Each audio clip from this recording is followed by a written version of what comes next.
Hey, is anybody active right now? Yeah. Yeah, I'm just actually in a different Discord typing. Oh, I see.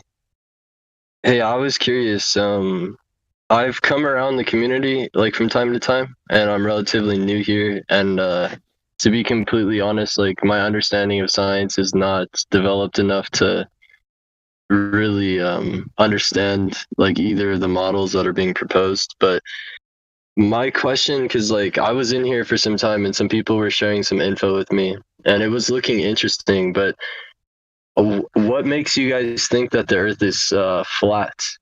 Like, and I'm not being a troll right now, but what I'm trying to say is like, even if the dimensions that are being proposed by NASA are inaccurate and they could be proven to be inaccurate, what is giving the impression that like the plane is? I mean, sorry, I understand like there's a lot of evidence pointing that direction, but why do you guys, or not you guys or something, but why do we think with like certainty, or why are we making the claim that it's flat? You know what I mean? I don't know if that makes any Yeah, sense. absolutely. Island, do you want to take this one? Yeah, no problem. Well, I don't make the claim that it's flat. I observe it flat, but I'm not making a claim that it's flat. The reason why I got into it is what was being presented to me didn't add up. For example, in the sun's are 93 million miles away, but 100,000 times bigger. Yeah, we have a small localized sun. We get the heat and light that we do at the equator, but yet we don't get that all the way up to the poles, which is 3959 after traveling 93 million miles to get here. It just doesn't make sense, And all as I say, I only observe it flat. There's a lot of things um, that would make you think it's flat, but I don't claim it to be flat because that hasn't been, proven beyond reasonable doubt, shall we say, in my opinion. Yeah, Well, can I give you an answer too? what I would say is that as you say, it doesn't matter what size the globe is. If there were a globe, there would be curvature. So it doesn't matter whether it's, as they say, or larger.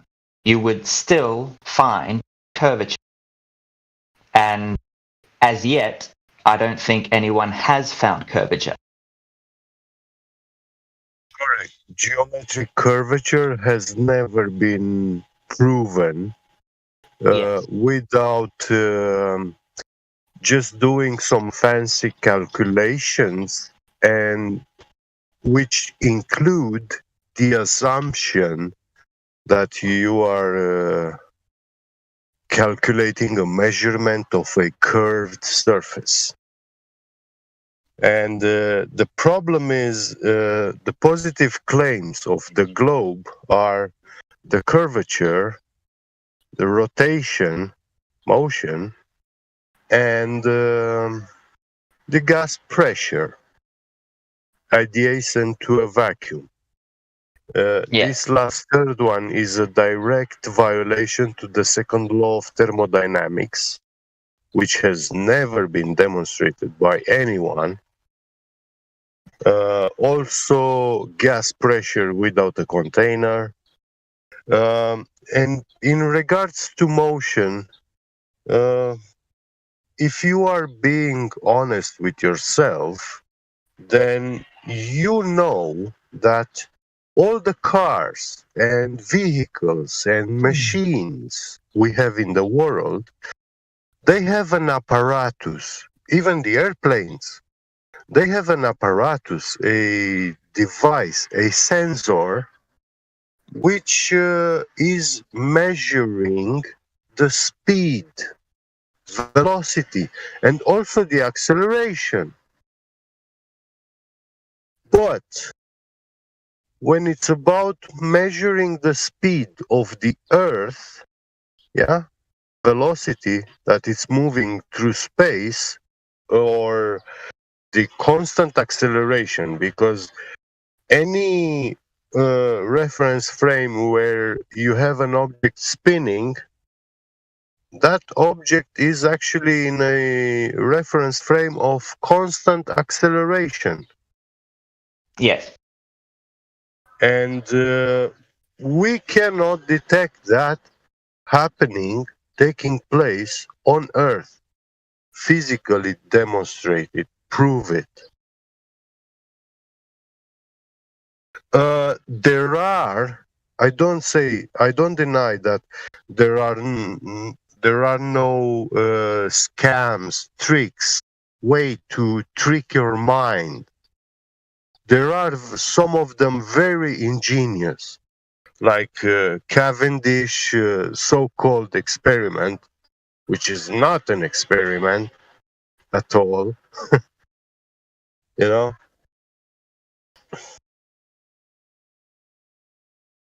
So, yeah. The Cavendish experiment proves no motion. Well, no, not actually. It's about proving the gravity, you know. But he started from the premise. Oh, sorry, I'm confusing them. Yeah, sorry. Yeah, he started from the premise that he was about to measure the weight, the mass of the Earth. Yes. You know? Yeah. And then he actually found out that there is this magical force, gravity, Newtonian, mass attracting mass. Yeah. Which is actually a very ingenious scam trick. In his lifetime, people did not had a lot of ordinary people did not know much about magnetism and the magnetic properties of metals. It was only the scientifically literate people that knew. When you read the Cavendish experiment,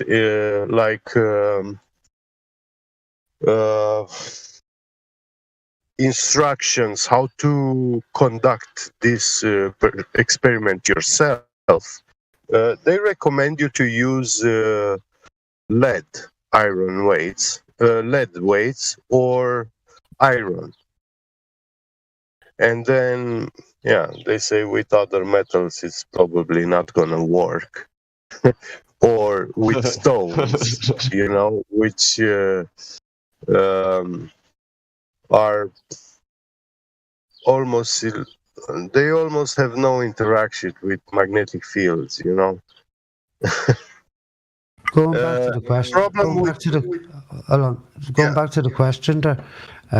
What's your views on what is the best proof for flat or for globe? Yeah, one moment. I just want to give him the last clue about Cavendish. This is the best argument. So the lead is the lead atom is diamagnetic and the metal is paramagnetic.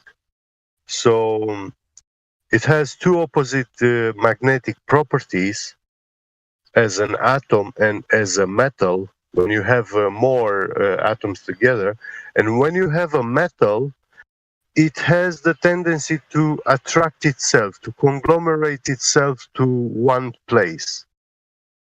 And that is due to these weak magnetic properties of this metal. And you can actually show that lead is attracted to itself very easily. So, go on.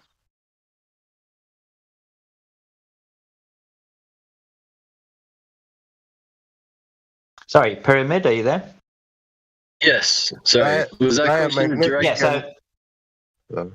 Yeah, To be completely honest with you, man, I don't have a good argument, and my understanding of like what's even being proposed, I don't understand it. But from listening in, yeah, I'm not educated enough to really give a good like opinion, but one thing I will say is like I'm imagining that because there is missing information that if we spent enough time like focused on it, we could propose a third model or a fourth or a fifth that all seem very practical. Oh, absolutely.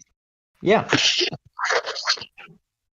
But I don't have a good argument for the globe model, to be honest, man. I don't even yeah, I feel really stupid because like I don't know enough about the science to even I never thought about it too much, to be honest. I just took it for granted.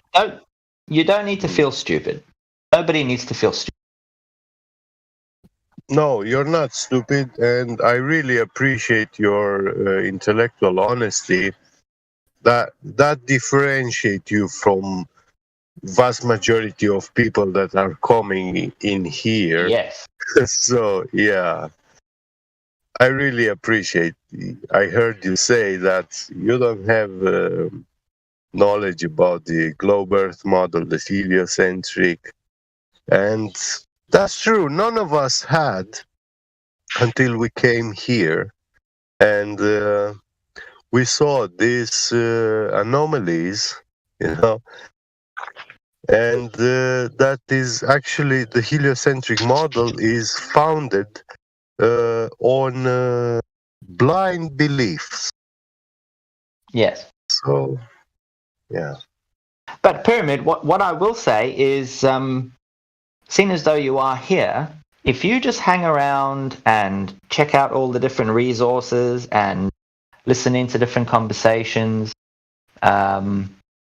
you don't even need to interact with anyone. Just check out what we offer and, yeah, investigate for yourself and then, think for yourself. It's all about you and what you are willing to look into. And, yeah, just, What would you guys think? Do that, yeah. I hear you, man. I hear you. And I plan to hang out and see what you guys got. I've heard some of the arguments and things being proposed, but I definitely need more education to bring a better, more broad perspective to some of these anomalies that you guys have found and are focused on. Let me ask you guys this. So this is just like it's more of just like a thought experiment type question, but like, let's say hypothetically speaking that like the earth is completely flat, and let's say that there are some people that absolutely knew that to be the case, and they wanted to give the perception to other humans that wasn't the case. Would you guys be opposed to that if there was like what if these people thought like it was in the best interest of humanity because they found that like we're somewhat like trapped to a certain degree and that really is no escape, and we might be something of like a project of another life form or something? Would you be opposed to people taking those steps or those actions even if it is a lie, but maybe look from like the bigger picture where like where humans would be more maybe like optimistic towards their reality? I don't know. I'm trying to like argue it, and I don't even know if that's the case. Yes, no. Yeah. Well, based upon that, do you want to be out of control of your life? Do you not want to be in control of all the information available to you for your life? Would you like someone else to have that control over you?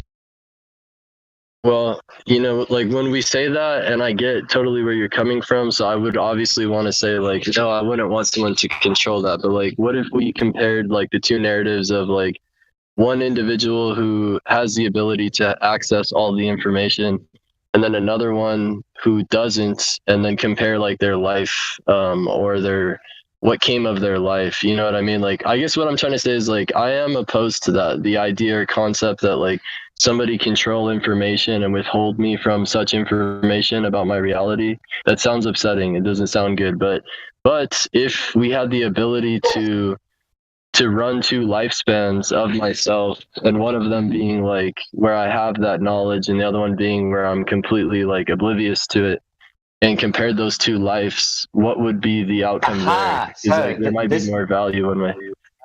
This is what I call the matrix paradox. Yeah, but I just want to say, where does that end? You know, they say, oh, well, you don't need to know about the flat earth. And then you don't need to know why we're doing this. And then, oh, because you're not able to understand all this, we're going to go into your house and we're going to raise your kids for you. No, where does it end with that kind of paradigm? No, that needs to be cut out. Yeah, that's a great point, and I agree with you, because it's like, where do you draw the limit? Plus, like, once you say one lie, you have to keep fulfilling that lie by saying all these other things. So it really just grows and grows. It's impossible to just keep it as like one central, we're just gonna just do it with this one thing, because everybody knows that when you tell a lie, you have to continue fabricating to keep that lie in existence. So. And that's the pattern of the heliocentric model. Yeah. But also, this matrix thing is not actually a paradox. They want to present it like this, like there is a supreme controller. And when they do this, they actually try to depart mankind from God, you know. The problem with the creation is that God has a very good sense of humor.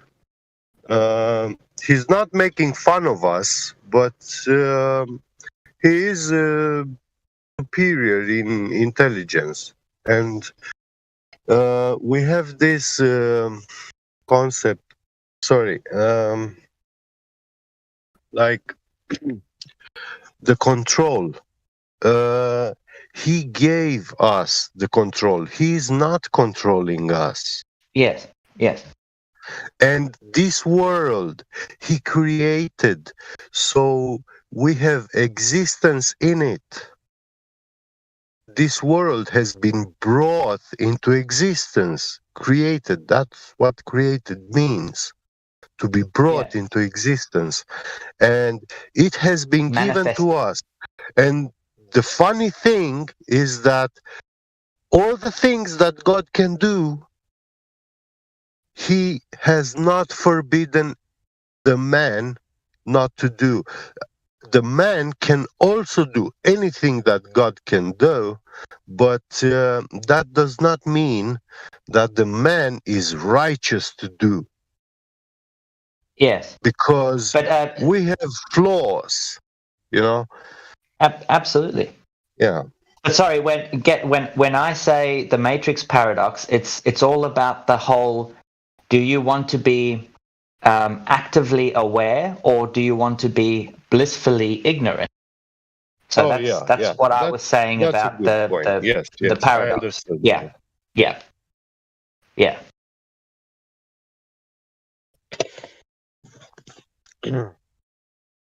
But that concept, that kind of perspective, view of the like when we watch the movie Matrix, the documentary, that is fantasy. It's pure fantasy.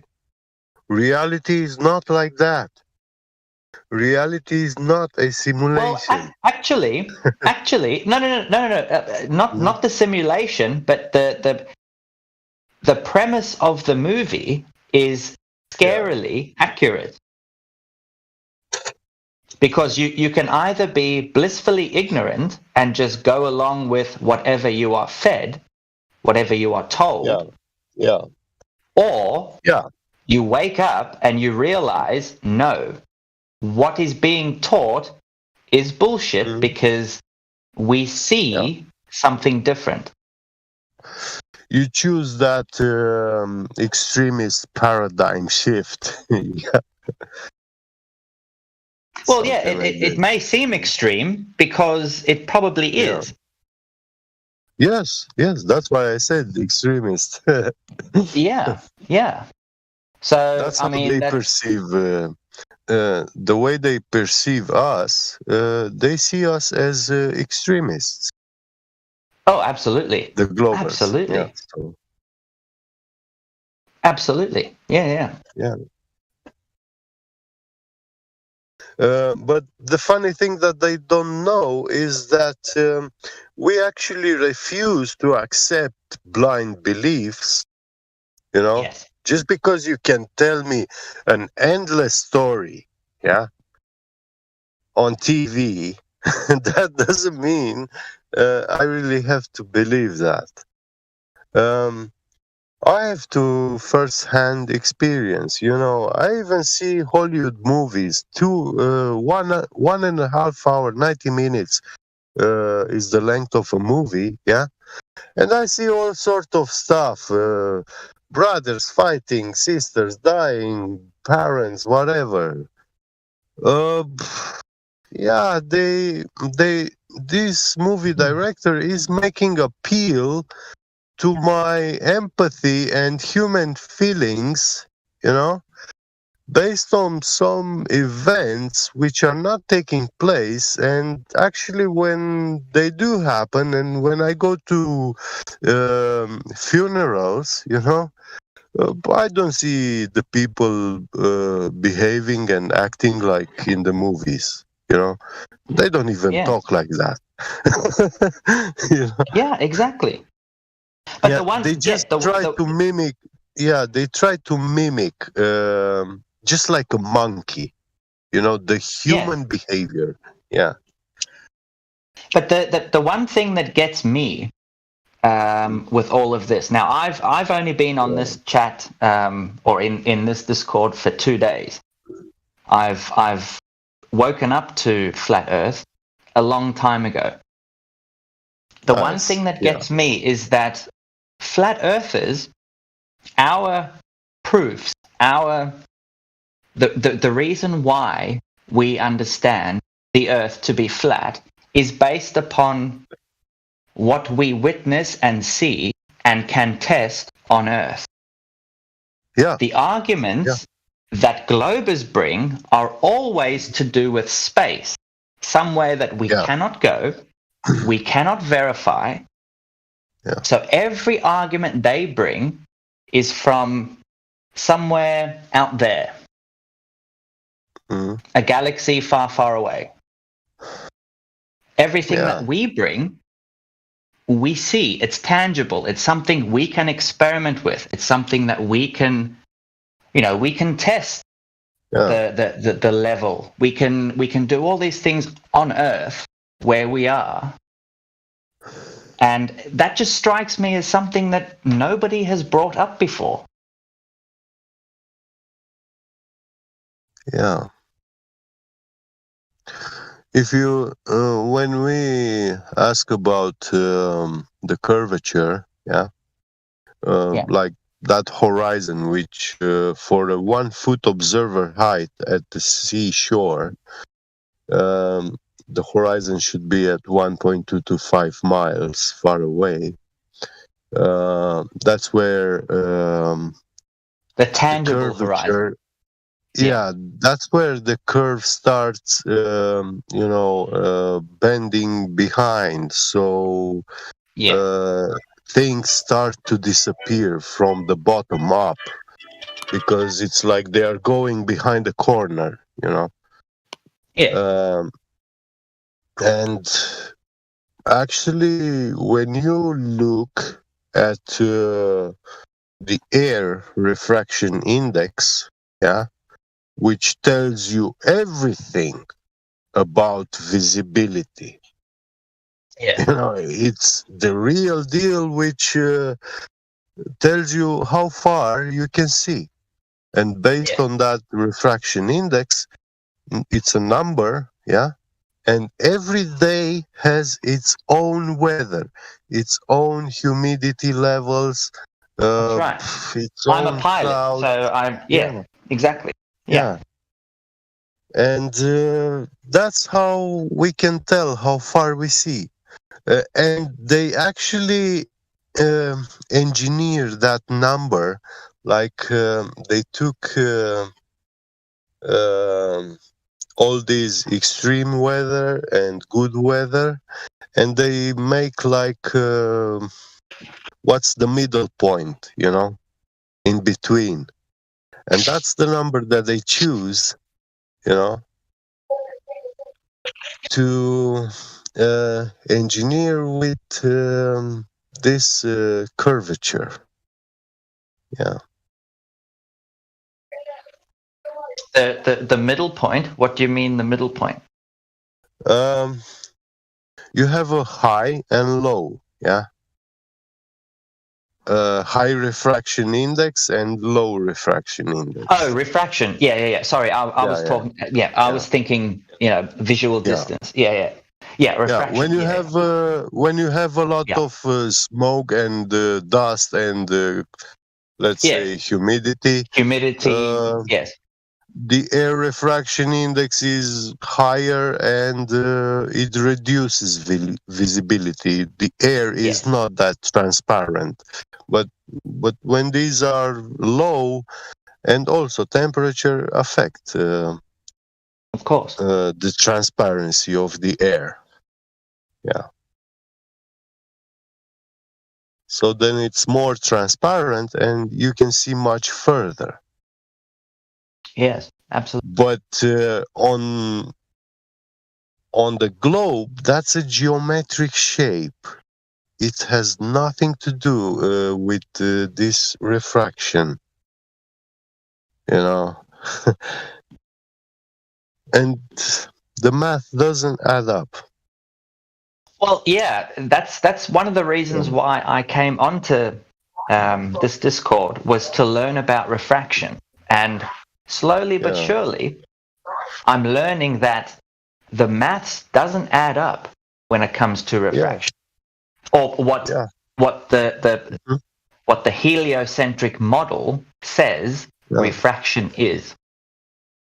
Yeah, that's because there's two refractions: Snell's law refraction and terrestrial refraction. There are more than two refractions. Yeah, but primarily that's the two that we're talking about here.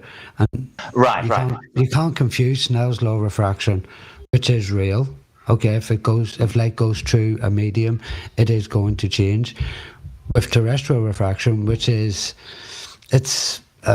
conceptual fiction, as Andrew Thomas Young called it. Yeah. Refraction takes place when you change the medium. Yeah. Yes. But now, based upon that, I'm still trying to find a good enough explanation for why, when let's say light goes through a medium such as water, let's say you have a glass pool. Light goes through that medium, so it goes through glass, slows down, goes through water, slows down, goes through the other side of the glass, speeds up a little bit, and then comes out and speeds back up to the speed of light. I'm struggling to find a good explanation how light can speed up and slow down. They say it's slowing down. They say it's slowing down and it speeds up, it accelerates. But the speed of light, the measurement, the tests made to measure the speed of light involves a very big assumption: the existence of ether. So the measuring of the speed of light is founded on the existence of the ether. No. I thought it was the opposite, because ether destroys the speed of light. Yeah, it was done away with in 1915. Yeah, but I'm telling you this one for 100%. And the problem is that no scientist, physicist would actually accept this theory of the existence of ether. Yeah, they don't like it. They hate it. Yeah. It's against the heliocentric model. Yeah. The problem with ether is that it has been shown from the early development of quantum mechanics. That's where That's a swear people word. saw. Yeah, that's where people started to see that there is something, an element, a ghostly element, and then they found, we do have helium, and they also found liquid helium, but they didn't achieve superfluid helium when liquid helium was discovered. It took many decades after to actually achieve and discover the superfluid state of liquid helium, which actually gave birth to a very big branch into physics, and back in the days, even in 1920s or 1900s, when Tesla was alive, he didn't know much about helium. No. Yeah, none of them. But mathematically and doing these equations in physics and stuff, they saw that there is something, there has to be. They found that there is this quantum mechanics with these supernatural forces, supernatural phenomena. Right. Yeah, and they saw that it makes sense, in studying these equations and stuff, but they didn't have the physical knowledge, experience with helium. It wasn't discovered yet. Or it was discovered in a laboratory, remote laboratory, and they didn't have knowledge about that in their time, Well, I mean, now this begs the question, did they not have the knowledge, or did they have the knowledge and it didn't agree with their model? Yeah. Helium was discovered in the 1860s. Yeah. And it didn't agree with their model. Yeah. Hey, I have a question, guys. I was listening to your guys' conversation. Yes. What is your general understanding of the Earth itself, Odin? I don't know. I'm noticing a few new faces in here. By the way, I'm a long time been in here, so if you guys know me or may not know me, but Miggy is I'm kind of how do I say your name? Miggy? No, Miggy. Miggy. Yeah, right. Well, this is my second day here, and flat earther. Been a flat earther since it was either 04, 05, or 06. I can't remember which year. It was during my investigation of, can I say 7/11? Yep. Back in the day. And that led me onto the moon, which then turned me into a flat earther. So long time flat earther. And I hear I hear a few new voices, but also BCFC Ireland. Welcome to the group. I'm listening to the conversations. You sound like you're intelligent. You know what you're talking about. But I talk shit. I talk absolute shit. Don't listen to me. No, I mean everybody has their own background, right? But I think that it's important that we all, we don't carry. Each of us learn at a different pace, and the information that we've obtained from the time that we've been studying this. But it's been, how long have you been in like the conversation? Because in this group, we've been talking about flat Earth with people who have been, I would call them globe proponents for quite some time. So we've heard almost every argument under the sun.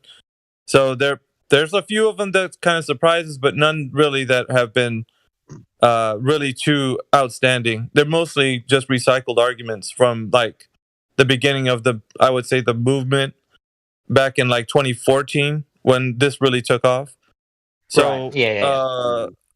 You know, the refraction argument, that's a long ago, you know, 2015 kind of argument that people have been trying to reuse. There's nowhere to stand. There's a gyroscope argument. There's a few arguments that they're still trying to have. The gyroscope argument. I'm a pilot, so the gyroscope argument is just non-existent. Yeah, there's a few of them actually. Let's see, star trails in southern and northern hemisphere. Yeah, well, I would say some of the ones that give flat earthers now, like the newly flat earthers that are coming into the topic, a bit of trouble because they're not experienced in like the conversation, so they don't know. They're taken back by how to answer star trails or. Oh, what? So do you want me to tone it down a bit? No. What I'm saying is, you know, overall, you know, we've got a lot of people that come in here that don't know how to respond to certain arguments like that. But there's really not much to. I mean, you can get into the finer points, which is great. I mean, the finer points are awesome. But overall, the evidence needs to be demanded from anyone who claims that the Earth is of a globular shape.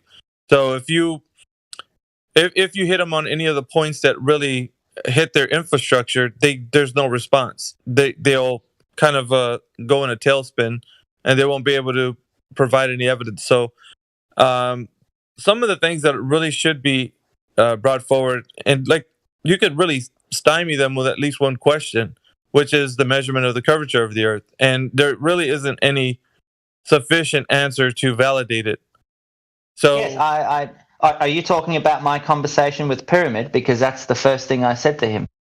Oh, I just jumped in the conversation. I don't know if you had any previous. Okay. No, the first thing I said was, you know, but anyway. Miggy, guys, and Miggy, Miggy needs a proper introduction. He's one very famous flat earther among us, and he is the creator of the famous 3 points questions, which we use it as a method to actually show the globers that all they have is just a blind belief, a religion system.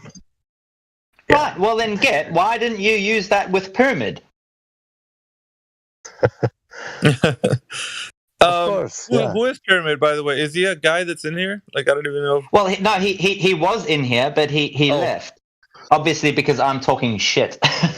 No, I mean, some of them get offended because of the conversations we have in here, but most of the time it's because of the fact. Yeah, most of the time it's because they can't provide the evidence. And one of the things that happens in a conversation when you have with someone who's, you know, wanting to actually come in here and challenge flat Earth is that they'll scattergun questions immediately when they don't have a response. So let's say you ask them about the curvature of the Earth, right? Number one, just flat out, let's talk about that. What happens is they'll be like, okay, but what about the moon landing? Like they'll go to another thing, and if you follow the like the carrot stick on the dangling off the pole, you'll get led off into another. No. Honestly, what happened was I got sidetracked by Get, and we got into a conversation. So obviously, Pyramid didn't like that, so he left. Oh, he took off. Well, I mean, outside of that, you know, they don't have a response for the question, and furthermore, what happens is they get frustrated. So that is almost a telltale sign of people who do not have any knowledge. They're very ignorant to the topic, and they think that it's already been discovered or talked about, or it's like we've already learned this like 1,000 years ago. Why are we talking about this today? So it's troubling for the mind to adjust to the fact that there isn't an answer because they thought it already was answered. So what you're doing is what I can say is that Ireland, Get, and myself, we were respectful. We answered his questions. He hung around for a little bit while we were talking, and then we obviously got sidetracked with the conversation we were having, and he must have just left. Are we having some kind of misconceptions in here? What's going on?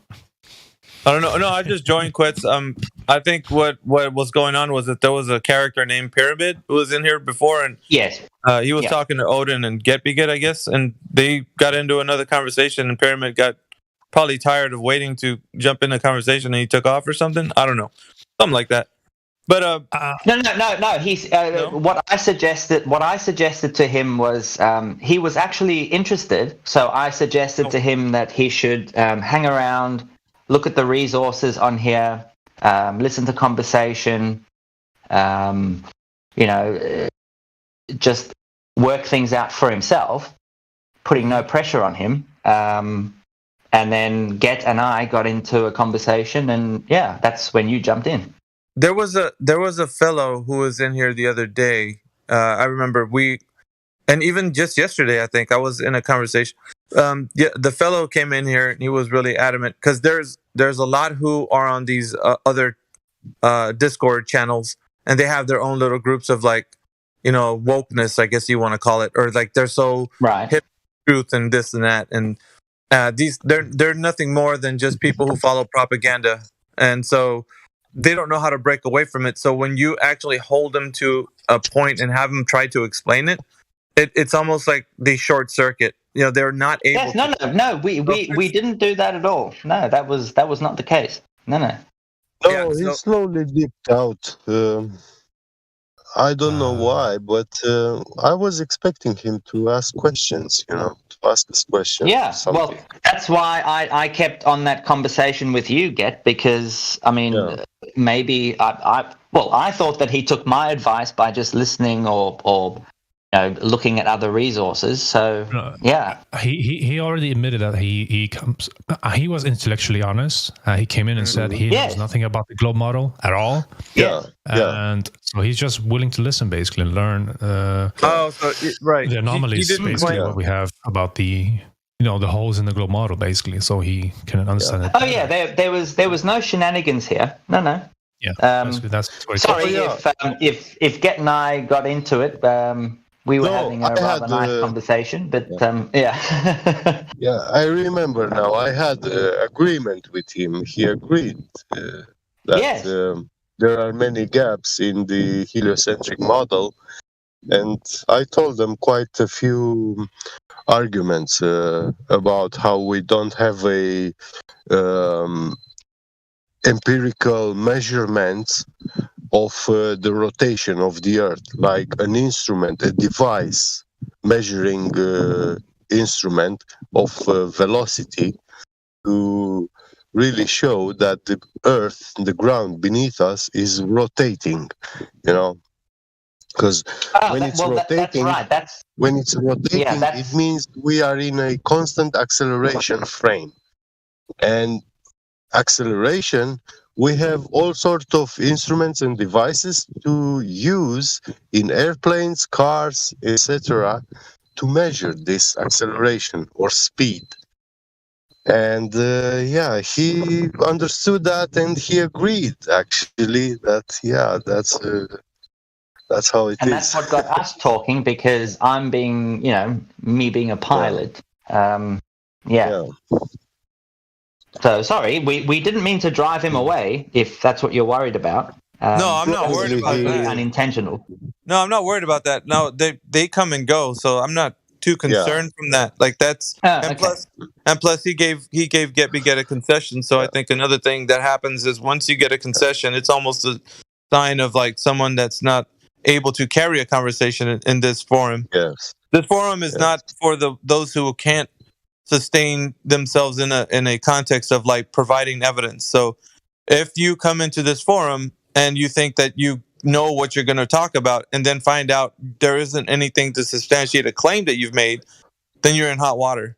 Because here is a place where people are going to hold you to your knowledge. Like, let's just say, for example, we talk about refraction, and you're like, yeah, refraction. That's why we see the curvature of the Earth, or why we can see things farther on a globe Earth, or whatever, whatever the case is. Yeah. At that point, it's up to you to investigate what that person has for information as far as their knowledge goes. So you demand evidence, right? Okay, what do you know about refraction?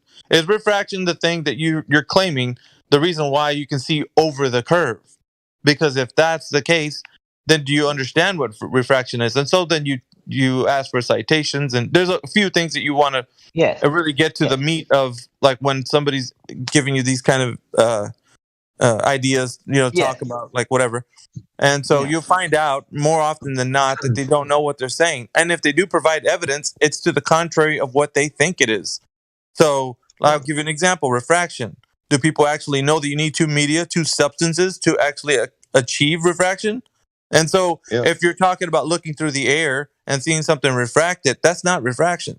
And by anyways, like what they're claiming, as far as the standard of what they're making it sound like, you can hold them to that. You can say, look, you thought it was this, now it's not. I can show you because your own evidence will admit that it's not that. So it's just, that's one prime example, but it can get into other areas. No, absolutely. Yeah. I agree with that. But what I tend to do is, we are about to shatter this person's reality. Yeah. Right? Let's be honest. We've all been there. So I tend to be less vinegar, more honey. Yeah, so that doesn't. I will say to them, hang around, don't engage. Yeah. That's fine. You don't need to engage. Listen, research. All the resources are here. Hang around.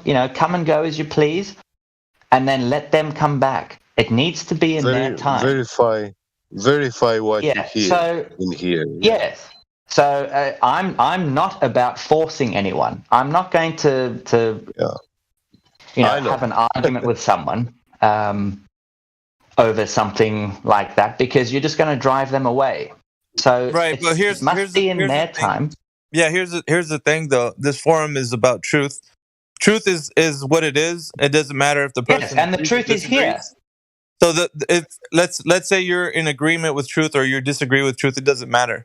So it's always going to remain the truth. So what happens is, but you don't need to force the truth. That's right. My point. But if you have a conversation with somebody and they get upset about it, is it because you brought that upon them or they brought that upon themselves? You see, you understand when you have a conversation with somebody and they're ready to talk about something, and then at the point where you feel like, oh, maybe this is not for them, I better back off. Then you're not being an ambassador of truth. You're basically just coddling them, and that's not the thing we need to do. No. That's not what Get and I did.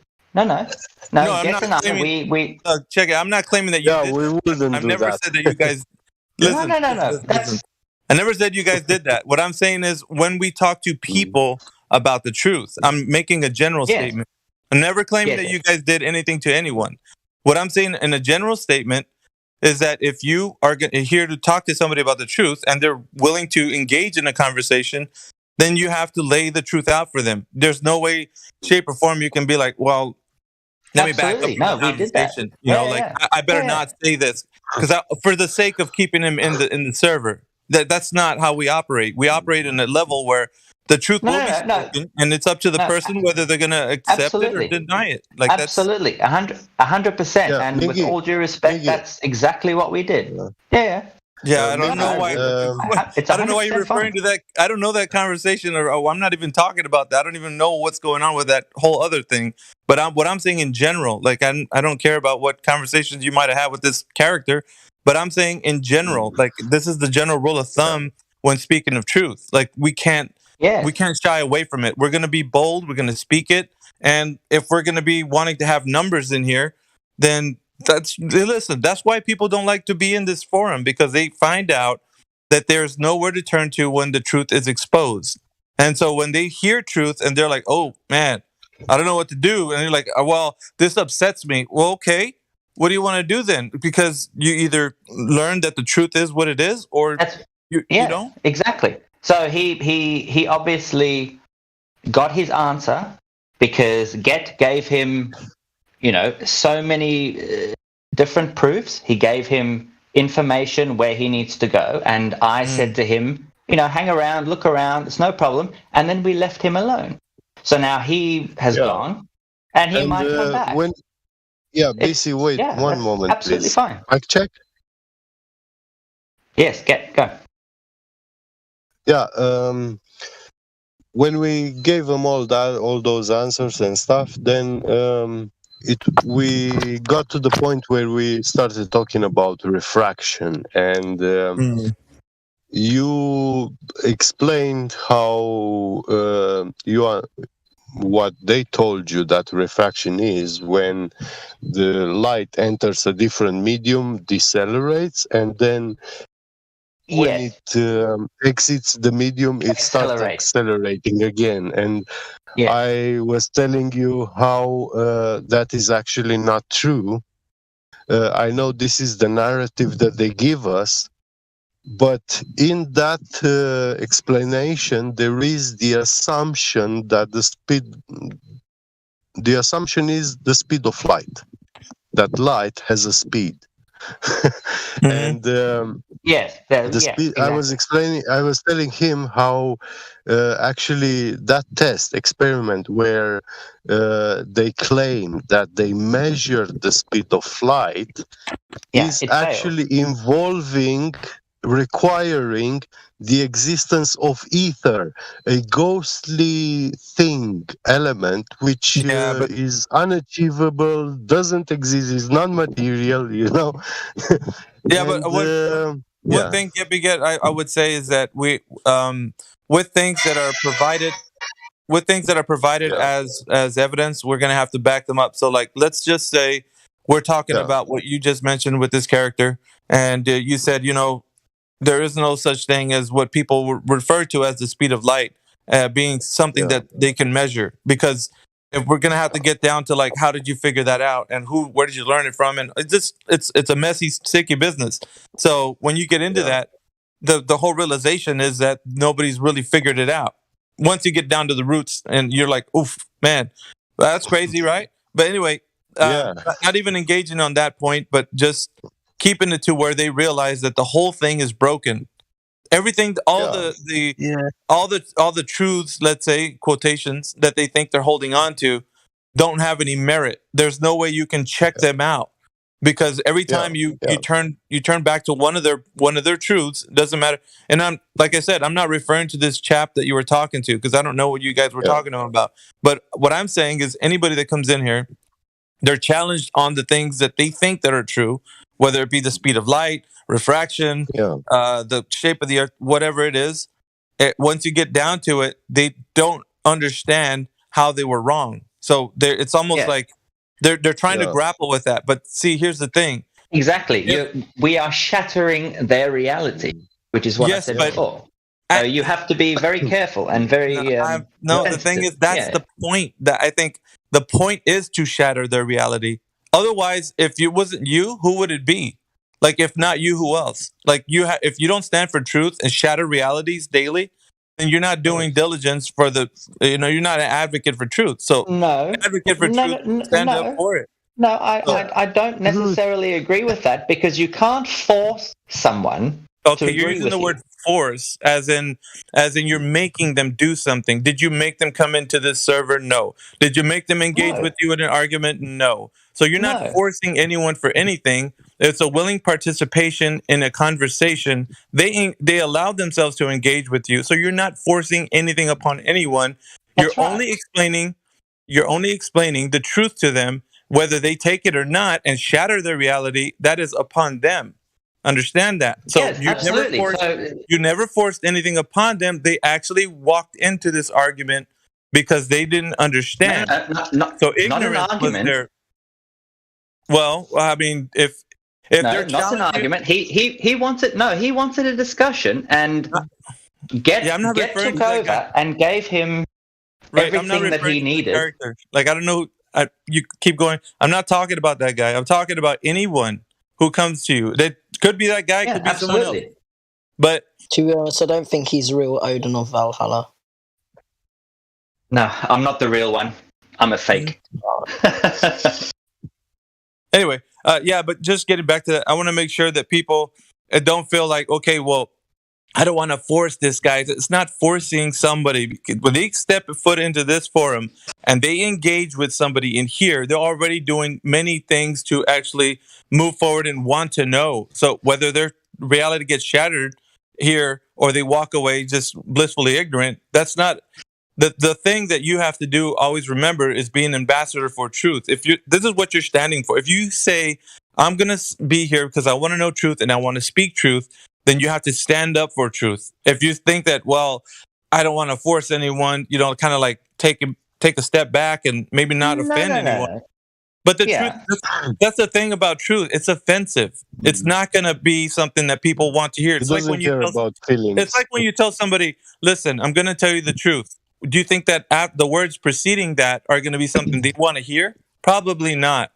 The truth isn't something that is taken as, something that everybody wants to hear. So when you say, I'm going to tell you the truth, the words preceding that are going to be shattering, regardless of, you trying to not offend them or sweeten the pot or whatever. It doesn't matter.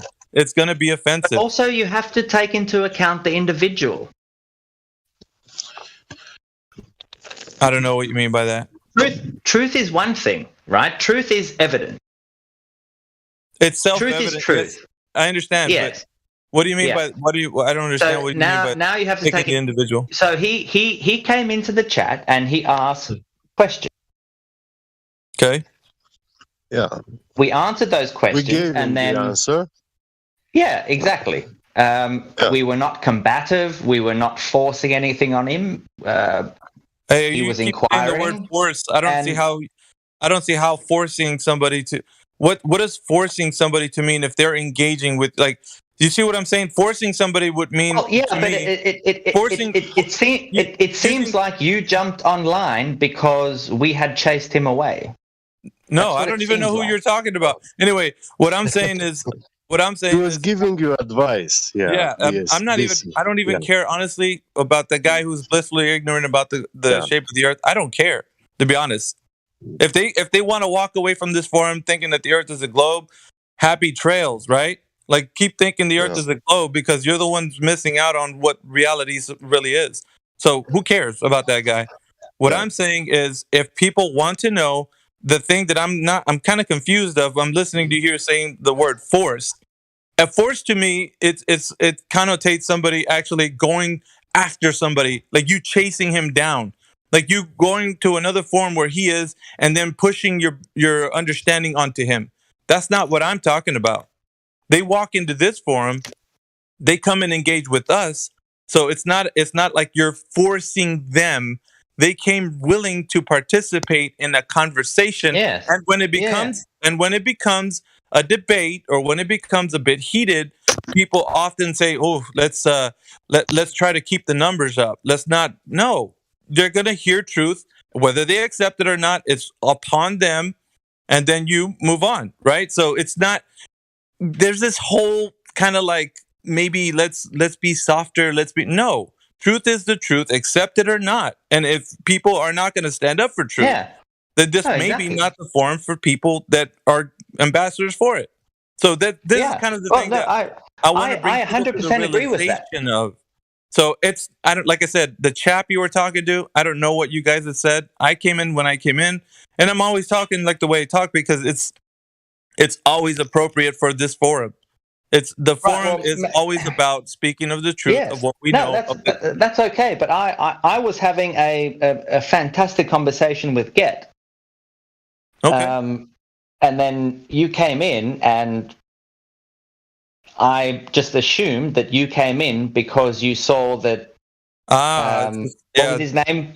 Pyramid had left. You guys were talking about. No, I don't. So you interrupted myself and Get having a great conversation, and I thought that's why, because we had driven him away or something. I don't honestly like. This is the way I stand with this whole thing. If people walk in and out of this forum and believe the earth is a globe, or change their mind because of any conversation that happens in here, it doesn't. I don't. It's no skin off my back. I don't have a dog in the fight. I'm gonna stand up for truth, though. Okay. I'll be straight up. Oh, with absolutely. You. And if you're in this forum, then that's what you're willing to participate in. If you're 100%. here, it's because you're a willing participant to engage in conversation about the truth. Now, if that offends you, that's upon you, because you came in here willing to talk about that. Plus, also, it's a wonderful forum of like a lot of who I would call the intellects. These intellects that are here are like, they're some of the smartest people that I know. I'm just going to be honest with you. Like that's the way it stands. Everybody that's been in here that I know for years, they're some of the smartest people. Okay. Have I done something wrong? Huh? Have I done something wrong? As in like a infraction in here? I don't understand. What do you mean you've done something wrong? What are you talking about? As in, why are you talking to me like this? Because, I mean, you know, I don't think I've done anything wrong.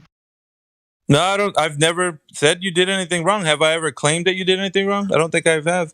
What I was engaging you on was the fact that people that are coming in here, how to react to them if you want to respond to them. You just use the word of like forcing yourself your opinions upon them, and I'm like, that's not this whole idea. I don't mean to be confrontational, but no, you've come into the chat. But have I done something wrong to warrant you coming in here to tell me that I need to be that way? Have I done something wrong? Wait, BC, mic check. Do you hear me, guys? Yeah. Go get. Yeah. Okay. Miggy was giving you advice how to approach people in here, how to deal with people in here. You know, we have these which is why I'm asking: Did I do something wrong? Is what I want to know. Because if I did something wrong, then I will change. No, wait, let me finish now. Miggy jumped in when we were talking, and he didn't knew about that. It sounded like this and that, you know, for someone who wasn't in the discussion. We started explaining stuff, but it's okay, you know. We just have to move on, because but everything that Miggy told you is more related to the server rules and behavior in here, you know. And when you become a flat earther, when you get roles and stuff like this, then I'm already there are certain there are certain methods and rules which you'll need to know them, how to deal. Whenever you make a positive claim here, So did I do anything wrong with regards to Pyramid? No, but you know. No, tell me if I did something wrong. Shut up, Odin. Shut up. Read the chat. Oh, I'm not reading the chat. Okay, all right. Because you're getting really annoying.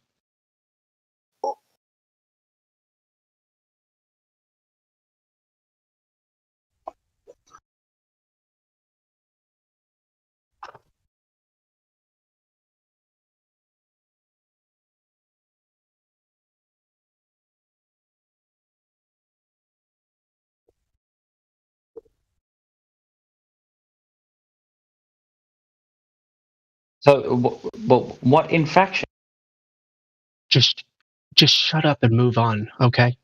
I'm really annoyed by the last 10, 20 minutes that you've been going on defending yourself about nothing. No one's attacking you. Someone's giving you general wisdom and you're acting like somebody's correcting you. Nobody's reprimanding you. Nobody's correcting you. Nobody's attacking you, and you're acting like they are. And it's so annoying to hear somebody pretend to defend themselves in ignorance or autism. I don't know what it is, but you need to stop and move on. All right, I apologize. No problem. You're cool. Yeah, no worries. No, Yeah. I just didn't think that we did anything wrong. That's Miggy was no giving you Miggy was giving you very good advices. You know, that's all he was doing.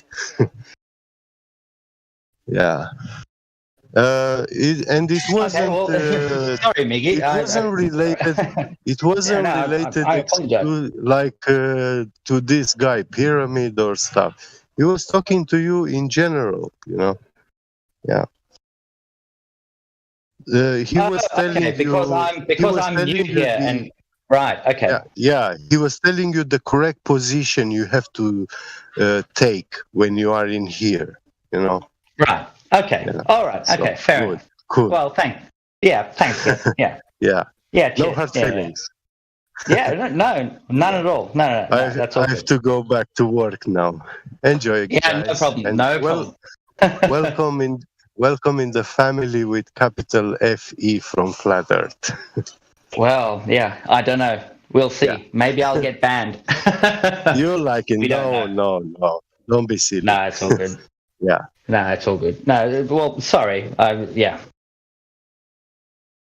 And pay attention when it's a silver valued member of the server, Flat Earther, or a moderator, or gold. Pay attention to those thingies. Yeah.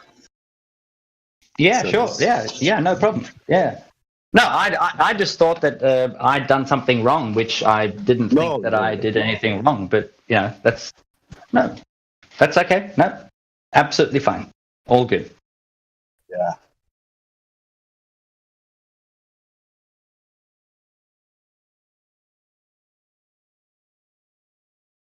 Gotta go back to work now. Enjoy, guys. See you. Okay. Cheers, Get. Yeah. Thank you. Bye.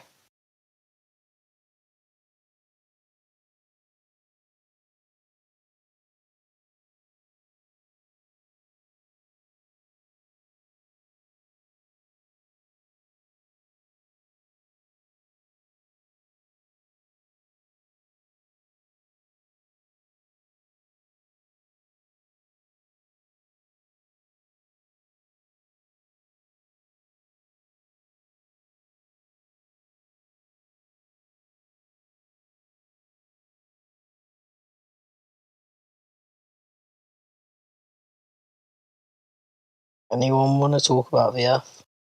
Just like to say good morning to everybody. How's everybody doing? You got well, I don't know if I should talk. It's tail between the legs. Yeah, sorry guys. Hmm? Oh, no, don't worry. No, it's all good.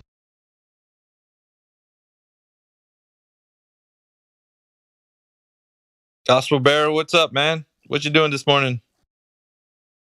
Eating really good oatmeal. doing my work.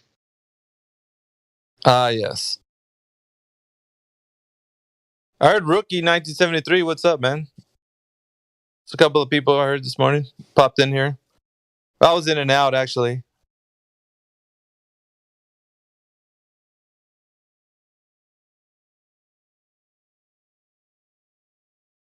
There's a few faces I don't recognize. Felon? I just don't go in here very often. Hey, what's going on, man? I just wanted to pop in. I got something bugging my mind. Go ahead. Right at the what's at the edge of a flat Earth? The age-old question. What's at the edge? Right. Yeah. What's at the edge? Have you ever considered that you did any investigation into the topic of the shape of the Earth, Glenn? Well, like personally research shit. Well, yeah, the information that you know that what you think the Earth is right now. Have you ever researched it? Like critically thought about like what the shape of the Earth is, or do you think that it's a foregone conclusion that you don't have to think about, and these crazy flat earthers are talking about weird stuff? Like, what do you? I'm an illusionist on the topic. Well, think of it as a blissful ignorance.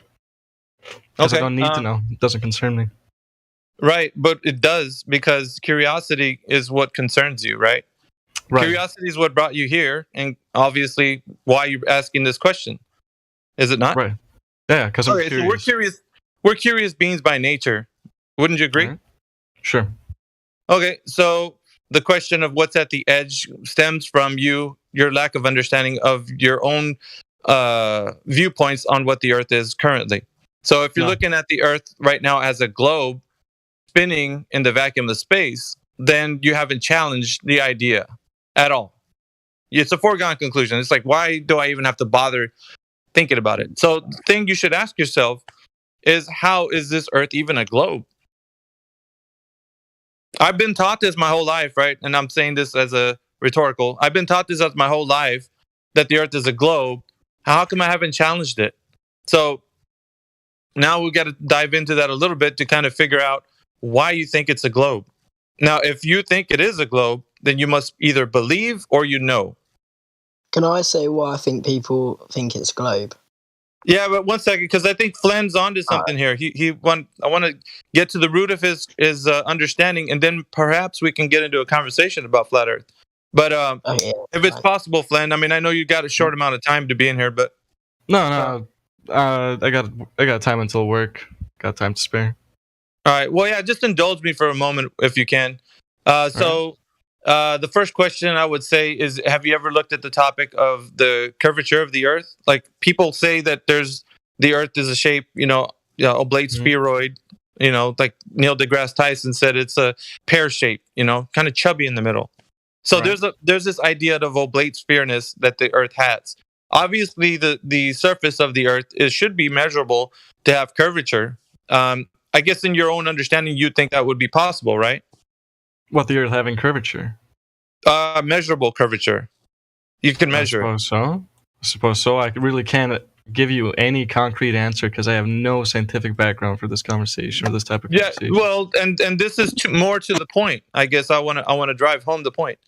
The point that I'm trying to drive home is that lack of understanding is your Achilles heel for you thinking that the Earth is the shape that it is.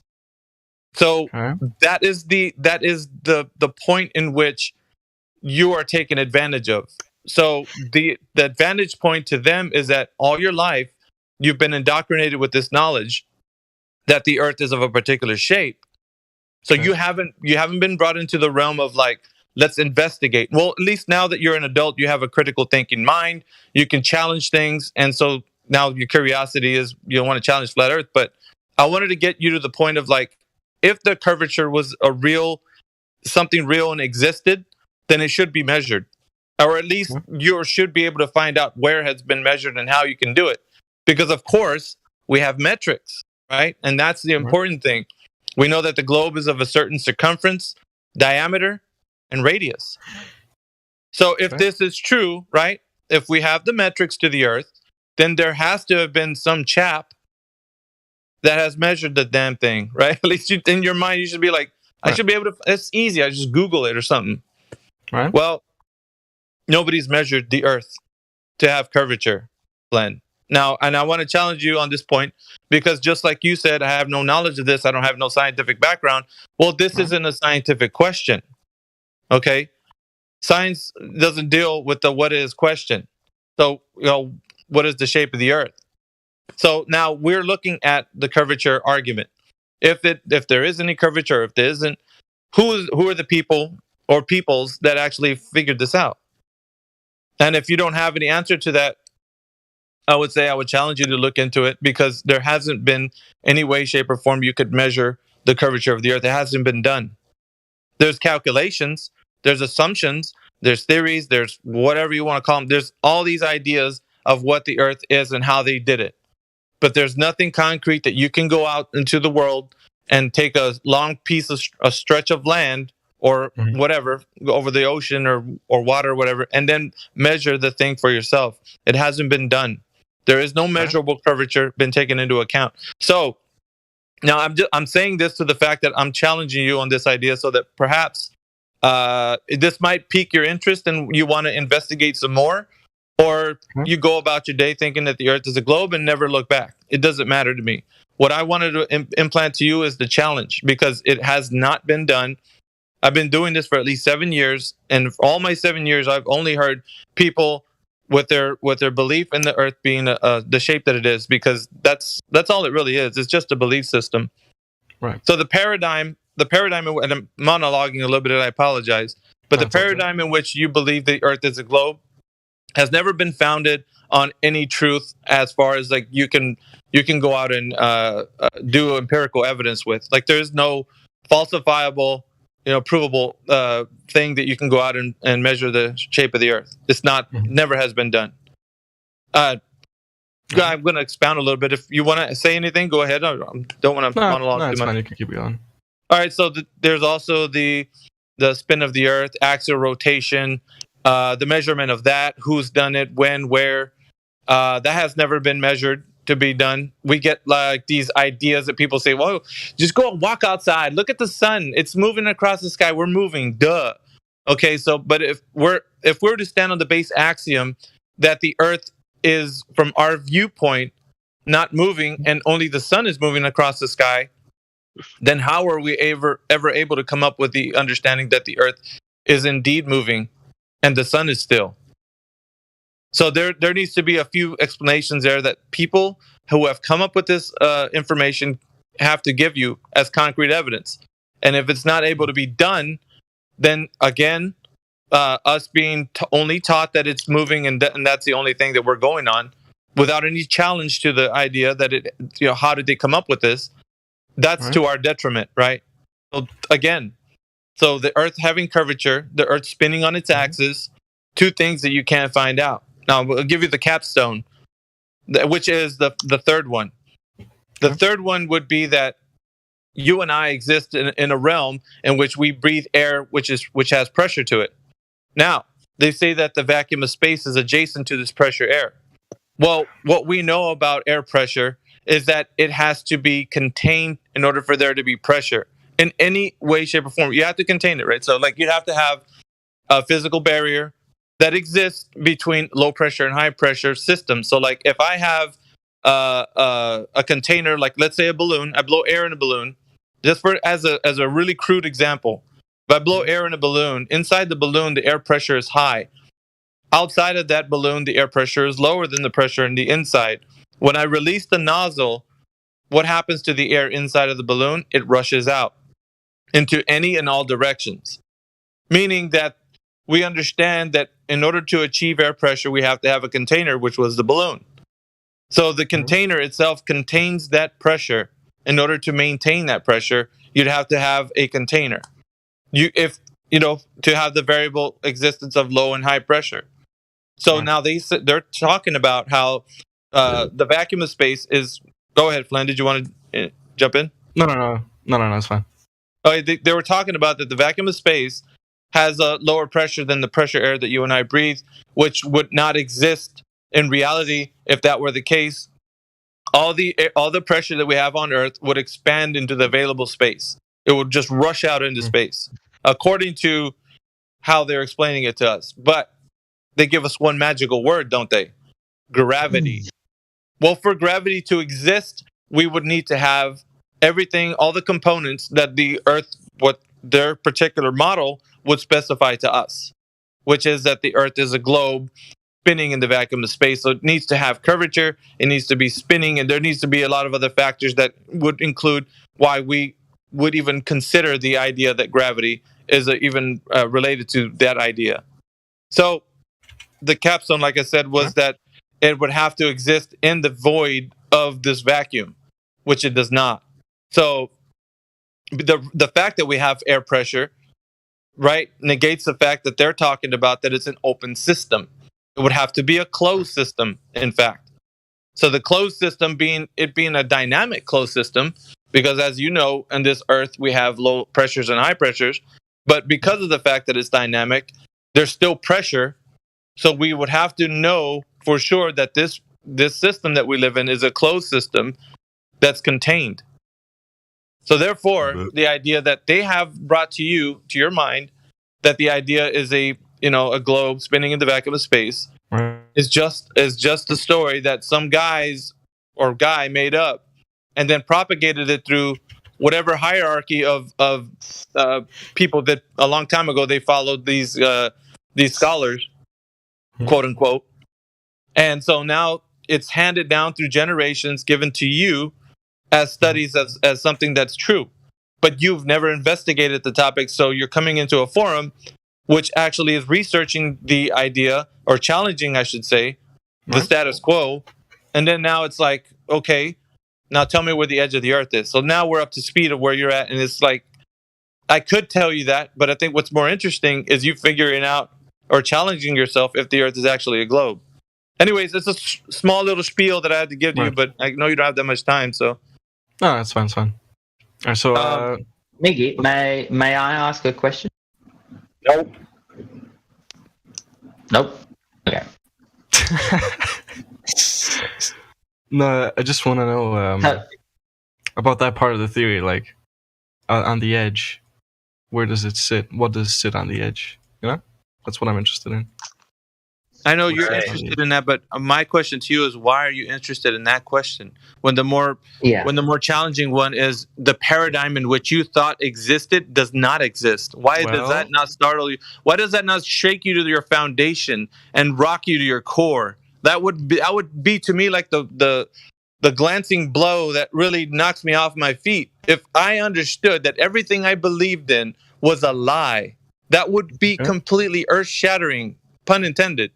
Like, why doesn't that stick out to you more like a sore thumb than this little idea that we're talking about the shape of the earth, and then somebody somewhere said that there's an edge, and then you coming in here and talking about an edge? Like, why is it? Why I don't? What makes you think there's an edge? My understanding to you is like, it's more interesting to look at the idea that the earth that I thought existed doesn't. You know what I'm saying? Like, that's. Why isn't that more pressing? This is my question to you. Can I answer? All right, here's an analogy. When you do math, for example, you're 5 years old. You've just started doing math. Do you instantly start doing integers, or do you move with what's called pluses and minuses and the simple shit? Right? Where do you start with? Before I can even consider jumping into what you've been talking about, I have to get a pretty decent grasp on all the terminology, all the tests, the theories, the ideas, right? So from my perspective, the easiest thing to question is the biggest flaws I can find in the theory. And that's the pluses and minuses, right?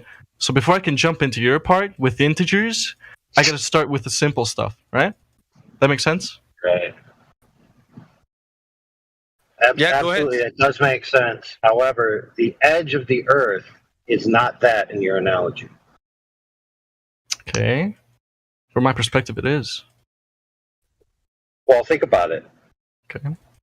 For an object to be flat on its surface properties that you have access to, you need to know the boundaries beyond what you have access to verify that the surface which you do have access to is flat or not.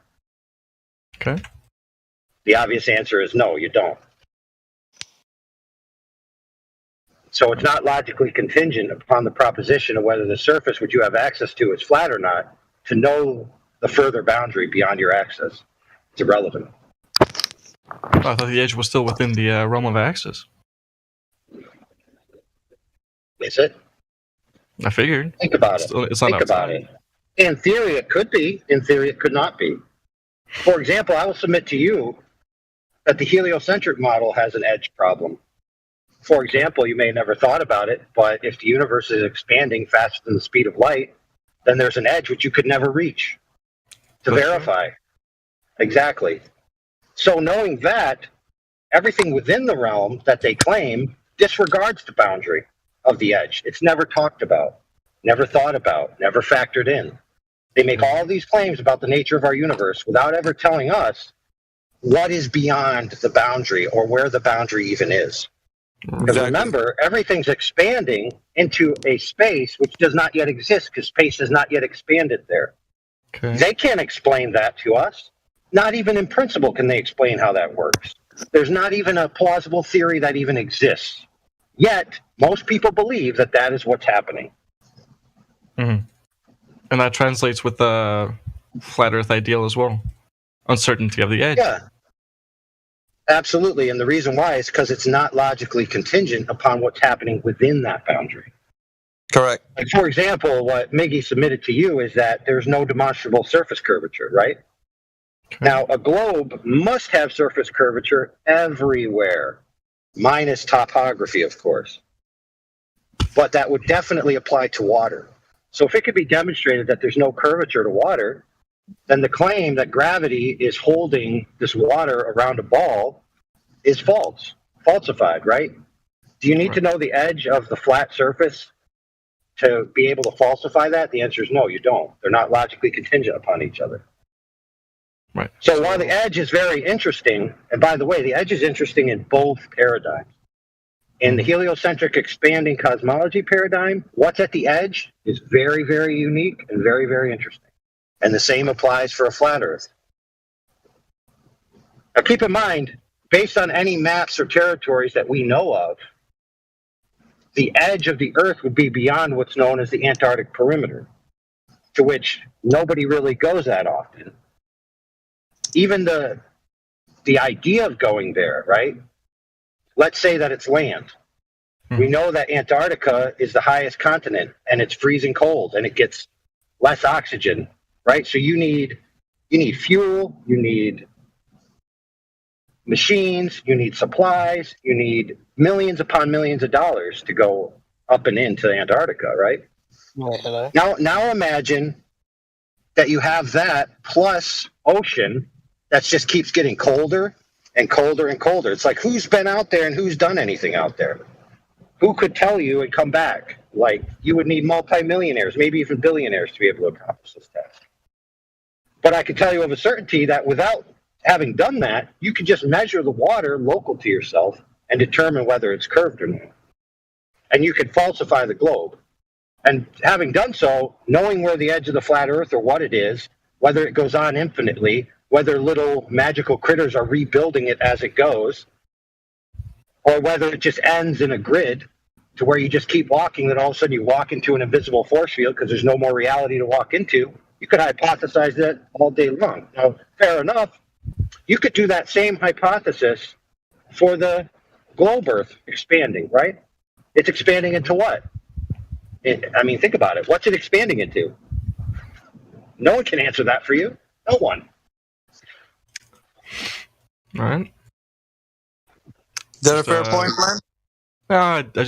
It's a peculiar argument. I'm trying to find the middle ground on rationalizing it, because I understand the argument completely fine, right? And it's a rational take, but it's a bit inconsistent to well, for example, I agree with the fact that the theory of a never expanding universe, right? Expanding into nothing, right? That's fine, but trying to get behind the idea that possibly, like, our planet, where body, the body we live on, is also somewhere within that realm of expansion is a bit inconsistent. Like, for example, if it's even unreachable, the edge being unreachable, I still find it a bit inconsistent, because how many years since for example, colonization and exploration of our planet, right? We would have seen something. We would have been somewhere around that area, especially with the psychopaths we've had through the ages as a species. Many assumptions. Who's to say they have not been? Think about it this way: who's to say they have not been there and have come back with a differential report to the masses? Hitler actually sent a lot of his troops to places like Antarctica, and for not really any reason. For that we know, at least. Yeah, but keep in mind, even in your argument there, like, oh, we could have known this, we could have known that. Knowing it or not knowing it, okay, whether it could have happened or could not have happened, has no logical contingency of a necessity on the proposition that the surface is demonstrably curved or not. They just don't jive. Now, it could be compelling to you to say, you know what, I would love to know about the edge. It seems to me that there must be an edge. That could be true. But knowing what it is, the nature of it, or where it is irrelevant. That's what I'm submitting to you. No, I figured it's relevant if we're discovering what shape the Earth is. Well, the relevance should stand with you understanding first from your central location what the Earth is, and then moving outwards, right? Wouldn't that be more relevant versus you challenging the idea of what's way out there?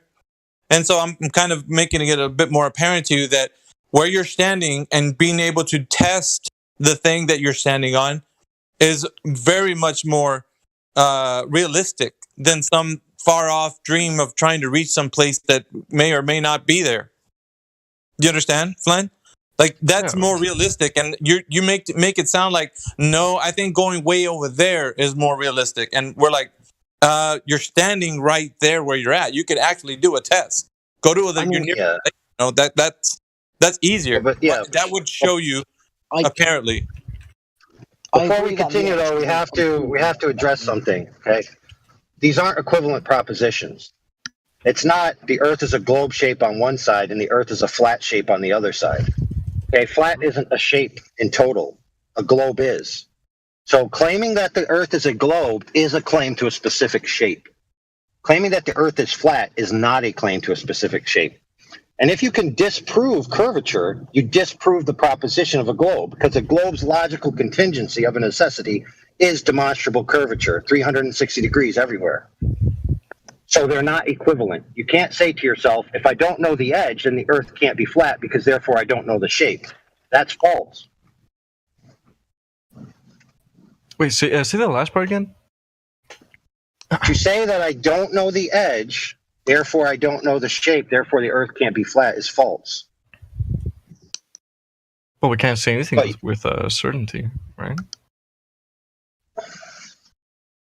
It's like the example I put in the chat. It's like going out on a date with somebody and asking about their retirement plan, and that being your exclusive means to evaluating what kind of person they are and whether or not you might want to continue seeing them is exclusively the plans that they have for retirement.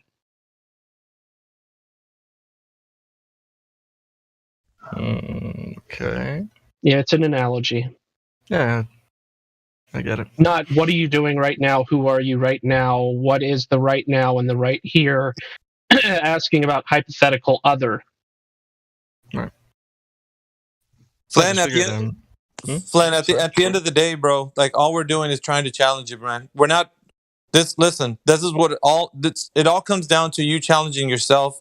Whether or not you leave this chat and come back, or you stay away and just continue to think the Earth is a globe, that's beyond us. What we want to do is to make sure that at least you can challenge yourself on this, man. At the end of the day, that's all it is. That's all it ever will be. It's completely fine. I have nothing against flat Earth or globe Earth or whatever theory anyone's sitting behind. Pretty open-minded. I'm just here out of curiosity, you know. I got home and I was like, kind of remember being in that what's it called, flat Earth server. Kind of want to ask this question, so I popped in here. Yeah.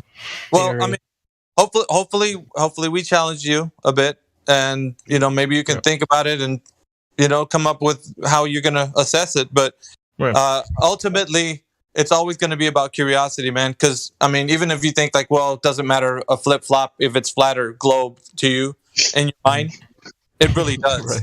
It really does. Because if you weren't a curious being, you would never be inquisitive to even ask the question or to even be here. So the fact that you are, it matters to you in some way, shape, or form. Maybe subconsciously, maybe deep down, you feel like it's something you want to challenge yourself on. But so be it. Engage that. Embrace it. Like, and learn. Learn what you don't know, kind of thing. Yeah. I have a theory. I have a theory that I have a stack of 2x12s and 2x10s in my garage. My theory is that they're all 16 foot long. I measured them to be exactly 16 foot long, my 2x10s and my 2x12s. But it's only theoretical, right? Fel? It's only theoretical that they're 16 foot long. It's only a theory. Yeah. Yeah. I can't know that they're 16 foot long because I measured them. It has to be called a theory, right? Well, yeah, of course. No, not of course. That's actually absurd and insane. Okay, go through your argument one more time. It's not an argument. I have a stack of 2x12s and 2x10s in my garage. All right. Okay, and they measure to be 16 foot long. It's not theoretical. All right. It's actual. Okay. If you call that a theory, then you're the one with the problem. Okay, so you're saying your stance on flat Earth is factual? Yeah. Okay, but you don't know the full shape of something, and you call it a shape? Oh my goodness! Hold on, stop. Found. Okay. Let's go back to third grade. Okay, my friend. I'm not trying to be rude to you. I'm just trying to be rude to the proposition. Right. Okay. I'm gonna make this very clear. Okay, as a licensed, certified art teacher. Okay. Shapes are not surface properties. Yes or no? Define surface properties. Flat, curved, smooth, bumpy. Right. Now let's go to shapes. Triangle, square, cube, sphere. Do you see the difference? Right. Can I interject? Go ahead. Right, so, but ultimately Earth has to have some sort of shape. Can't be just flat. Nothing. Adjective doesn't equal noun. I would agree with you that ultimately Earth must have some kind of three-dimensional totality, right? If it exists in a three-dimensional space, fine. What that ultimate shape is, whether it looks like, you know, like a crystal structure, you might grow a crystal on your piece of wax paper like you do as a kid. When you peel the wax paper off and you turn the crystal over, it's perfectly flat on the bottom, but everything else, right, is crystalline and structured and with nooks and crannies and stabbers and all kinds of things going on. Right? So all of that stuff going on doesn't change the fact that the part that was attached to the wax paper is absolutely flat. Minus, you know, some topography and a little divots and all of that. But one thing it certainly isn't is a sphere. Now, see, the thing about a sphere, my friend, and this is what's unique about the globe claim, is that the globe claim claims a sphere, which is a very particular type of shape, right? That's easily disproven because a sphere requires 360-degree curvilinear surface. So if you could disprove that, you've disproven the proposition that it's a sphere. Now, what's interesting about the globe claim as well is that they give themselves an Achilles heel that's easily testable. Their claim is that water is adhering to the surface of the sphere. We all know that water takes the shape of its container, regardless of the topography underneath it. The surface is level and flat. That means that of a necessity, water must be curving around the globe in the same manner that the globe is curving. So if it can be shown that water is not curving in this manner, and water takes up 70% of the known territory, then ipso facto, you have disproven the fact of a claim that it's a sphere. It cannot be a sphere. It's that simple. I don't need to know what all the crystals underneath the surface are doing. All I need to know is that I've disproven the fact that the surface is spherical. It's that simple. Okay. Now, I want to submit this to you just real quick. Mm-hmm. The flat Earth paradigm does not have such simple Achilles heels because the claim is not as easily disproven. Now, that might not be fair fight. That's just the way it is. Okay.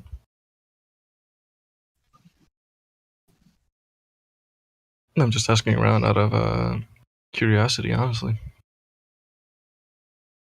Yeah, you should be curious. Yeah, you should be curious. That's the whole point. That's why you're here. That's why we're here. We're all curious beings, man. That's what it's meant to be.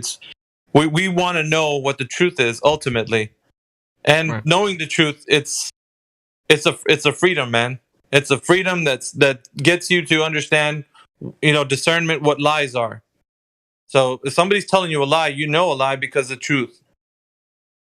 Right. That's why. So, and we might be a small group. It doesn't matter, but we stand for truth, and we're always going to. So that's the way it's got to be, man. But either way, I'm glad you came here and you asked your questions. But yeah.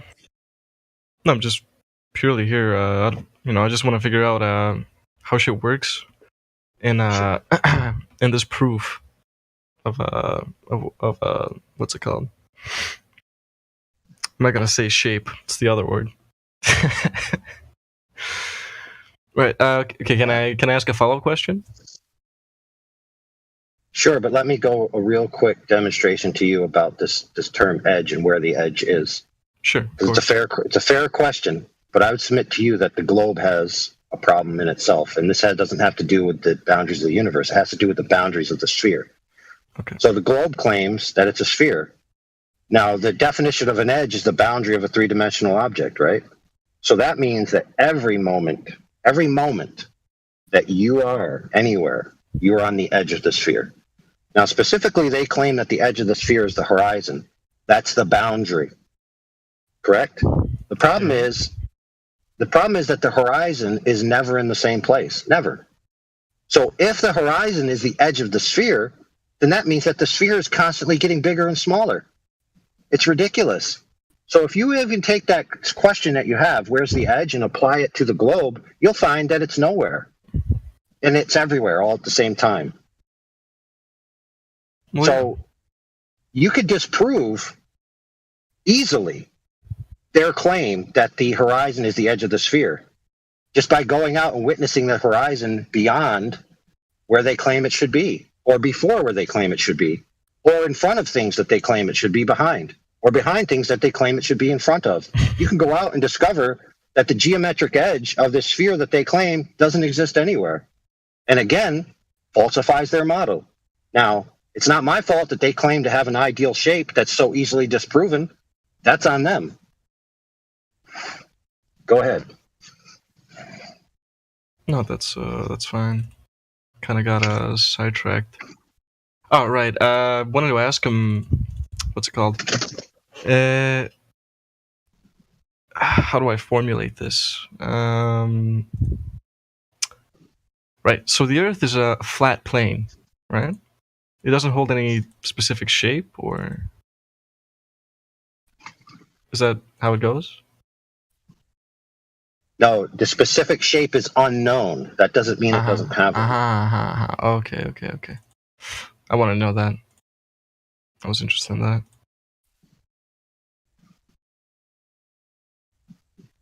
For example, someone might say, well, if the Earth was flat, I could drill through and come out the other side. Well, how would you know that? What if it goes on for 1 trillion miles? Right? For example, the largest hole that they've ever dug is 8 miles deep. When they got to the bottom of 8 miles, their machines failed. Thermal failure. The drilling, whatever they were drilling into, destroyed their machine and they couldn't go any further. So nobody knows what's below. Maybe it's only 9 miles deep. Who knows? Maybe it's 1 billion miles deep. Who knows?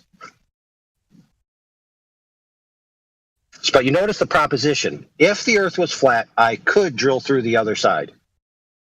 What makes you think you could drill through the other side? Think about it. But the proposition, if it was, then I could. You don't even know that.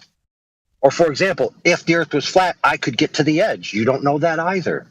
You don't know if that proposition is true that you're making in that sentence. But I do know if the Earth is a globe, it must have demonstrable surface curvature. That's the difference between the propositions.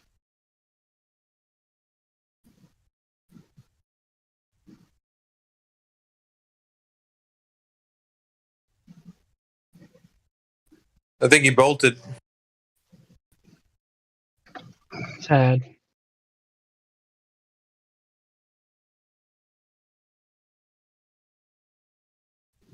Well, if it was time for work to start and he just left without any notice, I commend him. Yeah, I think he just left at the tail end of that, so he probably caught most of it. Still planted a seed, though. That's for sure. Yeah, 99.9% of the questions that globers or people who have been raised in the globe paradigm have for flat Earth are actually flaws with the globe Earth. Like, where's the edge? Okay, where's the edge of the universe? Where's the edge of the globe?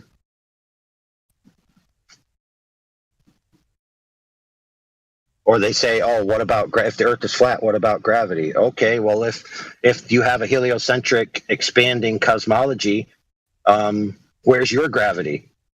Right? Because Newton recognized that his theory of gravity wouldn't work unless the universe was infinite.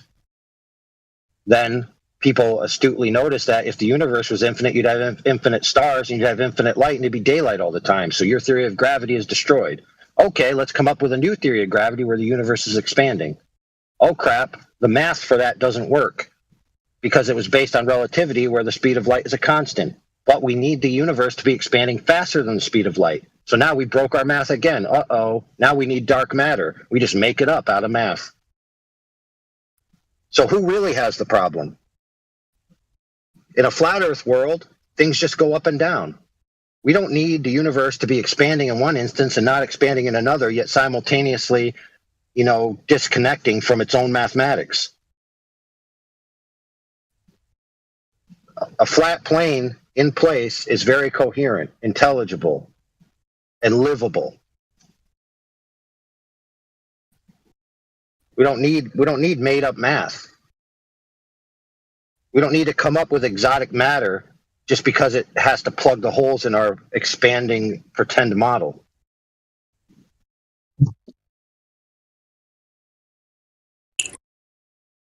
You know what else? We don't need to physically change the size of detection apparatus rather than just accept the results of experiment. Speaking of the Lorentz transform, where they didn't like the results of their experiment that proved the Earth wasn't moving, so they just said, oh, what we'll do is we'll just change the size of the apparatus we used to measure it with some math. And then everything's good again.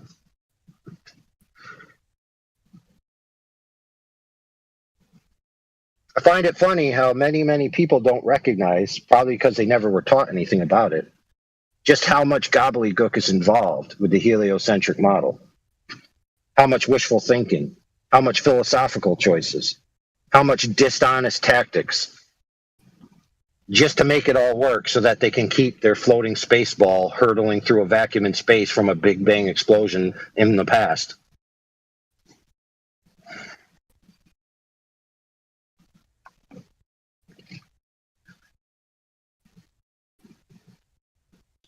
All right, my work here is done. I'm off to make some money.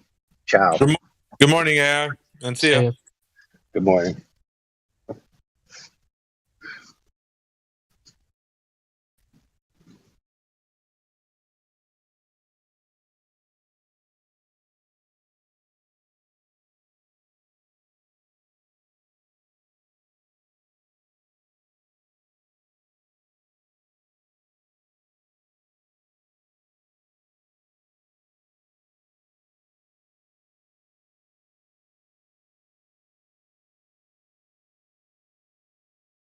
What's going on?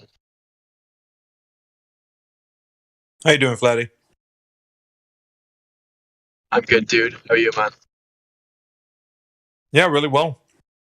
Had a great morning. Yeah, excellent. The weather's amazing here today. Pretty good, huh? Yeah, man. It's not raining, so that's a good start for Wales. And the sun's actually out as well, and it's blue sky. We had a blizzard last week, and we're supposed to get another one this Saturday.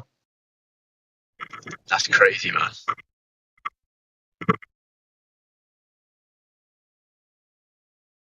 I have my doubts. It says 6 to 12 inches expected, but I think it'll probably be more like 2 to 4. I don't know. Didn't you get a little down there in the Midwest there, Biggie? We had some flurries on Sunday. Flurries. Gotcha. It did snow. It was like maybe an inch, but it melted already. Yeah. It's supposed to be like 70s today. I can't wait. Wow. Dude, I can't wait. Oh. I'm waiting for flip-flop weather, man. Want to be out in the flip-flops. Mm. Maybe do some gardening. Go buy McFlurry with a pen. Yeah, go buy a McFlurry.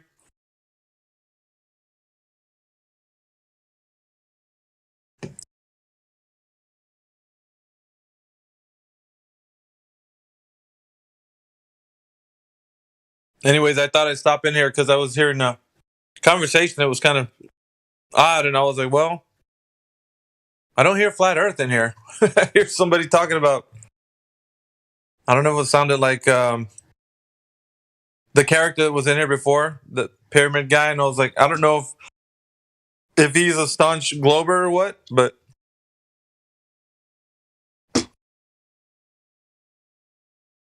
yeah, Gibby Get just likes to talk about theoretical stuff.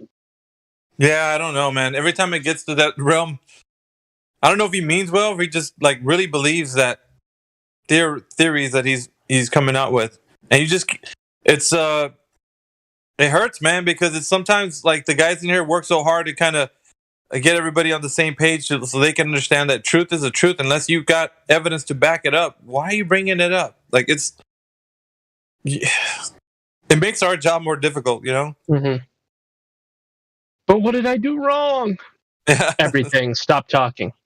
Yeah, I came on super strong, but I was like, I had just come on not too long, about the same time as you, really.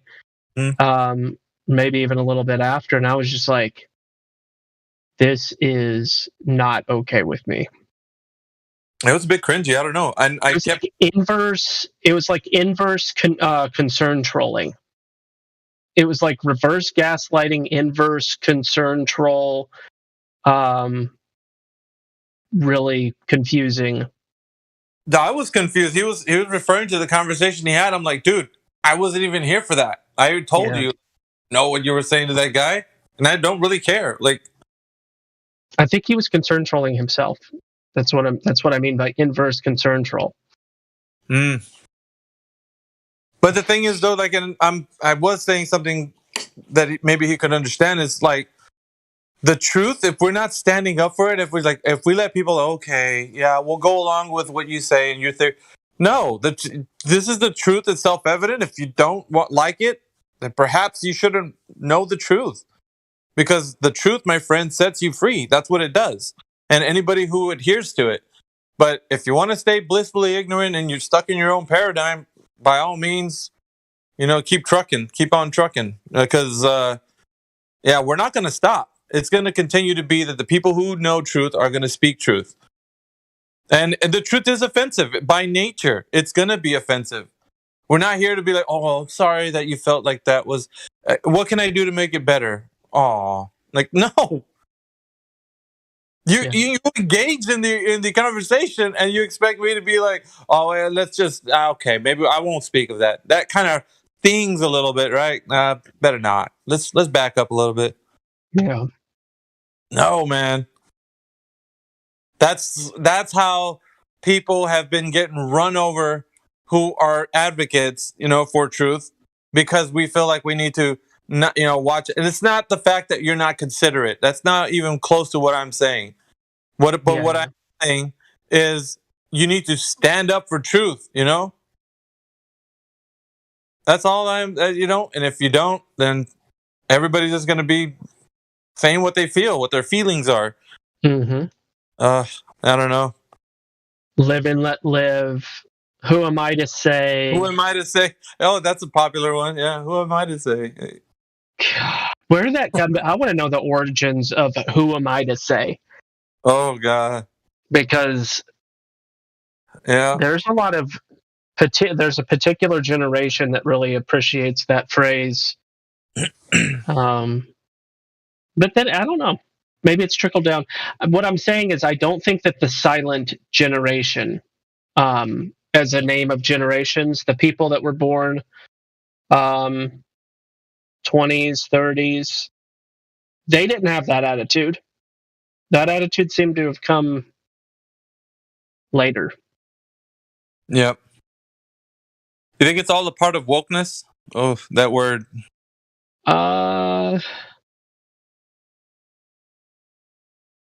What would it be? I mean, you'd have to break down all the different things that makes. What are the influencing factors of the boomers, and why does that generation and beyond hold that specific attitude? Now there was a blip briefly. I would say that Xers tend to buck that a little bit. There oftentimes with the generations there seems to be. You think like late 80s, that sort of thing? A pendulum swing. Well, I would say late 70s and early 80s was this brief period of a generation that started to buck that the status quo and all that. But for a brief moment, but it got quailed pretty quickly. Mm-hmm. And now it's swept. It's almost entirely swept away. I mean, there's a remnant at this current time. There's a remnant of people who stand up for truth and will be vocal about it. But it's the majority of the time you just get people agreeing, not to be confrontational. I should say the confrontation. Mm-hmm. And what happens then is that you give up sacred ground. This is sacred ground, my friends. The truth, it's sacred. It should be. It's a battleground for the mind, and we're at war. This is no time to give up ground and say, well, I'll let you have this and you can have that. I'll give you gravity. Or no. You are not taking not one single inch of truth. You are going to demand for evidence, and if you don't have any, then off you go, right? Because there's nothing you have to contend with it. And this is kind of why I think that it's been slowly but surely breaking down. And I didn't have a problem with the chap earlier. Didn't have that. It's just the idea of how he was going about, like, I don't want to force them. I'm like, force? Yeah. How are you? Wait a minute. This term force? I have a disagreement with term force. We don't force anybody into the server. We don't force anybody to talk to us. We don't force anybody to engage with us. Like, this all happens because they want to engage. At the moment it gets a little sticky and they can't provide evidence and they're just like, oh, and then the onlookers are like, oh, just go easy on that guy. Just come on. That's little. And you're like, no, this is the part where it needs to happen. The earth shattering is a good word because it should shatter their reality into like the real, right? Like what we're really experiencing, not some fantastic idea what the earth isn't.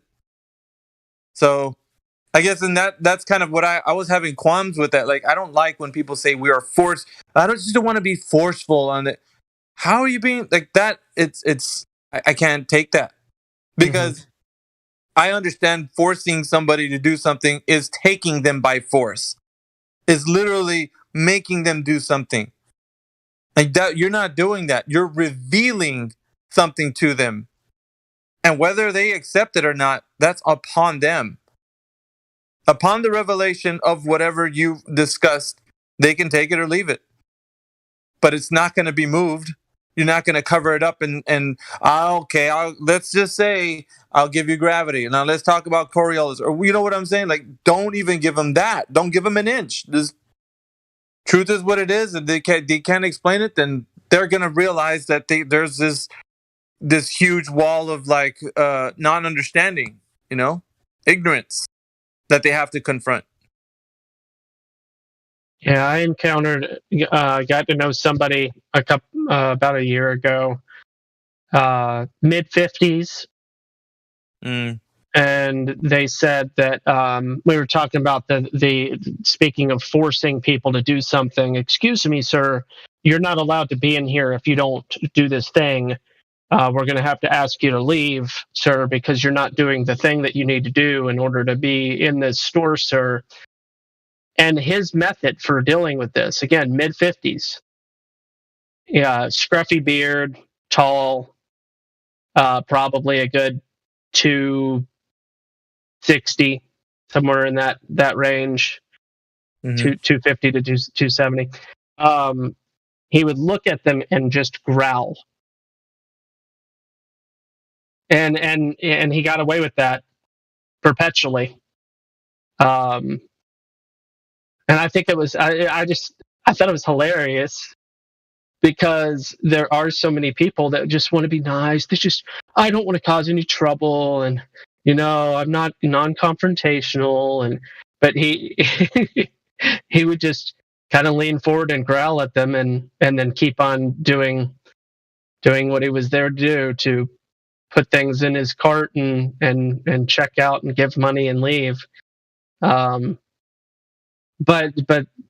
there wasn't enough, by any means. There wasn't enough people doing that. Yeah, I just didn't want people to feel like that.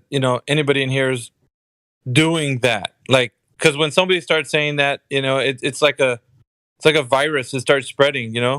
Oh yeah, I know what you mean. The whole, you don't want to force any.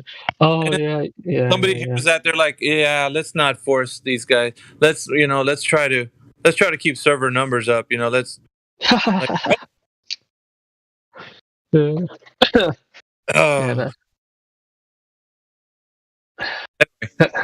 what the Care Bear Discord server is for. The Care Bear. Golly. I'm sure some variation of that concept of Discord servers exists. Yeah, but I've known people in here never to be that way, so that's kind of why. And then I heard him talking about, he's like, well, I'm a flat earther, but I just don't want to force anybody. And it's like, oh, bro, oh man, that's fine.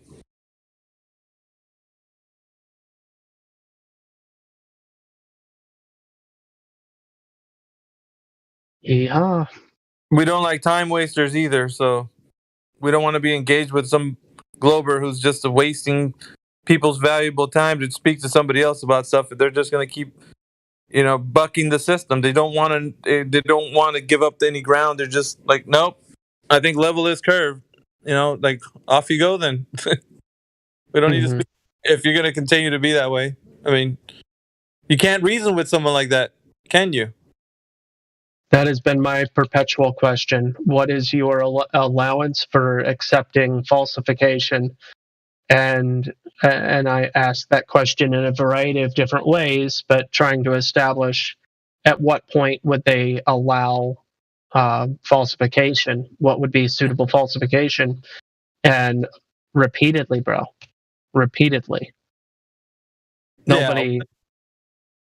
Well, there's no talking to them at that point. I mean, you've reached that impasse, and you're like, okay, well, vaya con Dios, because there ain't gonna be nothing here for you. If you don't want to even look at the argument, or if you don't want to talk about it, and if you're staunch in your position, and you're saying, nope, well, that's not going to be a sufficient answer. So, just you saying, so. There's no need to further a discussion. Well, repeatedly, what I get for the ones that are trying to think about it, what I get as an answer is long-distance observations could never falsify my belief in the globe. That's what I hear as their final answer, and then it leaves you with, what would? But then that could be a distraction tactic, maybe. Yeah, it could be a spin-off to something, so another conversation. Well, I need pictures from space. Yeah. So basically, my point is, what ends up happening is their proof, or what would be sufficient evidence for falsification is anything that's impossible is the answer to that question for them. Insert impossibility here, and that is what would be the. So, for instance, they'd be like, I'd have to see it from outer space. Oh, you'd have to go to a place that doesn't exist to be able to see the whole thing all at once, and that impossible thing is the only thing that would be your proof for falsification. Like, that's where it goes with these people. They make up some impossible thing. So an example of that would be Pazza, who, when I was pressing him on this issue, he said the horizon would have to be in the same location every day in order for me to believe the falsification. So the thing that it isn't, like we know the apparent horizon is wherever it appears to be and it changes all the time, it would need to not change at all ever in order for him to believe or understand the falsification. The impossible would have to happen, is what I'm saying. And this continues to be the repeated pattern of the Globers. They only will allow for impossible means to falsify their belief. Yeah, because they believe in the impossible. That's why. That's the reason why. Because they believe in the impossible. Yeah. So some other impossible thing would be the only suitable falsification for an already impossible belief. Yep. Yeah. What a mind warp.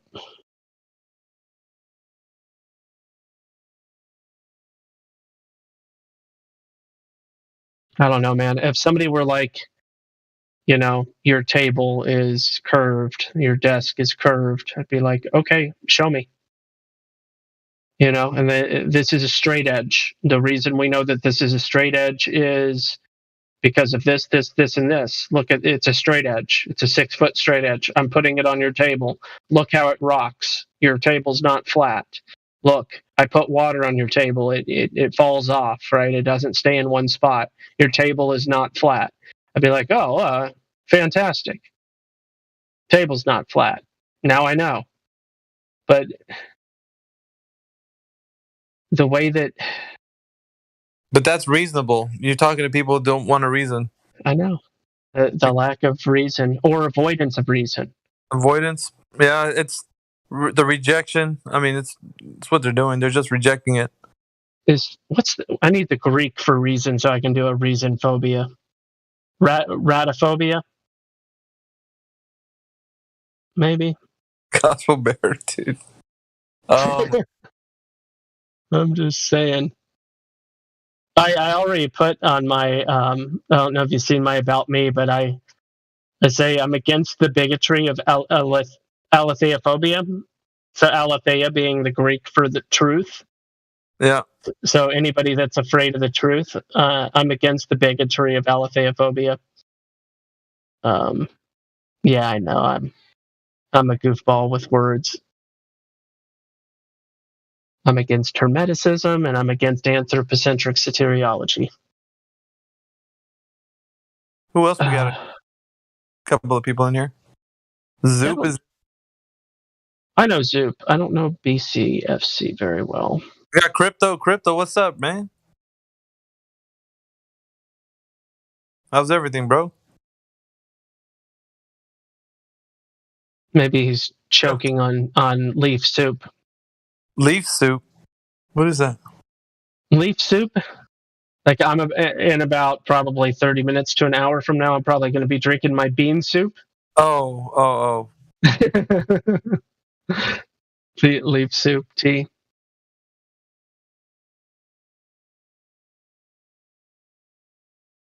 I thought that was pretty funny when I first saw the leaf soup thing.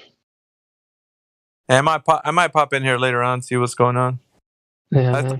Morning, kind of see what's happening, and yeah, it was just me kind of having a good morning, I guess. Yeah, good.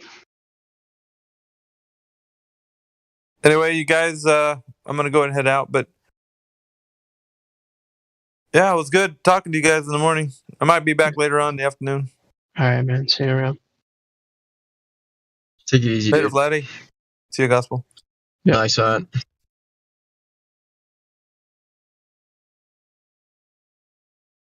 Crypto dipped out at the same time. That's funny.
It's me. Well, you got Ireland in your screen name. You actually native and or resident of Ireland?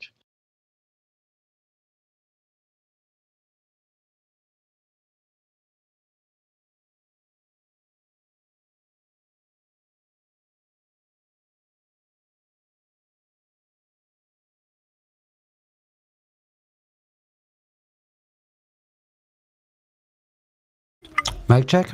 Yeah, I can hear you. Yeah, a couple of days ago, crypto verified me to talk.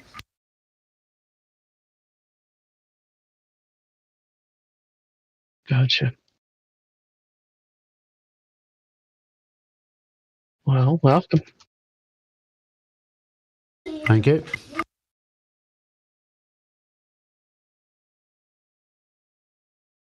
Same for you. If you have any questions, want to spark the convo,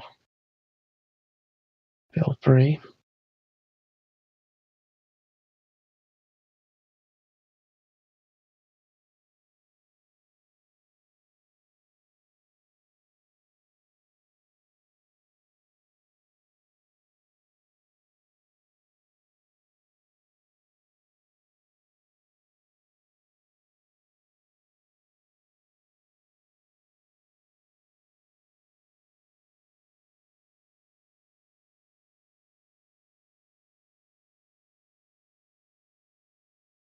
I'm so disappointed in people sometimes, though. That guy, when I said I had measured the wood in my garage and that it was theoretical, he was like, yeah.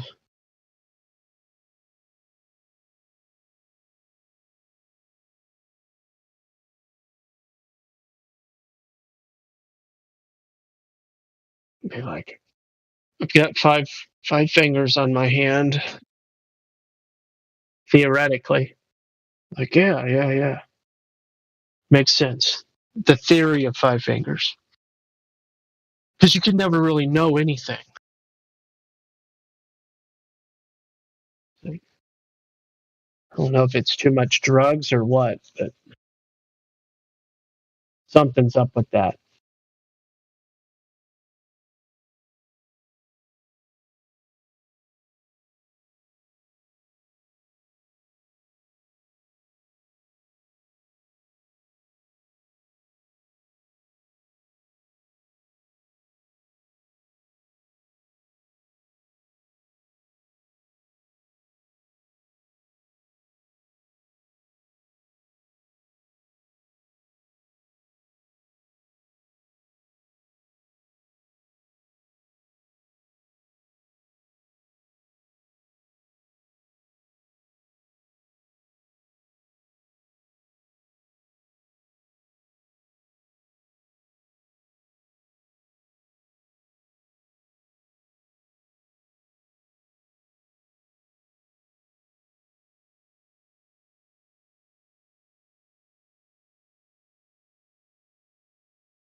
So Neil, you're not a climate scientist, but you're a very distinguished scientist and astrophysicist.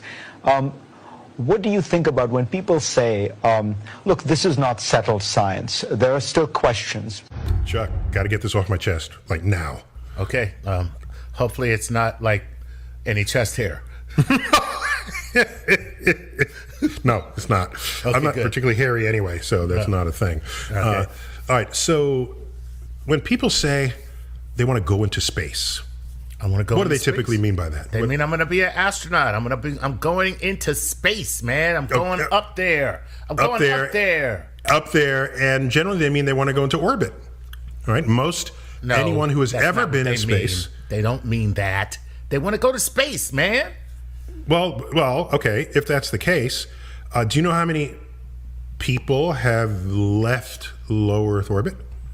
Well, first of all, you are going to have to define low Earth orbit for me. Okay, sorry. Okay. Because I'll say it another way. All right, the Apollo astronauts. Okay, that left Earth. Right. To go to the moon. All right. Okay. And that's space. Okay, wait a minute. So there was Apollo 10, 11, 12, 13, 14, 15, 16, 17. So 8 missions left Earth to go to the moon. Not all of them landed, right? As famously Apollo 13 didn't. And Apollo 10 was just a dry run for Apollo 11. But those are the only people who have ever left Earth for a destination. That's cool. Every other astronaut, hundreds of them, are called astronauts, and we still say they went into space.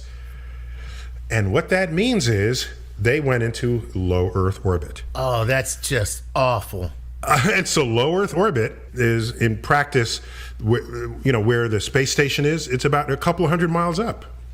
So the distance from Earth's surface to the space station is less than the distance from New York City to Washington, D.C. Oh, God, why are you depressing me like this? I'm just trying to be honest about this. This is awful. Okay? So when people say to me, you want to go into space, and because somebody's got some orbital tourist thing, and I'm thinking, to me, space is the large-scale structure of the universe. Thank you. Not boldly going where hundreds have gone before, driving around the block, as low Earth orbit indicates. Okay? So, yeah, you can drive to Earth orbit in, 3 or 4 hours. Oh. All right? If the road were pointing straight up. So NASA and others, I'm not implicating NASA uniquely in this, when they say we are going into space, that's what they mean. Okay? Okay, that makes sense. That makes sense. So there's a distance for which that's it. And they rounded the number, so it's a nice clean number. It's 100 kilometers up, or about 62 miles. Damn. Okay? So is the space station space? Is that beyond that threshold? It's outside of that definitional layer. But it's still low Earth orbit. It's still LEO, low Earth orbit. And I'm sorry, as an astrophysicist, to me, space is the large-scale structure of the universe. All right. Listen, I can't find fault with anything you said. It kind of makes sense. Frankly, I have been pushing NASA to revamp its vision. The shuttle did some extraordinary work in low orbit experiments, this International Space Station, moving cargo. It was an extraordinary accomplishment, and we're very proud of the work that it did. But now what we need is that next technological breakthrough. We're still using the same models for space travel that we used with the Apollo program 30, 40 years ago. And so what we've said is, rather than keep on doing the same thing, let's invest in basic research around new technologies. I'd go to the moon in a nanosecond. The problem is we don't have the technology to do that anymore. We used to, but we destroyed that technology, and it's a painful process to build it back again. Now what we need is that next technological breakthrough. We're still using the same models for space travel that we used with the Apollo program.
Now, I don't want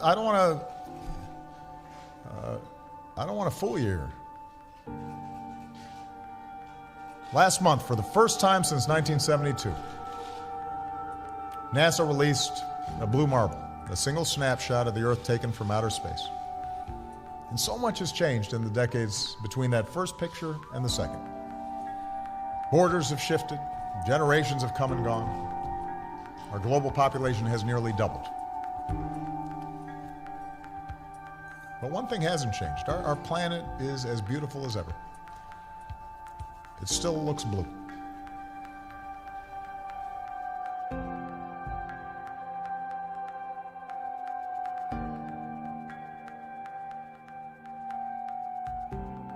In 2002, Blue Marble 2.0, NASA's Rob Simon made this.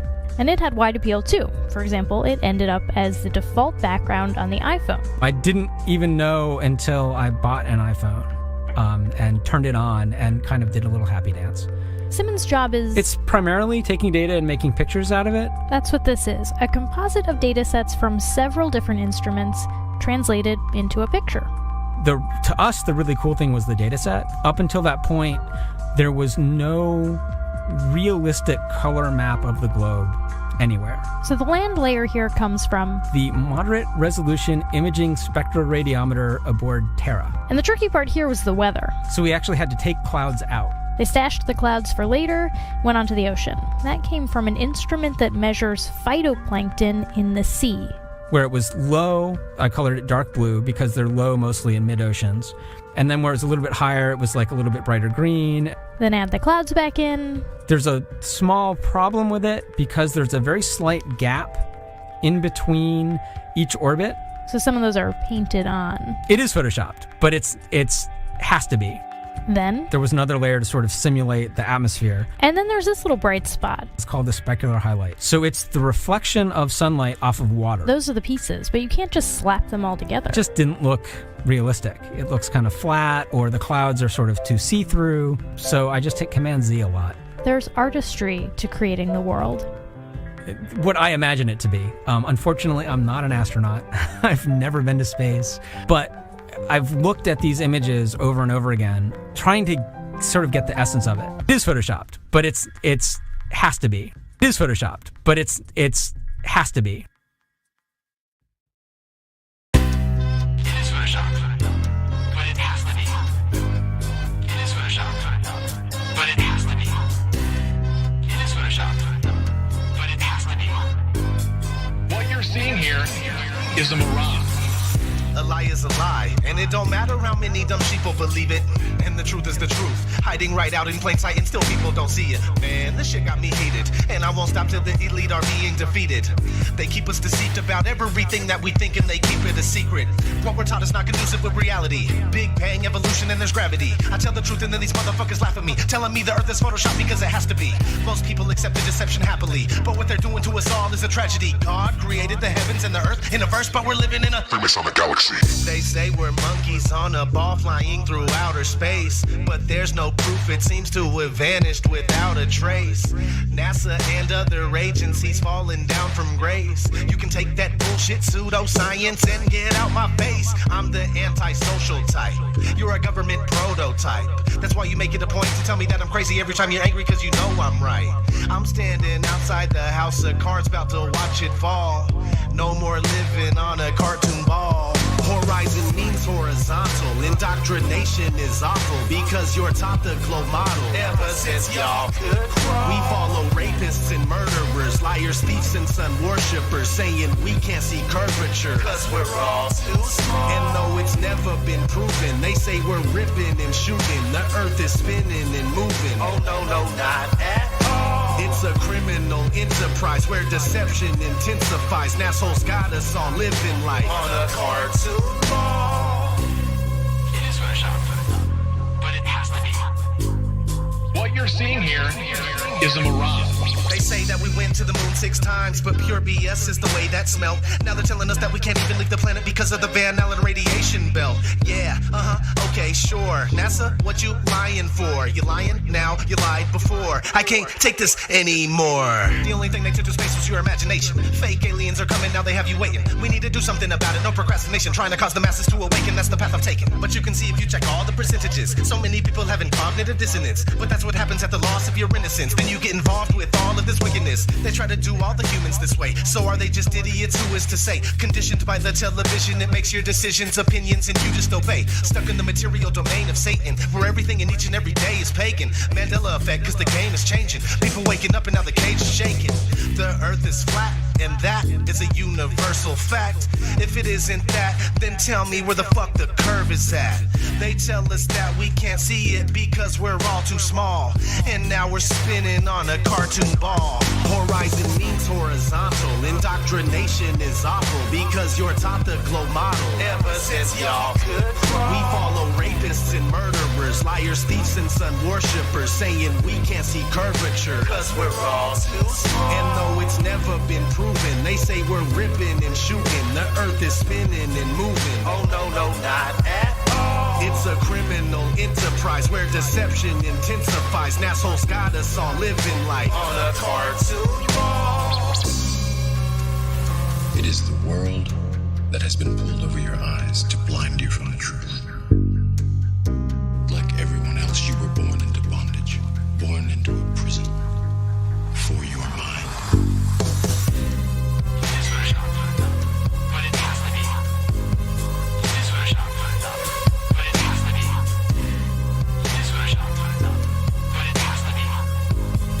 What you're seeing here is a mirage.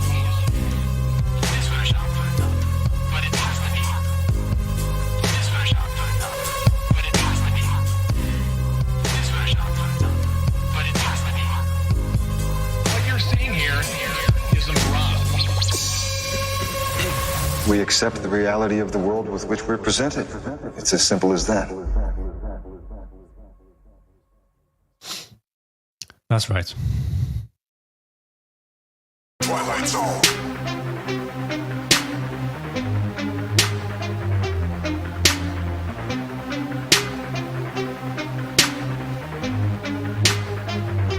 We're living in the Twilight Zone.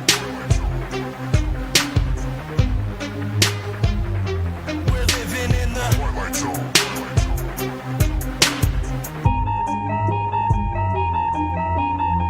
These crazy days that we live in just cause me aches and pains. Lately my life is like a season of Stranger Things. This place is flooded with demons and they invade your brains. This is an artificial hell and they create the flames. Day to day I just try to stay strong and make it through. Wake people up from their slumber, that's what I came to do. Please don't believe what you see on TV and think it's true. It's all just targeted programming and it's aimed at you. It's everywhere, you're getting lied to and yet you barely care. People with common sense are now very rare. But the way that they brainwash you isn't very fair. They can shove that mind control programming up their derriere. I do not consent to the way they tailor society. Ain't no variety. Plus I really hate when they lie to me. I use music as a tool to release the anger inside of me. You don't know how fucking crazy it's driving me. That we're living in the Twilight Zone. They claim you have freedom but they don't honor it. The world is a prison and you're the occupant. We're living in the Twilight Zone. The government's useless and they're incompetent. And satanic pedophiles are prominent. We're living in the Twilight Zone. The things that you believe are the total opposite. And being called crazy is just a compliment. We're living in the Twilight Zone. It's ran by the New World Order conglomerate. But there's a storm coming and there's no stopping it. We're living in the Twilight Zone. It's where we live and control you through fear and terrorism. They wanna keep you in a mental prison where they tell you vision through the television. Where the ignorance is bliss and they just keep you living in it. You're a business, getting us citizenship. What did you really think that your birth certificate is? Get the straw man on. Money isn't paid, it's all a banknote. It's only a bill exchange when you pay that loan. Like a monopoly game, but you can't pass go. When you turn on the TV, all did you get politically as entertainment? The news that you see is all suggested. Lowering frequencies contribute to our stress.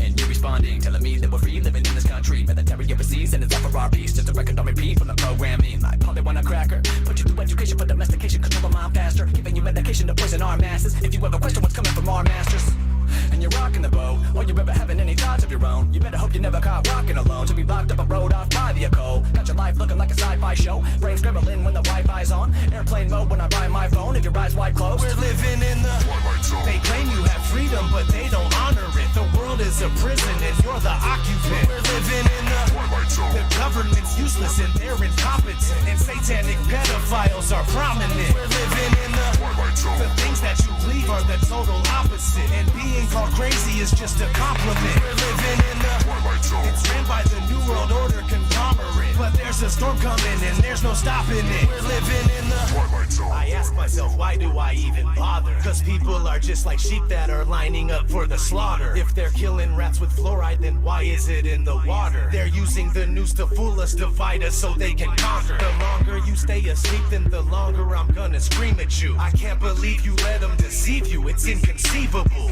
I won't stop until you wake up and do what you need to do. This world is overran with an evil that is unspeakable. Most people don't know, so they just vote and pay taxes. The devil's hiding in the shadows and controlling their actions. And they think that the earth is a spinning globe on its axis. But I don't have any time to devote to this madness.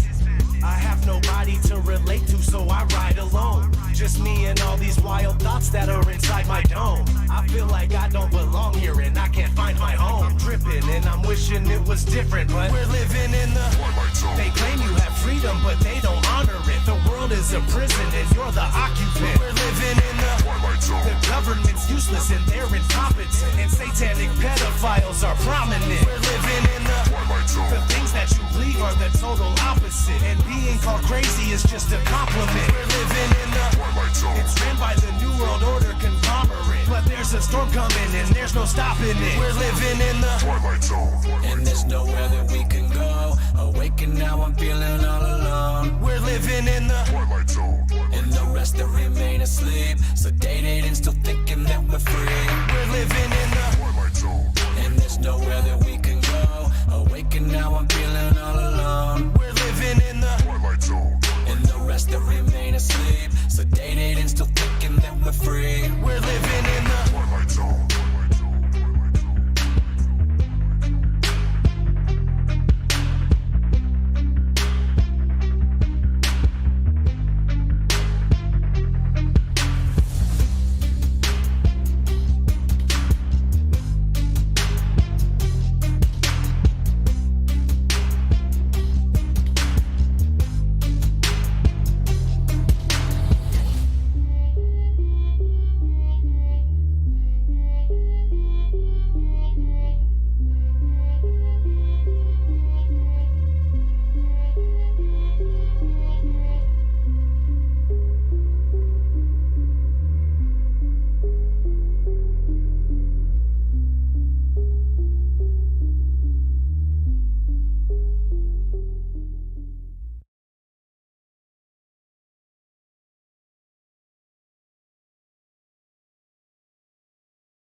ODD TV.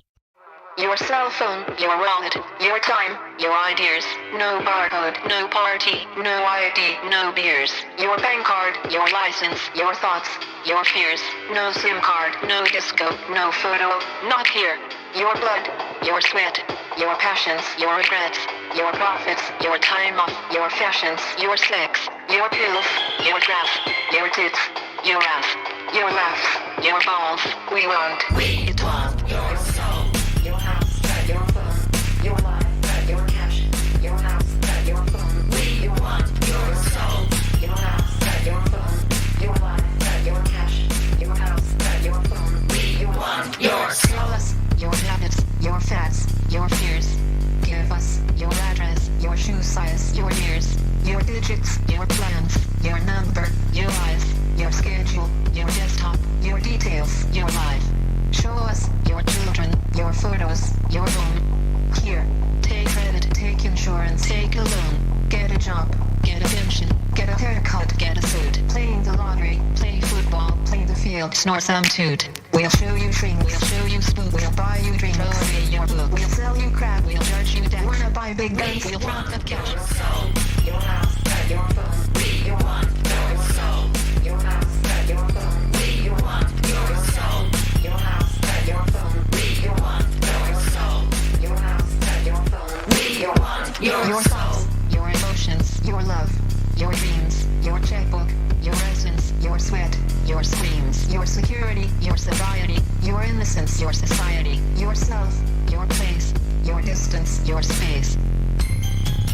Go back to bed, America. Your government is in control again. Here, watch this. Shut up. You are free to do as we tell you. You are free to do as we tell you.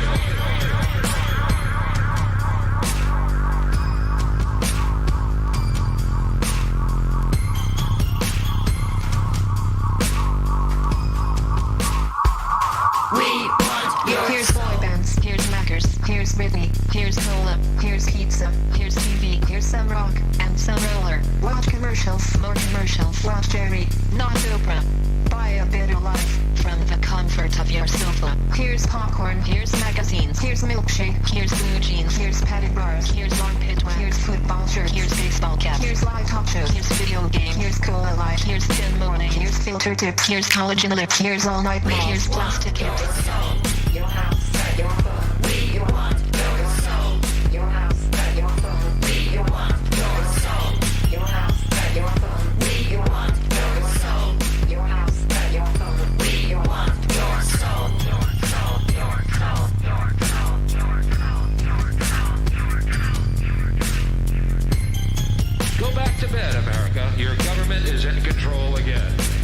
Here's American Gladiators. Watch this. Shut up. Go back to bed, America. Here is American Gladiators. Here is 56 channels of it. Watch these pituitary retards bang their fucking skulls together and congratulate you on living in the land of freedom. Here you go, America. You are free to do as we tell you. You are free to do as we tell you.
Let's get it, homie. We sleep, the alarm's going off, beep, beep. Time to wake up to the deceit. Our whole reality's made up by the elite. They live, we sleep, the alarm's going off, beep, beep. Time to wake up to the deceit. Our whole reality's made up by the elite.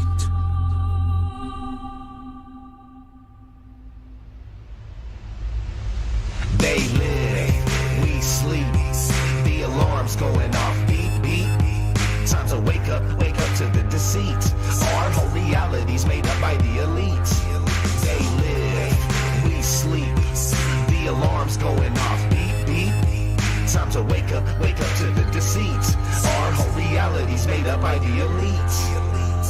I came here to kick some ass just like Roddy Piper. These motherfuckers that walk among us, they got me hyper. But don't be chewing that bubble gum, it's got aspartame. It's a chemical directly targeted at your brain, just like the fluoride that they put in the water supply and all the geoengineering we got in the sky. I'm trying to tell you, and I hope that you're hearing me clearly. This ain't no bullshit speculation, conspiracy theory. They live and they're controlling every move you make, from the apartment that you live in to the juice you drink. They give you television to help you ignore this prison while feeding you genetically modified organisms. They want us like the Walking Dead, just obey and consume. Don't worry about anything, keep awaiting your doom. To all my warriors out there, this is indeed my call. It's time to put a fucking end to this elite cabal. They live, we sleep, the alarm's going off, beep, beep. Time to wake up to the deceit. Our whole reality's made up by the elite. They live, we sleep, the alarm's going off, beep, beep.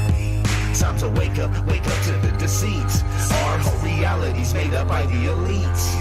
When they try to prove their spinning ball Earth, it's remarkable. All their arguments science are absolutely fucking farcical. It's clearly been shown your problems aren't resolvable. Your theory has been blown into tiny little particles. The pharmacological drugs they got the masses on precludes them from putting their rowdy Roddy Piper glasses on. And even when they do, they're unable to gaze too straight, cause for most of them it's way too late for them to see past their conditioning. They will not be listening to anything outside their paradigm imprisonment. They are ensconced in a nonsensical certitude, brainwashed by devils to revel in their servitude. It's idiocracy, pure hypocrisy. Waking these dummies up, it used to mean a lot to me. But nowadays I wanna tip their canoes, and as they drown, tell them this is what you get when you snooze. They live, we sleep, the alarm's going off, beep, beep. Time to wake up to the deceit. Our whole reality's made up by the elite. They live, we sleep, the alarm's going off, beep, beep. Time to wake up to the deceit. Our whole reality's made up by the elite.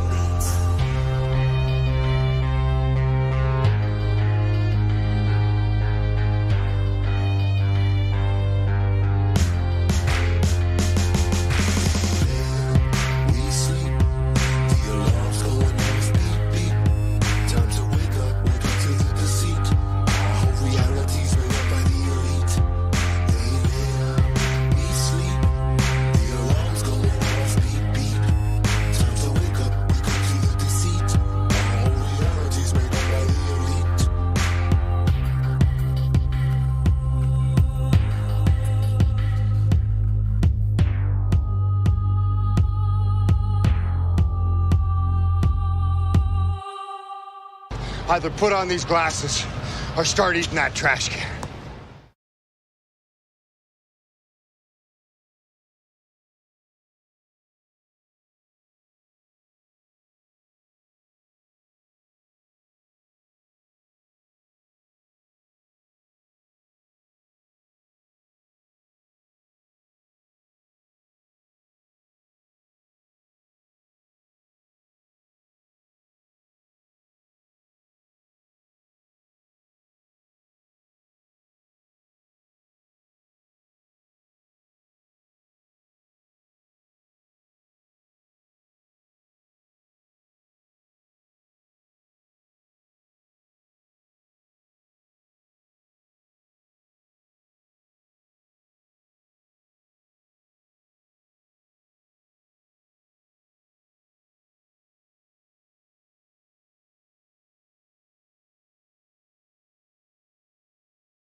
Space may be the final frontier, but it's made in a Hollywood basement. Space may be the final frontier, but it's made in a Hollywood basement. Space may be the final frontier, but it's made in a Hollywood basement. Space may be the final frontier, but it's made in a Hollywood basement. Have you ever dreamed of going up to outer space? Or maybe meeting other beings from another place? Have you ever wondered what it's like on other planets? Then you watch a science show and come to believe you understand it? You feel empowered by the knowledge and you feel enlightened. Listening to Bill Nye and Neil deGrasse Tyson. But then you wake up and you start to see the obvious. Life is just a lie and this whole world ain't what we thought it was. NASA's missions to the moon were never completed. They just filmed them in a room and people believe it. I used to wonder what it's like to be an astronaut. Now when I see them acting, I can't help but to laugh a lot. They give us cartoons and they claim that we live on a ball. But it's flat and it's not moving or spinning at all. Why you lying to us, man? That's something that we want to know. After that, you're gonna have to pack up all your stuff and go. Space may be the final frontier, but it's made in a Hollywood basement. Space may be the final frontier, but it's made in a Hollywood basement. Space may be the final frontier, but it's made in a Hollywood basement. Space may be the final frontier, but it's made in a Hollywood basement. History has been rewritten by winners of wars. The Jesuit order, Khazars, Freemasons, and more. They pulled the veil over our eyes, and it's time to awaken. Through organized indoctrination, our minds have been taken. It's time we take our power back and we rescue our people. The Vatican and the bankers are like Resident Evil. They may have had the greatest plan that was ever concocted, but Illuminati never thought that they'd ever be spotted. They're manufacturing reality all in our heads. They tell us if the earth is flat, then we'll fall off the edge. But if it is a spinning ball, we won't fall off it then. And gravity is our imaginary magic friend. Why is water always flat when unmanipulated? Why are pictures of the earth computer generated? Why you lying to us, man? That's something that we want to know. After that, you're gonna have to pack up all your stuff and go. Space may be the final frontier, but it's made in a Hollywood basement. Space may be the final frontier, but it's made in a Hollywood basement. Space may be the final frontier, but it's made in a Hollywood basement. Space may be the final frontier, but it's made in a Hollywood basement.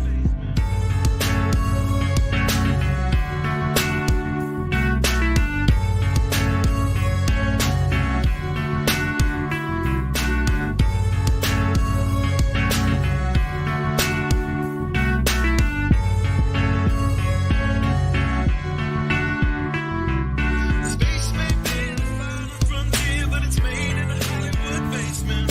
Space may be the final frontier, but it's made in a Hollywood basement. Space may be the final frontier, but it's made in a Hollywood basement. Space may be the final frontier, but it's made in a Hollywood basement. Dear NASA, it's becoming 100% crystal clear that you and the other space programs that are in operation are connected and are deceiving the entire world. More and more people are waking up every single day, and we are now able to see right through you. But what we really want to know is, why are you lying? Sincerely, me and the great people of this earth.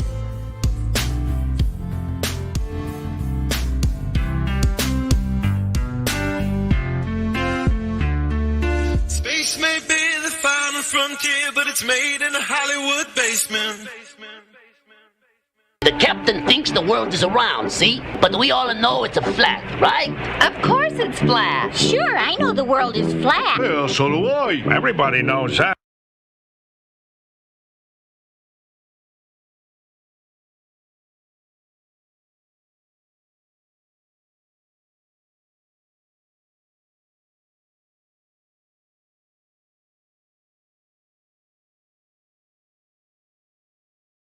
What's up? How you doing today, India?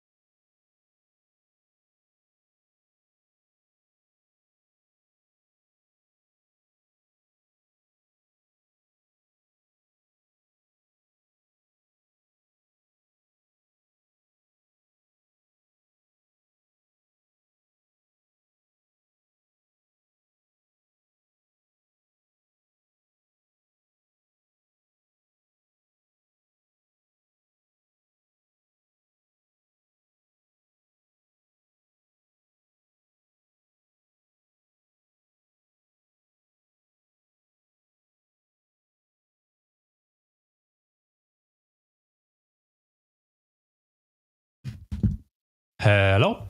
Hello, hello. How are we doing today? How are we doing today? Not much. Not much going on.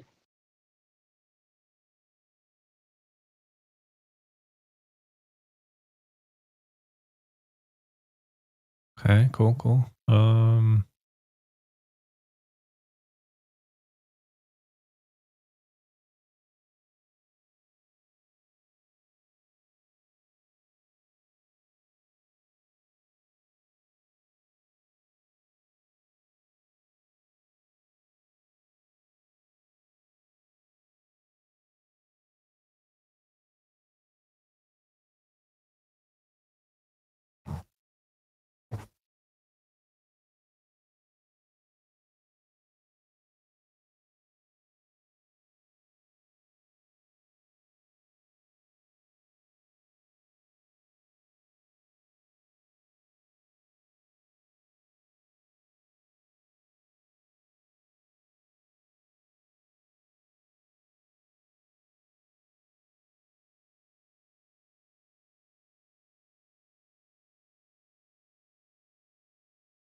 So what were you guys talking about earlier? If you're talking about when Miggy was here, Miggy was talking about efficacy, which is usually his topic of interest. Mm-hmm. I think he refers to it as strengthening the argument or something along those lines. Always seeking out different methods and the simplest ways and all that sort of thing. I'm interested in people's permission of falsification, because there seems to be a big lack in that area. You're talking about the dramatic, fallacious falsification. What do you call it? People not believing in falsification, basically. Yeah. That's what I'm noticing. It's a weird thing. The whole "what can we know? Who am I to say? What can we even know?" The recurring theme. Pretty weird. Yeah. Great example of a certain fella from yesterday, I will say. As an example, I mean.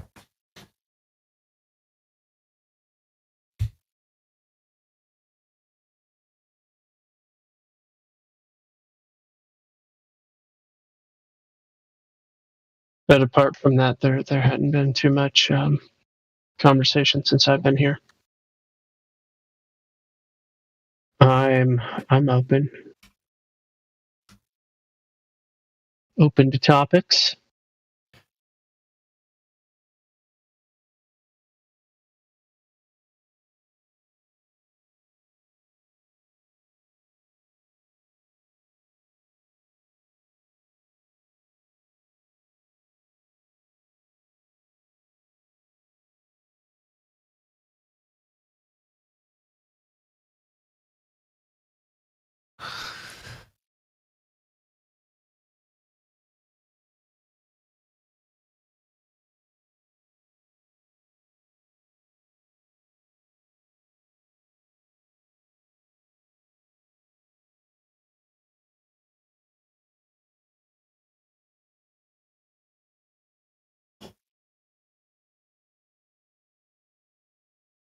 What happened to the guy Odin?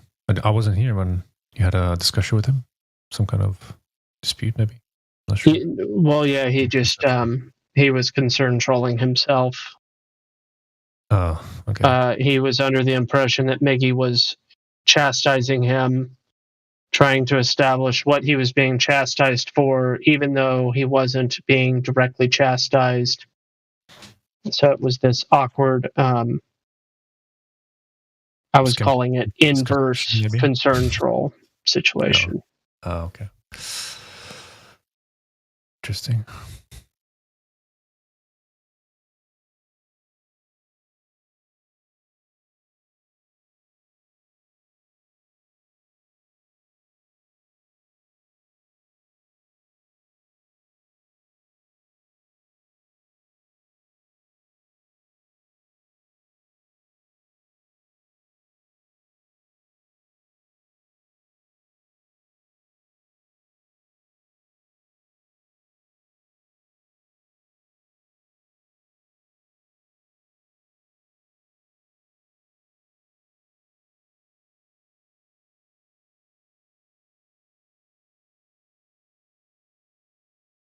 Hey. Hello? Hey, Odin. Welcome back. Oh, okay. All right. Back. Finally. Found your way back, man. Technology is hard sometimes, yeah? Yeah, well, I'm old. Like, you're not that old, are you? Oh, yeah, I'm getting old. Yeah, so we're, yeah, and? Have you lost your cognitive abilities or what? I think you're able to do. Not yet. Apparently not yet. All right. Good to hear.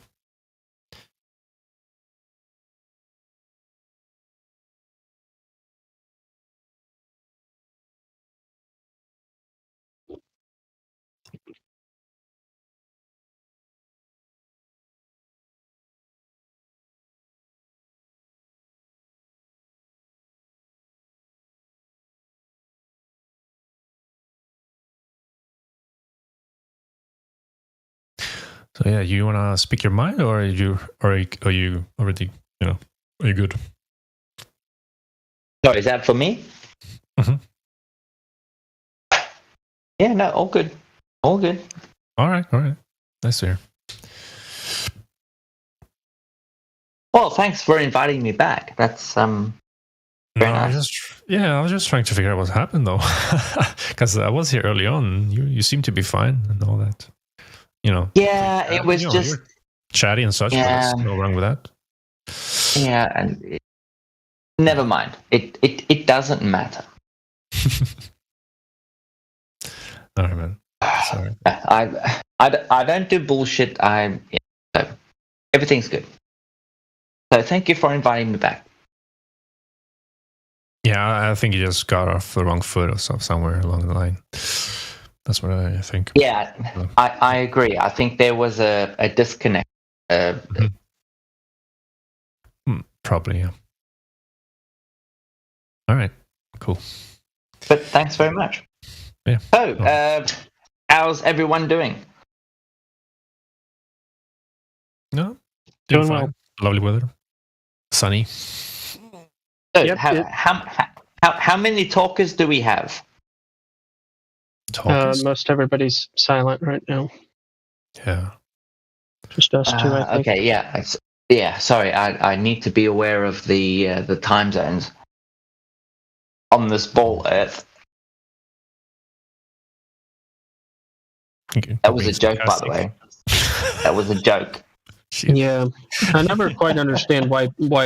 I think that the reason people bring up the time zone question is because they've never looked at a time zone map. Yeah, no, sorry, that was a joke. I was know just that. trying to. I know. Yeah. I get it. Yeah. But have you ever seen a time zone map? Oh, have I? Yes. I'm a pilot. I've experienced the time zones. Yes. Well, yeah, but I'm talking about, like just specifically, a lot of people are not aware that the time zone map does not correspond to longitudinal lines. Yeah, of course. Yeah. Well, you say, of course. A lot of people don't know that. And they don't even understand that in one longitudinal segment, that there can be 4 different time zones in one longitudinal segment. Yes. Yeah. No, that's well. No, that would be 6. 6 time zones. Where is there 6? I think that is 6. 4 is the highest I've counted, but if you know a spot where there's 6 in one longitudinal, I think I think it's 6. So longitudinal. So if that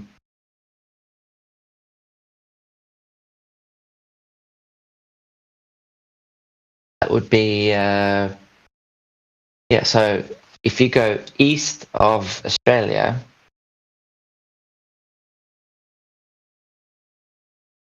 Oh no, that's 4. That's 4. So Tonga, have all the islands around Australia on the east coast. Yeah, that's 4. That's 4.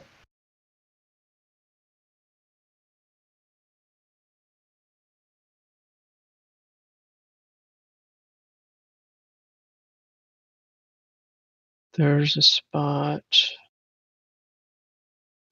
Green, purple, orange, yellow, striped green.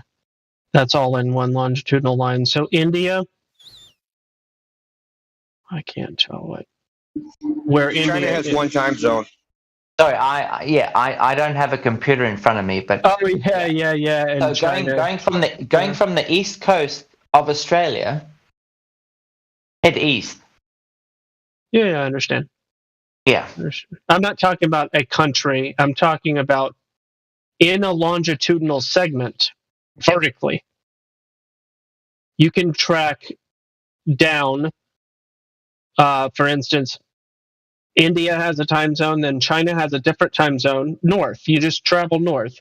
And then Kazakhstan has a different time zone, and then Russia has a different time zone, and then absolutely another part of Russia has time zones make no sense. Yeah. Well, I'm just saying a lot of Globers think that they're, time zones some type of argument, and I tell them it's political and arbitrary and hilarious that they would even bring it up. Absolutely. Okay, I just want to say from the get-go, I have been allowed to come in again. I am not a Glober. Yeah. You don't need to defend yourself. Oh, nobody's attacking you. This is the same as this morning. Stop defending yourself where there is no attack. You seem to be a very sensitive person. No, I just want to say that from the get-go because, I'm not a Glober. Okay. So that's all I want to say. We have that established. You ever heard of proof? Have you ever heard the expression "proof is in the pudding"? Yeah. You Okay. ever heard if it doesn't come out of the water, it comes out in the dryer? So what do I need to prove? Hold on. What was that expression, India? If it doesn't come out in the wash, it comes out in the dryer.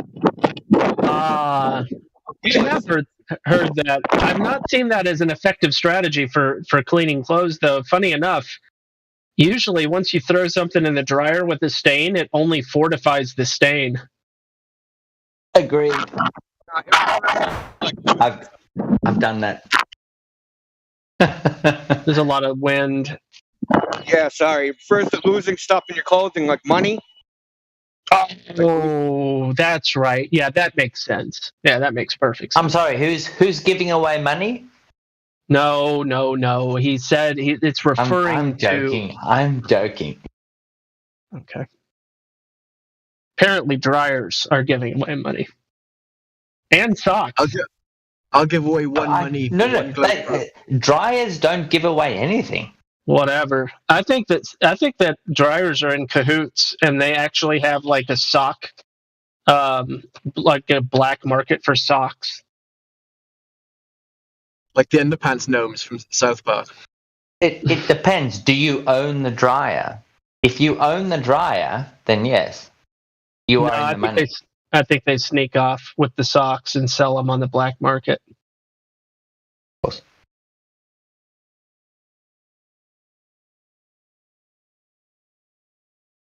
The stock market, yes. Oh, yeah. Y'all be talking about the stock market all the time. Where it's really at is the sock market. There you go. There you go. Number 1, collect socks. Number 2, question mark. Number 3, profit. Do you remember that South Park episode, The Underpants Gnomes? No, I never really watched that show very much. It's a good one. No, but talk about something that has horrible resale value. Socks. It's a weird US thing. dollar? Does that count? Maybe. Sorry. Maybe. I don't know.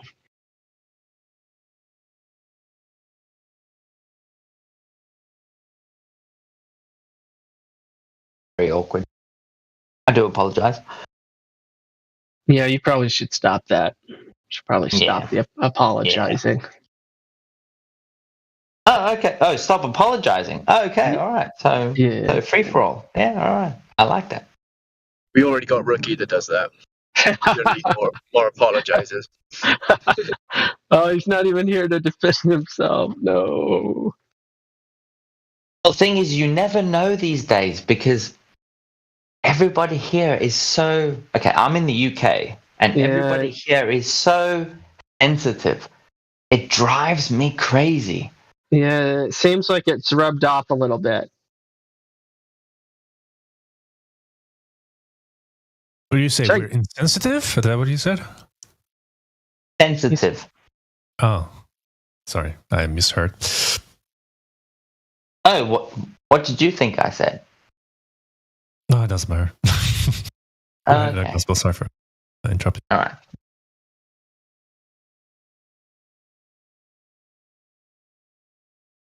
Yeah. Hey, Prod, are you there? Yeah. Hey, what you think about us getting another blizzard this weekend? Well, as long as I don't have any work this weekend, I'm okay with it. I hate to be out there.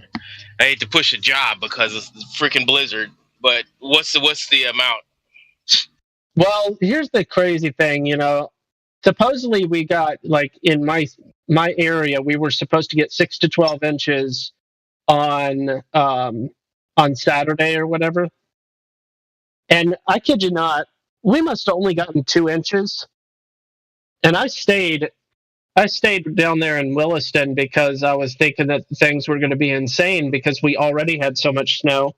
And we were like, yeah, we don't want to drive, in the craziness, blah, blah, blah. And we got back and I was just like, oh my gosh, this is ridiculous. This was only like 2 or 3 inches.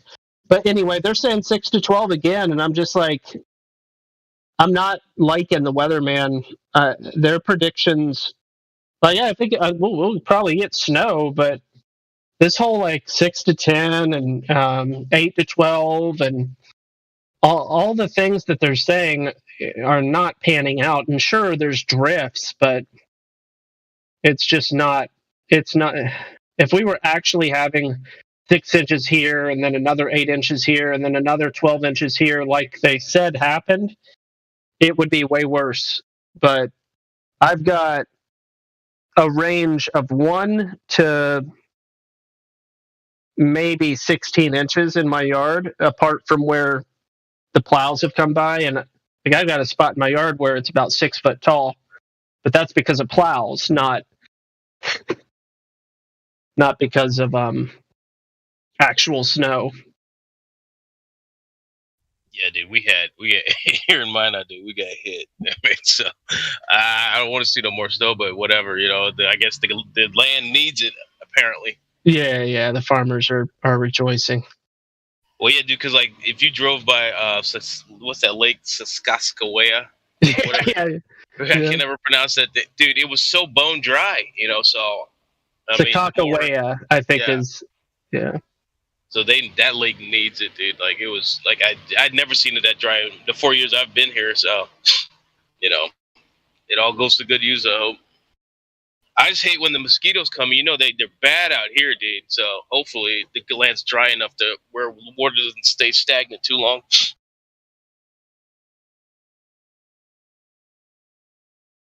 So forgive my ignorance, but where are you guys that you are still getting snow? It's a state in the United States called North Dakota. We might as well be in Canada. I know the states. Yeah. Okay. All right. So North Dakota. Okay. Yeah, around 48th, around the 48th latitude.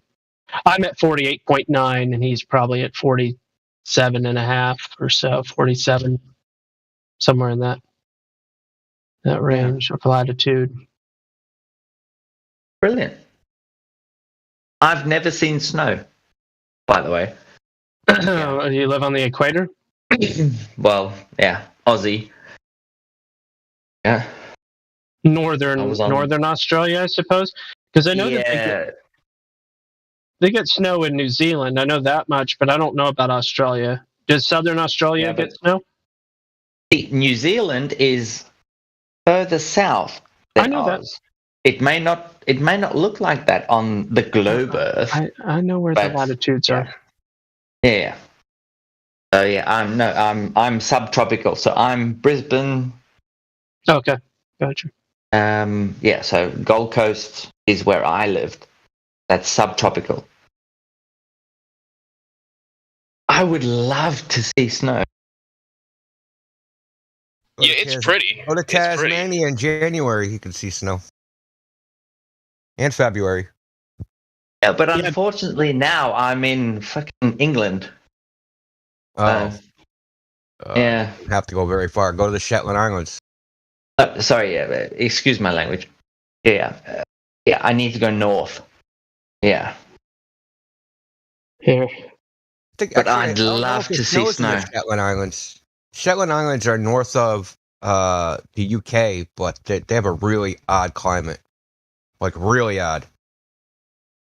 Like, they're almost in the so-called Arctic Circle, but it doesn't snow there or something. Like its climate is way different than what it quote unquote should be. Here, I'll share my snow. When you say odd, so it should be colder than it is? Is that what you're saying? It's like it's always like one temperature. It's like always something like just above freezing. Like all year round. Like in the summer and in the winter. It's just like always something like between 50 and 42 degrees or something. Really? Yeah, it was something really odd. I read it like a year ago. Yeah, Iceland's much the same way, between the 20s and the 50s all year. But my understanding is the water is the temperature regulator. Whereas, a place like North Dakota has such violent swings of temperature because it's intercontinental or, completely landlocked. It's in between. Now the unusual thing about that is there's spots in Russia that are very, very far away from water too, and they do not experience the same temperature swings in the same way. So I don't know. It is a but we're near. Yeah, but they water. Wouldn't though. You said we're near water? Yeah, because of Washington. We're not that far. We're like 16 hours from the coast. No, in Russia, they're like totally landlocked. You're never gonna get winds from the ocean. Yeah, but no, they wouldn't because the sun. the sun traveling around the flat Earth, it wouldn't affect Russia that much. Because Russia is, you're going towards the North Pole, the magnetic pole. It's just fucking gigantic. Covers everything. Yeah, so you wouldn't get that much variation. The same as if you go to the South Pole.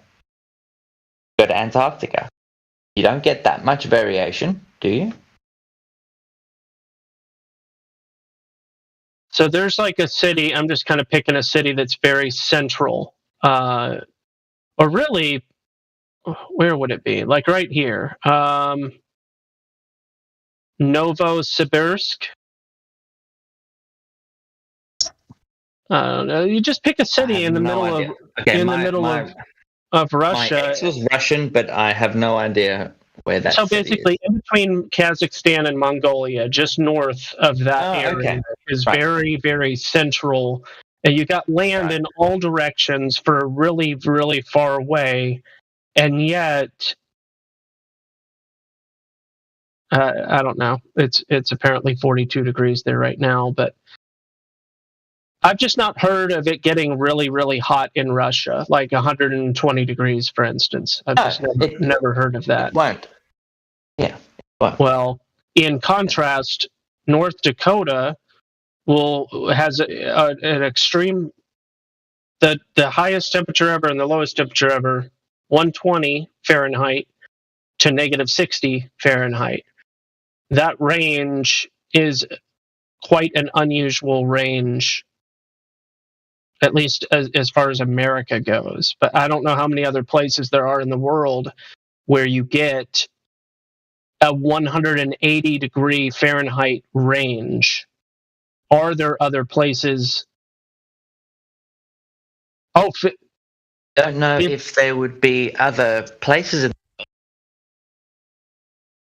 Oh, apparently it gets 102 degrees in Sochi, which is in Russia. Okay, and that's pretty hot. Pretty hot.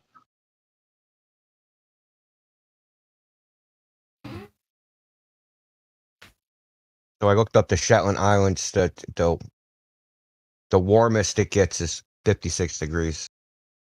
Yeah. But it doesn't get cold either, it doesn't get sub-freezing either, which is really weird.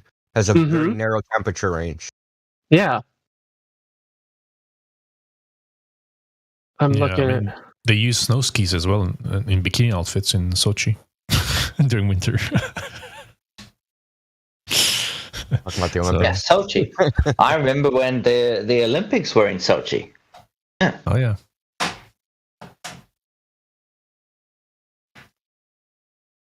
I boycotted the Olympics in Sochi because I'm a proud American. Yeah. Boycotting the Special Olympics if there's Russian kids in it. We don't want any Russian handicapped people. Bomb them. Not to change the subject, but they legit did that, man. They barred Russian athletes from the Special Olympics. The Special Olympics. Yeah. That's sick, dude. That's just sickness. It is. What does somebody with Down syndrome? Oh, we can't go to the Olympics you just trained for 6 months because of sanctions. He drools on himself. What's that? You know what I mean? It's so messed up. The world is messed up, dude. Clown world. Yeah. Oh, sorry. I should say the globe is messed up. Yeah. The globe only exists in your mind. I thought you were a flat earther. My mind. Let me tell you this. I'm not a glober. No. Let me tell you this, though. Doesn't matter if you're a flat earther or a glober. Come here and you bullshit, tell lies, and troll. You're going to get kicked off, flat earther or not. Why does everyone I'm think just telling you, because people think I'll be treated differently if I tell them I'm a flat earther. No, you won't. You won't be treated differently. Be treated exactly the same.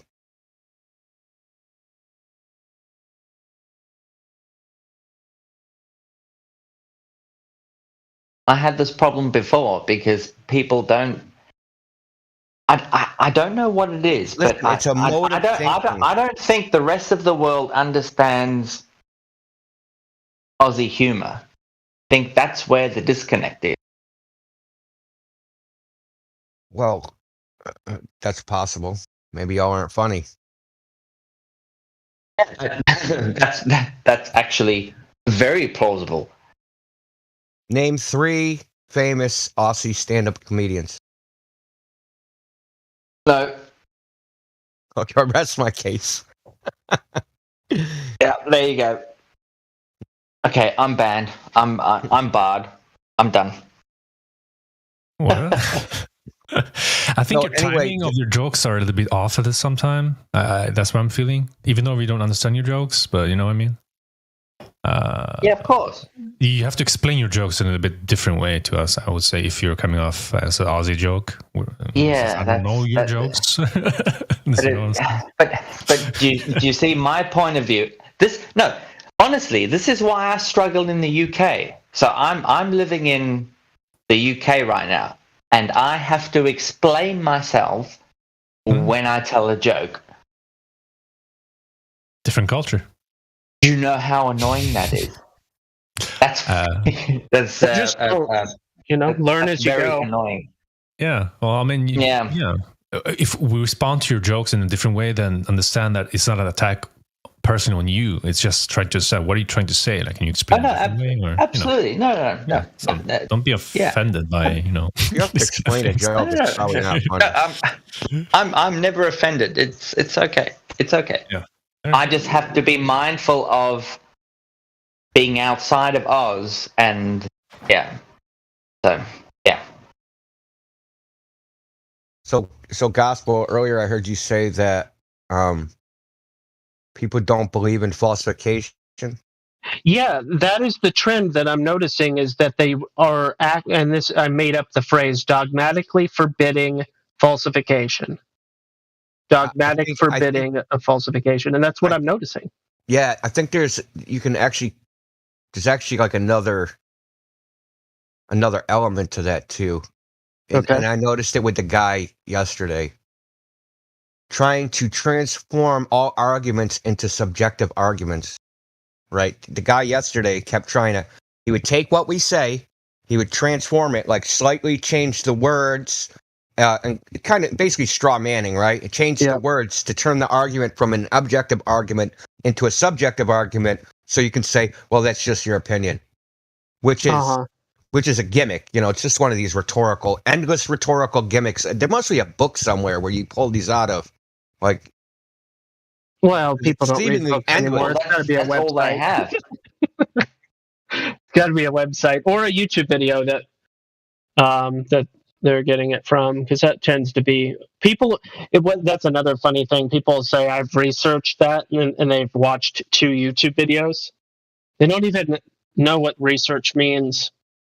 Yeah, kind of like Professor Dave. Please don't say that word. No. Yeah. No. But yeah, I've been giving these people an opportunity with the question, what would be sufficient falsification?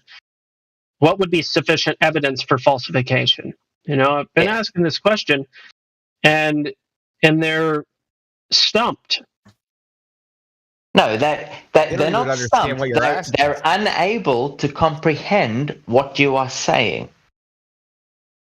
Oh, I'm pretty sure he was fully aware of what he was saying. He just didn't want to. Well, no. Yes, but I'm pretty sure they are unable to comprehend what that means. So falsification I of disagree. The globe. I disagree, and the reason I disagree is they do express that they understand what the statement or question means. What the issue is, they don't believe it can be falsified. They actually do believe that it's unfalsifiable. It's taken for granted in their mind. Therefore, anyone that questions Yes, what's taken for granted is the appeal to is authority. absurd. No, it's not Of appeal course. to authority. No. No. What he's saying is they think hold on. Odin. What Gospel's saying. So there's the principle of falsification. If you have a theory, and this has been around since the beginning of the 20th century, this is part of the scientific method. Claims or theories must be falsifiable by experiment. Otherwise, the true definition of the word, they are pseudoscience. Because if you can't prove a theory wrong, right? And it's not even that it's not that they are proven wrong. It's that there must be an experiment available, something that can potentially prove it wrong. Gospel Bearer asks them, do you believe in this principle? And they won't concede it because that leaves a door open. Because if they concede, yes, the globe potentially is falsifiable by experiment, then you can go down the road. Okay, how? What method? Da-da-da-da-da. Then they're opening the door that they're going to have to stay intellectually honest. They'll have to concede that, yes, there's a possibility. Okay, what type of experiment is it? Well, there's this. And then if we present that, they'll have to go, oh, shit, you just falsified it. They don't even want to open the door. They want to leave that door shut, that it's not even possible. That's right. Yeah. I stand corrected. Yeah, sorry, I misunderstood. Yes, absolutely. Yeah, 100%. Well, then it's pseudoscience by definition. Of course that is. Yeah. They think pseudoscience is just like junk science. Like the definition of pseudoscience has gotten twisted. Pseudoscience isn't like just junk science. There's a really specific meaning. So when you're making these, put it this way: if a theory is not falsifiable, all evidence supports your theory, no matter what it is. Right? Because no piece of, if there's no test of the theory that can prove it wrong, any piece of evidence supports your theory. Yes. That's pseudoscience. Absolutely. That's the definition of pseudoscience. That's why like astrology is considered a pseudoscience. Absolutely. Yeah, because this is why evolution is pseudoscience. Because the thing with evolution is you can always say, well, you could do an experiment, right? And you could just say, oh, you didn't wait long enough. Because the fundamental premise is over long periods of time, some change happens that results in some other thing, right? So you can always say, oh, you didn't wait long enough. The theory is not falsifiable by any experiment, right? So think about evolution. What experiment that would prove the theory of evolution wrong? Well, that experiment doesn't exist. This is why evolution as a theory is pseudoscience. Whatever that theory is, because that's even wishy-washy. Yep, great. 100%.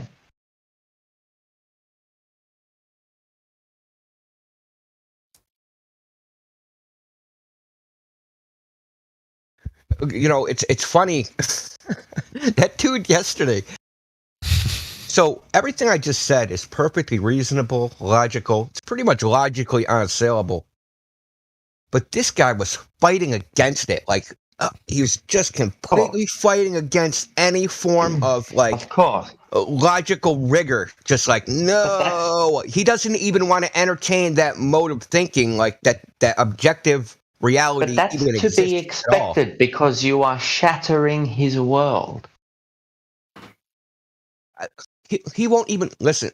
It's worse than that because he won't even about the mode of thinking, the logical progression, the rationale. Yeah, he rejects that mode of thinking completely.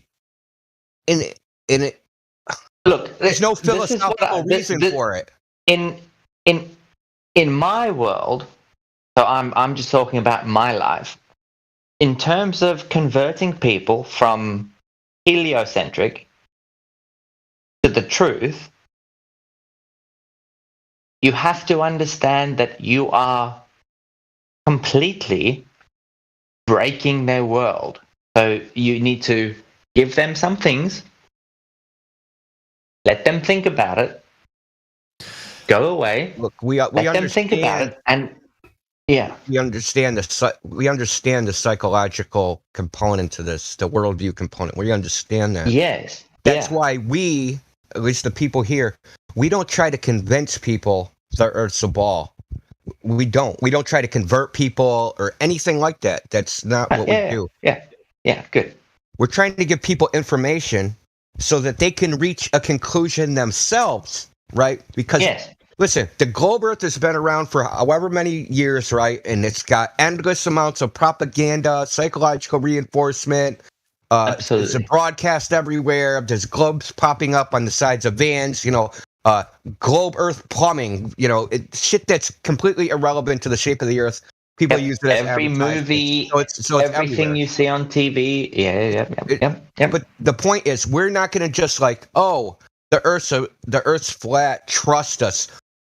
That's what the globe Earth is doing, right? Just trust us. It's a ball. We'll just be replacing, right? We'll be just replacing that same thing, right? You're trusting somebody for your idea. Trust us or trust them. We're never gonna.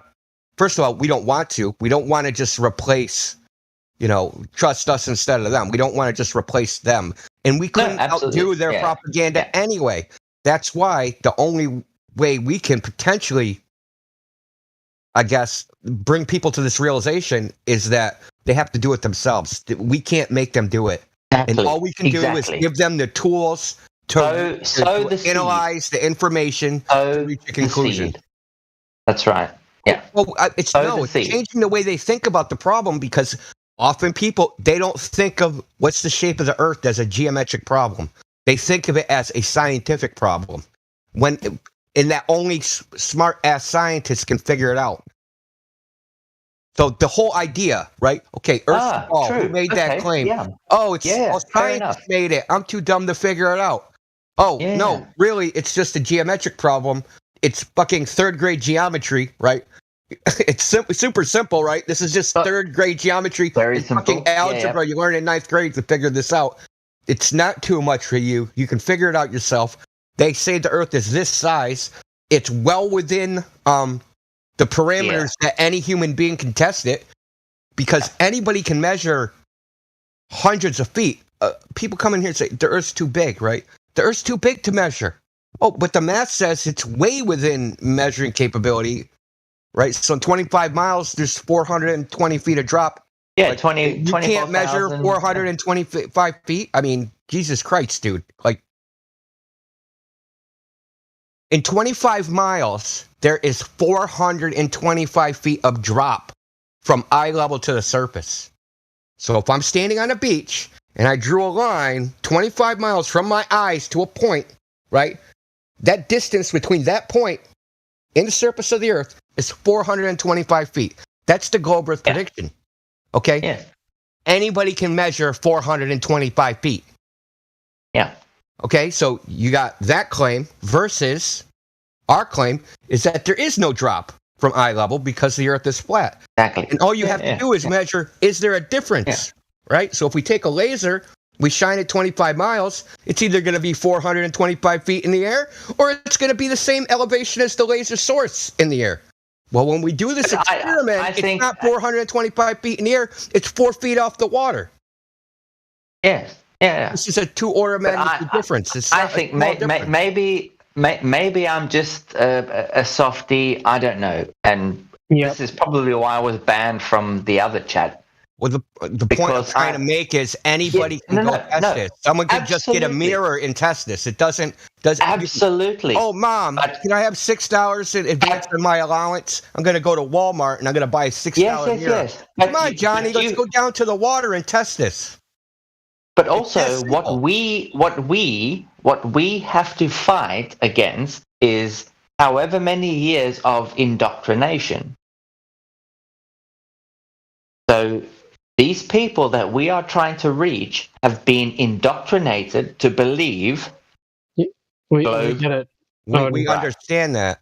But yes, do you want to know what just destroys indoctrination?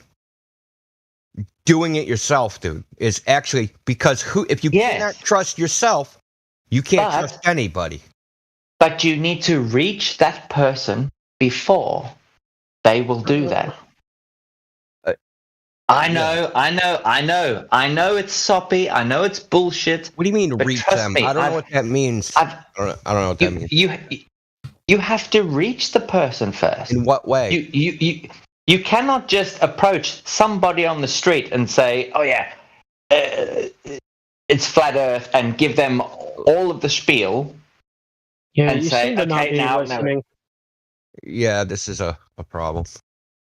Oh, you're not really like comprehending what I'm saying. Of course you're not gonna just go, "Hey, here's a freaking mirror. Go test the shape of the Earth." Of course, no one's gonna do that, right? No more than like, "Oh, here's a kite. Go fly it." No one's gonna do that either, right? Of course, you got to lay some groundwork. You gotta, I guess, convince them to the level that if they do this test, right, that they're going to get a difference in the result of the globe. You have to put it in doubt in the first place, or at least put it to the level of, you can test this yourself or whatever. Yes. Yeah. Exactly. Yeah. But you don't need to convince them the Earth is flat. You only need to convince them that, listen, you can test this yourself. And that's all there is to it. It's not even a hard test. That's right. Yeah. The thing is, why don't they do this shit in school? How about that? Why aren't they why aren't they doing like measurements of the globe in school? They have no problem shoving the globe in your face in kindergarten and saying, "Earth's the globe, trust us." Yeah. You do know that Rockefellers have the textbooks. So when I was in third grade, they took us out it's first grade. First grade class. What's the first grade? Oh, let me think for a second. It's either first or third grade. First grade. Before the space shuttle flew for the first time. So they took us out. They took us out into the playground in the schoolyard, and they had us trace out in the dirt, like the dimensions of the space shuttle. Wow. Okay. Yes. This is really? Yeah, I'm dead serious. This is how big the cargo bay is, and we traced out what was I think it was 55 feet, 50 feet by 35 feet. And they had us do all this stuff, right? So this subtle brainwashing. You didn't live in America, so another thing they would do. NASA put out so this is when there's VCR tapes. So NASA used to put out so in science class maybe once every 2 weeks they'd wheel in a TV with a VCR, stick a tape in, and it would be some crap about Hubble or the space shuttle or some space crap. So when Challenger blew up, they had set up. They never did this before. This is the odd part. They'd never done this before. So there was the school office, but when you walk into the school, the office is right there, and there's a big foyer. They stuck a TV in the foyer and showed the space shuttle launch. Everybody got to see it blow up, 50 kids. So, but they had never done that before. So it's kind of weird. I think the rationale was it was the first teacher in space, so that's kind of why they were doing it. If I were that's the only rationale I could think of. Why would you do this now as opposed to every other time? Right, but you're talking about NASA. I'm talking about NASA actively promote themselves by giving so-called educational material to schools, right? Need another 7 astronauts. These are, but listen, NASA's relies on public funding. So what are you really doing? You're really indoctrinating children so that when the children get older, they support public funding of your little adventures. Of course. Yeah, absolutely. Who else is allowed to do this? This is the funny thing. Who else is allowed to do this? What if the Department of Energy rolled in with mock-ups of nuclear weapons, right? Or nuclear power plants? And said, we're doing science and educating the kids so that they get more funding at some point in the future. Nobody else does this. I don't know why NASA's allowed to do this. Well, the guise of education. You obviously do know how NASA started, don't you? Well, yeah, there's a precursor organization to NASA. Well, if you really want to know how they started, it started through the National Reconnaissance Office. And they used to fly satellites, right? So there's satellites, and this is in the documentation.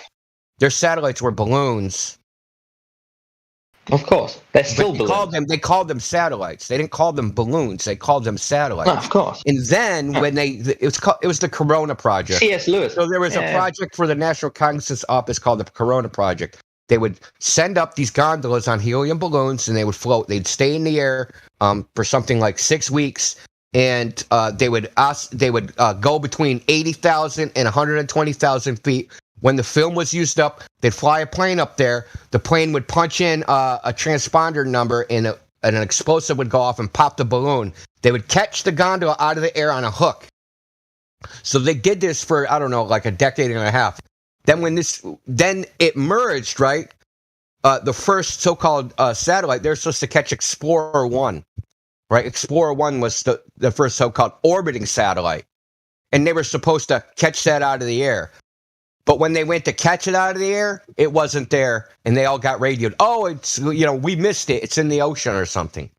So yeah, there's a whole. There's actually a So National Cognizance Office did a project called the Living Memory Project. So what they did was they interviewed people that worked for the National Cognizance Office during this time period and interviewed them and asked them questions and stuff. So one of these interviews, this is where I'm getting this information from, is one of the interviews that someone said, this is what we did. And then it goes into, like, the interview goes into what he did with balloons and then what he did to so-called satellites, which are also called the Corona Project. See, they never changed the terminology. All they did was say, they're balloons. This is a Corona Project. This is what we do. We catch balloon gondolas out of the air. And now instead of dropping from high altitude, they're falling from space. But when we went to catch it from falling from space, it actually wasn't there. It's never there. Yeah, because there is no fucking space. That's right.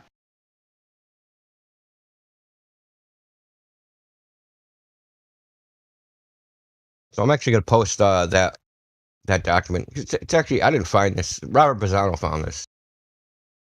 Pretty good researcher.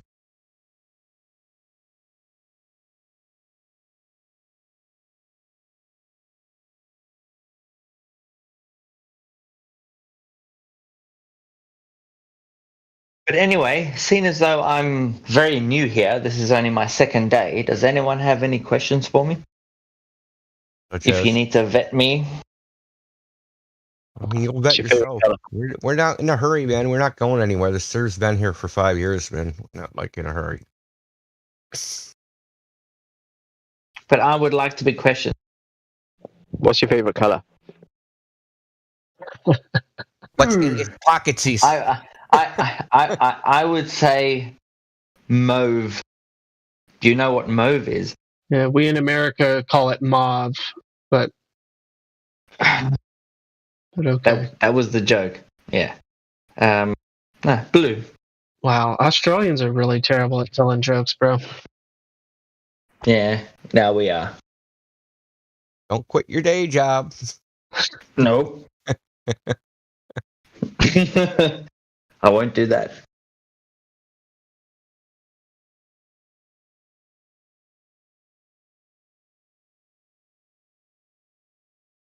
All right, so something you do know we post things in the live stream voice text. Do you know that? Sorry, say again. We post things relevant to our conversation in the text channel, live stream voice text. It's right above. Oh shit! Yeah, okay, I'm using my phone now, and Well, I'm just telling. Like, you know, I don't know how to multitask. I'm old.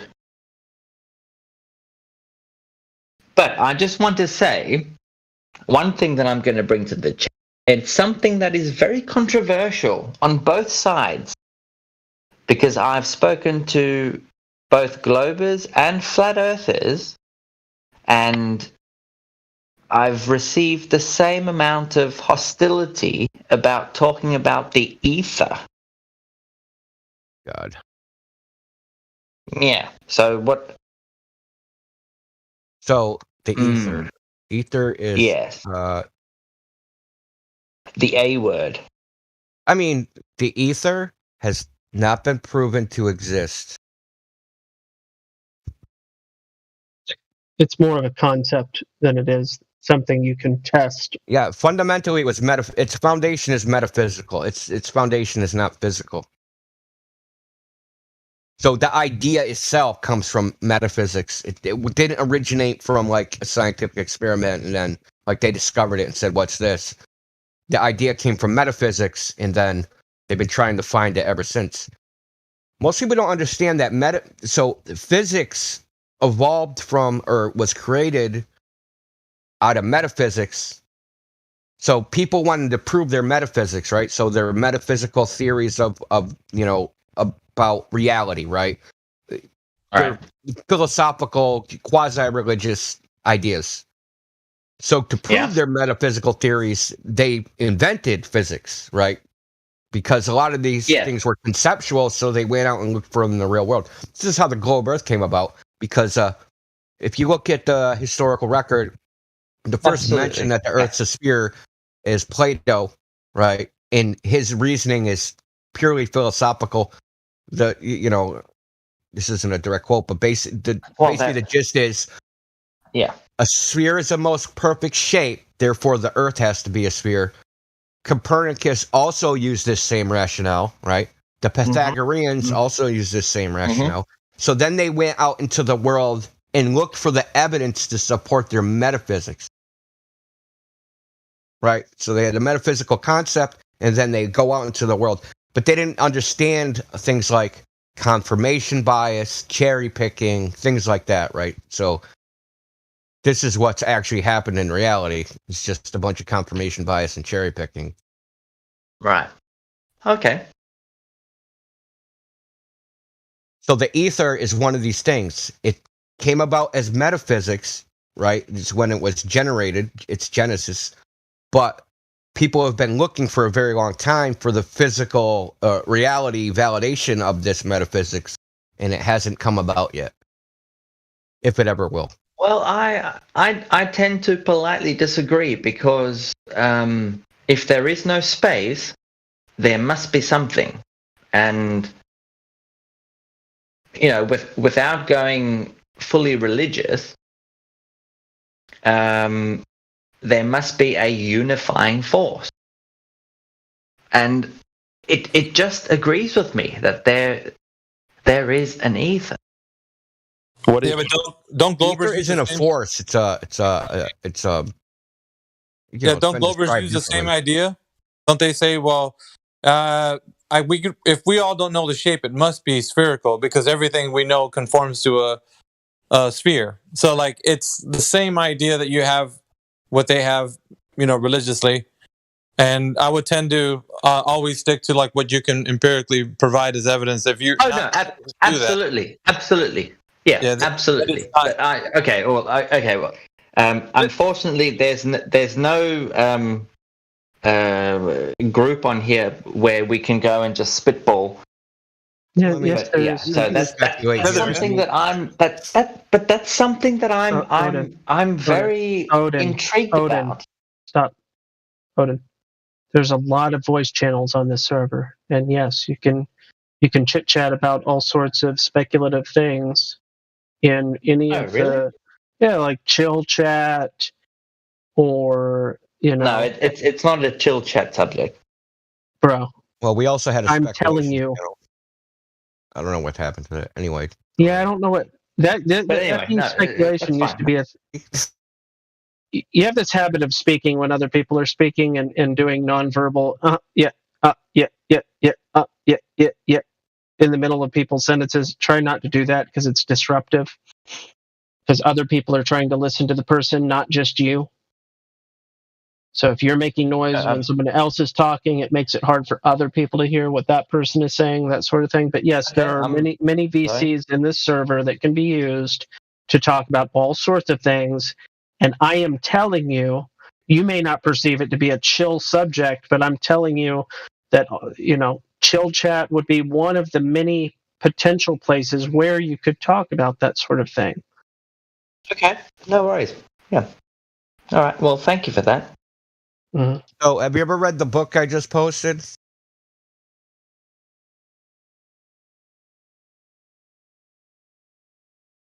History of the Theories of Ether and Electricity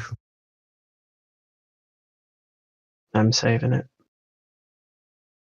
By the way, I'd just like to say good morning, Indio. Hey, what's up? How you doing, Ming? Been a while. Yeah, pretty good. All right. Okay. I'm saving that. Yeah. So this goes through the history. I haven't read the entire thing. I've read a little less than half of it, but it just goes through like the theories people had, the experiments that were done to support the theory, and they've all failed. So we are where we are, right? Okay. Well, yeah, brilliant. All right. Well, this is the kind of information that I came here for. So thank you very much. Well, I mean, basically, that's going to tell you what not to do. I don't care what to do, what not to do. Someone already tried that. Yeah. Yeah. No, brilliant. No, this is why I'm here, because I need to learn. I'm a fucking ignoramus. So when you read stuff like that, you have to watch out for, like, they might say it failed. Premises which they're relying on to make that statement, such as the Michelson-Morley experiment. Yeah. So the Morley experiment was called a null result. Well, why didn't they just say the result was zero? Oh, no, because the result was not zero. It was less than the prediction. It was, yes. Exactly. So they predicted the Earth is moving at velocity x and the ether stationary. Therefore, we should measure this much of a phase shift, right? They actually proved it. However, yeah. Yeah, well, what I'm saying is it didn't match their prediction. They didn't measure nothing. They didn't measure what their so-called theory predicted. So they were based on an assumption, right?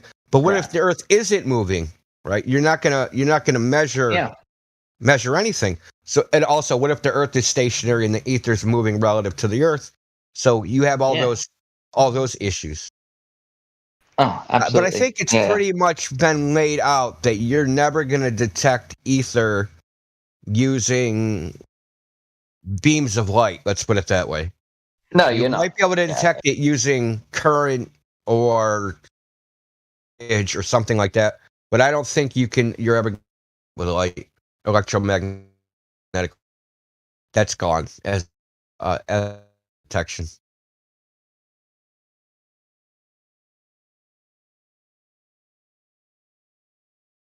Well, thank you for that. I'll definitely read up on that.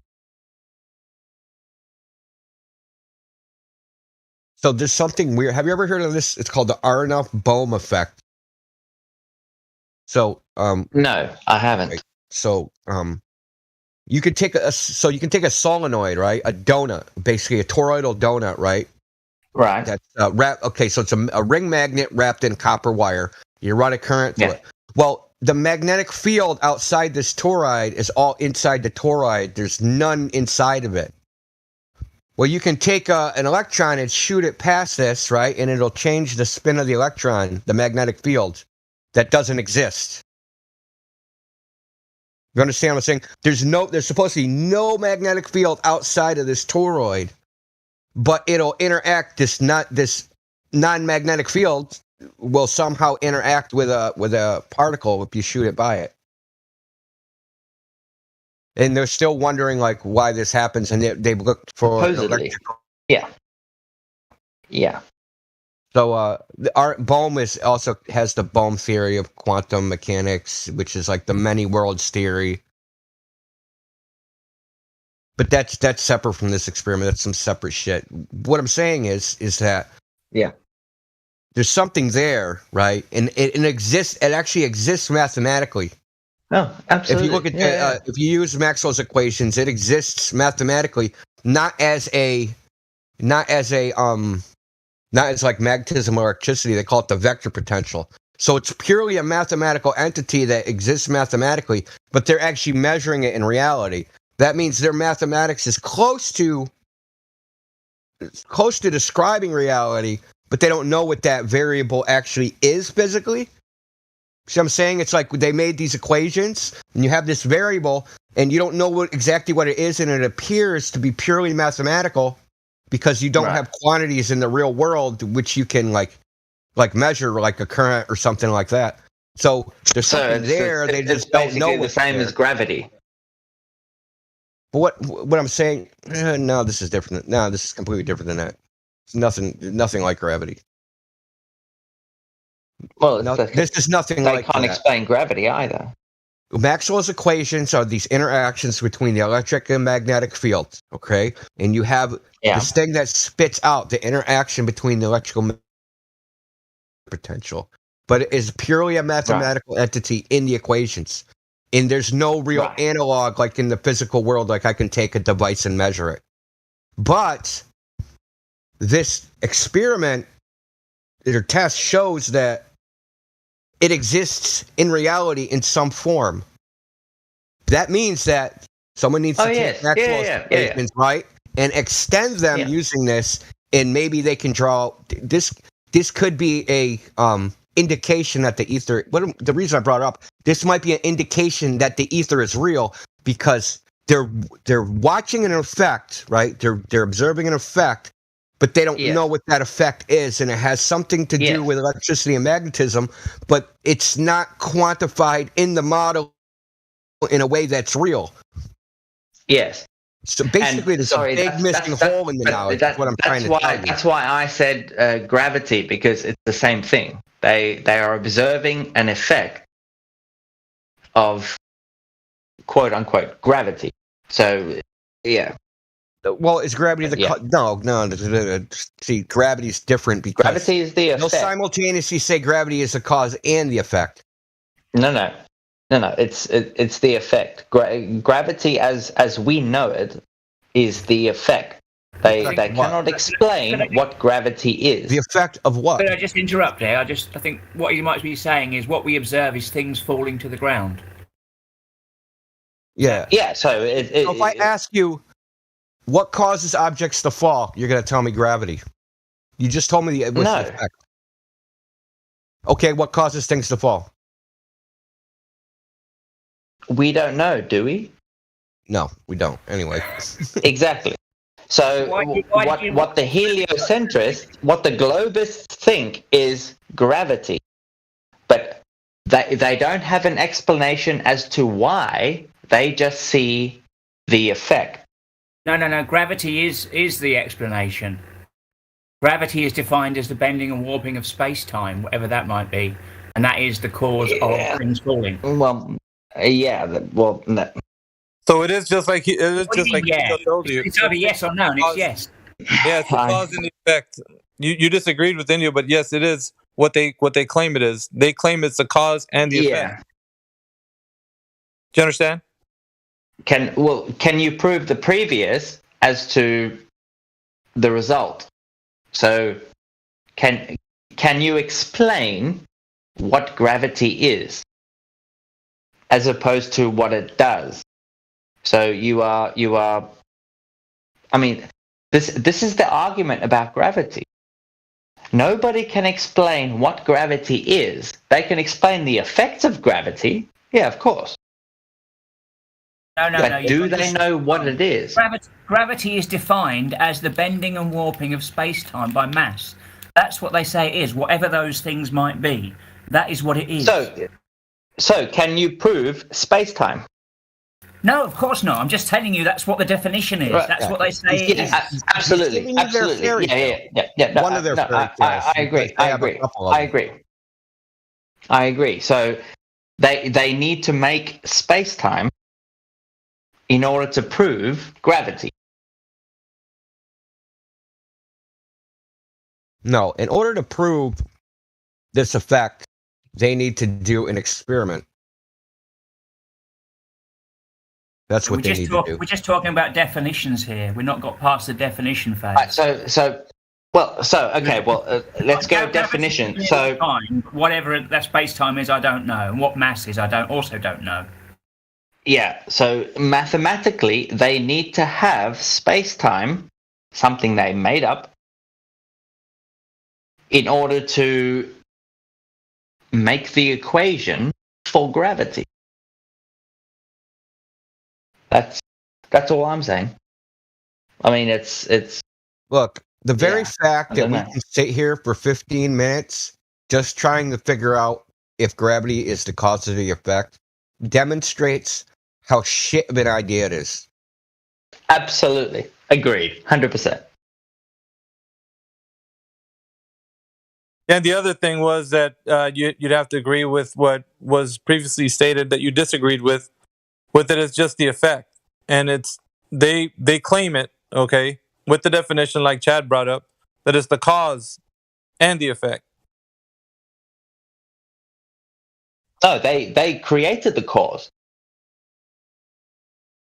All we observe is the effect. Rhetorical device they had to create the cause. Just a property. It's not a phenomenon. Yeah. It's just a property of matter, which is like absolutely. It's a crazy. Yeah, it's the property trick. Of. Yeah.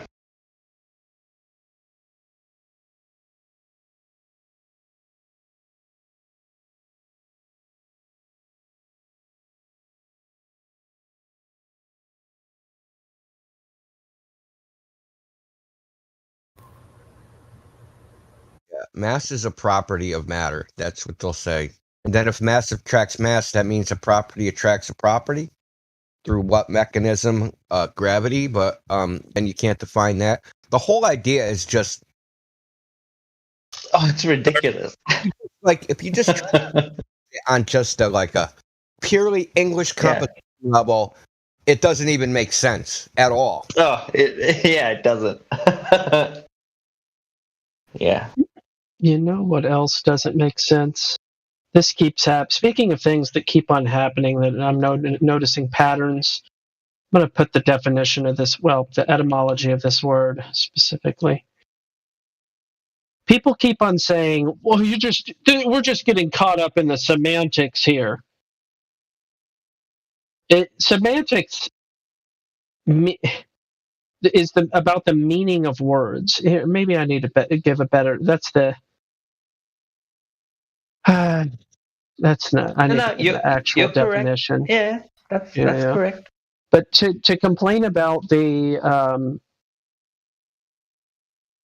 defining words, to complain about that is really sad. Sad is an understatement. The only proper way to say you're just using semantics is when you're arguing about two words which are actually synonyms of each other, right? Because that's just making an argument. Yeah, right. Yeah. That's semantic. Anyway. Yeah. That's not how they're typically making their point or trying to make their point. That's the only. What I'm saying is that's the only valid complaining. Oh, you're just using semantics. Is when the two word there's two words in dispute and they're actually synonyms of each other when they actually mean the same thing. Technicality. So basically, you're deflecting you're trying to get out of the argument by going into it that does nothing. That's just like a tactic. Basically, better way. Yeah.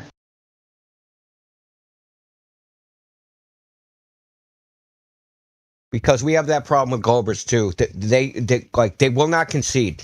Just will not concede, no matter how wrong they are. They'll just double down. I had someone yesterday say it's nighttime in China when it was 8:25 a.m. in China, and would not stop. Would just yes, it's night. Just kept trying to say it was night. And you argued with that guy yesterday. I was in here, man. Did he continue, Indio? Oh, I don't know. I had enough, man. I said no more to him. Pull the plug. Okay. Yeah, on myself. They stayed in here with him, but I just I've had enough of this. This is going nowhere. Yeah, I think we where he would. I just wanted him to his straw manning and trying to reframe our arguments into his subjective argument, right? Because he kept doing that over and over again, taking what we said, changing a word here or there, spitting it back at us, and then trying to characterize it as we're just making these opinionated arguments. Yeah, and it was said to him that it's not an opinion. It's go look it up, and he never did. He's like, well, what you guys are saying was not you guys. You're not saying it. It's a stated fact, man. Go look it up. And he never He wouldn't. It was odd because he didn't concede that point. It's easily just for him, and I think mostly it's just pride, though. Indio, he didn't want to, of course, find out he was wrong, which it happens most often than not. When they're confronted. Well, how often do Globers come in? This is it's almost like a epidemic where they come in here and they say "nuh-uh" because they think it's a flat earther argument. No, we're actually just saying, extreme maintenance. This support. Can you refute it? Right. So we're giving them a chance. Hey, do you have evidence that says their evidence is wrong? But they think it's like us. Right? Because he made an argument about, well, if you don't know how to measure and you read the measuring tape, these aren't measurements I did. These are measurements somebody else did. Yeah, the globe metrics are a big one, aren't they? They deny the globe metrics. Well, I never said that. That's the claim. You didn't say you said it. That's what they're claiming it is. And if for you to disagree with that, then what do you don't think it's a globe? Because obviously this is what's being taught. Everybody knows this. So for you to go against it, you're not going against us. And rest in peace, Orbits. Rest in peace, Apollo. Rest in peace, all of that. Really? Oh no! Let's not go into the moon. What we're saying is, if the radius is wrong, they could have not done any of the other shit they said they did. Oh, or absolutely. Distances to the absolutely. Where they, distances as well. Everything is, your whole paradigm is completely railroaded. If you think that just by changing the radius is going to help your case, you're going to have to adhere to the metrics if you're going to stay in this conversation. If it's even going to be something that you want to debate or at least argue or have a stance, if you don't have the stance, then what are you arguing? What fundamentally? Why are you here? Yeah, exactly. Yeah, so I'll give them that. Okay, so the Black Swan, so the Black Swan radius is the true radius of the Earth. Why didn't I need 50 times more fuel to go from New York to Florida? You can blame Biden for that. I'm just saying these are if you change. All distances on Earth are calculated distances based upon the radius of the Earth. The moon is away, how far the planets are away, size of orbits, their masses, their diameters, all that stuff are all based upon the radius of the Earth. If you change the radius of the Earth, everything changes. Literally, every distance. Yeah, sorry, I was making a joke. Okay, so the horizon, now it's 10 miles away from 1 foot elevation. Okay, so now the circumference of the Earth is 1.6 million miles. Oh, we got the distance New York to Florida based upon the change in angle of the stars. Now that arc length is, 7,000 miles. Right, so how did I get there and not run out of fuel? Miles a gallon? Yeah, it's that little string on the Change sweater. Radius. It's all gonna come undone, man. It's that you can do it. Oh, sorry, man. You were kind of lagging. Yeah, go ahead. I think you were cutting out, Indio. That's why I jumped in. No, I felt like when they're talking about the radius and they're trying to say that it's bigger, it's a bigger ball. Perhaps the Earth is bigger. What if NASA and all them got it wrong and the Earth is bigger than what they say? Sure. The whole ant on a beach I'll ball. go with that. Argument, right? Well, you're too small. You can't see because the Earth is way too big. It's okay. So the metrics are what they say they are. The radius is what it is. But then when we say that they could got it wrong and the Earth is way bigger, and we're probably not perceiving the curvature because of that. Oh, that means that London, New York, it's not 4,000 miles, it's 4,000 miles. Yeah, I mean this is what we're dealing with at the moment. So, but they can't refute. So they're either going to adhere to the metrics when they come in here and stand for the globe, or they're not. And then, of course, if they're not, then they have no argument. They're pretty much toast at that point. because they can't go anywhere without the radius. Everything's tied to it. Distances, you know.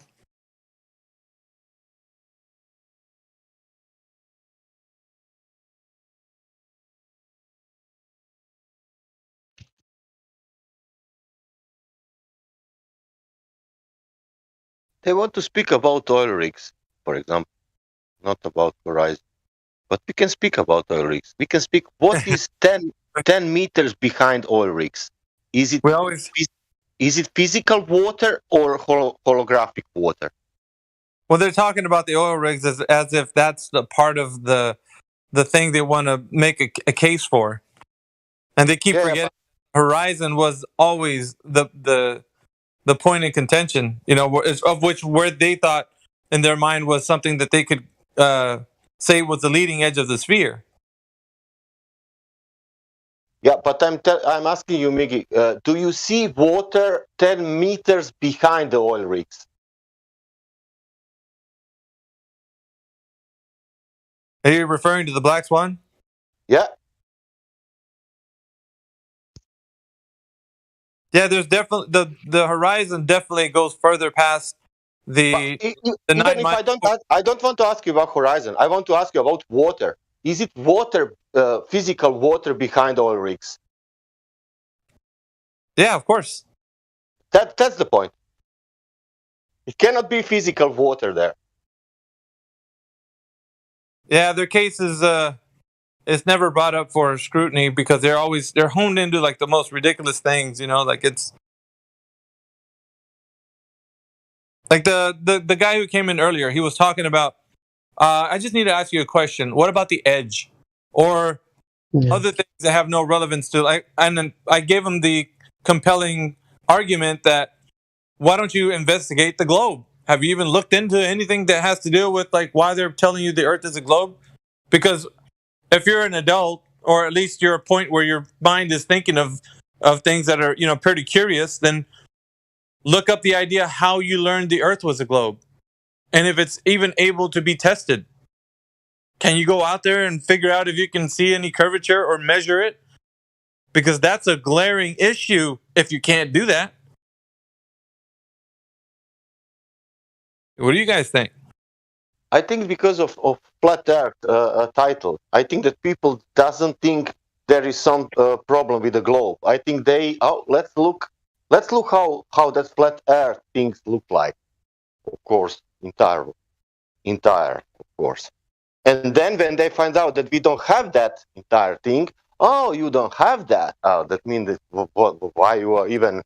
Yeah, they void everything. Well, looks like we got nothing to talk about. Well, hold on a minute. You want to talk about fantasy and stories and is it story time? Because you're telling me about this globe that you believe in, that you have no evidence for, and you want me to give you a story? Ain't gonna happen.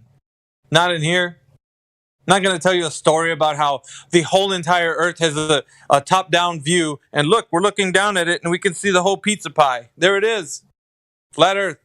Not going to happen. Because if no one's ever done it, how is anybody ever going to verify it? That's important. I mean, that's really, really, really important. And I think I was in here before, like a month ago, and I was going over that. It's like, even with the flat Earth, like some people can get on these bandwagons where it's almost like, this sounds like it makes sense. And I'll throw the ether into the whole mix as well. It sounds like it makes sense. Oh, don't say the A word. Yeah, it's our best guess. It's what we're doing. And then when it comes down to it, like you ask them you ask them the very specific question, bring the evidence. And when they don't, then it's like, well, you see, we can't do that if we're going to be talking to them about what truth is. We can't show them images like, look, this is the top-down view from the Earth looking down. It's like the whole entire Earth, and it's the flat Earth, and it looks like a giant pizza. So check it out. This is how it looks. No, you can't. If once we start doing that, then we start giving up like what truth is. Because is that the truth? Has anybody ever looked? Because in that map that you're looking at, that you're presenting to the guy who's a glober, he's going to take that and say, how do you know that this is what it looks like? Who even checked it out and can turn it right back around on you? And then you're going to have egg on your face because you're going to be like, well, I don't know how to defend that. I've never verified that. So that's important, man. I mean, like, that's for both sides. It needs to be, holding each other accountable for what the truth stands for. And, I mean, you can't just do that with something in the flat earth that, we've been talking about. We've gotten over those issues, a lot of times. That's how we get the conversation moving forward and to a better place where it's not like us talking about what we think it could, our best guess. That's what got us into this mess in the first place, right? With the whole globe nonsense. Well, my best guess is that the sun is nuclear fusion, because I can, our best guess. And, that's not gooding enough. You don't want to wind up talking to people about their best guess of what stuff is. Yeah, we got a new person in the chat here. I'm going to go ahead and give you a chance to say hello, Life.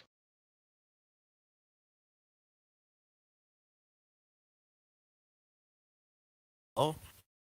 Hello. Man, what's up, man? I became a flat earther like 2 weeks ago.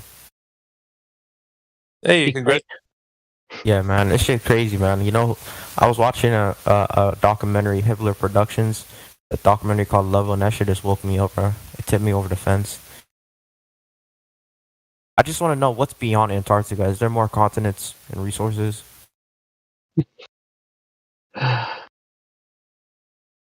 Where's Indio at? I mean, isn't it interesting that people repeatedly are asking hey, I want to know what isn't known?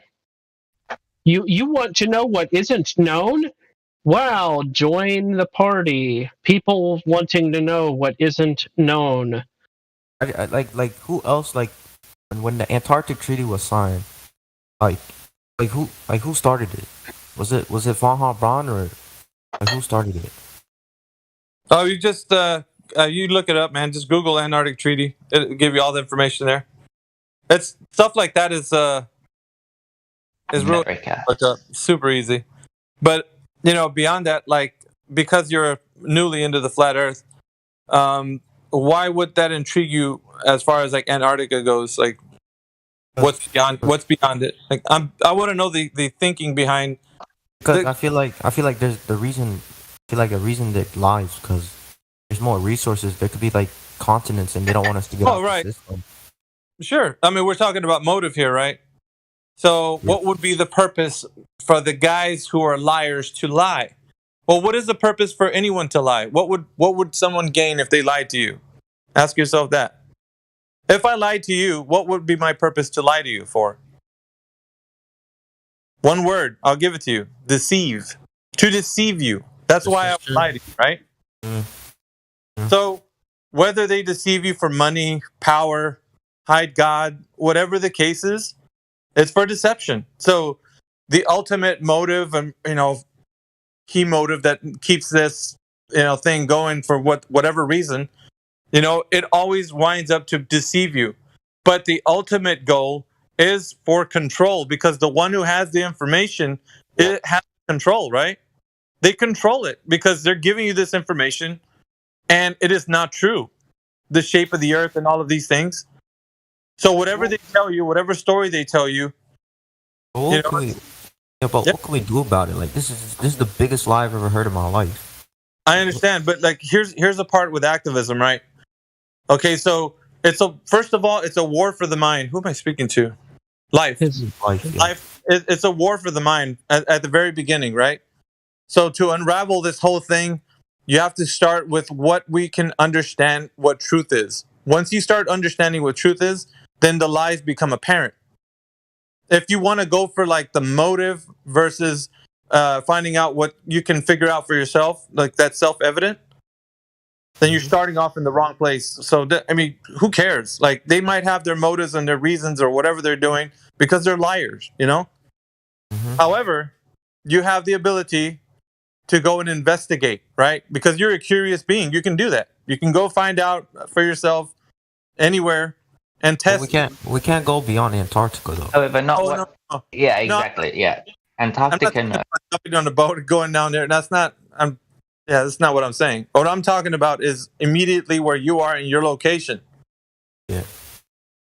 What makes sense to you is that the reality in which you live exists as you can perceive it, not as in how they're telling you. Like they're saying, when you look out into the horizon, it's actually a sphere. It's a globe. The horizon that you see when you look out, it looks pretty flat when you look out at it. Right. But they're telling you it's not. So they're putting in your mind the opposite of what you're seeing, right? And they tell you that the earth is moving. Do you feel it moving? No, I don't feel no motion. Well, and that's here, and I'm getting a bit like, so you can understand how they're going against what you're. So there's a deception happening. They want you to believe something, and you can tell them, I don't feel any movement. But what would they tell you? Well, it's like being on constant velocity. Yeah. Like, how would you explain constant velocity? With a constant velocity, and it's like being born inside of a train, like that's moving at a constant velocity. You wouldn't feel speed. And they're trying to make an analogy out of something that moves. A train actually moves. So, but how do you know that the earth you're standing on moves? They are giving you a false analogy. It's false because they haven't provided any evidence that the earth is moving. They're just telling you it is. So there's each constant velocity will have three different speed and directions. It's getting, and if you start getting into conversations with other globe earthers who are of the same mindset. I was with one today, and I was explaining like relative densities, and it's the reason why things rise and fall. They brought up buoyancy. I don't understand that. Right, but what they do, a lot of the times, what they'll do is razzle dazzle, scattergun. There's these old tactics, debate tactics that they'll use to throw you off. And if you're fairly new to the topic, you'll follow the trail, and it's easy to get you off your conversation if they have you, constantly ducking and dodging everything that they spit at you. Like if they're telling you something, and all of a sudden you hear them saying, "Well, what's at the edge?" And then you tell them, "Well, nobody's ever been there." So you're saying the earth doesn't spin? Like, what I'm like? There's a lot that they try to make you think about before you answer their question, or they didn't even think about the question. So I'm just saying, you being new, you have to realize that when you're in this discussion, you have to stand for truth and don't get moved off to the next point until they give you a very definite answer as to how they can explain to you that point is because what you're doing is you're exposing their ignorance. Their ignorance is they don't know, but you have to make them understand that they don't know. And that's the point, right? Because when people don't know something and they're going on about it like they do, that's where mistakes are made. That's where beliefs are born. Because they think that they know something is true. It's a foregone conclusion, yet they don't have any evidence for the case. Yeah, they can't verify it. They can't. So what we're dealing with here is people who are under a spell. They're under this this deep belief that they won't look at the evidence. It's like, okay, you keep telling me that you think the earth is a globe because you look out into the horizon and you see a ship going over a curve. But this is something that you were brought up believing. How do you know that? Have you measured the curvature of the earth? Have you done anything proactive to actually see if the earth has any curvature? Because if not, you're arguing from a standpoint of ignorance. You know what I'm saying? So you got to bring them to that point. Just like make them realize that if they're going to, make you or argue with you in this conversation of the shape of the earth, they got to bring forth the evidence. So I don't want to say it's a trick, but it's more like a way to look at the conversation so that you can hold them to what they know, right? Mm-hmm. They're gonna have to tell you, okay, if they want to continue the conversation, if they know or if they don't know. So if you're talking to them about the shape of the earth and you say, "Do you know if the earth has any curvature?" Just yes or no. Yeah, the earth has curvature, and then you just, okay, who or how, when, and where was this discovered? Who's the one that even told us that? I always go back to the origin. I always take them back to like, who's the first guy to actually say this, or girl, or persons? It doesn't matter. Who's the first people that actually came up with this, and why are we even saying it? So they give you the foundation for, where it came from, and then you examine it. Okay, so basically you're just putting it up. This is like it's a war for the mind, and truth is on trial right now. And it's what it is, man. Like we're if you're going to be an ambassador for the truth, just stand for it. Don't be moved. There's a lot of tricks that they will try to pull out on you, like I said, scattergunning you or having people overtalk you, asking other questions. But you got to maintain your composure and stay focused. Stay focused on the one thing that you're holding on to, which is the truth. And if you stay there, you won't get moved. Guarantee it. Don't let them move you from the point. They have to explain, or else, you're gonna chalk it up to ignorance. What about eclipses? But what about seasons? What about the time zones? But what about 50% of the Earth is being lit up at this time? But what about? Did you finish any school? Yeah. What is your education degree? What degree do you have? Is another thing they'll ask. As if you need to be qualified to speak to them, because they live in a paradigm where hierarchy of knowledge exists, so that to them you have to be of a person of stature. 3-letter words at the end of your name means that you know more than them. They're just peons, so they're just going to sit back and let you tell them whatever you say coming out of your mouth is the gold standard. And you know what's weird is that people with those 3-letter words at the end of their name come into this server and they get wrecked, because the best they can do is tell us that their best guess is ... And that's just not cutting it anymore. People are demanding evidence and they don't have it. So can we say the best globe proof? It's rhetorical. What if they bring out like the founders, like Galileo, and like is these people real? Like, Galileo was. Yeah, they can bring out people that were in the past, and they did X, Y, and Z. But what is your foundation, which is truth? You have to stick to what can be proven. Always.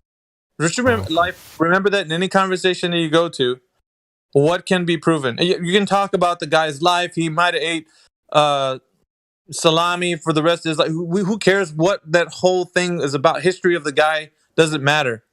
The only thing that he was doing was perpetuating something that wasn't true. So your standpoint is to say, okay, why do you bring this up? What relevance does that have to do with what the topic is? Because we're going to have to bring it back to you telling me how this is relevant. I need to know why you're talking about Galileo when we're talking about the shape of the Earth, in which I'm standing on right now. So you always bring them to that point where they have to explain, because the burden of proof lies on those who make the claim, and the claim is the Earth is a globe. We don't perceive a globe. When you go out into the world, you don't perceive it. Yet they tell you that's your perception. They put that in your mind. Okay. So, I mean, I'm trying to get you on the path of like making sure that if you're in a forum, because it gets pretty nasty if you're in a forum with people who want to do these debate tactics, or they think they're woke, or they have a bunch of knowledge, and they're going to scattergun you to no end. You'll get overtalked. You'll probably be muted, and they won't let you put a word in, because it's, they're going to gang up on you. They're going to they make fun of you, like yep. They'll kill you. Yep. But I was like 3 years ago, I was like, no one could convince me the Earth was flat. I just had to search for myself. Like, I was making fun of flat earthers and shit. Like, I found out recently, and it's just crazy. Yep. And that's one of the question that you just asked is one of their top priority questions. They will come in here and ask. There was a gentleman that came in here earlier and asking that. So where's the edge? And I challenged the gentleman. I'm like, would it be more compelling to understand why it's a globe? And I went into the whole spiel that I just finished telling you right now. Curvature and, thinking about like if the Earth is moving, axial rotation, the spin of the Earth. And we got into like gas pressure without a container. So there's a few key components to keeping the globe paradigm alive. and without those components, you dismantle completely the whole paradigm. It doesn't exist. So being a kind of a paradigm, destroyer, if you want to call it, you are someone who actually sticks to what can be proven. And if something they say is there, like curvature, ask them to prove it. Who told you? Where did you get that information from? Like, follow it all the way to its logical conclusion. You'll find out that there's no way they can test it. But I mean, it's a journey for you. And I would say, like, you probably know a lot of people that sounds like you came from a forum that was already discussing these matters that way. So yeah, I've been in multiple. But if anything, if you want to, there's intelligent minds in here. Just bring them here. I wanted to ask a question about, like, how does the Earth's, like, what's the compass work? How does that work? The sense of direction. The sense of direction. Yeah. Is it like when they talk about, like, the compass, like why does it point north and and go east and west? Like, how does that work? I don't understand what you mean by how does it work. Like, on the globe Earth, they talk about, like, the North Pole, this electromagnetic pole or something. That's the reason why it points north or something. Like, how does that work? Is the North Pole like the middle of everything, or is it the top? Is it like? Well, we know that compasses point north. That's what's understood. But why? Like, why? Energy, frequency, and vibration. There's energy in this earth, and if there's magnetism of some kind that's doing that, I mean, that's understood. You can check that out. Plants are affected by it. Like, everything is underneath that energy. And a lot of it is because they're trying to explain a globe, right? So they're giving you an idea in your mind. Well, the globe Earth explains a compass much better than your idea of a flat Earth. But because they're only having in their mind this false dichotomy, that they think they're telling you something. If it's not the way it works in flat Earth, then it definitely works in the globe. Well, that's wrong, because they haven't proven the globe to you. So they're trying to shoehorn an idea before they even. It's like a presupposition built upon another presupposition. So the presupposition of a North Pole works on top of a globe Earth, which they can't prove. You understand? So they're building a presupposition on top of another. Oh. So is this an assertion? Well, they're definitely asserting that because there's a North Pole and a South Pole, that they'll have a globe Earth. Their assertion is that their declaration is that because of that, then yes, then it's a globe. So they're assuming it's all assumptions, man. When you get back to the foundation, literally, it's the ground in which you stand on. Provide evidence that the Earth is a globe in order for it to be a globe with a pole, like they want to describe. So that falls back to everything, life. You can, if they say, well, gravity, because everything's pulled to the center of mass, all these other ridiculous claims that they'll say. Okay, they can't prove mass attracts mass, right? Well, but no, that's another thing. But remember not to get sidebarred by those other questions. You have to go back to, like, in order for what you're saying to be true, everything pulling to the center, there needs to be a globe to exist. So once again, let's go back to the globe. Explain to me how you think that what you're standing on is a globe, because we need to have evidence first that it's even a globe for you to say everything's being pulled to the center of what you think you're standing on. Oh, do you get it? You always bring them back, because there's these little sidebar arguments that they want to throw at you to justify their globe. They're trying to justify the globe any way they can, and then you're like, nope, I can't give you what you want unless you provide evidence that and you're gonna get them in such a tailspin that they won't be able to provide evidence that the Earth is a globe, and they can't justify their belief in that other thing. Whatever it is. Also, on a technical level, that pulled to the center of crap it's not even the theory. It's not even the theory. Newton's theory is Every particle attracts every other particle inversely proportional to the square of the distance. It's not everything gets pulled to the center of mass or shit gets formed into balls. It's not even the theory. And if you run a simulation, like if you run a simulation using Newtonian physics, right, and a bunch of particles, doesn't form a sphere. So people say that, right? People say, oh, gravity pulls things to the center of mass and everything gets formed into a sphere. That's not even correct. In their model, it's not even correct. But that's just the story. Anyway, it's kind of a... But as Miggy said, that's putting the cart before the horse regardless. Right? So the theory is everything gets pulled to the center of mass because of gravity and forms a sphere. Okay, that's your model. Where's your evidence for that? Right? So models get tested against reality. That's how science works. Have a theory, hypothesis, then you do a test, experiment, measurement to validate. Everything gets pulled to the center of mass in a bulk. That's the theory. Where's the evidence for that? Life, don't let them go on a point. And then after they get stymied, they're not going to be able to rebuttal. They're going to want to switch topics. Don't let them do the old bait and switch. Don't fall for that. Dish gallop. Your guns. They'll have you playing whack-a-mole.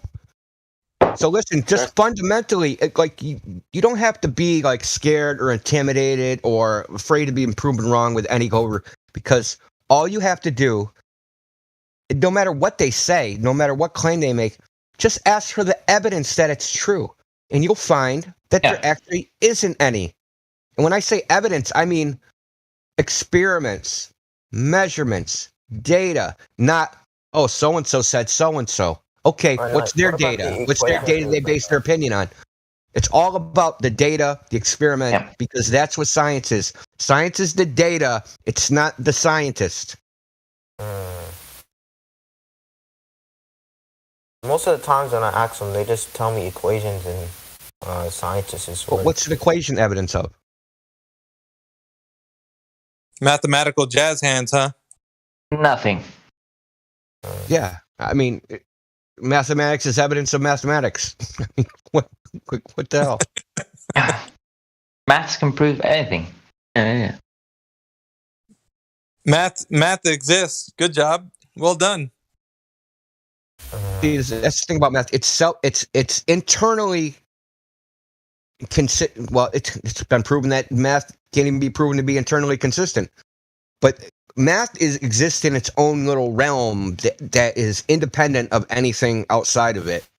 You can prove things within mathematics that apply to mathematics, but you can't use mathematics to prove anything outside of mathematics.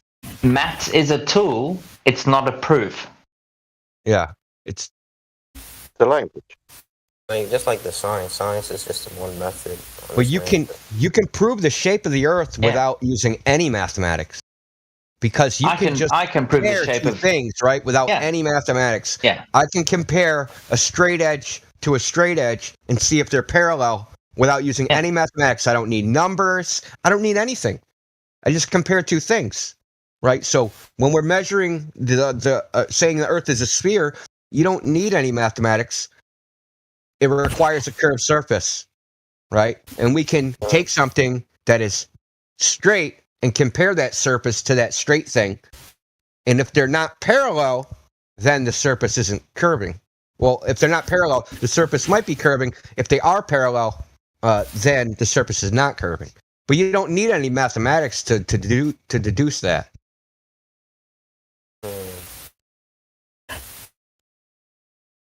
Life, what do you think about all this? Handy. Huh? What did you say? Hey, what do you think about this? All the information, because this information, bro. It's. I know you're kind of early in the flat. It's mind blowing. Like, it's about the experiment. That's all you got to remember is that the only thing you have to really know is that we're talking about reality. Yep. Physical reality, that you can go outside your house and show that these things exist in the physical world, not in your mind, right? See, the Globers have concepts in their head, right? The Earth's a ball, but that exists solely in their mind. We want to know, where is it out there in the physical world? Who measured curvature? Who measured motion? Who showed gas pressure without a container? Who did these experiments to show these things? It doesn't even matter to who, when, where, how, what instrument did they use? Exactly. What were they doing to? Yeah. I see. In That 5 makes years, sense. we've been here 5 years. We've had hundreds of thousands of people all smashed like waves against the rocks. We don't have a shred of evidence for any of those three things I just mentioned. Not a shred of physical evidence for any of it. And we had the so-called scientists come in here. The so-called, right? Because, they claim to be professors in their own right, but when they come in here, they don't stand a chance. There's no way that they can provide evidence. And these are the guys that people look up to. I mean, the ones who are globe proponents would say, hey, I might not know, but the scientist knows. Okay, we brought the scientist in here, and he doesn't know. Now what? You have to understand something too. Like, for example, like even people that claim to be like, on the top of like astronomy, like Neil deGrasse Tyson, even his proofs to prove it's a globe are hypothetical and only in your mind. Like he gave a proof where it was a mathematical proof where he said, go for like 1,000 miles straight and then do a right turn, do it again and do a right turn, and you'll do a complete triangle, and that proves you're on a globe, because if you're on a flat surface, I forgot how the argument goes, but it's literally a hypothetical where no one can even test this in reality. It can only be done on paper. Yeah. So like even 390 degree, or no, what was it? 390 degree turns, you end up back at the same place. But you would have to go 6,000 miles each time. Yeah, it's not feasible. I'm sure Zanuck did it. Zanuck. Oh, Zanuck is it? El Baba. Yeah, Zanuck did it. He did it in ninth grade, right after he did the Selenium demonstration. According to, you'd have to be in Mexico to China to somewhere like Angola, or finding a spot where you could make that kind of anyway. Yeah, look. Listen, I think the point Jose was trying to make is that on a sphere, this claim is true. You make 390 degree turns, you end up back at the same place. But the question is, who did it in real life? But not just any three. The distance is also required, because on a sphere it has to be a quarter quadrant of the sphere in order for those three angles to be 90 degrees. You can't just pick three arbitrary distances or three equilateral distances of any choice. In order for that statement to be true, it has to be 1/4 of the circumference. Yeah, each that time. Makes sense. So they don't even usually employ that argument properly. And from where to where to where could you even demonstrate such a thing? And there, obviously, that has never been proven. So, but I've heard the arguments that, well, he went from Oklahoma to Wyoming and then to New York and then back to Oklahoma, and it was like, well, then you didn't do it. You could pretend, but go do the math. Just like to give a shout out to Jose. What's up, Jose? Hey, what's good, everyone? Yeah, but that was my point, India. Like roughly around the lines of like, who's done it? When was it done? And the second point is that when you're trying to prove a globe, you have to step like I noticed you guys are talking about how like in reality, what can we prove in reality, right? Well, it's like when you look into all the globe arguments, they're in your mind. They're concepts. They're not actual things you can, they're not feasible to go do in reality. That was my point that I was trying to drive in. Yeah, and I think it's very revealing that when we ask for the evidence, Like if we ask for like the globe story, they know the stories back and forth. But as soon as we ask for like what's the physical evidence for that, they struggle. They have to go look for it. They're Googling furiously to look for the evidence to prove the concept that they already believe in. Or they'll tell you, "Oh, I look up at the sky, and so you're telling me that if the moon is a sphere and the sun is a sphere, we're not standing on a sphere?" Or I'm not an expert. I don't. At the end of all your arguing, at the tail end of it, they're like, "Well, dude, I'm not a scientist. How would I know?" What the hell are you arguing for, man? You came to this like unprepared, and at the very end of it, once you found out you were in a corner, you're like, "Wow, dude, I'm not a scientist, man. Duh. Only the scientists would know." You know, it's almost like trying to think of a hot chick. Who's a hot chick?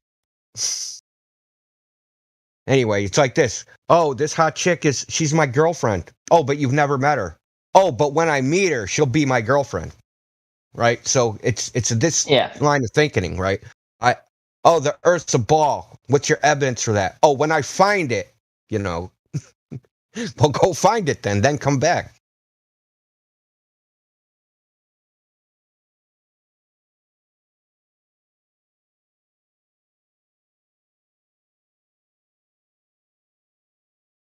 Yeah, Life, if you have any more people who wanted to come in here, man, just tell them to come in here. Tell those Globers, hey, I know a server you gotta go and visit.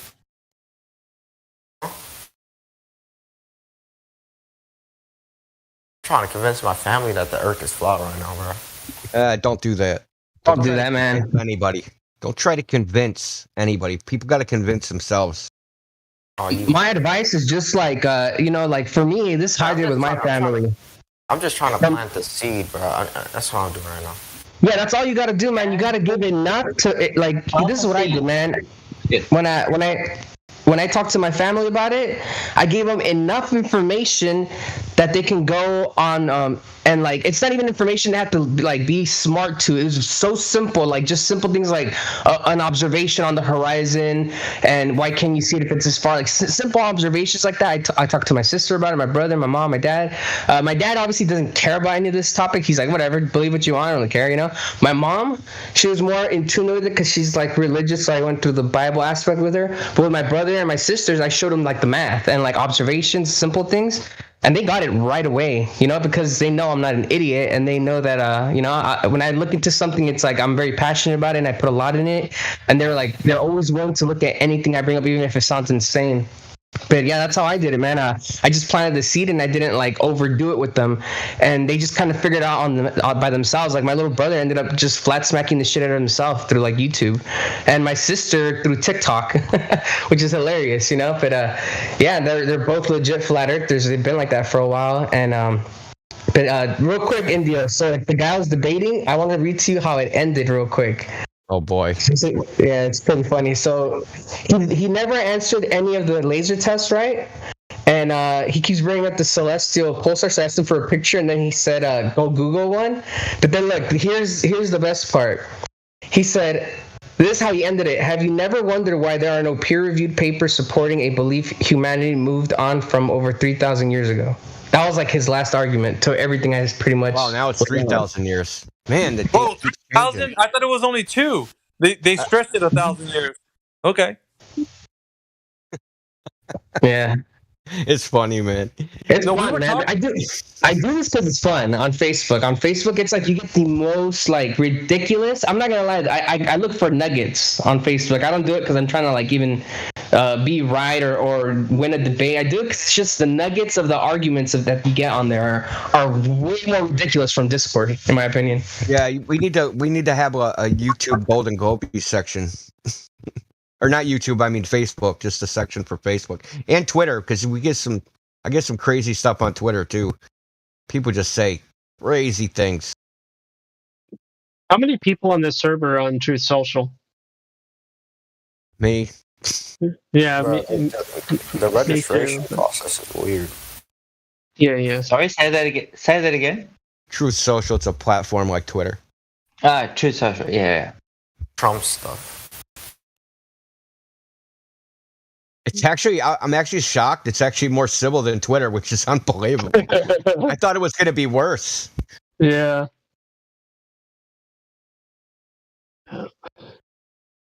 So here's another thing. Is Life still on here? Life. So here's another thing, which is, it's like, the thing about debating this topic is that they don't have evidence. They have tactics, right? Like propaganda tactics. So, because they'll do gaslighting, like flat earth is dead. You're never going to change anybody's mind. So that's like one tactic. But the tactic they like to use when you start asking for evidence is they're going to go to things, try to bring up things that nobody can prove right or wrong, right? So, for instance, would be pictures from space. Now, if I show you any image of anything, right, can you scientifically prove that image depicts reality? No. So that's the thing, right? They're going to say, oh, this is a real picture of Earth. Well, how do you know that? That's what I always ask them. How do you know that? Because it is. Because they have no backing. They just believe that the picture is a real image of Earth. There's no way to prove one way or another if it's a picture of Earth, if it's a picture of, if it's CGI, if it's a picture of a painting, if it's a picture of a physical model, if it's done in Crayola crayon. There's no way of proving one way or another anything about it. And you can't disprove it either, which is why they bring it up, is because you can't falsify it. 100%. Why can't That's why they bring up space. How could you falsify? I just asked you. How can you prove the authenticity of an image? How could you falsify any image? Like if I showed you a picture of Bigfoot, how are you going to prove that image is fake? But that's why they bring up space. Oh my gosh. Yeah. Listen, let me answer the question. If you can replicate it, replication of the image would be in somewhat proof, but since we can't replicate, that would be an indication. That would just be like, it wouldn't be absolute proof the image is fake or not, but it would be supporting evidence, I guess you'd say.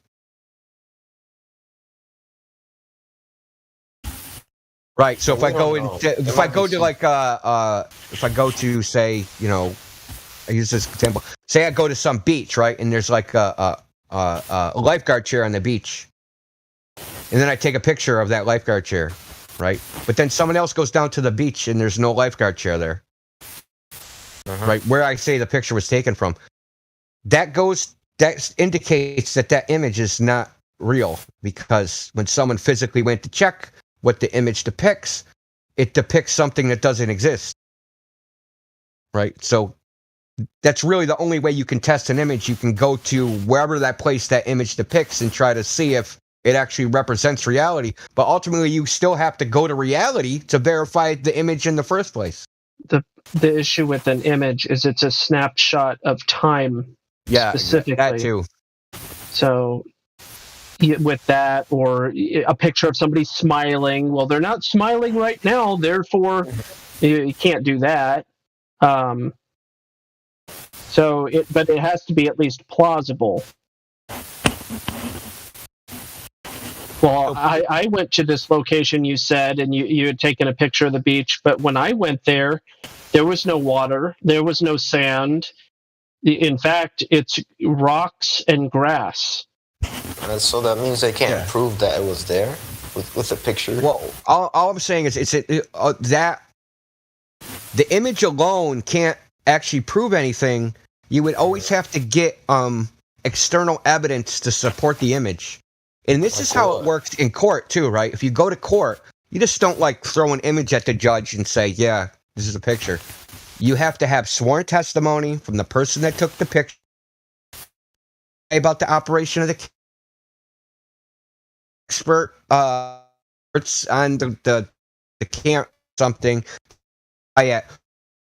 is capable of taking what type of images, how it performs, that always external besides the image. An image alone is not proof of anything and can't be, because otherwise you have in any image that someone can create. Bigfoot, Loch Ness Monster, Yeti, Superman, right? How do I look at Santa Claus pictures and say Santa Claus isn't real, and then I look at ISS pictures and say that's real? How do I differentiate to figure out which one is the true image that depicts reality?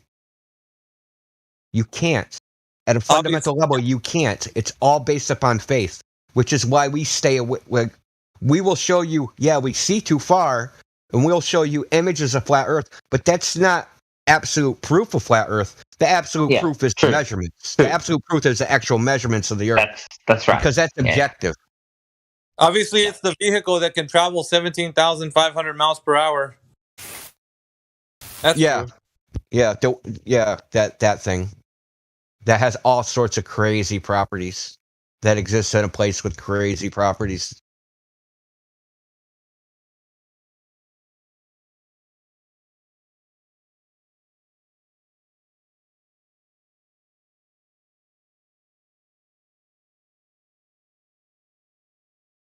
But my point is that Golbers would try to go to things which are not falsifiable. The sun's 93 million miles away, and, there's black holes, and, this whole heliocentric cosmology story. None of this stuff, you can't do any tests to prove their claims wrong. But that makes it pseudoscience. It's like the literal definition of pseudoscience. We were talking about this earlier. The definition of pseudoscience is claims or theories which are not falsifiable by experiment. So if they have to be falsifiable. If someone makes a claim and you can't do an experiment to prove it wrong, then if you can't, and I'm not talking about you did the experiment and it wasn't proven wrong. I'm talking about there's not even an experiment available that would prove it wrong. Yeah. I took a science class last semester, and one of the scientific methods, your hypothesis has to be falsifiable to even be called. Good, you were in a good school then. Yeah. Awesome. I forgot about it. I remember now. Because a lot of times they'll just tell you science is something a scientist says.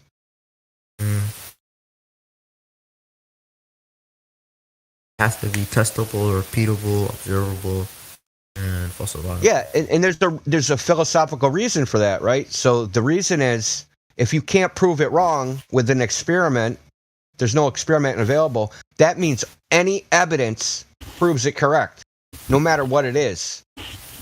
Right? Because you've eliminated, so say you have the whole set of experiments that you could possibly do. In that set of experiments, none can prove it wrong. So that means every experiment you can do proves it correct.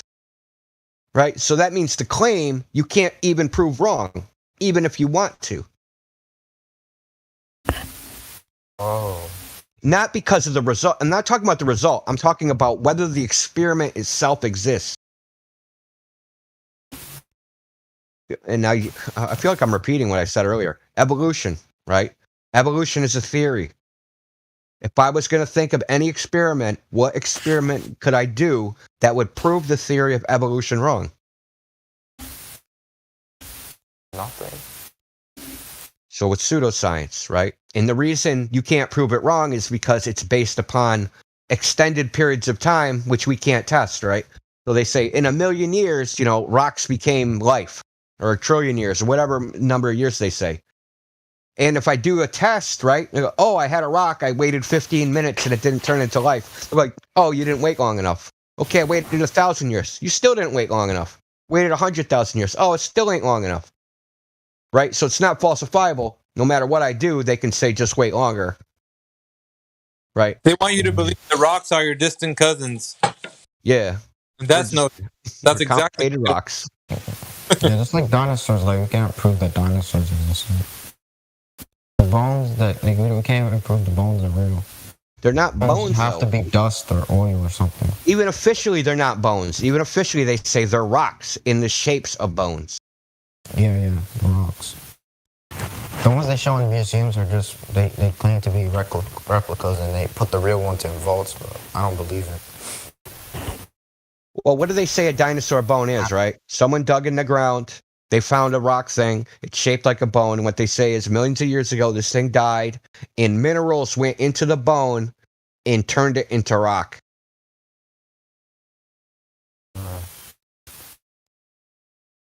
but the rock is now shaped like, a bone. So they find 3 or 4 of these, and then they make a whole creature out of it. Yeah, they just estimate, Gus. I don't think there's ever been. I don't. So people have said this on here before. I've never investigated it myself.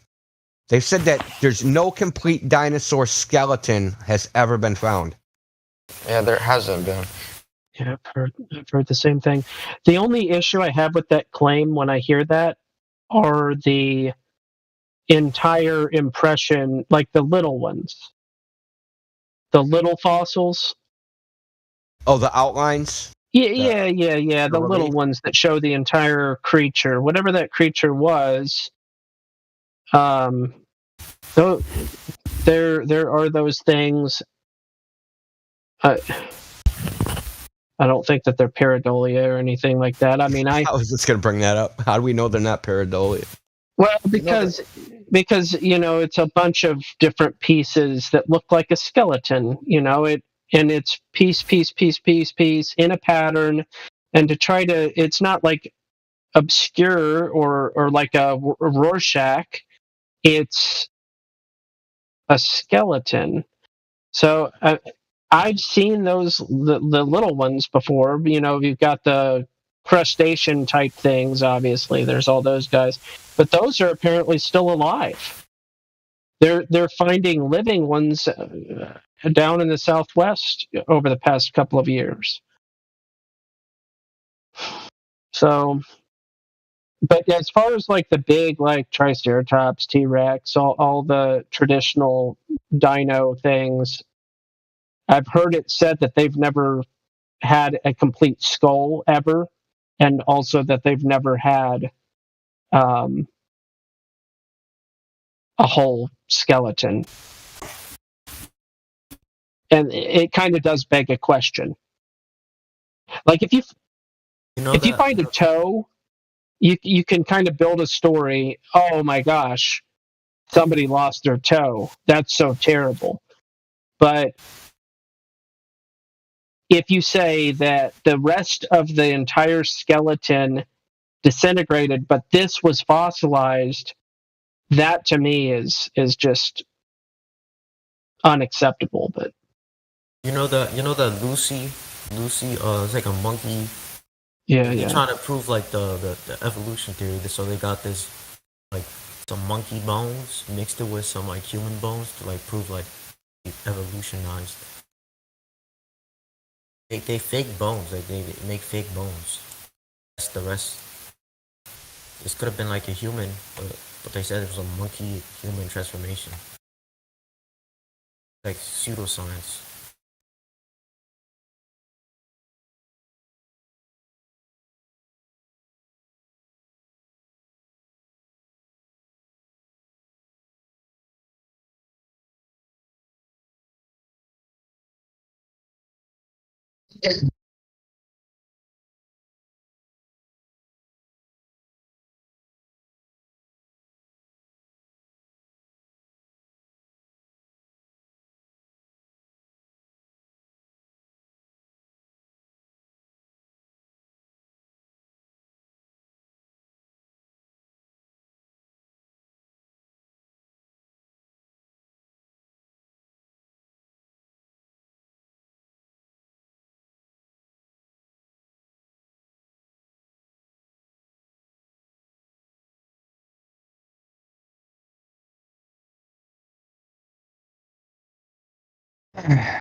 Been getting some new faces in here today, huh?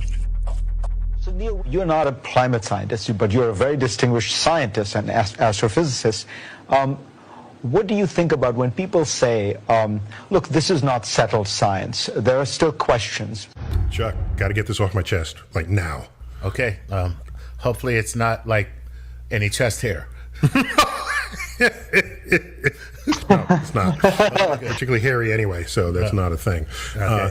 All right. So when people say they want to go into space, I want to go. What do they space. typically mean by that? They mean I'm going to be an astronaut. I'm going into space, man. I'm going up there. I'm going up there. Up there, and generally they mean they want to go into orbit. All right. Anyone who has ever been in space. They don't mean that. They want to go to space, man. Well, okay. If that's the case, do you know how many people have left low Earth orbit? Well, first of all, you are going to have to define low Earth orbit for me. Okay, sorry. Well, no. I'll say it another way. Yeah. Right. The Apollo astronauts. Okay, that left Right. Earth. Right. To go to the moon. All right. Right. And that's space. Okay, wait a minute. So there was Apollo 10, 11, 12, 10, 11, 12, 13, 14, 15, 16, 17. So 8 missions left Earth to go to the moon. Not all of them landed, right? As famously Apollo 13 didn't. And Apollo 10 was just a dry run for Apollo 11.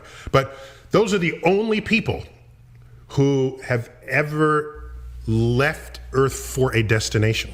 That's cool. Right. Every other astronaut, hundreds of them, are called astronauts, and we still see. Do me a favor. Who's rumpus in the bot? Odin. Don't talk over the bot, please. Makes it distracting. I think Odin didn't know if it was a bot or not. I think that's why he was responding. They went into space. Yeah, no, sorry. Who and what that means is they went into low Earth orbit. Oh, that's just awful. And so low Earth orbit is, in practice, where the space station is. It's about a couple of 100 miles up. So the distance from Earth's surface to the space station is less than the distance from New York City to Washington, D.C. Oh, God, why are you depressing me like I'm this? just trying to be honest about this. This is awful. Okay? So when people say to me, you want to go into space, and because somebody's got some orbital tourist thing, and I'm thinking, to me, space is the large-scale structure of the universe. Thank you. Not boldly going where hundreds have gone before, driving around the block, as low Earth orbit indicates. Okay? So, yeah, you can drive to Earth orbit in, 3 or 4 hours. Oh. All right.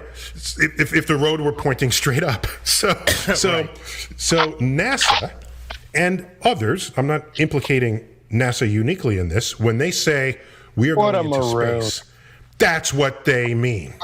Okay? Okay, that makes sense. That makes sense. So there's a distance for which that's it. And they rounded the number, so it's a nice clean number. It's 100 kilometers up, or about 62 miles. Damn. Okay? So is the space station space? Is that beyond that threshold? It's outside of that definitional layer. But it's still low Earth orbit. It's still low Earth orbit. And I'm sorry, as an astrophysicist, to me, space is the large-scale structure of the universe. All right. Listen, I can't find fault with anything you said. It kind of makes sense. Frankly, I have been pushing NASA to revamp its vision. The shuttle did some extraordinary work in low orbit experiments, this International Space Station, moving cargo. It was an extraordinary accomplishment, and we're very proud of the work that it did. But now what we need is that next technological breakthrough. We're still using the same models for space travel that we used with the Apollo program 30, 40 years ago. And so what we've said is, rather than keep on doing the same thing, let's invest in basic research around new technologies. I'd go to the moon in a nanosecond. The problem is we don't have the technology to do that anymore. We used to, but we destroyed that technology, and it's a painful Can process someone pause to the build it bot? back There's again. Now people here without with VC Verify and without roles that we can speak to. Yeah, I will. I mean, I heard Odin wanted to speak, but I don't know. I'm not sure. I think we spoke to Odin before, right? Yeah, sorry. Did a mod mute me? I think that's the best way. I don't know. Well, if I can hear you, that means you're not muted. Sorry. Yeah, I don't know. I don't know what I'm doing on my phone, but if the mods want, you can mute me. Absolutely fine. I was enjoying that conversation.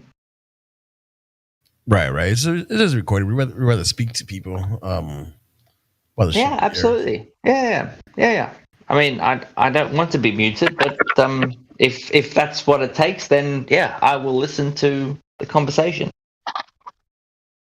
I don't know how to mute myself. How do I mute myself?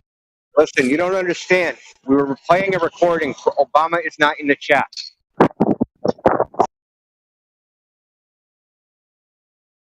Wait, was that Obama? There should be a microphone button, right? In your phone app, you should be able to touch on the screen, or at the very top, you should see that you are in a live stream. Yes. Very top of your phone. So touch the top banner on your phone. Got that. And does that pull up a bunch of squares? Yeah, live stream. I have the headphones. I have a bunch of lines, and I have the spool for the settings. Okay, look down below. There should be a microphone in the very bottom center. Oh, okay. When you touch on that, it should mute yourself. Ah, okay. All right. So I shall mute myself. Nice. So, yeah. So no live, worries. Live. You're all right. Well, then I'll just listen to you guys. Yeah, when you're Okay, not talking, cheers. just mute. Yep. Tap. So, welcome to the server life. How are you doing? I'm good, man. What brings you here, my friend? I'm interested in learning more about Flat Earth. These channels down here are like good.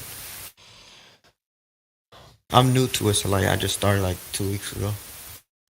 Oh, okay. I found out like the physics of water, and it kind of got me skeptical of the curvature of the Earth that I was taught in school and shit. Yeah. Water definitely does that to you.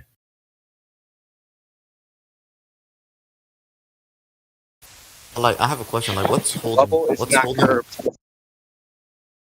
Huh? I said level is not curved. Level's not. Water's level. Yeah, but one argument that really did it for me was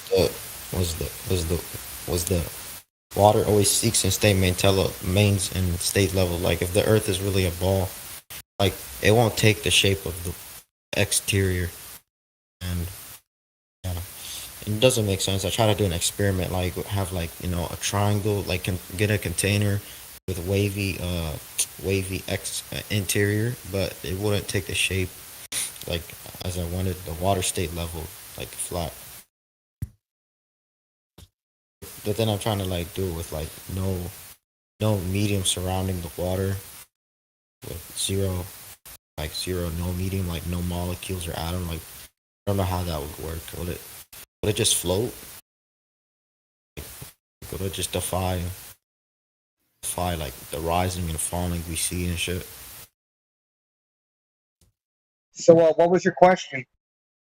Like like let's say that like how would you explain the vacuum? Like if I had zero medium like around, like the medium surrounding us, if there's nothing there, and we have water, like how can that water stay level? Well, the water would just seek is equilibrium, right? So, if you have nothing to support it, the water is the densest item there, so the water will go to wherever the floor is. I mean, doesn't water boil in vacuum? It does. Yes. Yeah. Vacuum makes water So- boil.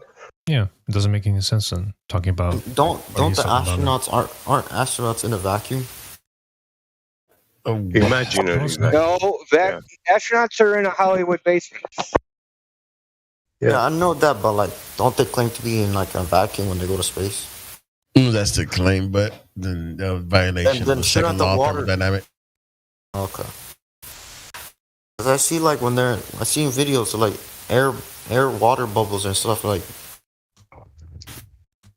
We have to understand something. Like, I don't believe in anything I'm about to say, but they claim to be in a pressurized container in space. So it's not like they're in weightlessness. Yeah, like they're in free fall, constantly falling around the Earth. That's what they claim. But they're in a pressurized environment when they're on the space station because they have to obviously be able to breathe, right? So they have pressure in that in the so-called like ISS or something. But I mean, if that place was real and there was an actual vacuum up there and everything they're saying is real, like it'd be feasible for me to do what they're doing. Like that's why a lot of people believe it, but there's actually no evidence that that space can even exist next to pressurized, atmosphere, which is what the Earth is, right? We have this pressure on Earth that's about 14.7 psi pounds per square inch, and roughly where they're at, it's like I know where the moon is. It's like 10 to the negative 6 torr, so I can only imagine it's just a little bit a tad off from that. From the moon to the moon's like 2,000 something miles away. They're at 240 miles up.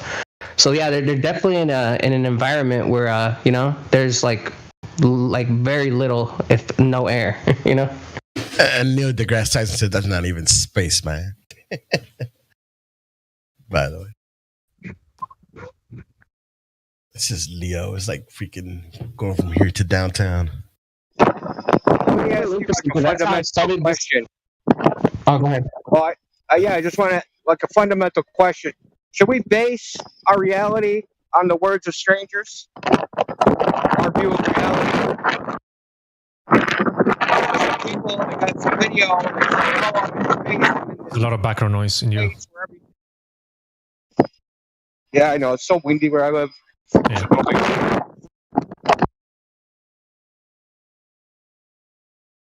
So should we base our... They claim they're somewhere. Where the physics of the world are completely different, and you can just believe it or not believe it.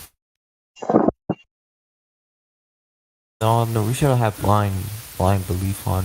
Like, we shouldn't just believe it. We should verify and experiment ourselves. Like, I feel like that's why most of us, like the masses, they're in this state of like just blind belief, and they just have wishful thinking. They're not based on anything. They're just wishful thinking. That's how they're all deceived. Hey, Life, what would you need for the vacuum of space to exist? What would you need for it to exist? No molecules and atoms, nothing there. Well, according to their paradigm. To help you out, just think about this. Nature, where we live in nature, it abhors a vacuum. The only way we on Earth can even make a vacuum, just think about this for a second. Like, what do we need in order to create a vacuum? A container. Yep.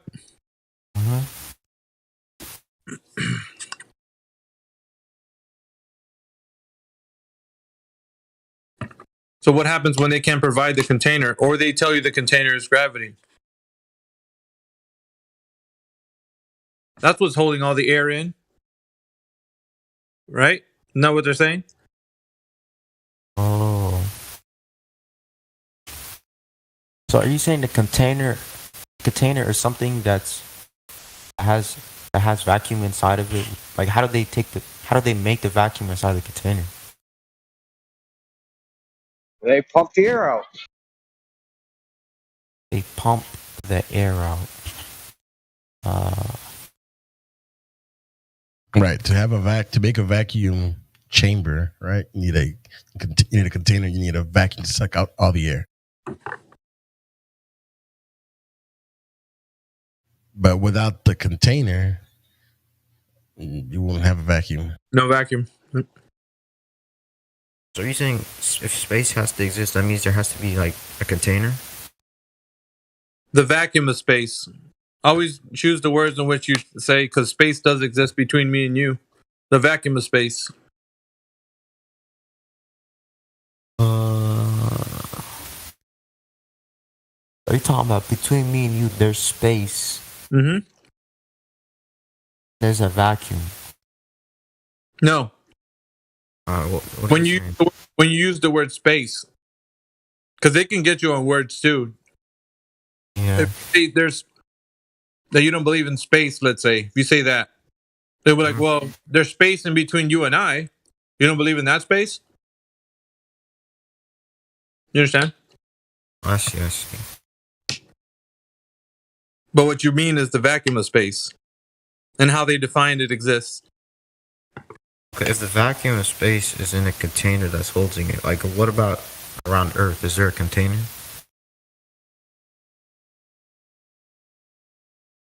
I mean, what's the definition of gas pressure? How do you have gas pressure?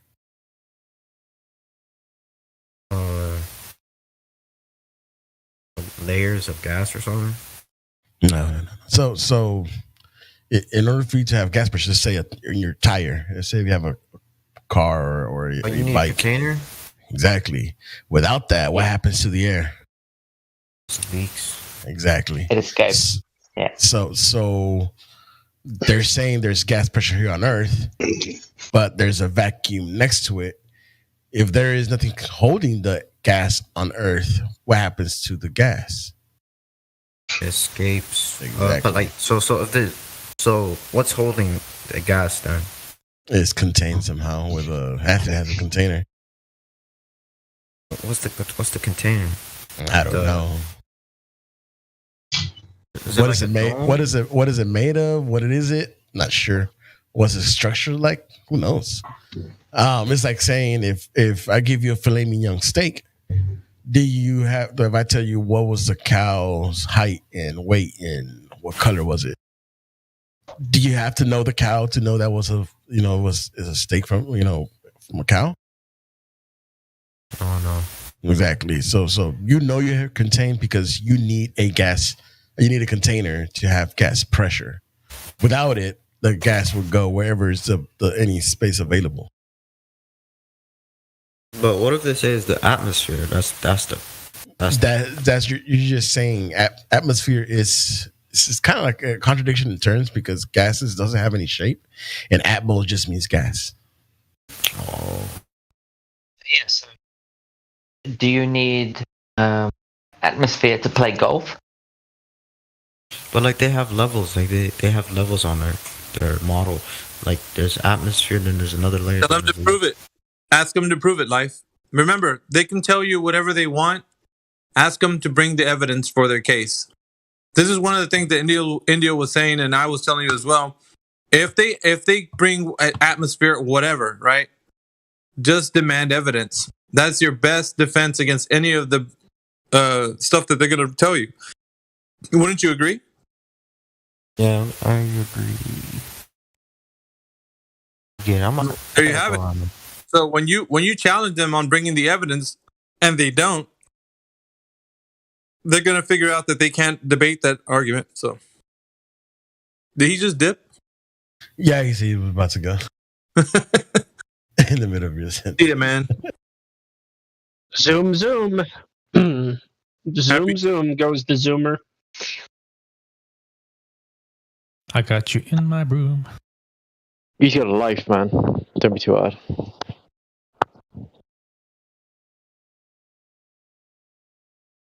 You've spoken to Mr. Joshua before, right? Yeah. I talked to him all day yesterday. Yeah. El Boricua. What's up, man? How you guys What's up, Miggy? Hey, what's up to the room? Man, Elijah. I was excited to hear Miggy, Baba, Indio. It was like heavy hitters in here today. Yeah. Blast from the past. I haven't heard Jose in like it's been a coon's age, man. Who's Jose? Who's Jose? That's a joke. Okay. Hold up, man. Damn, it must have been on that long, huh? Yeah, Yes, so. mad about you, man. So you got to remind them, Jose. I just know you by your voice, dude. I don't know who Jose is. I'm just kidding. He's the baddest dude in like on the west side of America.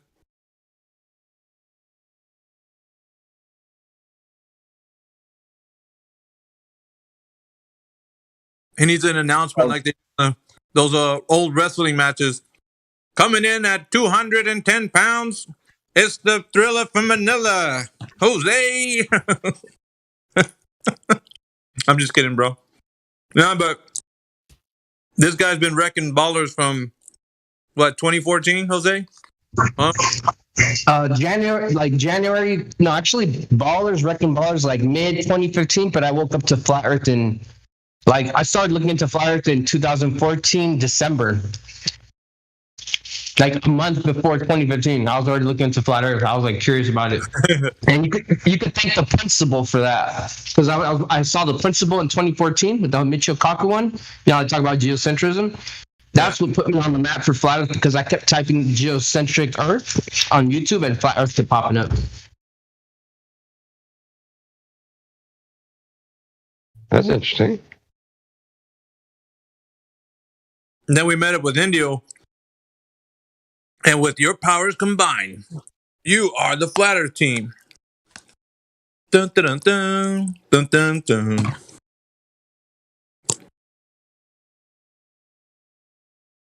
Nah, that's kind of cool though. Batman.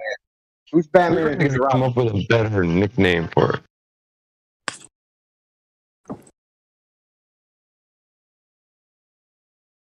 I remember we were, dude, man, do you remember the surge of like, was it 2017 in the server? The time it was jumping, they were just coming in left and right from the Mimulus video. Dude, that shit was so lit. I remember waking up in the morning, and I went to check a chat, and there was like 100 people, and we had like 4 VC check-ins, right? And there was like 100 people on each one, and like 1 mod per room. And I was like, I went in there to help. I think I forgot his name, but Mimulus had one of his buddies used to be a mod here, and he was in there for like, he's been there for like 4 hours just checking people in, like straight. And he's literally just going through everybody so fast to the point where he's like, dude, literally I let like so many people slide through. They're probably trolls, but I just didn't know what to do, you know? I went in there and I'm like, oh, I'll take over for a bit. I took over and I was like, I don't know how the fuck you did this for 4 hours, because I did it for like an hour and I was like, all right, I'm done. Like, you know? Dude, I got a Battlefield promotion that day. That wasn't just a lot of people. That's how I got a Battlefield promotion. Who was it that gave it to me? Maybe it was a lady that was on here. She had rank. I forgot. It's been that long ago. Can't remember. I don't know. I just hope that Helios channel never gets taken down, because I think in like 20 years, if we're all still alive and we go back and listen to this shit, it's gonna be like it's gonna be like watching reruns of like your favorite football team or whatever. You know, when they like won the when they won the Super Bowl or some shit. It's gonna be like that for me.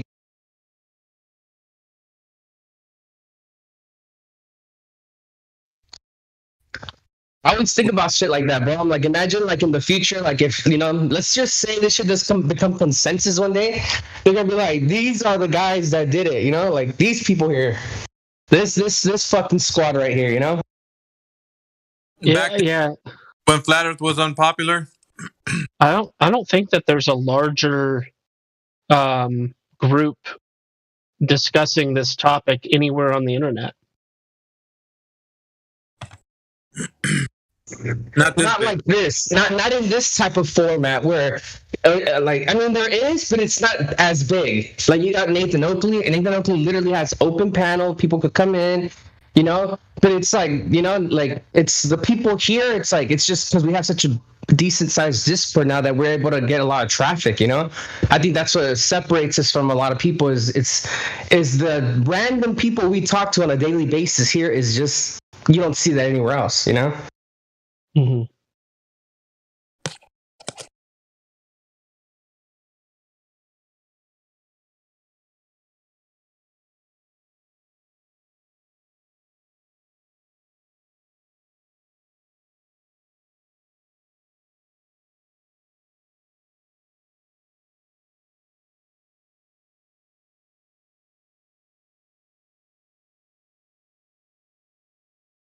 Man, I just got back. I already broke the Discord.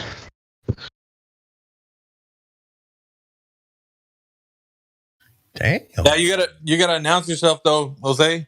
Who else wants some of Debo? You've been handling those. I'm gonna announce myself like a Mexican luchador. Órale se.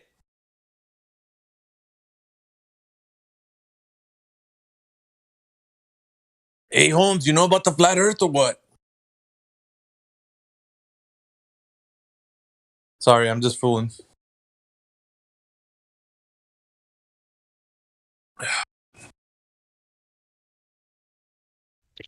It's really not an obscure topic anymore. I was talking to some people here that like maybe a week or two ago, and I was like, I went to a party, and one of my neighbors is what is it called? I forget the name. What are the guys that work with total stations called again? The ones that work on like with the auto lights and shit like that. A surveyor, thank you. I went blank for a minute. He's a surveyor, and he's been doing this for over like 20 something years. He's like in his close to his 50s, I think now. He's been doing it for like close to 25, 30 years, I think he said. And he told me that back in the days, I brought up flat Earth to him because I'm like, hey, have you ever heard about the flat Earth discussion in your line of work? He goes, yeah. He's like, I heard it like 2 years ago. He's like, it's dead now. Like we haven't talked about it since then. It was really hot like 2 years ago. And he said there's this guy that was a survey on his team that was a flat earther, and he was telling him how like, hey, have you guys ever noticed how we don't do this or don't do that? And it was putting shit in his mind.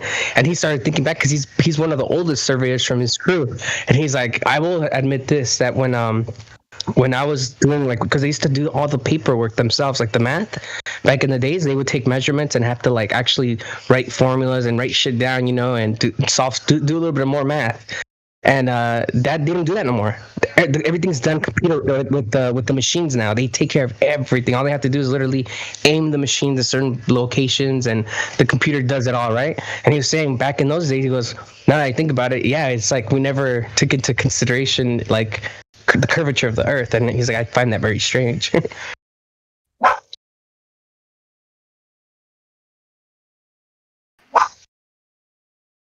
That's kind of weird.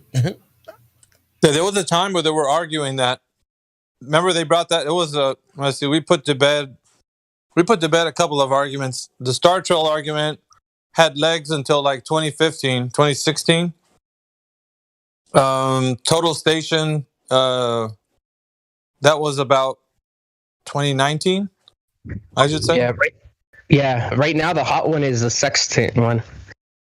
Yeah, I've heard the sextant like not even that long ago in this server. Yeah, that's the hot cakes right now. Everybody's all about this. I don't know, what are they latching on to? Are there some flat earthers out there that are just like giving up ground on that? Because I don't understand how. Like, where are they getting beat on that argument?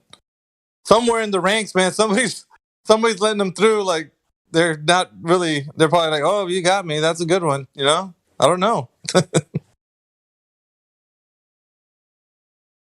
Well, I introduced the conversation to Matthew because I told him that ultimately, your goal is to get the radius between you and the GP. And I'm like, how do you get that if the Earth is curved? He's like, I don't know how you would get a line on the surface of the Earth. I don't. And I was like, yeah, well, you couldn't. That's the point.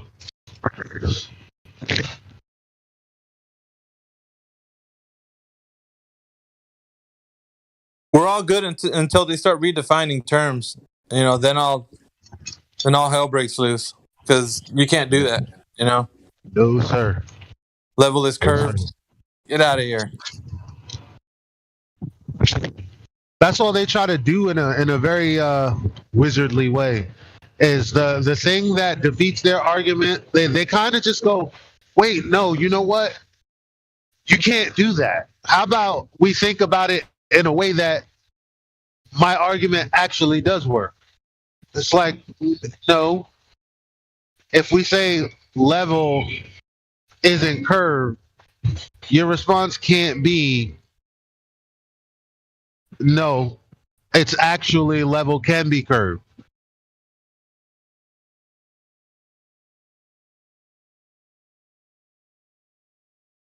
Level versus curve is a true dichotomy. Like that's the fact that they've taken it out of a true dichotomy in their minds is the only reason this conversation is a conversation today.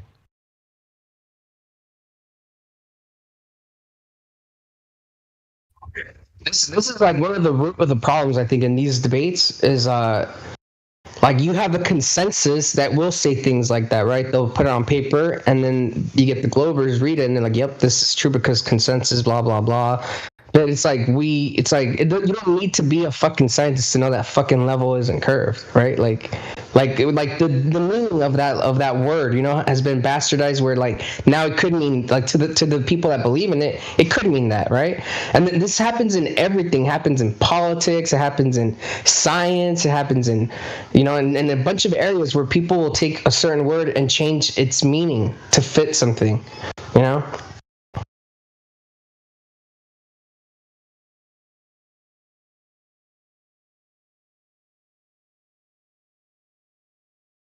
It is kind of odd how they make excuses and dodge instead of just going and looking for some evidence, right? And they're saying what we have to do to adjudicate this matter is defer to our priest. Like, imagine you're just sitting there with like shapes and holes, and it's like you got to put the cube in the square hole, and they just go, I don't know, we need a scientist, because this seems like a line of thought that seems like it might question what I believe to be true. Therefore, it must be confusing, because this confusion and cognitive dissonance was brought on to me by my priest. I mean, the scientist that should have definitely dealt with something as simple as what you're asking me, because it can't be that simple, because I was told it wasn't that simple. You can't do simple things to get simple things. Elijah, I literally just had a debate like that on Facebook just like this morning. I hopped on and I saw it. It started. I'll tell you how it started. It started with a space post, because I don't know why I get all these space posts, and it was like about like a new airplane that's going to reach 100,000 feet into space. And I'm like, let's just pretend space is real. Isn't space where the Kármán line begins, like 60 to 70 miles? Like, that's not even close. That's like 20 miles up. That's all I wrote. And then some guy, like, obviously was he's a Glober, because he saw my my picture has a Flat Earth for Life little banner thing going on. So I know he's like, oh yeah, we're gonna take advice from a flat earther. And then obviously that's what began the flat Earth discussion, because he brought up flat Earth. So I started debating him. He said it's something as simple as the globe is as simple as 2 + 2 = 4. That was his argument, that it's a fact, that everyone knows it. So I asked him for evidence of it. And he said, no, you have to give me evidence first. So then I gave him the FE core laser test, and I was very specific. I talked about measurement 7. I gave him like pictures, and I went all out on it. And dude comes back with, oh, I've seen that. It's been debunked. Bring something better. And I was like, no. I'm like, tell me how it's been debunked. Like, I try to make him like, I'm like, bro, for all I know, you didn't even read this, or you've never even seen this. Like, give me some evidence of why it's debunked. Like, say like, oh, they didn't do this right, or they didn't account for refraction, something. He didn't give me anything. He just kept blowing it off.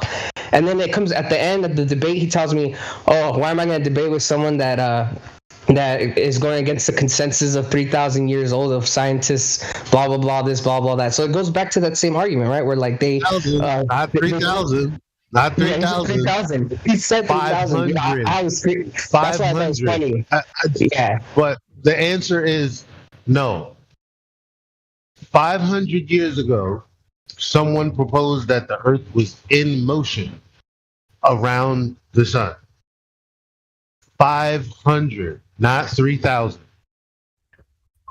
Yeah, dude, it's just, here's the thing, man. These people don't even know that, like, flat Earth was relevant even up to 100 years ago.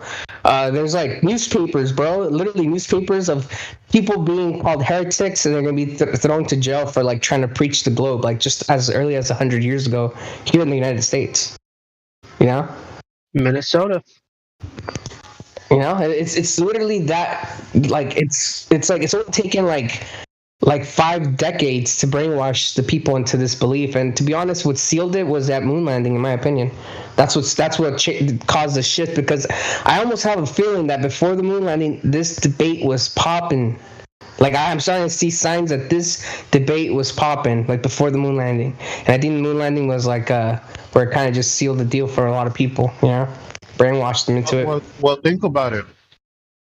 Based on the literature,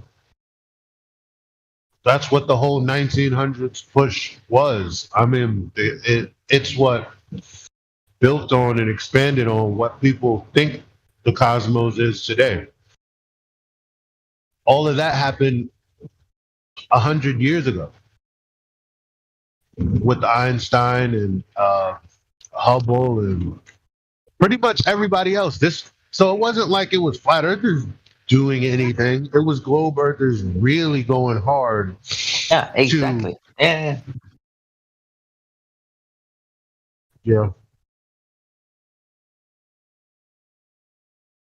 Hello? Yeah. Oh. Yeah, sorry, I was agreeing. Yeah, absolutely. It's the globe earthers. It's them going hard to try to prove absolutely. something that they, upon trying to prove, admit that there was no justification for in the first place. Yeah, exactly.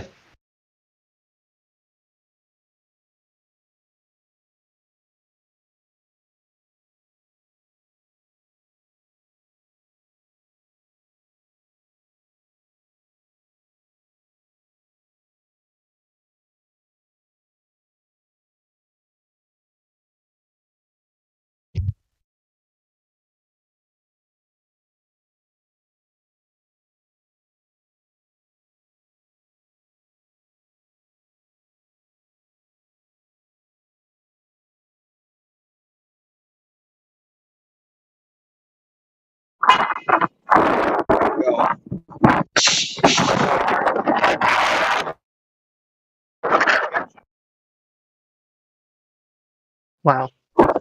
This is hilarious. All right. Someone's having a party.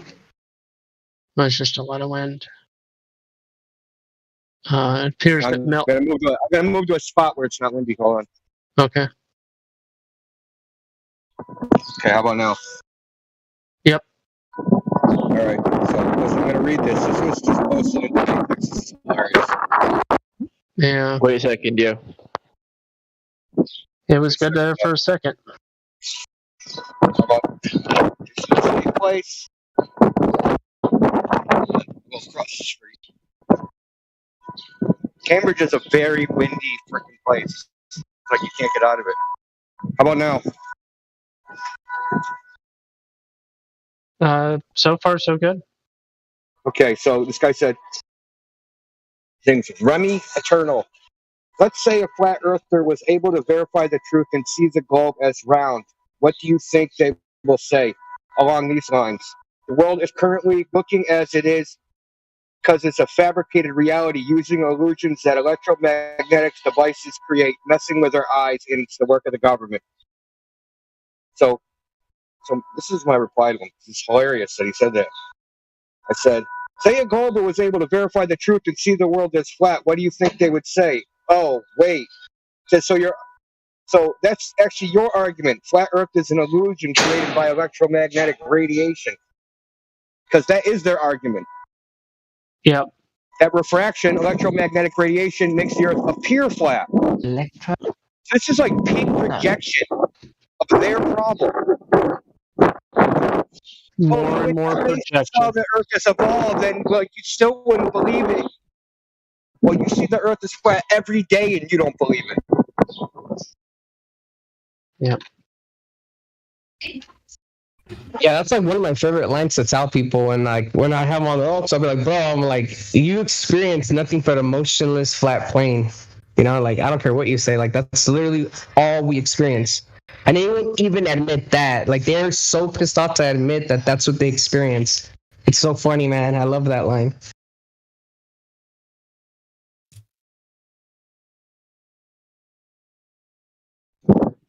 Yep, flat and stationary.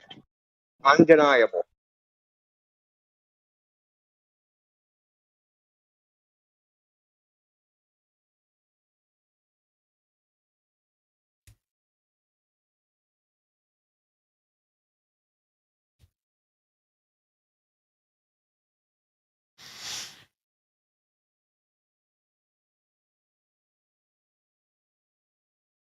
We got a new guy in the live stream, non-VC verified.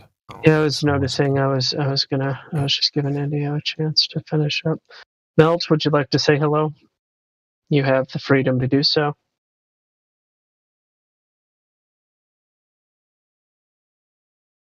Hello, Melt. You can unmute your mic if you wish to speak.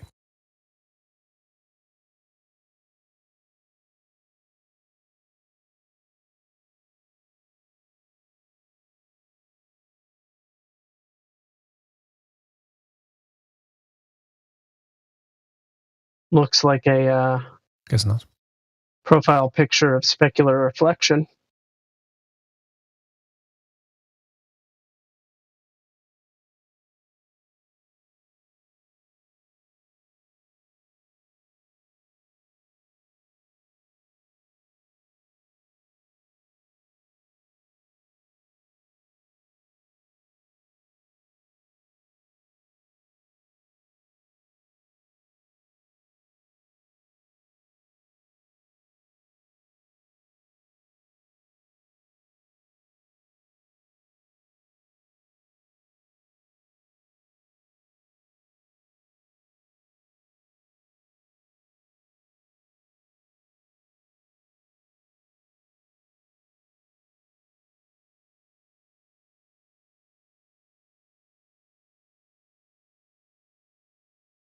Can you get a mirage on a rough surface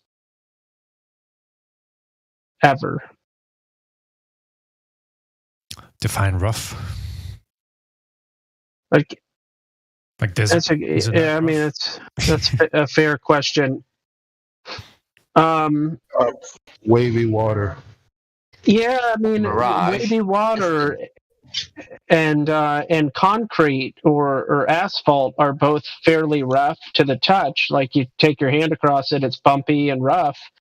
But the fact is, across a field of snow, being, I feel like snow is smoother than the concrete or the asphalt. But I always see mirages when I'm driving down the road.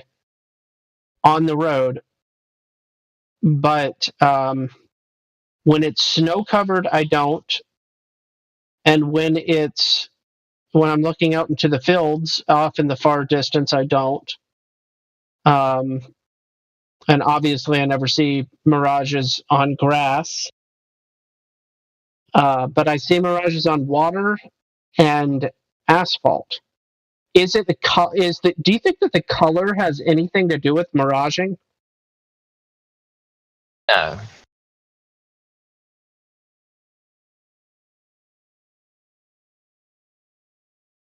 Nope. Because you got sand, asphalt. Sand, yeah. Not the color. Yep, sand does it too. You're right. Sand, water, asphalt. I just don't know. I don't know why the moment that the road is covered with snow, I don't see miraging.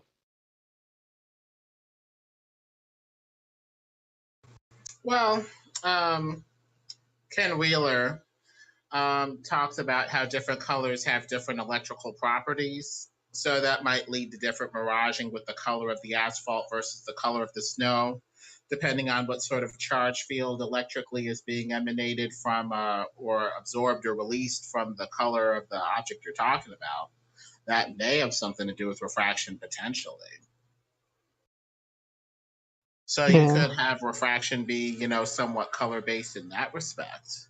Well, what I noticed this last week with our we went from having a couple of weeks, almost a month, where we were in the 50s and 60s. The ground warmed up pretty good, and then all of a sudden it dropped down into the 20s and teens. And I noticed that the miraging effect was more than normal. In a shorter distance than normal, I would see the miraging, and I couldn't help but think that obviously temperature is playing a role, or temperature variance or whatever. So anyway, it's just it's an interesting thing to me, but also Temperature, color, composition of the object, all of these things probably have something to do with refraction. The charge field in general that emanates off the object, determining what refracts and what doesn't. yeah, I didn't take into consideration any type of electromagnetism.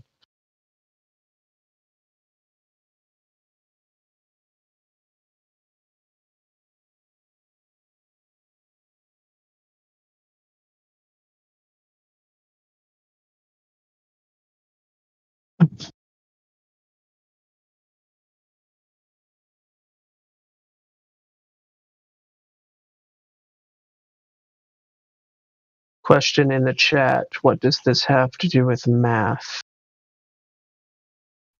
Well, math can be used to see if the Earth is a ball or not. 8 inches per mile squared is the math that we use to debunk the ball, because we see much more than 8 inches per mile squared of the object over long distances.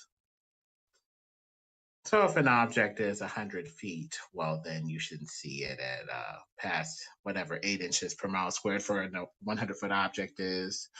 What is that? 100 divided by 8. 8 times 12, so that's about 12 roughly, 12.5. So x squared is 12.5 if you talk about the miles squared times 8. So going backward to solve, what squared is 12.5? Let's see, 3 squared, 4 squared, it's between 3 and 4. So you should see a 100-foot object pass about, 3 to 4 miles roughly. And if you're seeing a 100-foot object past that 8 inches per mile squared threshold, well then, no ball. Yeah, it's flat. That was some rough math. It was 100 feet though, so I probably have to convert it into inches first. 100 times 12 inches per foot, 120, then divide by 8. Apologies. 100 times 8, yeah. I'm sorry, 100 times 12. That'd be 12. 1,200, sorry. 1,200. Then divide by 8. I have to break out my calculator.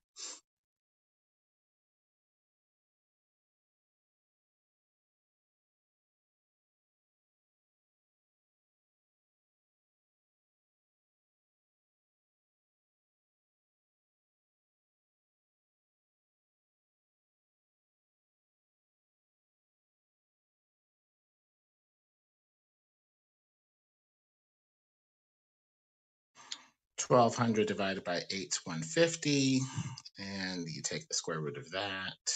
What's that, around 12, 13? So 12, 13 miles away, roughly.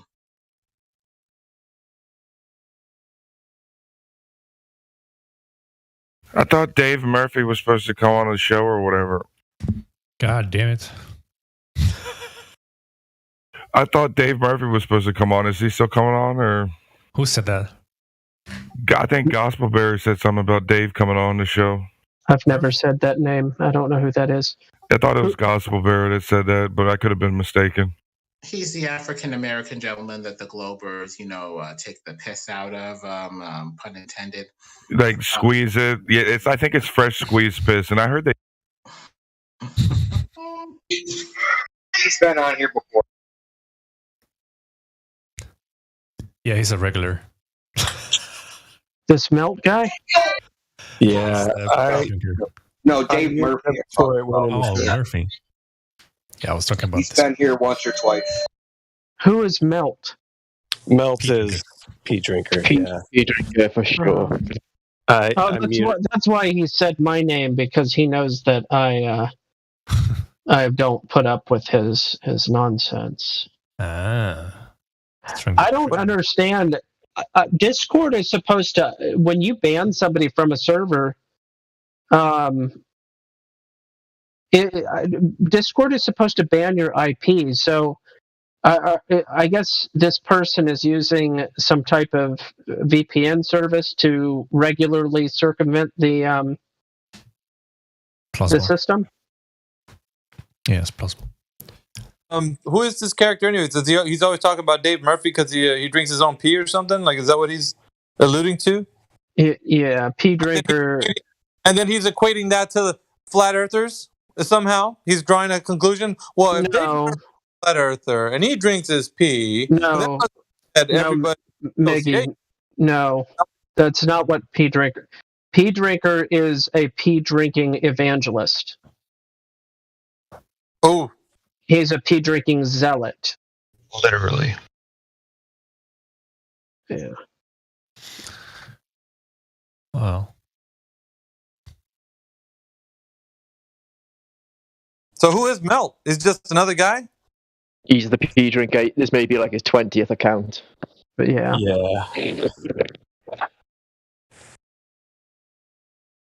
Mission. I mean, just to come in here and talk about Dave Murphy or what? No, just to talk about drinking pee. Why would he's a zealot for pee. I hope that we're not decrying a life-saving therapy. I mean, if this stuff actually helps people, maybe we should, talk about the benefits of the therapy as it were, if it's actually helping people, as opposed to just, using it as a way to make fun of people. We don't know that it's helping people. That's the thing.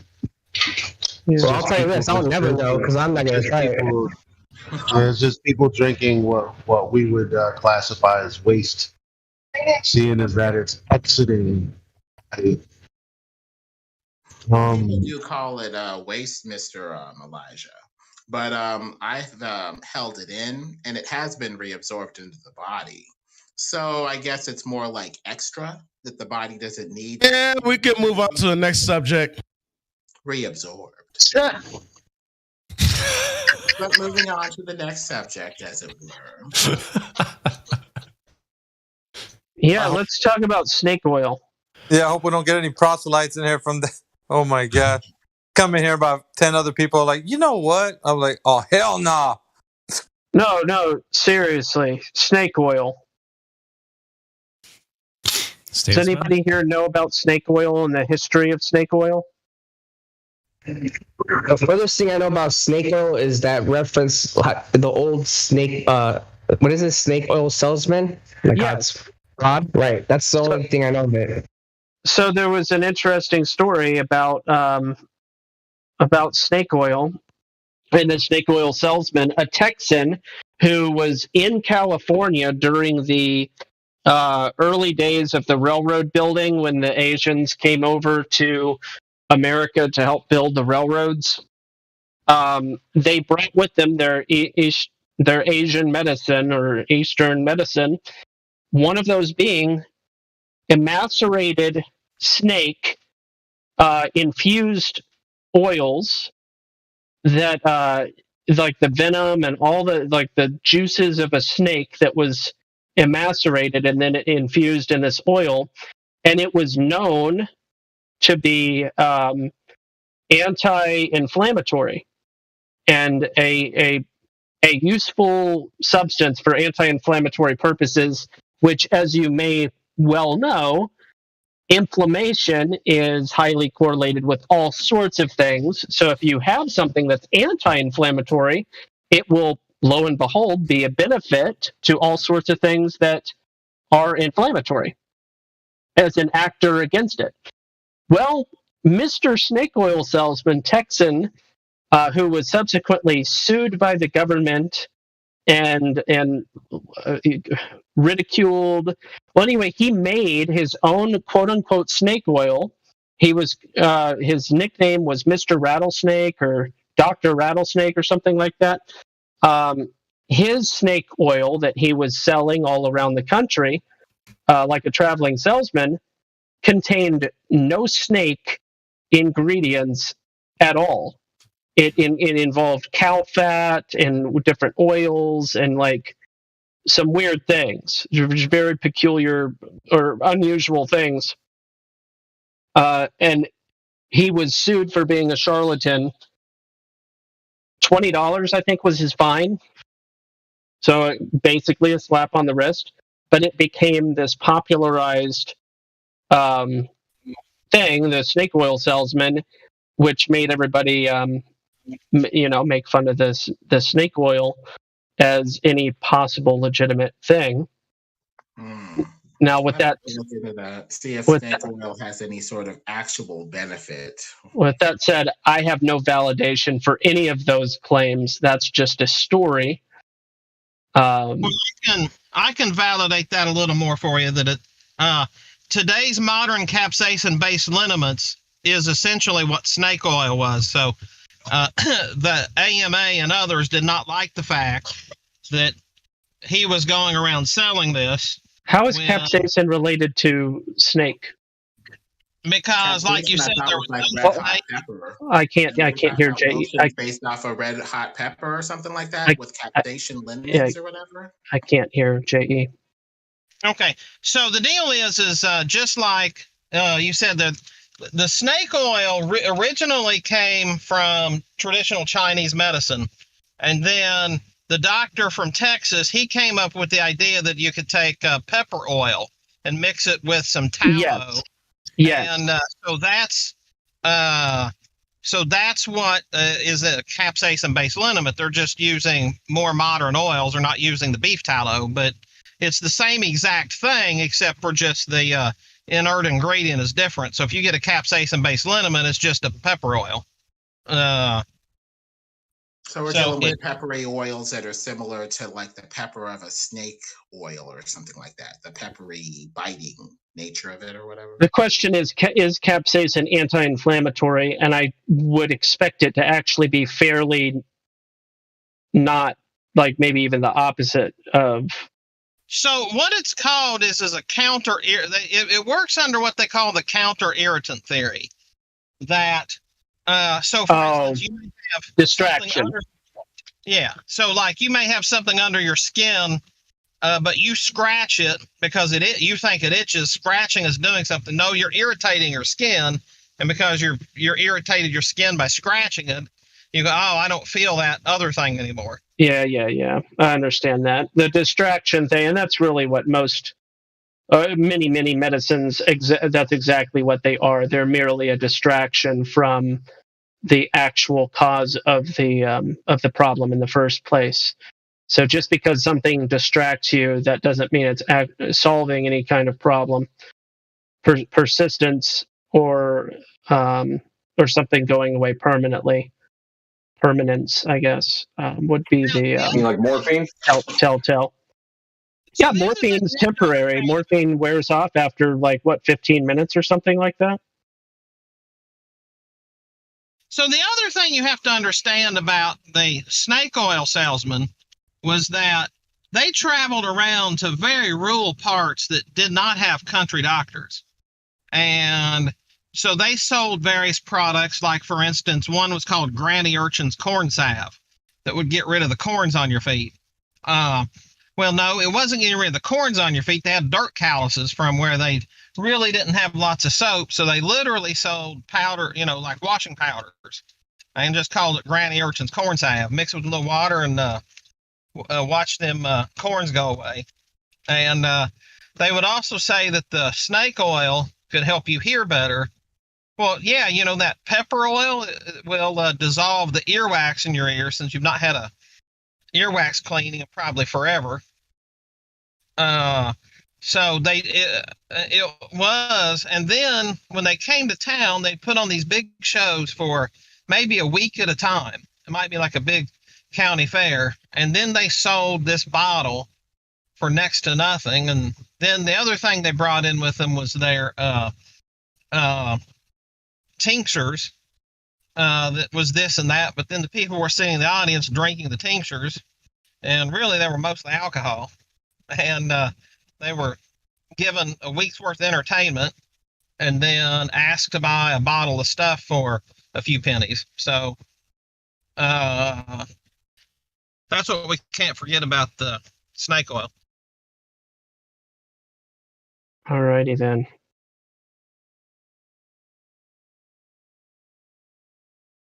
The other thing I'll add is that actually made a muscle freeze, a version of BioFreeze. It takes a carbon or gel powder. It's a menthol, and had a chiropractor using it in his practice, and a massage therapist in another state using it in their practice, and I had more begging me for it. But then I found out I'm in the wrong state. That you can't, in the state I live in, you can't make cosmetics unless you're in a inspected facility. So you have to be a pharmaceutical grade. Yeah. And if I lived in another state, then I could actually make it and sell it. But it's interesting because as I researched into that muscle freeze I was making, because I freeze for years and years, it actually gets used by physical therapists and others, and it's 100% temporary.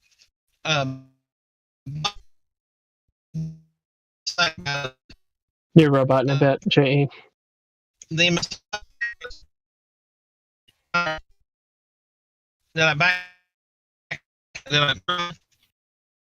Yep, still roboting. It just be like that.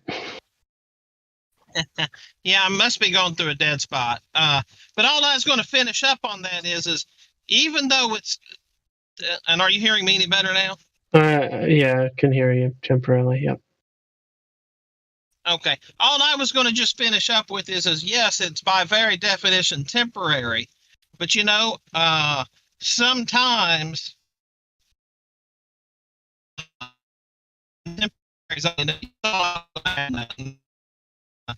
why are we talking about join the conversation? Yeah, he roboted out of existence. Why are we talking about elixirs, guys? What the hell's going on? Good question. I diverted the topic away from urine into snake oil because I couldn't find the proper segue back to the actual relevant topic of flat Earth. Could have said this topic is pissing me off. Back to flat Earth. That's a good segue. Okay, am I roboting still, or am I back into it? We changed the subject. The appropriate point to it is that so many people buy into the lies and the myths that doctors and whatever else, even if it's these supposed scientists at NASA or whatever, have these permanent things that this and that. But the truth is, the truth is that it's far more often that everything you have is more like the snake oil medicine, whether it's a globe, picture of some sort of globe. It's just that the establishment picks and chooses what they are going to quote unquote authorize and not. It's of how much medicine and how much science is just is disposed of simply because it doesn't fit the establishment's popularity contest. And there you go. That's the end of that. Alrighty.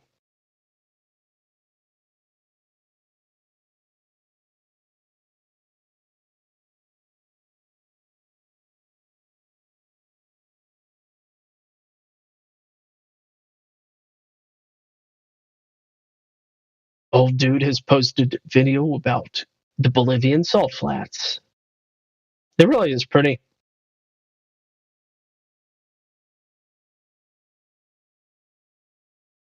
Wow, it really does show the Earth's curve, don't it?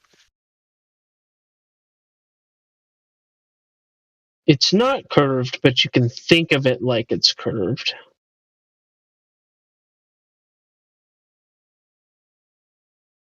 Yes.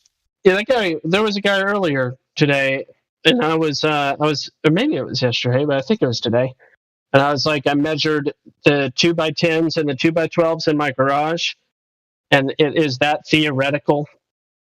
When people try to act like everything is theoretical and nothing can be known, this is a problem. This is a problem. That's that old hamster wheel.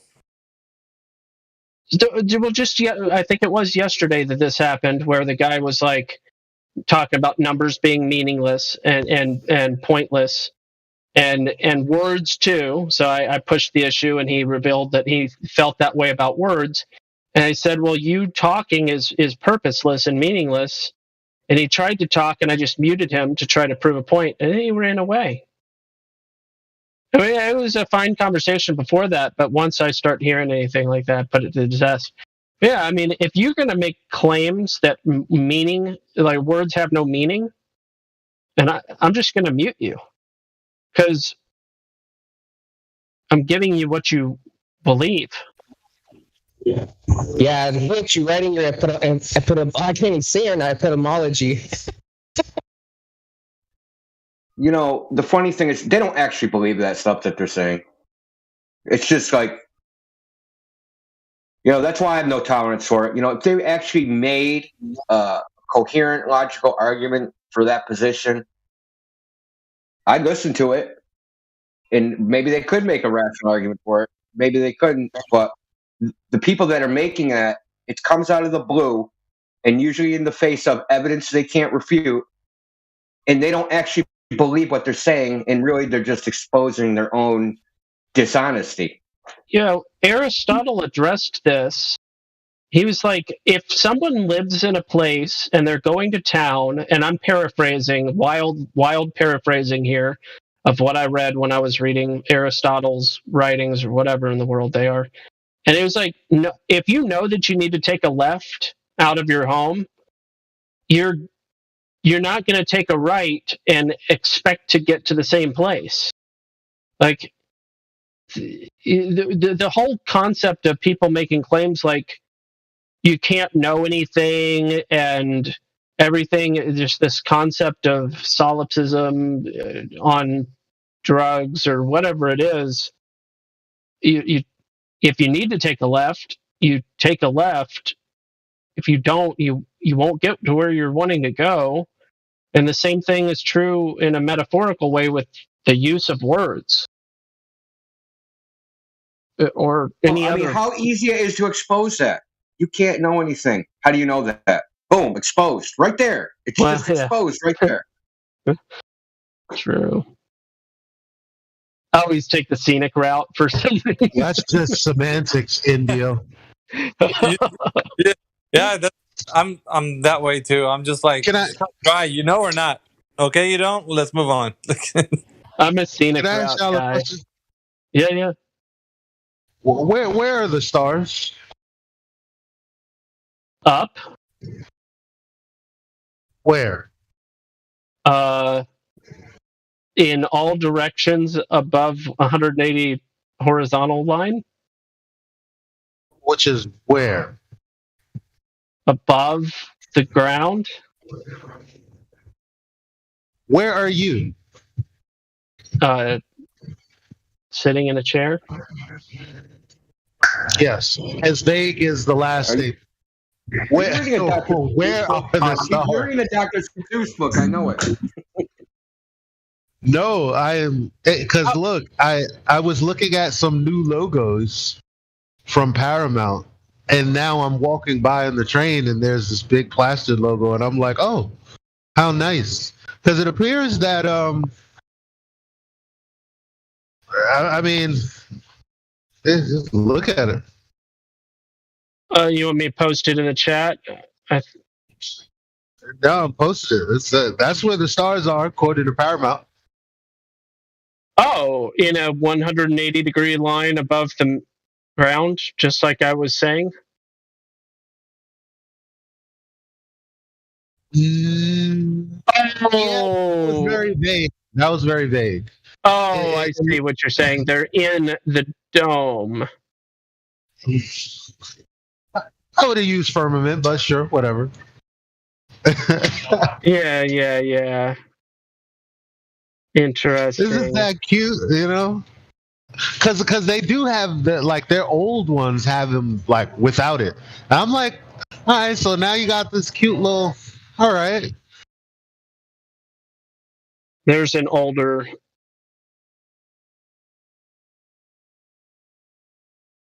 Sorry, boss. Interesting. It's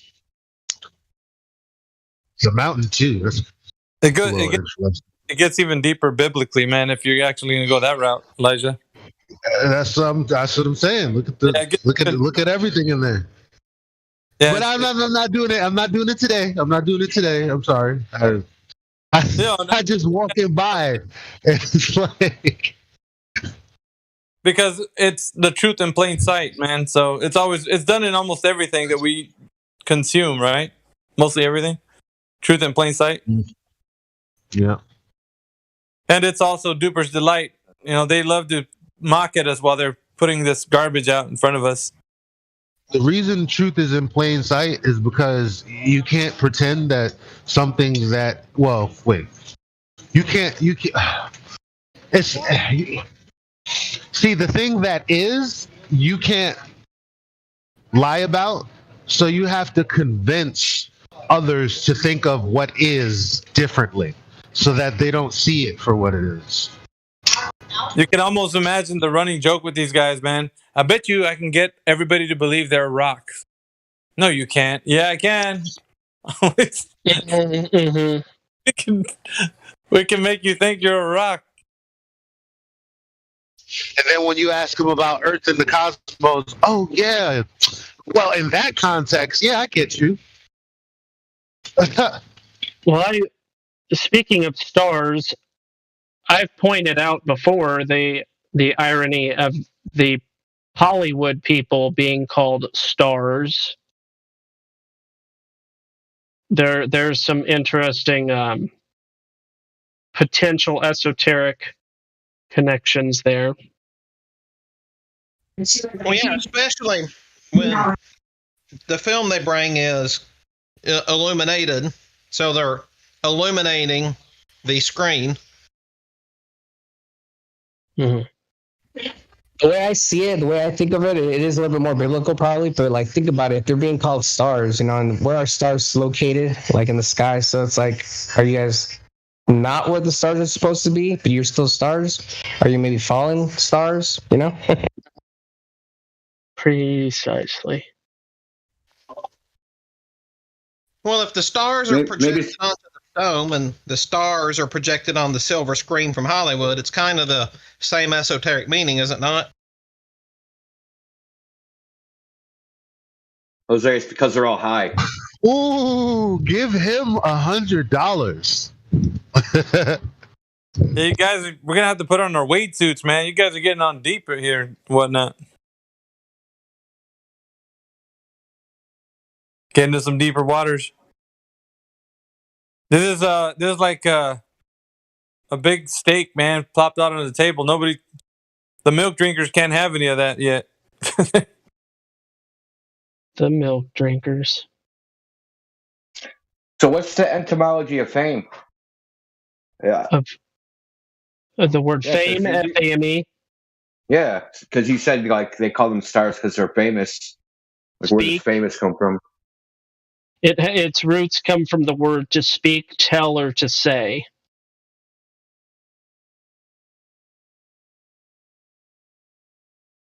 Wow, that seems very disconnected.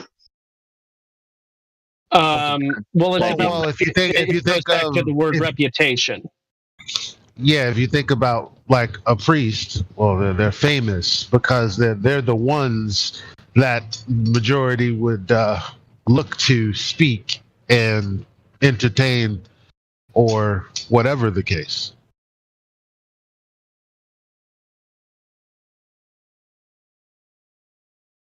Elijah, you've been going all out at them, huh?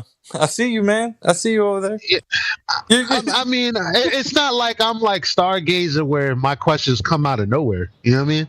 Like I try to make it very relevant. I try, and if one of y'all were to be like, "Come on, man, yeah, that's too much," then I would challenge you, and if the challenge was warranted and I'd lost, then I wouldn't be butthurt about it. But I don't see how.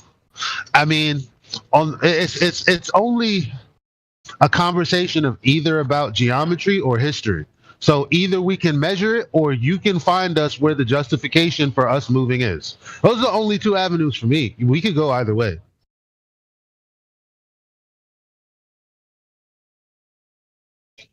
And if a Glover was listening, wouldn't they be able to come in and go, hell yeah, fuck yeah, mad easy. Let me go in there and get like a few thousand views off of this dumbass flat earther. Of course there's geometry.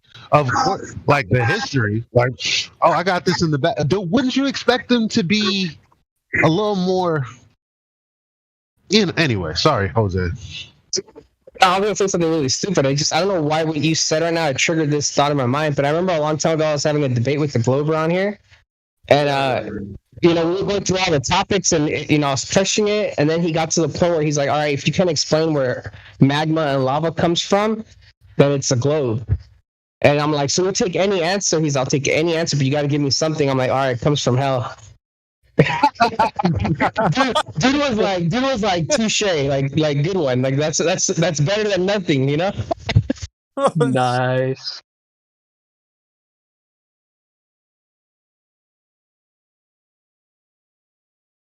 Yeah, because he was with the framework that if you don't have an explanation for something, you're completely wrong. So I just played his game. I thought it was pretty funny, man. Nice, yeah.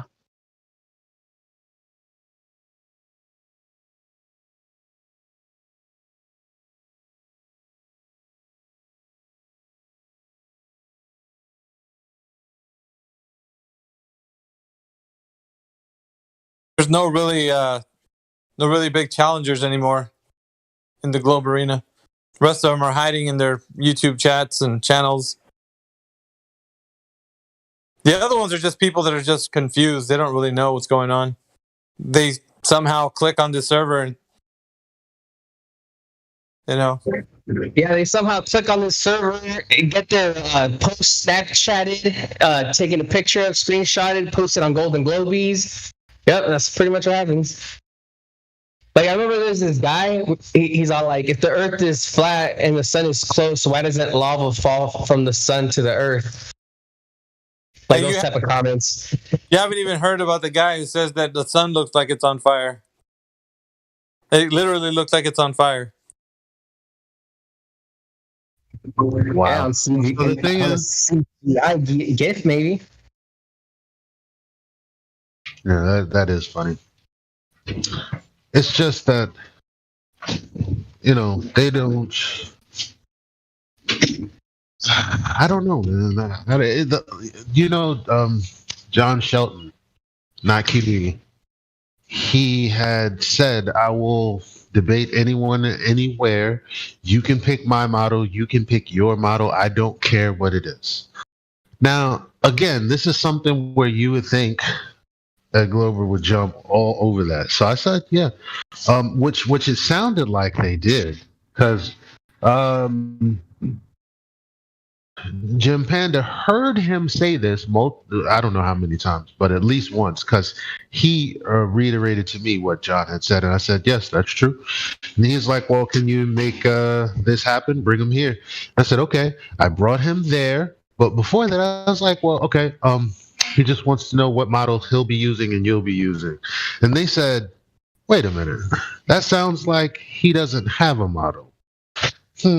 How interesting. And it's like, well, you heard the dude lay out the terms. Give him any model, you take any model, and that's it. So they're just like, I don't know. What are you crafty flat earthers up to? Well, ultimately, the debate didn't happen because they were trying to say, well, let's just point the fact that you don't have a flat earth model. So What is there to debate? Didn't you tell him you wanted to debate him because he said that he could literally debate using any model? Just give him a model then. Yeah, I told him, I said, give him the globe model. And they did not take it. That is, I mean, if that doesn't show people that these people aren't willing to defend anything, even when it's like, all right, I'll take the globe model. Go ahead. Well, they're only 99.9% sure that the Earth is a globe, dude. So that's why. Yeah, and that's the only thing in life that they admittedly believe in 100% without any proof at all. So I love that part. So Elijah, do you know what that actually exposed? That exposed that they're not even in this topic for the topic. They're in this because they want to abuse people, and that they're actually just a bunch of sadists. Yep, sadists, for sure. They just want to call people stupid and retard and dox them and do just degenerate shit. That's all they want to do. It could be any topic. It could be like my favorite color is red. So that really is a good indicator of what type of personality would behave like that, because now your ordinary Joe is going to be acting that way. You don't see that anywhere else. Yeah, imagine if you had a tree in your backyard that every time people ate from it, they just had this amazing passion for the scientific method and empiricism. And then there was this group of people that were making fun of that tree. The irony in that is pretty hilarious.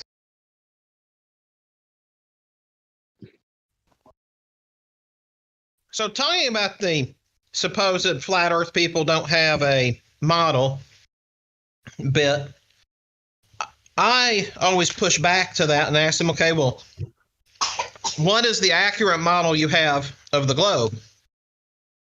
Or, of a globe Earth? What's the accurate map that you have? And 9 times out of 10, if they answer that, they'll show me the Mercator map. And then I'll start showing them all the arguments from the liberal group showing how the Mercator map is racist, anti-Semitic, and upside down. Yeah, and how it's being pulled out of schools. And then I say, okay, so you just told me that this was your model, this was your map that was 100% accurate. Why are they taking it out of schools? Uh-oh.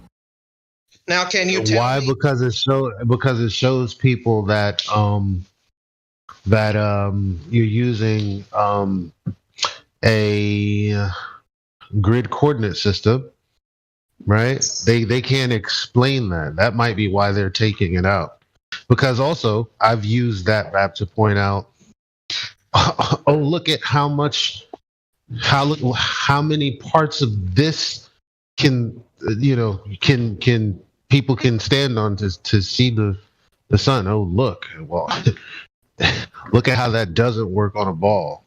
Projection, quote unquote. Look at how it works on this projection. How interesting. What does that mean?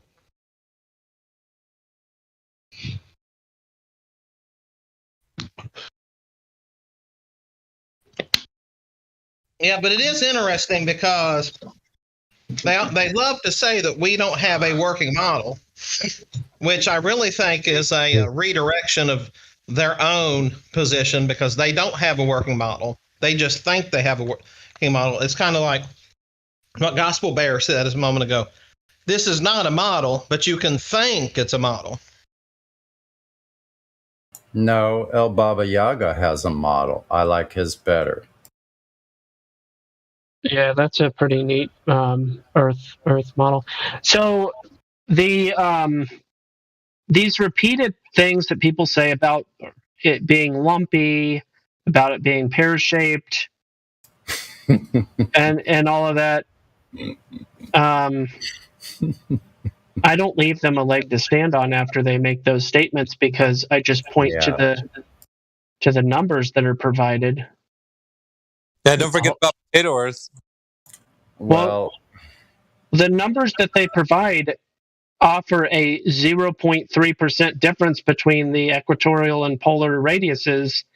So with that sort of, if you were to trace that out, construct a shape in a program with that ratio, you would never describe that shape without being inebriated, under the influence of some type of substance. You would never describe that as anything besides a perfect sphere. I would like to see somebody do that with the Black Swan or something like that. Like, I would like to see that displayed, what that would look like for them, because their whole entire model with these people addicted to objectivism. What I mean by that is objects. They're addicted to object orientation. They think everything has to be an object that they can put in a little box or square or triangle, right? So this is part of this delusion, part of the fantasy world of the globe, is this idea that everything has to be some sort of shape or object, which implies known dimensions, which they don't have any known dimensions. Like Elijah was talking about yesterday, probably today too. Where is this blocking? It's supposed to be a blocking happening because of Earth curve. They don't believe in that. They don't believe in it. I'm serious. That is riotous. Yeah, but it's true. They don't believe that anything could be blocked. They don't believe it could be blocked just because of reasons. Yeah. Magic. I'm not being facetious. You're right. You're right. They do not believe that blocking can happen. It won't happen because... So that's why they act like a deer in the headlights when you say at 5 miles it should be almost 17 feet of drop at. There's a stubbornness. There's a stubbornness there. It is. If you suggested that you could see, they're like, okay, you're standing in a place, and they're like, yeah, there's a mountain between you and this other thing, right? An ice cream shop, whatever. Yeah. And you're like, well, I see the ice cream shop. And they're like, yeah, but the mountain is there. But I see the ice cream shop. They're like, yeah, makes perfect sense. Yeah, they don't care if there's things there's natural things that are happening, such as waves, wave height, things like that happening, that they want to completely ignore, disregard, and bypass completely. They can't. Yeah. They can't force themselves to look at that. The thing that I've noticed is the Globers don't believe in straight. They literally don't believe in it. That there isn't any straight line. Yeah. Yeah, and they don't believe that there's such a thing as obstruction. Obstruction of view. Yeah, that can never happen because zoom cameras are actually zooming over a curved surface. Right, Globers? Well, basically, they forget about perspective and diffraction. They do. Ground, there's no way to symmetrically represent, anything else other than 6 feet up, down, left, and right from the level of the eyes. Anything that's beyond a really tall mountain or a really tall building will tend to set bottom first because your eye just can't symmetrically represent it anymore. Yeah, they have to ignore perspective. And what else I was thinking? They have to shit. It's like they don't believe in themselves. The extinction of light. They have to ignore the extinction of light. They have to ignore perspective. They have to ignore the state of the gases above the surface. The state is fluctuating all the time. So notice how when the Glober starts speaking, everything stops. Earth stops. The air stops. Any circulation stops, any crosswind stop, it all stops and becomes static for them to start speaking. Notice this. I see it like every time. Everything stops. And in in their refraction argument, everything stops. There's no more swirling above. There's no more wind over the water surface. There's no more of none of that. None of that exists. It all stops. So, just astonishing. But and so listen, one more thing on the refraction. It requires a horizontal plane as the plane of incidence of light, if that's what they're talking about. Light does not bend; it changes direction. It's an angular change in direction of the light. So bring forth your experiment or test or observation of light actually bending over a curved surface, because that's what you're saying. So just bring that, okay? Good. I'm done for a minute. Well, for light to bend itself, it needs to have a shape. And they say the path of light bends or whatever, but what's the path of light? Did you monitor it from beginning to end? No. Coming in super low, Meadowlark. Yeah, speak up. I couldn't hear anything you said. Sorry. I was just going to say, light doesn't have a shape to bend. You have to shape it into a laser for the light to bend in any sort of sense. So that's kind of like, problematic, because the light that we see doesn't have that sort of shape. We infer that it does because we shaped a laser in McWest, sugar water experiment, and then bent the path of the light there. So they're talking about the path of the light bending, but we don't see light from beginning to end along all of its path.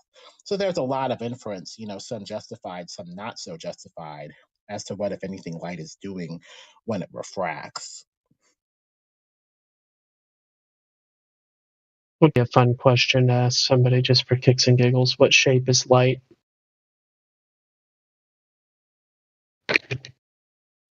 Well, saying that light has a shape implies that it has definite unchanging properties. I have a shape. If you bend my arm 90 degrees in the other direction, it will snap. It goes in a certain direction because it has a certain definitive shape, but light doesn't appear to have those properties. It kind of appears that light can be anywhere, like it is omnipresent and really doesn't have any sort of real shape in that sense at all. That's true. Hey, Miggy, good to see you in here again. Nice to hear you again, Lemon, as well. Oh, Chocolate Saiyan is in the house. Yo. What's up, man? And Jose, good to see you. Wagwan, brethren. Say what? The Wagwan, brethren. What's up, man? How's it going? What up? What up? What up? What up? Yeah. Miggy, what up, man? How you feeling, brother? Wait, what up, Chocolate? What you up to, man? Are you up to no good? I'm at the old financial slavery building. Wow. AKA work. That sums it up. I did that for a really fucking long time, man. Wow.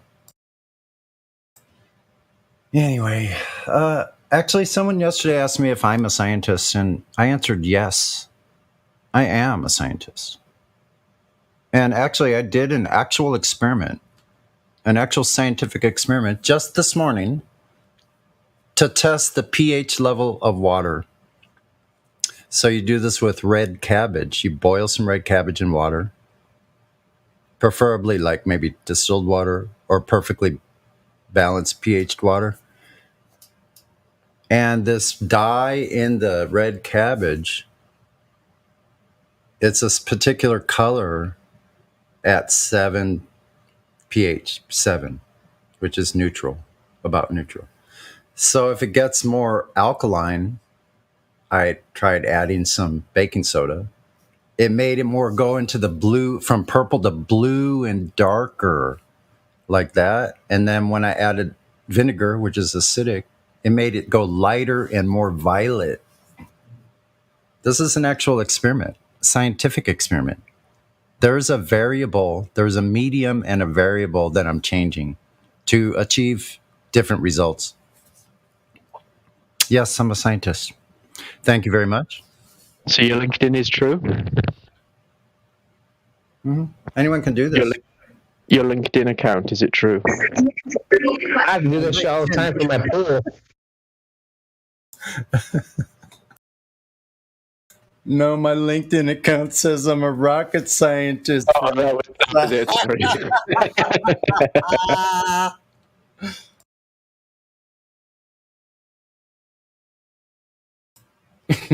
Hey guys, I just got here. Sonny, could you mind repeating the experiment you told you were talking about? Sorry, Yes, the experiment is using red cabbage, your regular red cabbage from the grocery store. You cut it up into bits and you put it in boiling water. You boil water, you put it in boiling water, like for a few minutes. It changes to a color depending on what the pH of the water is, but generally it's going to be like purple, bluish purple, or bluish green. It could be any of those ranges depending on. So you use this as a base. And then I can put it in regular water, like let's say water that I've had sitting overnight for more than 48 hours to let the chlorine out. So then I test that water with the base and I can tell what the pH of the water is. If it's too alkaline, I can add acid and make it go more towards the violet and lighter blue, light blue, violet, and then it changes, gets lighter and lighter in the acidic direction.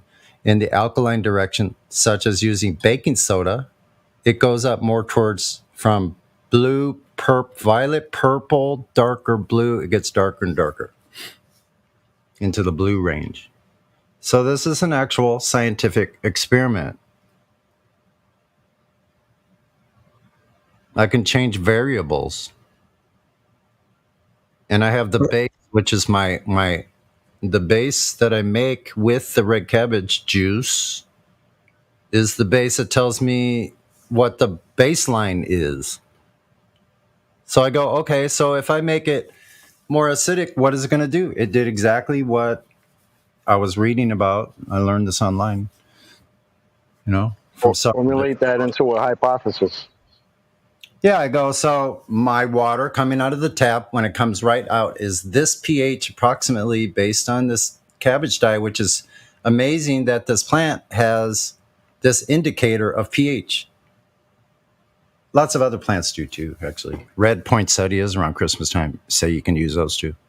Apple, what did it say? Apple peels. So yeah, very interesting. And I love it because it has to do with my hobby. One of my hobbies is botany or horticulture. Consider myself somewhat of a naturalist, an herbalist. So that's what I do. Anyway, I'll shut up. I just wanted to share that.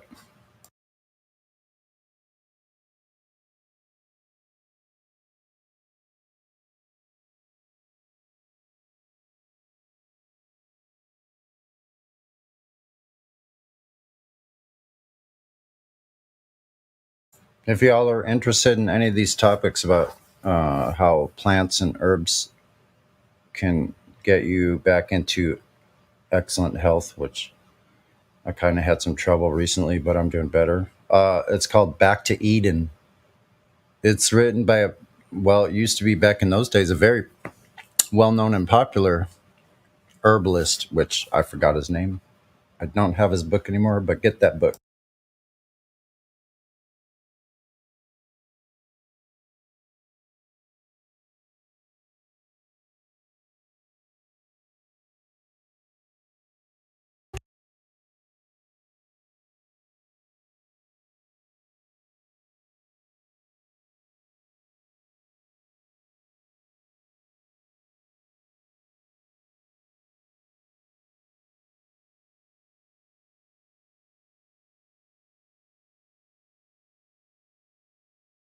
Oh, the author's name is Jethro Kloss, Kloss. Here's a poster book cover.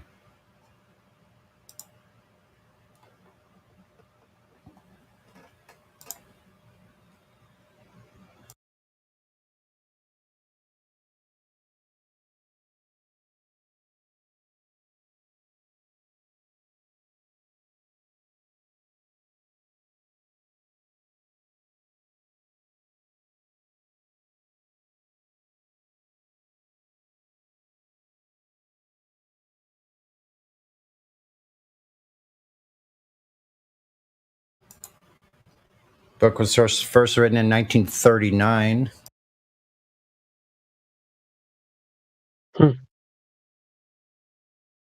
Welcome, Mac. Feel free to say hello. Thanks, Sonny. I just ordered my copy right now. It's an excellent book, man. Really is. I think it'll do good with the Yellow Emperor's Book of Medicine. Oh, yeah, absolutely. It's got about all of that stuff in there, and a lot of those herbs you can find out almost anywhere you are in North America. Mm-hmm. There might even be a PDF somewhere.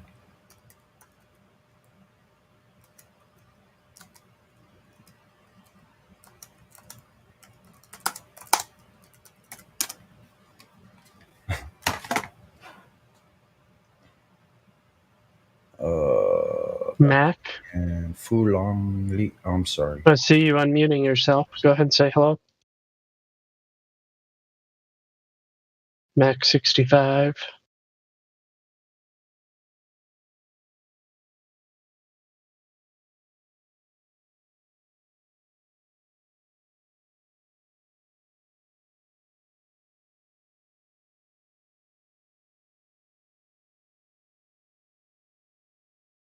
Too intense, apparently. I think I did come across really strong. I'm joking. That was really up the top. Yeah. I can't believe you did that. Mac, give it another try. Mac the knife. Unmute, say hello.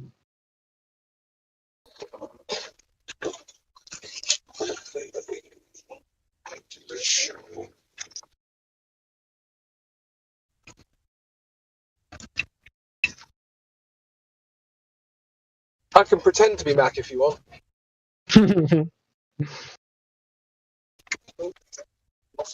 What's up, Mac? Are you Irish? Top of the morning. I guess he couldn't take the heat. Top of the morning. Top of the morning to y'all. Actually, I better not do that accent if BCFC Islands around me. Crypto, you'd be Return of the Mac, though. Something like that, yeah. One more time. What's going on, Miggy? Just hanging out here, man, with the peeps. What about you? Yeah. You know, working too much as usual. But, doing what I love, so it's all good. Yes. I heard the thing that shall not be named has already been done away with, and people are taking off the face diaper. Wow. Yeah. Everyone's on the Ukraine-Russia thing now. Yeah, man, that's. I know you're like overnight. It was overnight. That's what's so weird about it. It's like, this is gotta wear face diapers, and then literally overnight, right? No one gives a shit about that anymore. So anyway, about Russia.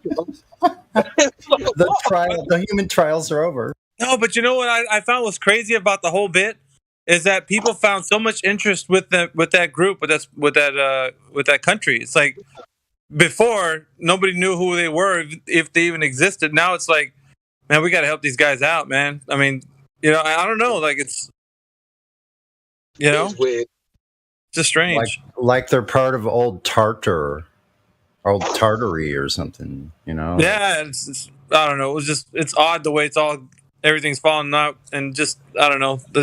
I see stuff from the normie news, you know, just when they post it up and this is happening, that I'm just like, it's just weird, man. Almost like when history collides with the present. For some of us, maybe. I don't know. Maybe not for everyone. That's how I see it. But I mean, crypto's a little bit closer than we are in America, but yeah, I mean, it must be. They must be over there like, guys, we got to do something, man. They're our neighbors.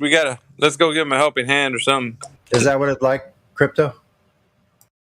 Yeah, people. I mean, basically, you can tell the dickheads from the normal people in England because The dickheads who were COVID posting have now got Ukraine flags. Yeah. Oh yeah, what a bunch of cucks. Yeah, that just go along with whatever. They're the same people. Same people. What a bunch of. Oh man. Okay. Like 3 months ago, 3 months ago, if I'd have said to them, "Oh, what do you think about Ukraine?" They'd have been like, "Where? Yeah. Where's that?" What's that? That's what I'm talking about. Yeah. Now they're all about it, and you're like, dude, you're talking to me without a face diaper, and you're like, yeah, but we're not worried about that anymore. We're talking about this. Why aren't you worried about it? You're like, what the hell? What's going on here? Can anybody identify the continent that this picture was taken from? I'm not even making it difficult by saying what country. Can anybody even identify the continent that this picture was taken from? The UAE. Continent. Oh, the continent. I'm sorry. Continent. Right, let's have a look then. In the Middle East. What are you looking at? It's not a continent. That's not a continent still. Duh.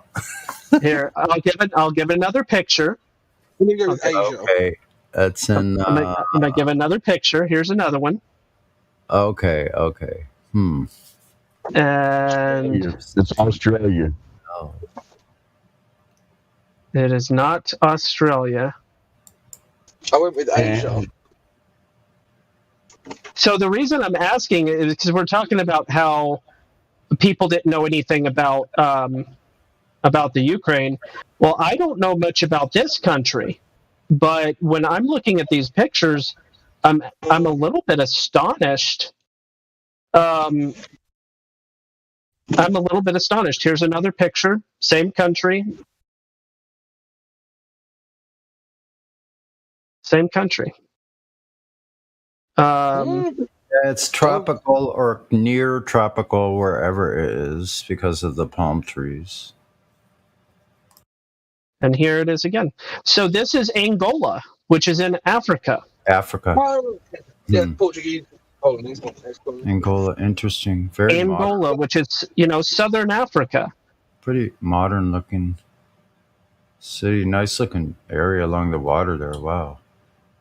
Yeah, I don't know much about Angola, but after seeing these pictures, I'm like, oh, well, that's not what I expected.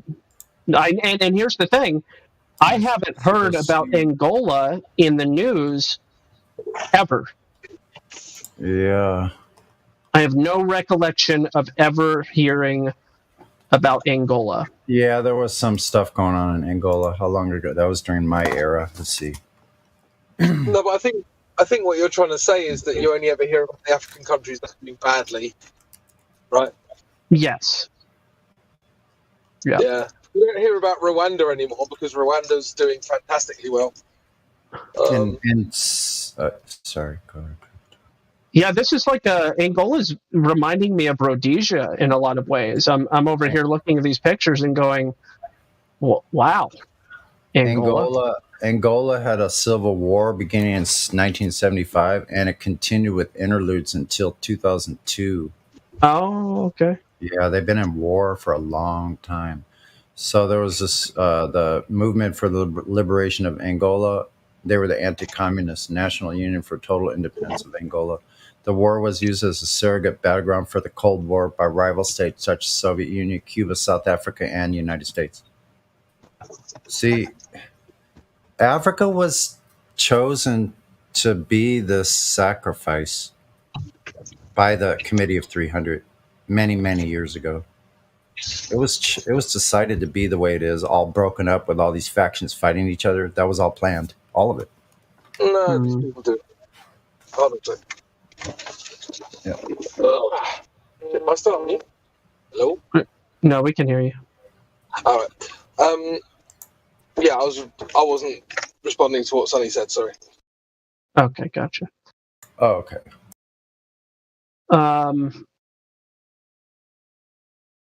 Yeah, I just picked kind of a place that I talked about earlier today, and wanted to look up pictures, and I was was like, oh, how about that?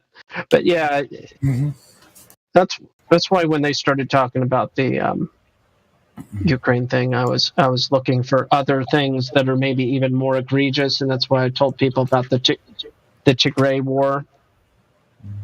And you don't see any Ethiopian flags. I don't know. Prove me wrong. Find two Twitter profiles with an Ethiopian flag. The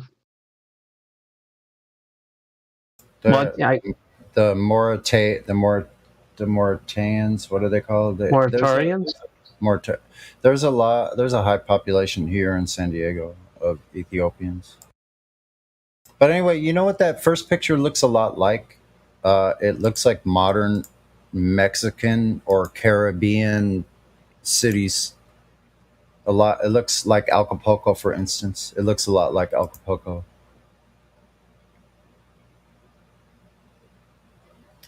It's pretty amazing. Anyway. Or Costa Rica. Well, obviously, it's quite developed. So yeah.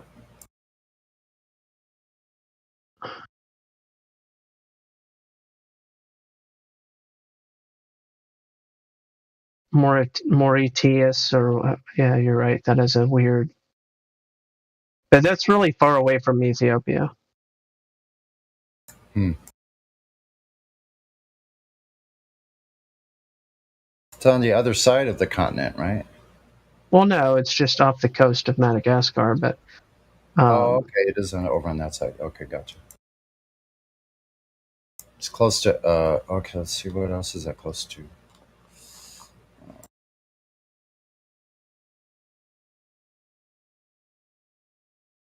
Anyway, wow, you got me really distracted, Gospel Bear. Yeah. Forgot what I was doing. It happens.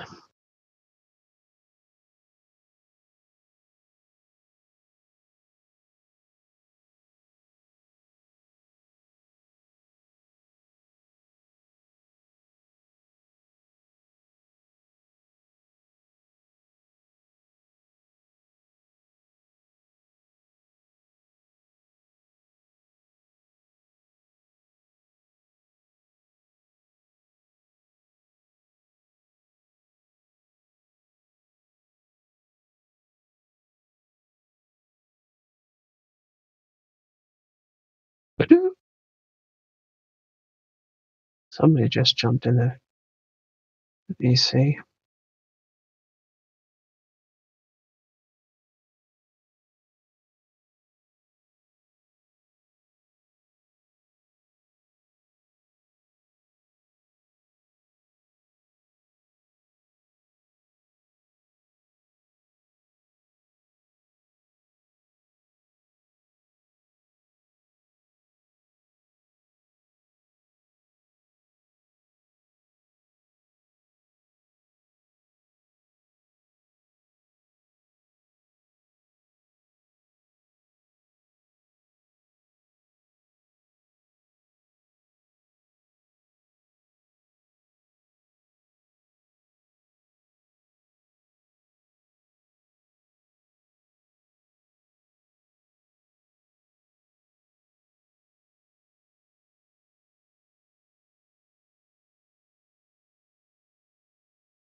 Alrighty then.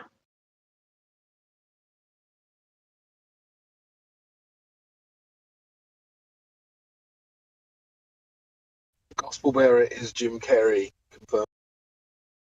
Wait, what? Why? You just said, "Alrighty then." You sure did. Oh, I say that all the time. I'd have to be saying some other wacky things to be correlated to that guy. Would claiming that the Earth's flat count? No, Jim Carrey's on the level of saying there is no Earth, that you are the Earth itself, and everyone is living on you. Now, if I were saying something like that, that would be very Jim Carrey-esque at this point in time. That's the level that he's on.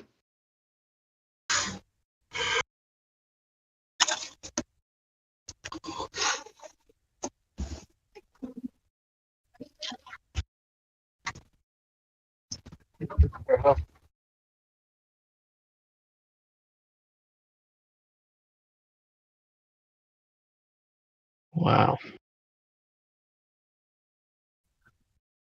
You got 111 back, Gospel. Wonder if they'll talk today. Yeah, I don't know. We've tried a couple of times. 111, unmute, say hello. See, I'm inclined to just deafen people that are hanging out for long periods of time and not saying anything. But that's just provocative, I guess. I can be a little provocative at times.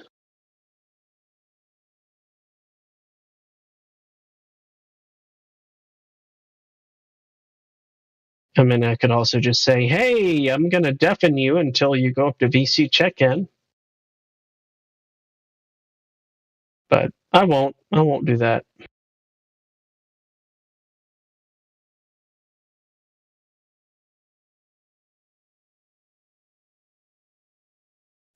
This would be a great time to ask you a question. 111. You got the Flat Earth A team on here. Some genius Flat Earth minds on here right now. So ask your question. Unless, of course, 111/110, because that's the profile name is 110. Maybe you're afraid that if you find out more about reality, you'll have to give up something like believing in cartoons. That's true, Gospel. Dealing with reality is difficult for some people, it seems. I don't know. Mm-hmm.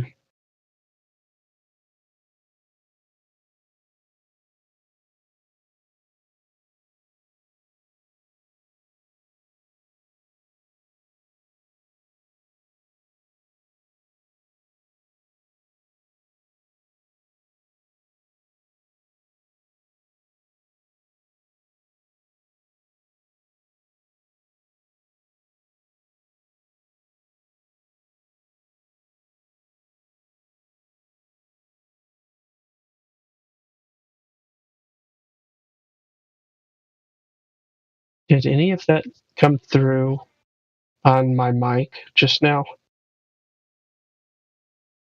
Did anybody hear anything? Nope. I didn't hear anything off your mic, no. No, cool.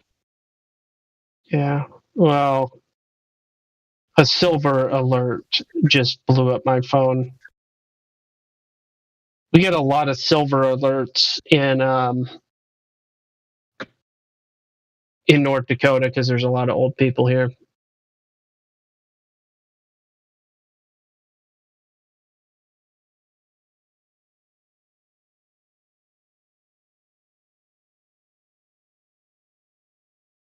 Oh yeah, and probably a little bit due to the land is trying to kill you here.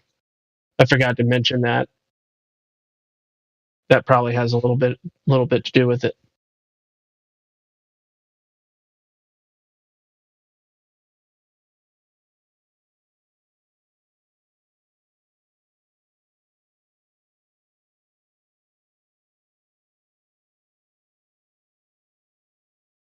Okay, how does the land kill you? More so than just the temperature. It's really hard to survive homeless. There's not a very large homeless population here in North Dakota. because it just doesn't work. Yeah, that would be one of the last homeless destinations, I would surmise, right? Yeah. All right. 111 says in the lobby, I'm flat pilled.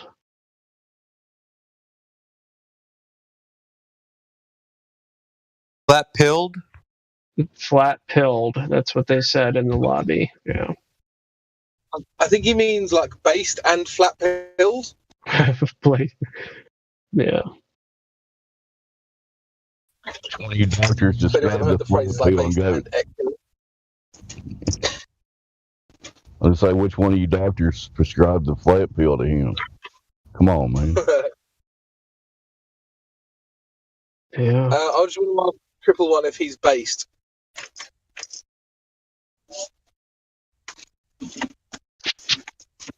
How low can you go?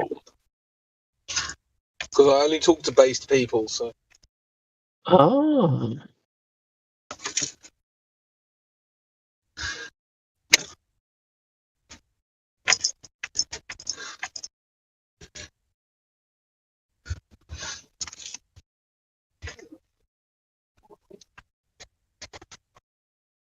It reminds me of when I looked up the meaning of the word radical, and I was like, oh, gee, that's a word that gets misused. That has what's that? What was the meaning of the word radical? So radical means pertaining to the root, which you could take to mean a radical means somebody that's truly conservative. But that's not the colloquial meaning of radical in the slightest. Well, I thought it meant it's interesting, isn't it? Because when you realise the motivations of the people misusing those terms, then you can understand why those two would have been mashed together. Because if you're a progressive who doesn't like conservative values, then of course you're gonna say radical, meaning root, in a pejorative sense. Yeah. Anyway. So pertaining to the root, but then it gets obscured or perverted into meaning a branch. So that's kind of the loose connection there from an etymology sense. So, Gospel, you're saying that maybe Supertramp, the band, misused the word radical in that song? Oh, gosh. Watch what you say. They'll be calling you a radical, a liberal, Yeah. oh, fanatical. Amen. Y'all remember the song? I know the song. Yeah, they made good sounding music. No, I mean they used it appropriately for the colloquial meaning. Here, we'll do the noun.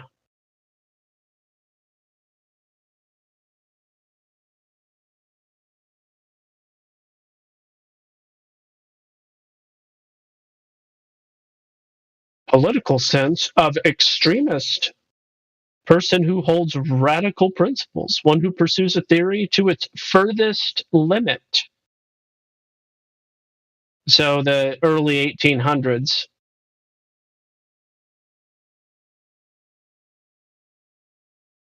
Nothing new under the sun.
What? Oh, that's this year. Yeah. Water thing.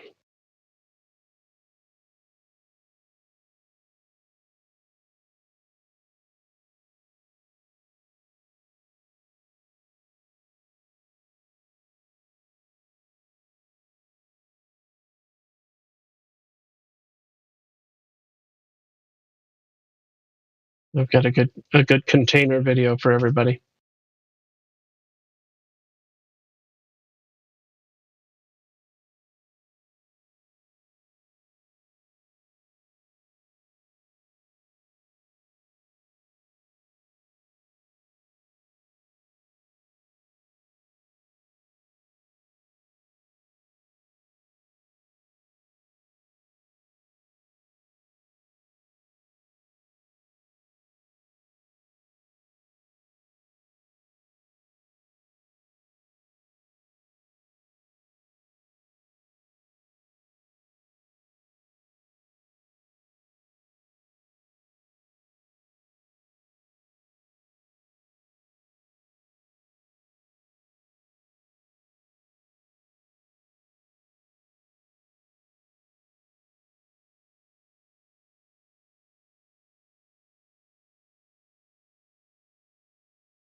Yeah, that's outrageous to see those little things, the little bubbles or whatever, they start moving all around. They look like stars moving around. And then all of a sudden, right after that motion, then it starts going down, the level starts receding right after that. It's pretty incredible. Yeah, I mean, I'll leave a cup of water on my desk overnight and come back the next morning. It's just water, a cup of water, and then the next morning it'll be like bubbles everywhere. Hmm.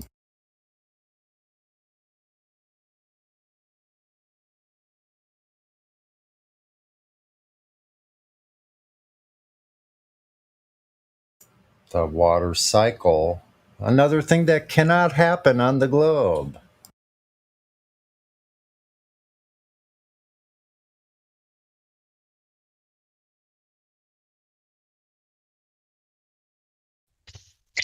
What globe? You sound like you got some kind of issue with the globe. You want to elaborate? What's wrong with the globe? Well, for one thing, not one thing that you would need to believe about a globe is true in reality. So there's a little bit of a problem there when nothing matches reality with your idea of what reality is.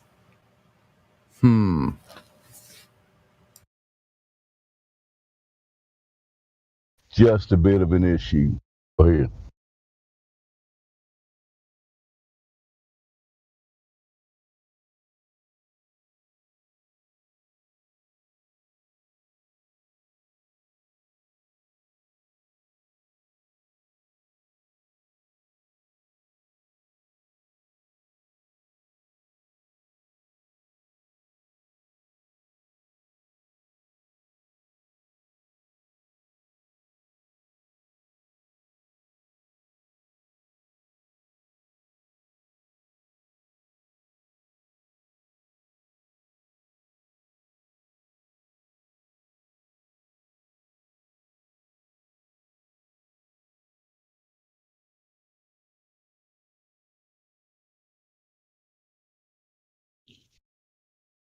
Like Chocolate said, it's a proper question. What globe?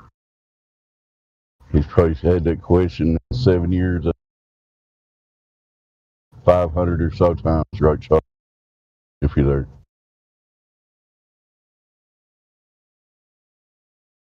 Yeah, I'm gonna also ask the question: what 10 to the negative 17 tour? Yep.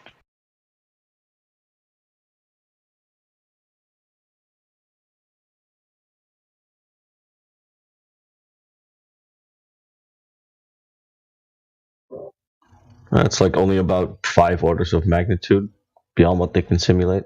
So the real big question deal.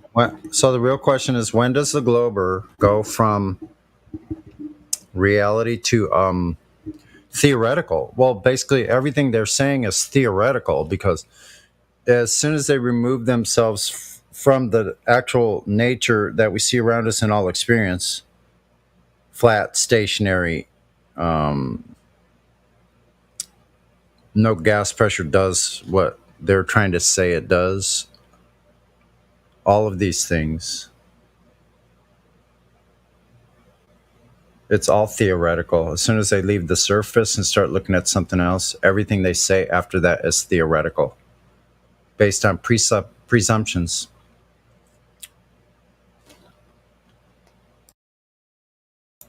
So that's the part that's hard to catch them, because as soon as they go from reality to theoretical. That's what the refraction is. That's what gravity is. They can't explain it, so they have a one word thing that's supposed to be a get out of jail free card. For everything you can't explain, you have a one word explanation.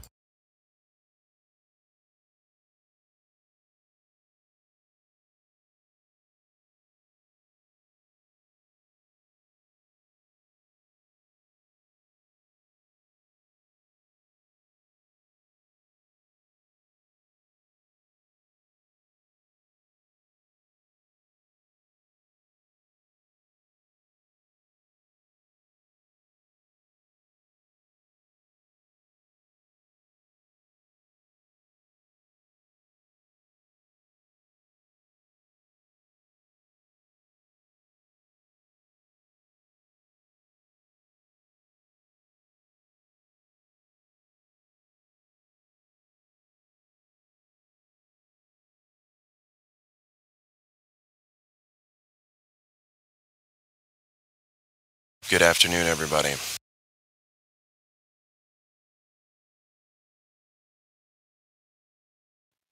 What's up, Vlad? Yo, so check it out. I posted a picture. This is my new favorite picture. It's really, really beautiful. It's a photograph of the sun nestled inside of the clouds. And you can't deny it. So, if the sun is 93 million miles away, so are the clouds.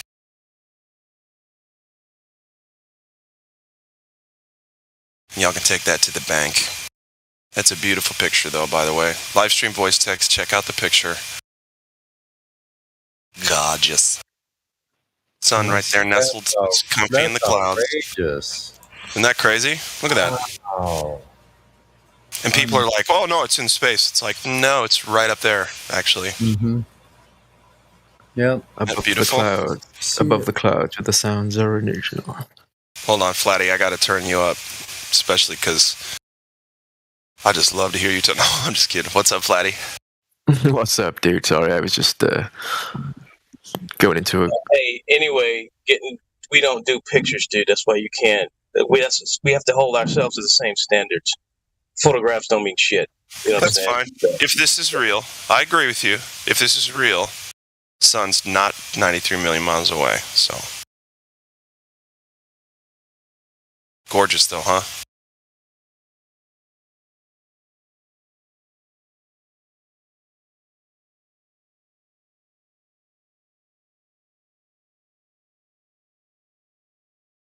Y'all ever seen the sun nestled in the clouds from a plane like that?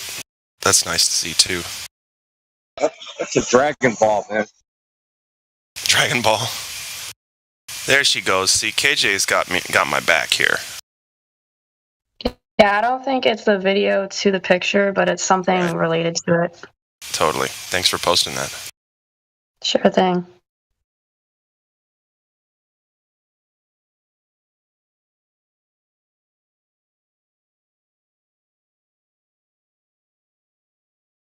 Now what, fraud? No, I'm just kidding. Just kidding.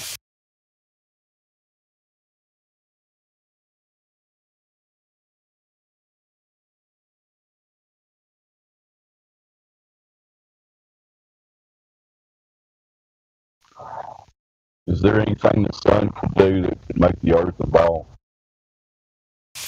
Nope. Just checking. It's a great question.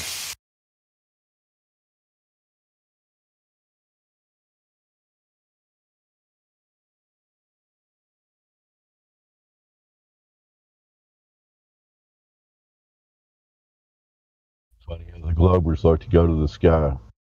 They sure do. On Non-Professor Dave, his first thing was something about the moon. Oh, the moon, huh? Yeah. See, that's why I brought this up, is because, I mean, it really looks like that sun's nestled in the clouds. Videos, photos, whatever. None of it looks CGI.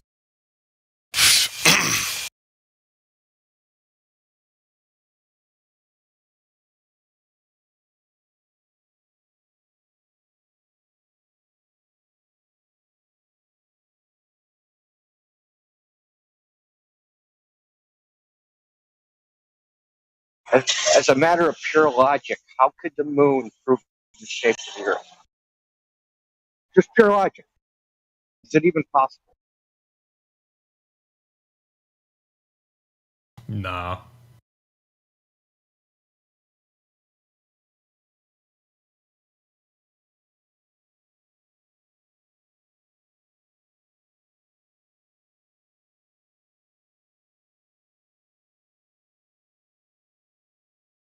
Well, in the illogical mind of people like Non-Professor Dave, it's something about the shadow or the eclipse.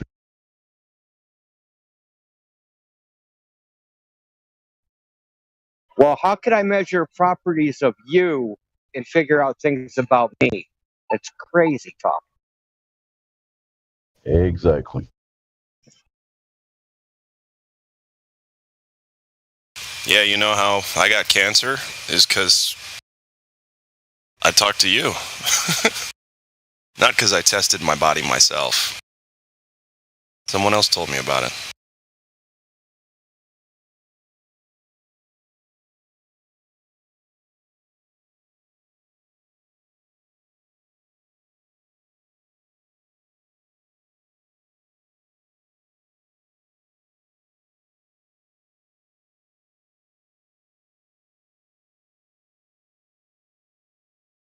It doesn't disturb me that that was for a proof. What disturbs me is how adamant he was about that it was proof. That's what's disturbing.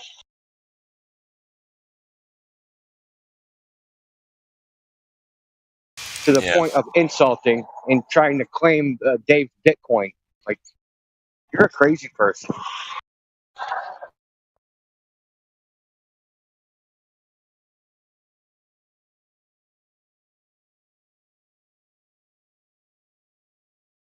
I mean, you could just say, okay, put it in a logical syllogism. You can say anything you want about the moon and make any claim about it. Say you know it. Anything. Your heart's desire.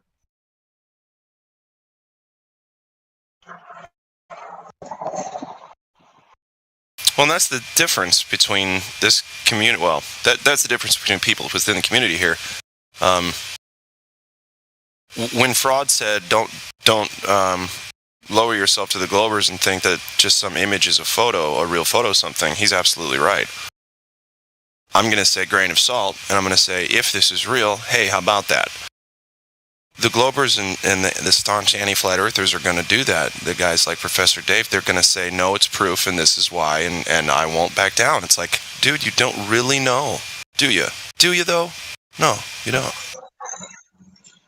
No, what he doesn't know, he doesn't understand what the word means. That's what he don't know. It's like, you really know what that means, that word? I think you do.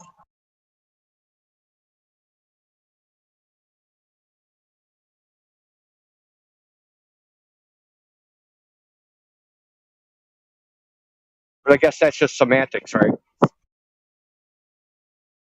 Well, as long as it's defending the flat earth, it's merely semantics, yes.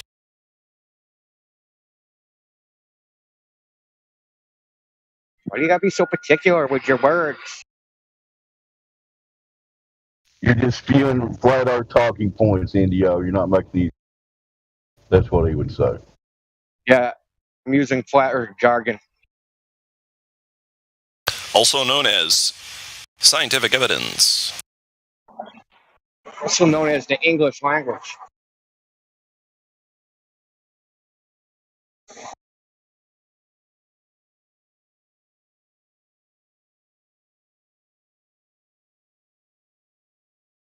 Luckily for me, I am fluent in sophistry, so I do understand what you say, even if they don't.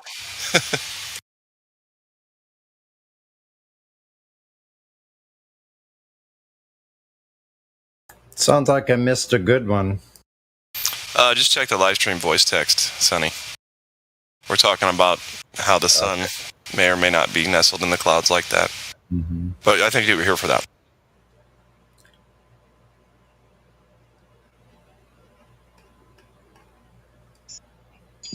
No, we're talking about Professor Dave and not just his lack of critical thinking, but his lack of knowledge of what critical thinking actually is.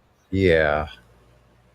That's a big problem. When you're trying to point out somebody who's using logical fallacies, they don't even understand the concept of logical fallacies. It's kind of a hard starting point right there. Yeah.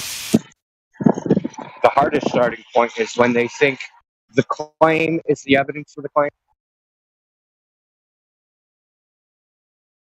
Right. Yeah, Circular. well, they almost have to because they're going by a just so story in the first place. Where else are they going to go with that? They're just going to keep claiming, yeah, the just so story is correct. Yeah, it's like when Wile E. Coyote starts climbing up a ladder, but then the ladder runs out, but he's still climbing at the top, and then he finally realizes there's no more ladder. He's like, oh shit. That's just a great analogy for the globe. They done ran out of ladder. They are just out of ladder. Hey, glad. Yeah. Yeah, I'm not going to say this is proof or anything, but if you go do a KJV online search and search the word swaddling, it's pretty interesting. Are you talking about King James Version? Yeah, KJV online. Swaddling? Yeah. See what you come up with. Okay, I will. Is it... Well, hold on. Is it appropriate? That's what I was going to say. Oh yeah, it talks about the clouds being like they use it in the term like swaddling the sun. Oh, I got it. Swaddling clothing. So yeah. Well, I'm not the Bible guy. Proof or anything, but I'm just saying it's interesting. You know, and I love you, buddy. I'm not going to post anything in the live stream about the Bible, but swaddling. I'll at least look it up here real quick.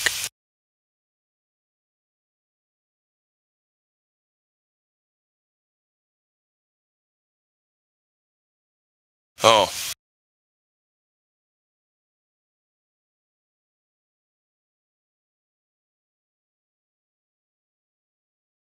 So it's when you wrap a baby in clothes.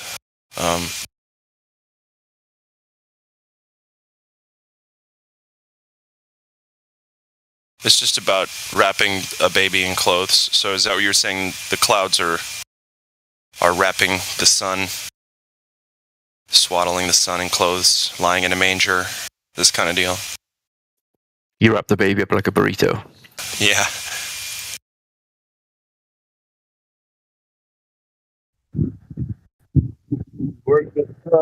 Yeah, I'd have to look up the verse for you. But, yeah, I didn't find the verse. I just found 2 instances where it says swaddling the baby. Like, it's literally talking about a child. I'll look it up for you.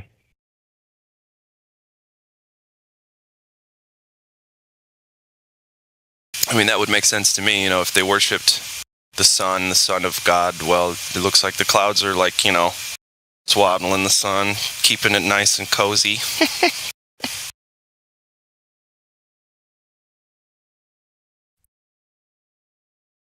Yeah, but that's an anachronistic lexical fallacy.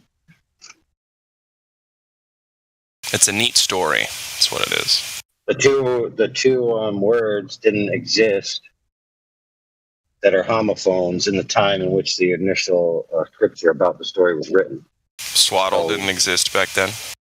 No, son and son. Oh, got it. Okay, in the original languages, it's not homophonic words. It's only noun. So any peculiarity of their sound today, you can't impute back then. That's called anachronistic lexical fallacy.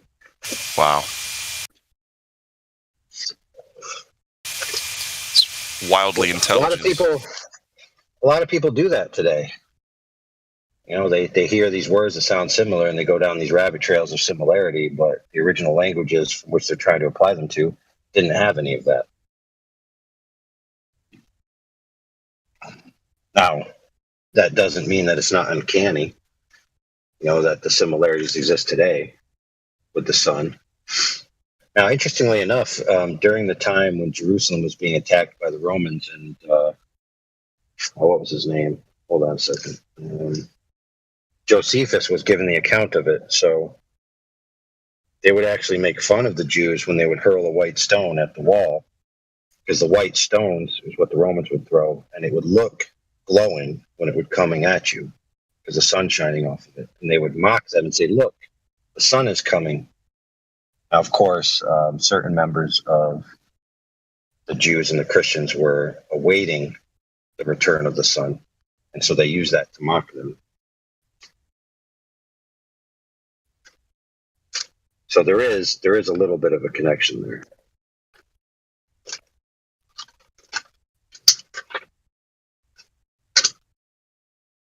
But again, they didn't have that word, like the words that sounded like that, or they both sounded the same.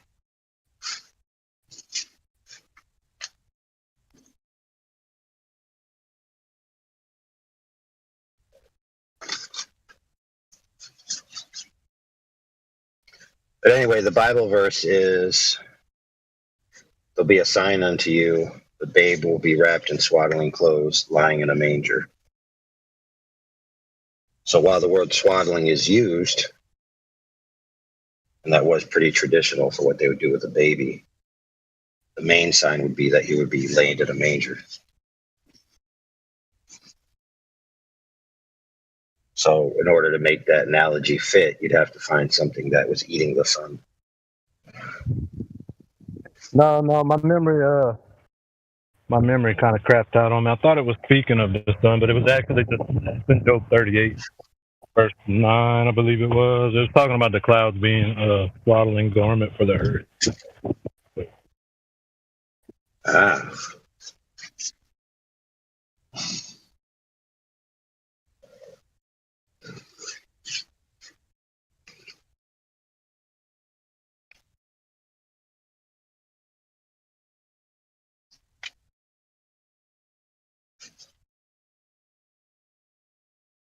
Well, then you can make the argument that since clouds are swaddling the earth, and swaddling means wrap in totality, then the clouds go around the whole earth, therefore earth must be a globe, right?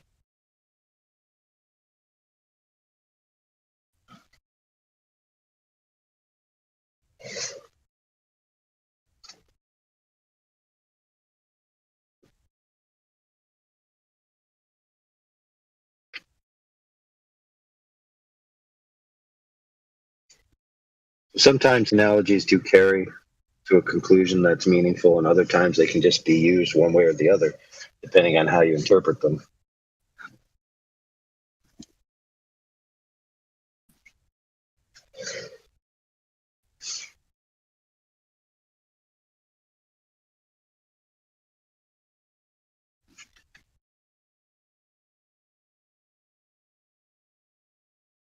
But I did miss the point of why you brought it up, so I'm not sure what you're trying to say with it.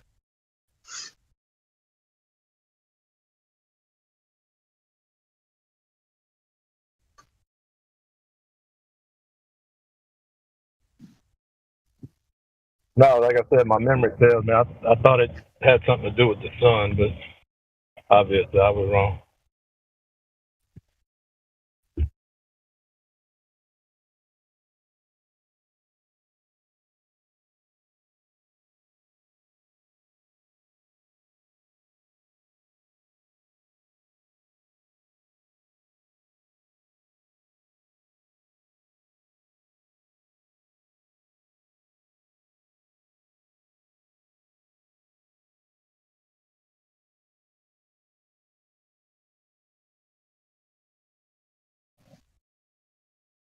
Oh man, don't let me stop you. Keep going.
Should people in CogDis be able to ping like that?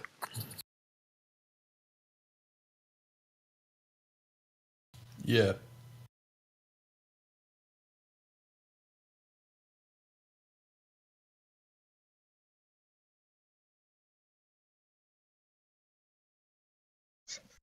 Let the people speak. It's kind of like hope, you know, like a prison. I mean, I've been You know, a prison with no hope doesn't reform anybody. But if there's a little glimmer of light where someone will hear your case and come to your rescue. Have a look at audit logs in CogDis now. I don't think there's any glimmer of light to that one.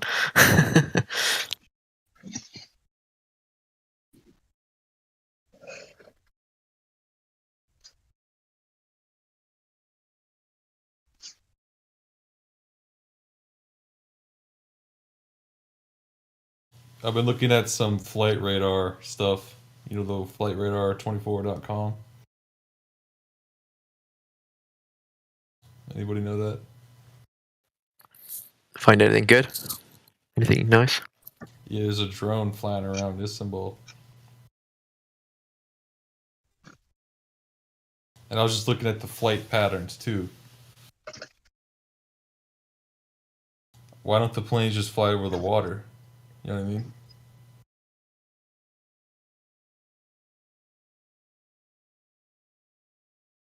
Those emergency landings are the good ones to look at.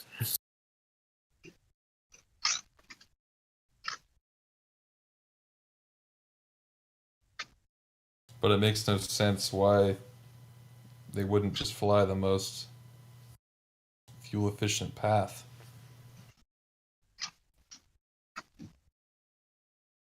Well, being over land is better if you have a chance to ground yourself. Yeah. If you need to.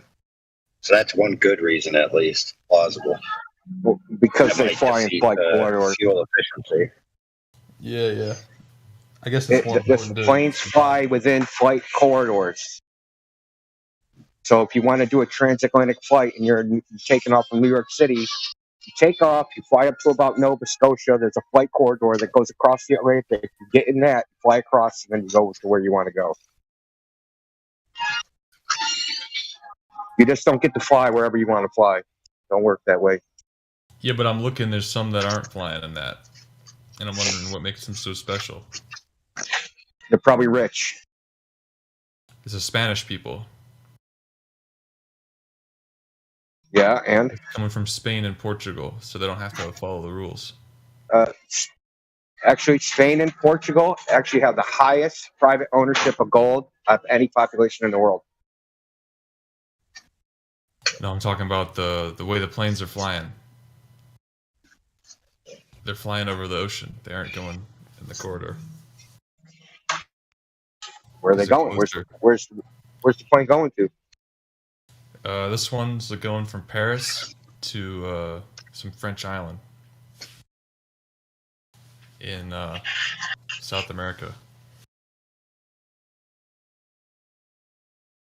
Oh, what's the name of that place? They made a movie about it. It's in County. It's northeastern islands of Venezuela. There's British islands there too. I don't know the names.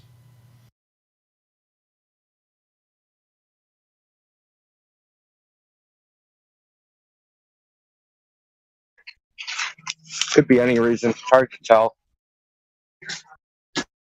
You know that Flight 24 is not exactly accurate.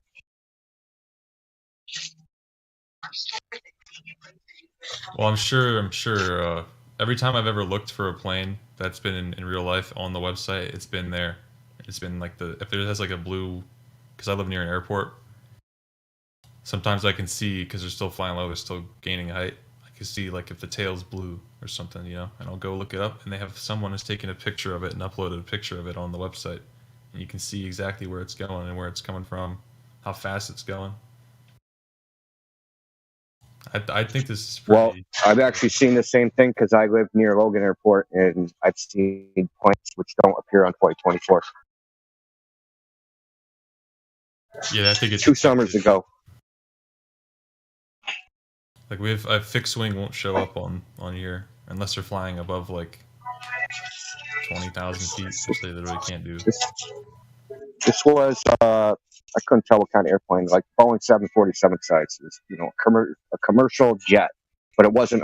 I couldn't tell if it was commercial flight because, like I said, it didn't come up on Flight 24.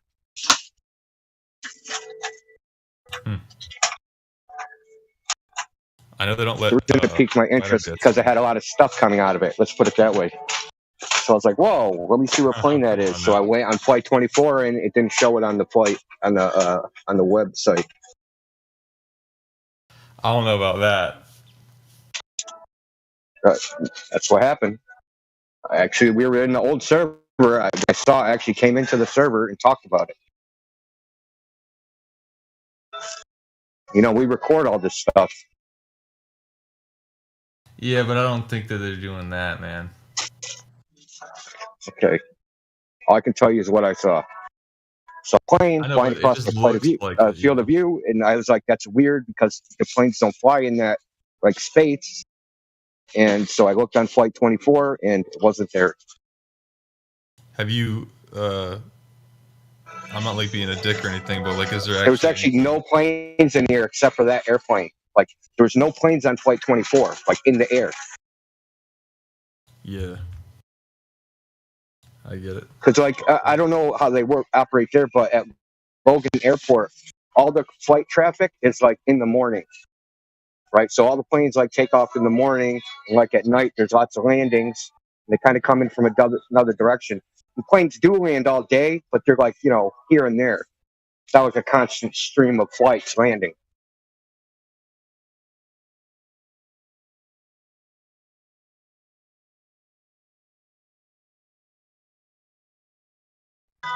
But I do know someone was doing a transatlantic flight, and they, this was actually recorded. So you know how you have the on-back seat thing where it shows you where you are? On the inside of a plane? Yeah, inside the plane. Yeah.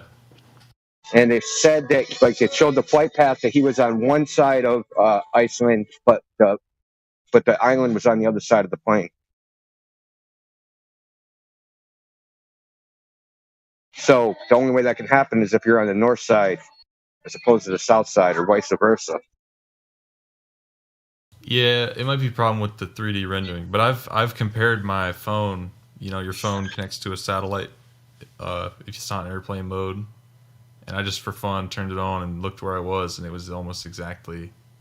But I think the way that it's wrong is because it has like a shitty 3D rendition of where you're flying.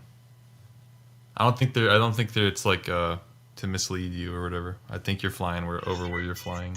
No, it's not about misleading. It's not accurate because it doesn't have to be. It's for entertainment purposes.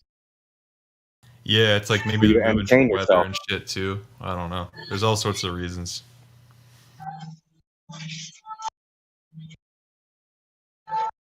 But like again, when you said you saw some stuff come out of the plane, right? is there actually anything that you can collect from that other than just observing the? Oh, it's far enough away. There's no way. It's like, I would guess 10 miles away. Like at a spot 10 miles above the ground away. Like the spot on the ground the plane was above. It's like 10 miles away. What do you think that could have been? I don't know. I just thought it was odd. I don't see that very often anymore. Like 2 summers ago, maybe it was 3 summers ago. You see a lot of it, but you don't really see it anymore. Chemtrail stuff? Yeah, well, I mean, it's contrails. Is it just chemtrails or is it contrails? Never know for sure. Well, that's the thing. Contrails dissipate, chemtrails don't. So, and it's not, listen, weather modification is a known thing. Yeah, It's not speculation. They've been talking about it for 100 years.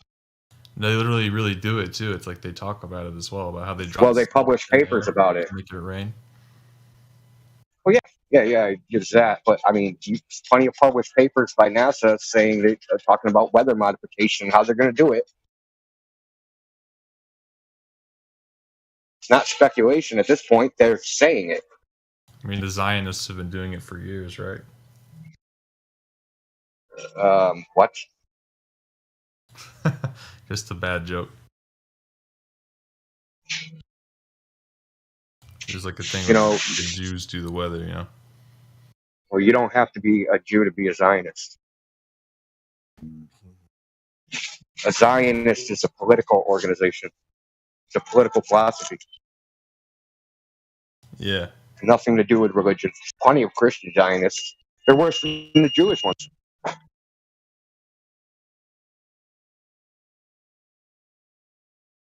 Zionism is the idea that Jewish people should have a homeland in Jerusalem, in Israel. Oh, I didn't even Which know. I don't agree with because it's a bad precedent. So, like, let's go back. Worshiping They got chucked out. Worshiping what? What? I don't know, dude. I don't know. So Zionism was started in the late 1900s. Can't remember the guy's name. Used to be something called the World Jewish Congress. They lobbied governments all over the world to go back to. That worships a star? I don't know. Yeah. I'm getting word salad here. I don't even know what I'm. Maybe you're talking about. Some people have said Freemasons. Not that they worship the morning star, but it's kind of like part of their ideology. The morning star is Venus, not star.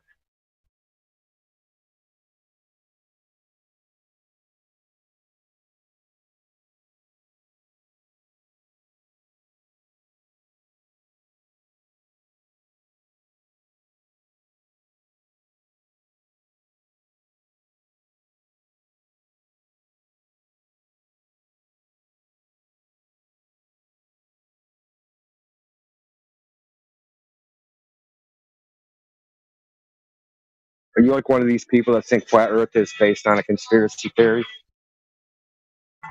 No, I'm pretty much sure now. Like I've done a lot of thinking. And I know that doesn't. I've done a lot of looking into it over like the past. I think like 2 weeks now. I think it's been 2 weeks. But I've been kind of like I knew about flat Earth for a long time. You know, and at first I thought it was kind of crazy, obviously.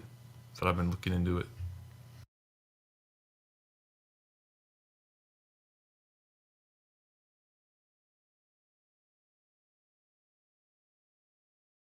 I'm pretty convinced, actually.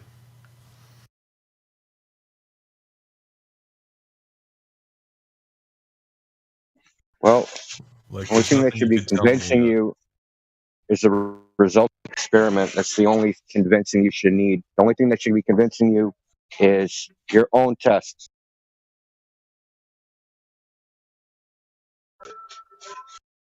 Yeah, it's like the whole. Just think about this, right? If we're moving around the sun, we're supposed to be moving around the sun, right? If you're moving around Yeah, the sun, that's the story. Yeah. they tell us it's not a perfect orbit, and in a non-perfect orbit, that means that our velocity changes, which means we accelerate. And acceleration we can feel. So, how the hell are we supposed to be accelerating within like a range of like 18,000 miles per second? How are we going to be? We aren't going to be feeling. We would feel that fucking change in speed. Like there's not. You can't tell me there's some magical fucking force that doesn't allow us to feel that amount of acceleration. You know what I mean? It's like there's no way the Earth's moving, and then, I know that it's geocentric, because we would feel the movement, for real. And I looked at this experiment. The FE core laser measurement stuff, where they did the six measurements. Yeah, it's 7, but it's 7. neither here nor there. Excuse me. Yeah, 7 ones. That's pretty. That was like the proof that it's definitely measures flat. So it's flat and geocentric. That's the two things that I know for sure. Everything else is just kind of speculation about everything. But the one thing I'm having trouble is I can't find a way to predict anything. Like there's not a way to predict physical phenomenon with any formulas with like, you know what I mean? What do you need the globe Earth to predict? What'd you say? What do you need the globe Earth model to predict? What are you trying to predict using the globe Earth model? I don't even know. I'm just because you can't use the globe Earth model to predict eclipses, so it can't be that. So, like, what are you using it to predict exactly? What do you think it predicts?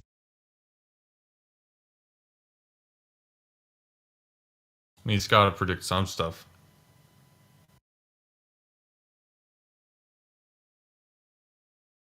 Like, I saw an eclipse. Astronomy. Well, okay, so astronomy itself assumes Earth is a point in space. So you don't need a globe to make those predictions. The positions of planets can be predicted with epicycles, so you don't need a globe to make those predictions. Yeah, you're right. It doesn't even necessarily mean the Earth's globe. It's just an observation point with everything. Well, it's not used. It's not used in any mathematics. That's what I'm asking you. Yeah, what do you need a globe to actually make a prediction if it's not used? You just mentioned eclipses. Yeah. The globe Earth is not used to make eclipse predictions. In fact, if you use that model, your predictions are inaccurate. Yeah, you're right. Okay, really, it doesn't even matter what you're on. Yeah. You know how they predict eclipses? They literally brute force it. They look at every new moon and every full moon, and they check 2 other cycles. There's 2 other cycles. Now, if these 3 cycles coincide, there's going to be an eclipse. And if they don't coincide, there's not going to be.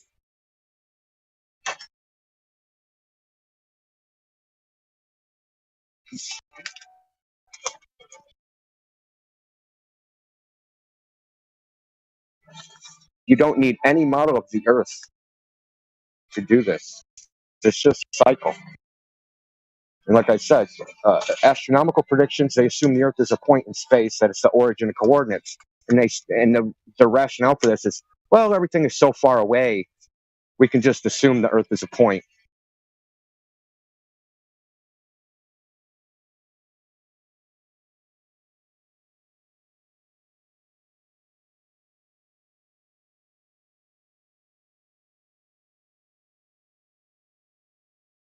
Another whole reason is like, why would they tell us it's not flat? Why would they even lie to us? Because they're believers. Tradition. They've been told the same thing everybody else has been told, and they just repeat it. Okay, let me ask you a question. List all the people you know that have tested the globe Earth model with an experiment? Any scientist anywhere ever. Well, I don't know anybody personally. So if they think the Earth's the globe, what's that based on? Nothing. Somebody else told them, and and they told somebody else. Their parents told them. Their great grandparents told them. Just so on and so forth. It's just a tradition that's passed on like any religion. It's not based upon science or anything like that. That's why I said the only basis for anybody to think the Earth is flat is observation. Now, you can observe the Earth and it appears flat, but that could be deceiving. So it's better to go do a test, right, to confirm your subjective visual impression. Because just looking at something is subjective visual impression. It's not conclusive, it's just evidence of. So if you want to know, take the next step and you use an objective measure to figure out what it is.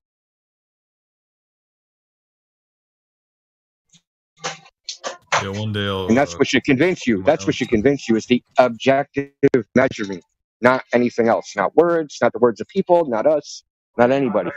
The results of an objective measurement. I mean, FE-Core is great. You can believe them, and I do believe them because I know some of them. But I'm putting my trust in somebody. But I've done my own. I've done my own. Exactly. I mean, yeah, exactly. And if you trust somebody, you can only say you have a belief and not knowledge. It's just trust. But I've done my own, right? So I've gone to the beach. And, just like you have that Flight 24, there's a marinetraffic.com, and they track boats. You can go onto the ocean, and you can get the distances to any boat you see out there. And I made my own observation. Went to the beach, 15 feet above sea level. I watched a boat sail from 6 miles away to 30 miles away. Never disappeared, never went over the horizon, nothing like that. Right? So you just do the math. Punch in the numbers. What's the globe Earth model predict? That boat's 425 feet underneath the horizon. So how can I see it? Because there's no boats that are 42 stories tall. There isn't a boat on Earth that tall. So the globe Earth model makes a prediction. I tested it, and it doesn't match the prediction. Reality doesn't match the prediction.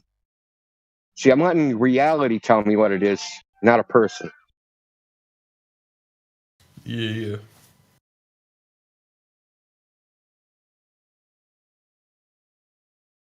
I mean, the nearest beach to me is pretty far away.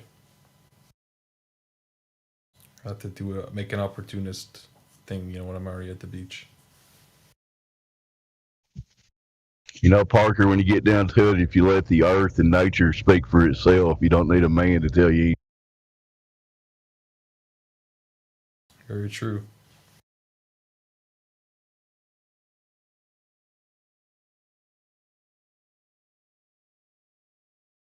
I mean, I should learn my lesson, right?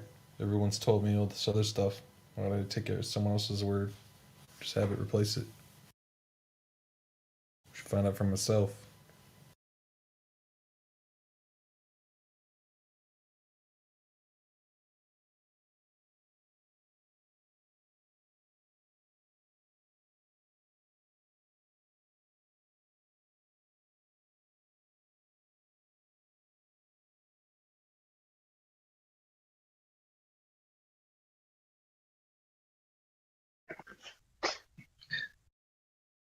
Parker, you got people in this server that are professionals who have the intelligence and the money and the time to go out and do this for themselves, but they refuse.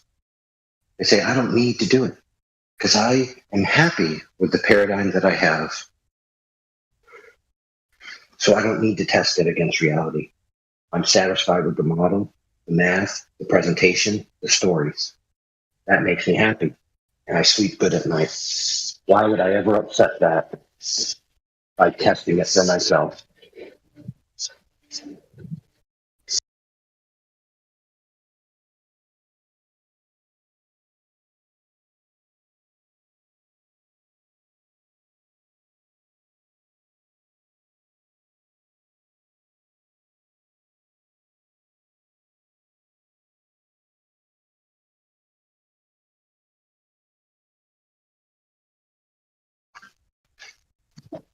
But they stay here for over a year, still saying how the Earth's a globe.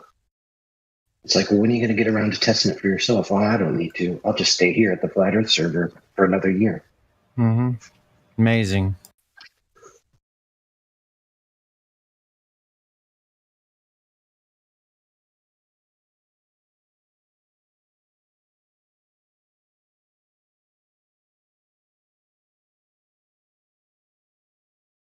I can only imagine the mental gymnastics guys like that go. Like I was saying, they don't want their paradigm to be challenged to reality and do it for whatever reason.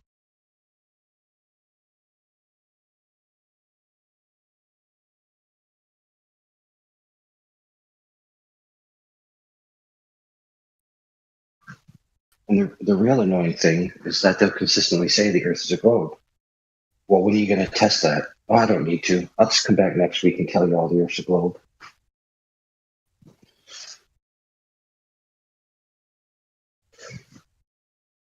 Doesn't seem like a very rational position to hold.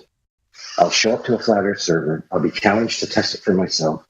Then I'll just assert the Earth's a globe, and I'll come back next week and say the Earth's a globe. And next year, I'll say the Earth's a globe. And when I'm challenged again, have you tested it? I'll say nope. I mean, there's got to be something off. Something's amiss. Something wrong with your medulla oblongata.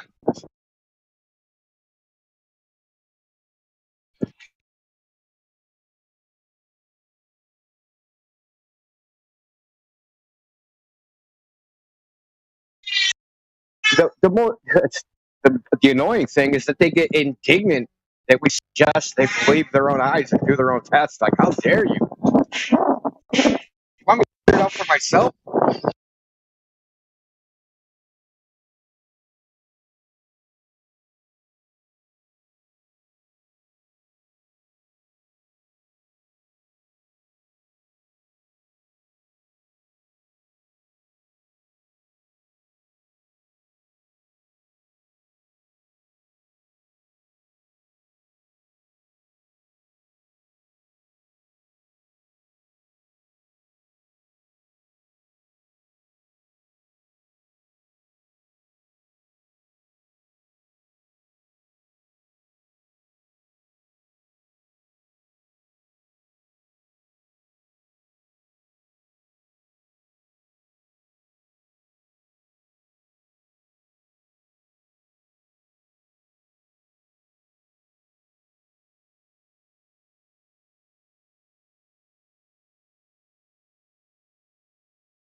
This moment of silence is brought to you by cognitive dissonance.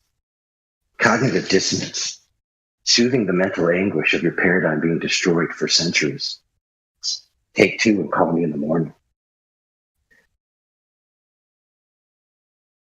You think that good old American rebellious spirit would make them themselves because there's other people saying, you're not smart enough, this is above your pay grade, you can't figure it out because you need to be an astronomer. Yeah, where's the American spirit that would say, blow me, sucker? I don't think so. Show me. It's like, you're a little person, you are a peon, you are too dumb to figure out the shape of the earth. We are anointed, we have letters after our name, we're going to tell you what reality is. Yeah, they come in here all the time. I'm not that smart. Yeah, I can't do geometry. You know what that sounds like to us? Sounds like you're saying you barely passed the third grade. They usually say that right after they tell us they can do calculus. I can do calculus. It's a third grade geometry problem. Oh, they're so big. Yep, and once again, they're 100% sure of something with zero proof.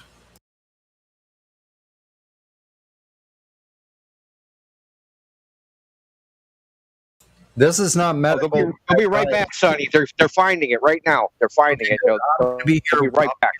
I'll be here waiting, making funny flat Earth commercials about the comedy of the globe. This is not medical advice. Ask your doctor if they have a pill for your cognitive dissonance. Thanks. This has been a public service announcement from Sonny on the Flat Earth 24/7 Discord live. We aren't live right now, though, I think. I'm still wondering the predictions I can make using a globe. Still very curious.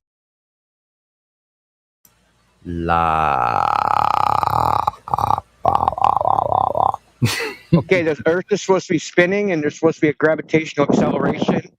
And if you're at the poles and you move towards the equator, the weight of an object should decrease. Yeah. But when we go measure, it doesn't match. Right? So there's a prediction the globe makes that isn't accurate. The globe predicts that there's measurable curvature. I know. That's what you can predict with flat Earth. That if you go measure a large body of water, then it's going to be flat. There's a prediction. But that's the prediction. I concur with that prediction. Yeah, so that would mean your car would have to be adjusting when it goes from different latitudes because the speed of the ground underneath you would be changing, right? See, the confusion, I know where the confusion is because people post-dictions are prediction. Yeah, exactly. All they do is take everything that really happens, they backward engineer the shit into this weird psychopathy there's going to be a word. I'm going to make a word up. I have all this data. Well, if I shoehorn a globe into it, I'll just claim I made a prediction. Yep. You could easily do that on paper. You can literally do it with anything. I can show you how. Oh, the Earth is a stop sign. Oh, okay. I can make a prediction about that. I bet if I say Earth is a stop sign measured, it's going to be that shape. Ta-da!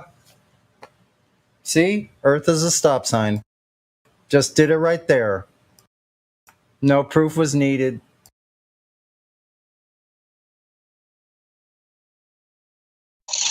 Well, you just added special pleading, right? There was a crazy weather condition that caused the light to bend in obscene ways, and Earth's a stop sign. Yeah, and at the corners of the octagon, or whatever shape that is. Hold on, my tea kettle's going off. Gas pressure. A demonstration of gas pressure. You can't detect the corners because the octagon is so big, dude.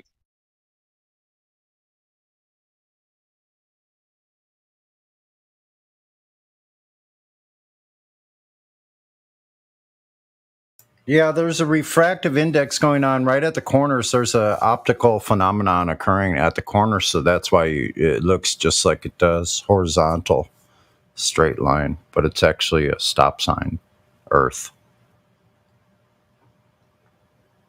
You just don't see the corners because it's way far away from you. It's out of your optical range.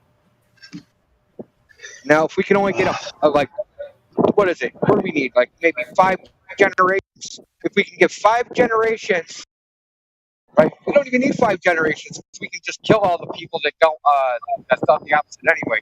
So we only need a couple of generations. Kind of like now. 2 generations, we can convince everybody it's a stop sign. Right? And then people will come in here and argue for it and say, why would they lie? Yeah, it wouldn't take very long.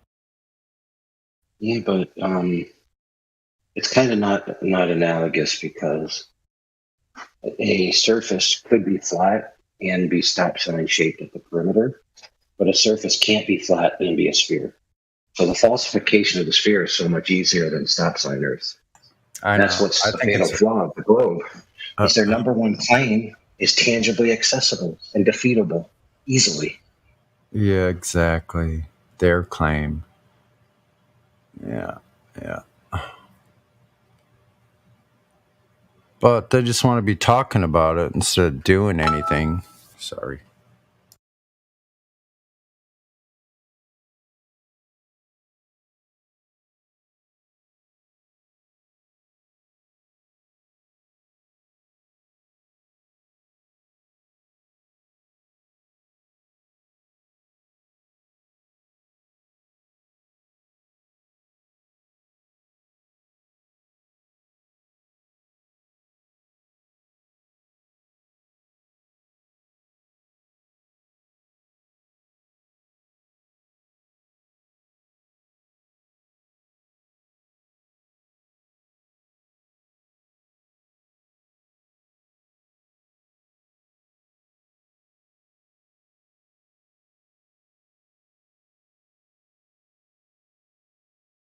Yeah, and it's funny, just like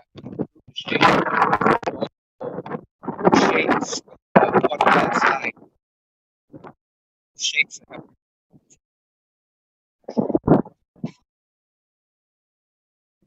Be it egg, donut, no. Figure eight.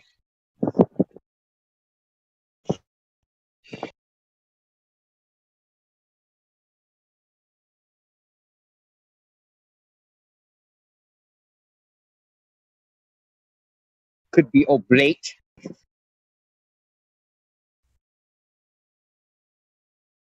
Here's a challenge.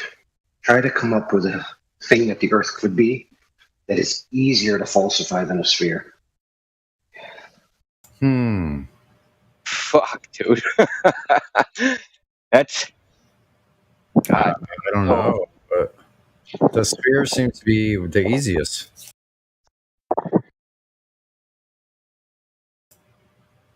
That's what it seems like to me. Because it would have to drop away in every direction from the point that you're on, the place that you're at. It would have to. So, too bad that's not true. So, I don't know. What about this shape thing? Like I said before. Circle. Yeah, freaking paradox upon paradox. The Earth is. I think the Earth, disproving the Earth is a circle would be easier than disproving the Earth is a sphere. So we have to do it in one dimension. That's true.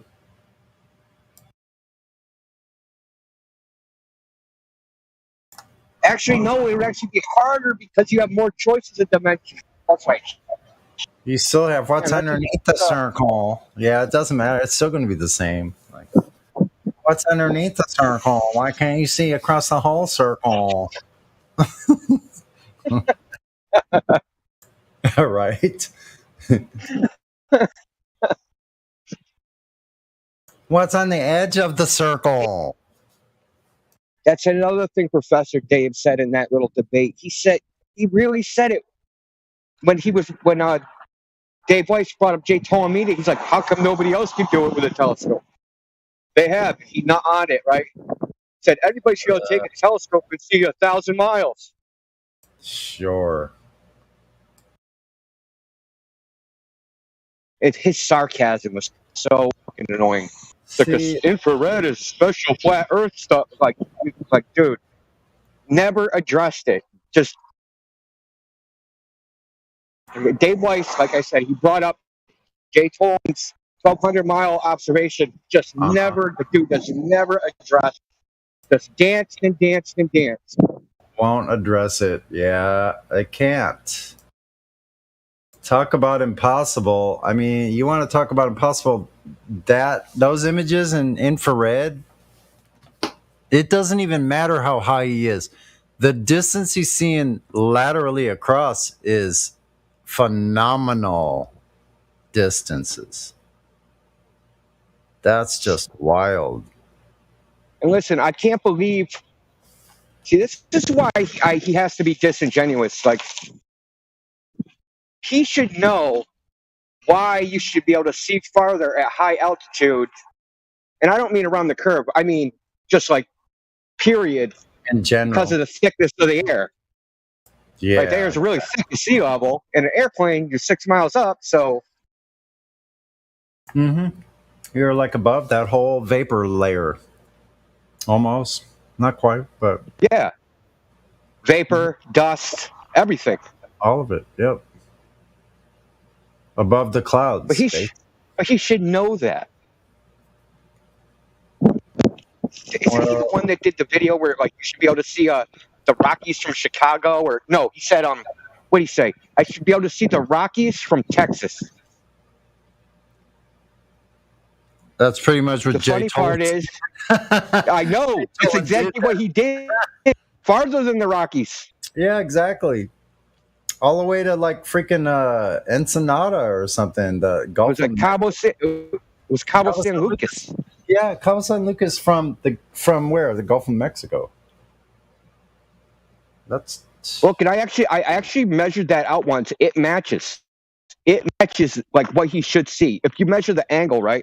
If you measure if you assume that the plane is, the wings are horizontal. If you measure the angle from the center of his view, and like how big Cabo San Lucas should be relative to everything, all the angles actually match up, because they were trying to say that he was taking images of Texas, there's mountains in Texas. He was taking pictures of that range. But the thing is that from 127,000 feet, those mountains are almost like underneath the airplane. Mm-hmm.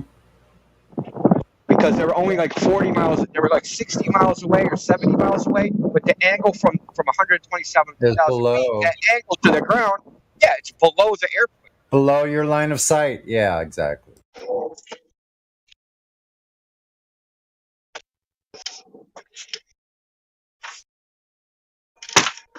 You see, it's shit like that, dude. It's like, that's easily demonstrable, right? That there's no possible way that could have been those mountains, because you can just calculate the angle. Those mountains are like at less than a 45 degree angle underneath them. It's like what would it be? So from zenith, it would be like 120 degrees, right? Not quite 180, so like 120 degrees from zenith. That was like eye level. It's like a 40 degree difference. It's not even close.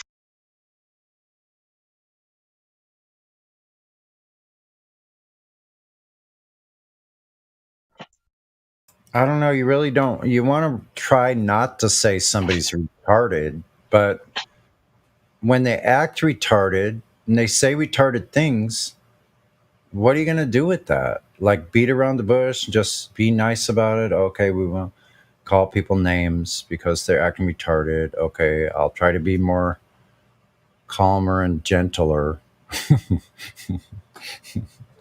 which I can't stand that idea.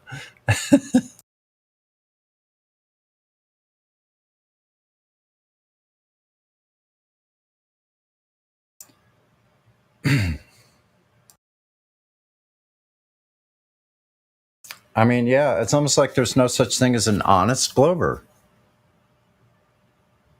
I think there's some that are genuine, but eventually they get to the dishonest part, because there's always going to be this catching point every one of them has somewhere along the way with in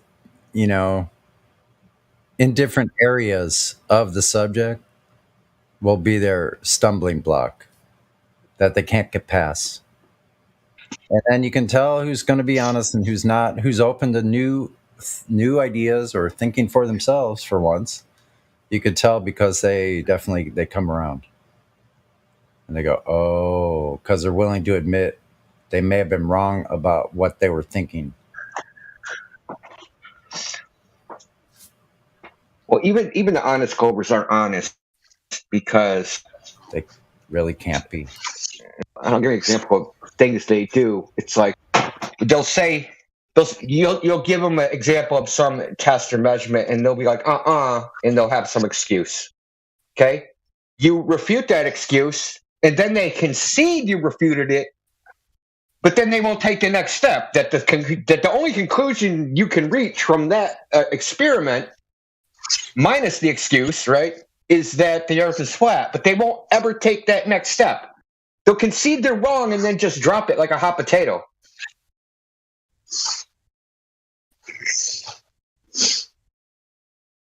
I was like Giggler the other day.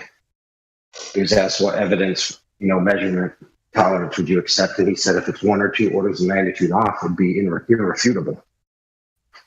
Right? So then we gave him the laser test, which is 2 orders of magnitude off, and he said, nope, not good enough. Yeah, I mean, you could use this analogy, right?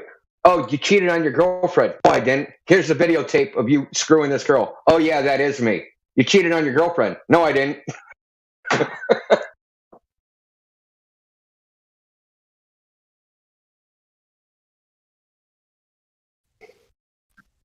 Yeah, we're going to make a challenge, which is self-defeating.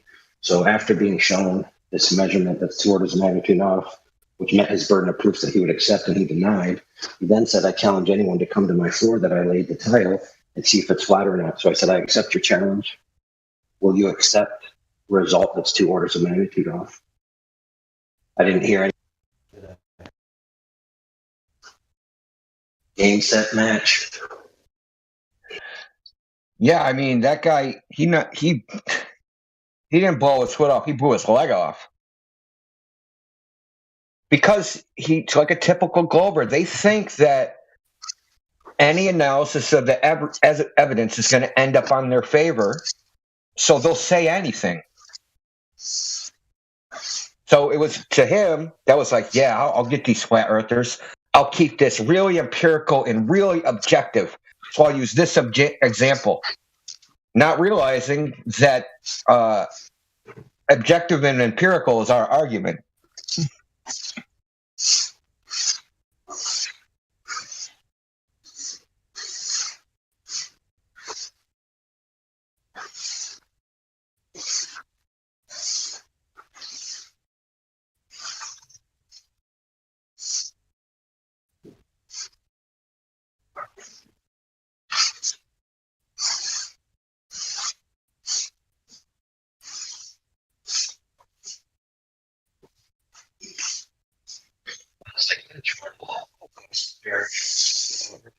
They lean just towards unfalsifiability.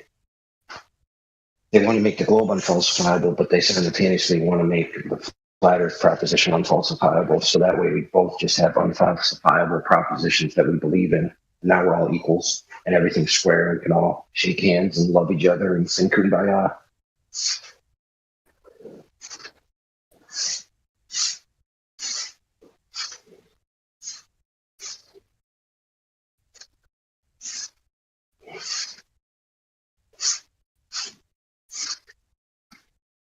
So what are you saying? They're trying to drag us down to their level, then beat us with experience?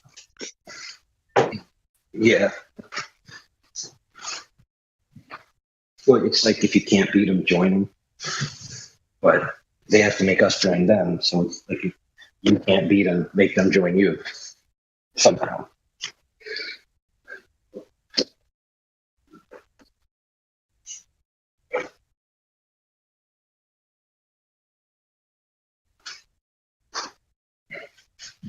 Hey, you know what? It's kind of like the Easter Bunny and Santa Claus, where the parents say, I know they're fake, but I just don't want to deprive my kids of the joy of their childhood.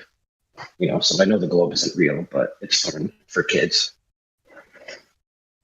Space and aliens, it's so much fun.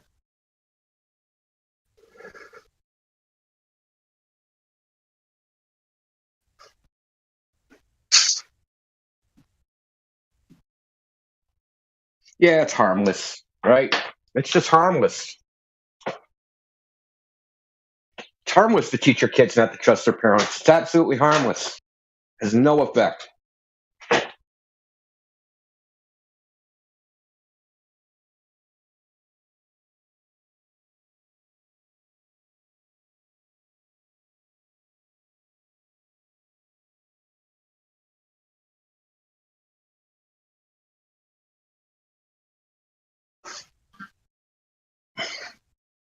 Yeah, why would you want to give your glory to a fictional character anyway?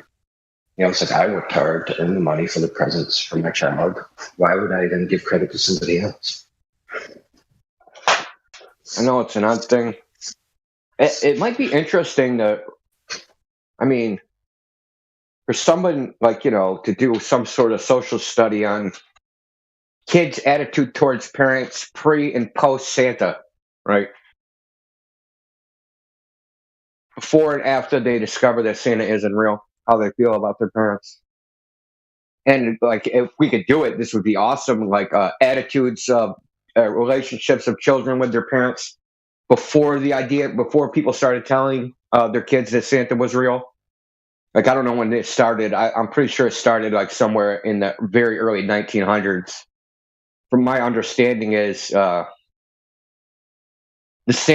cultural Santa thing started with a Montgomery Ward catalog in the late 1800s.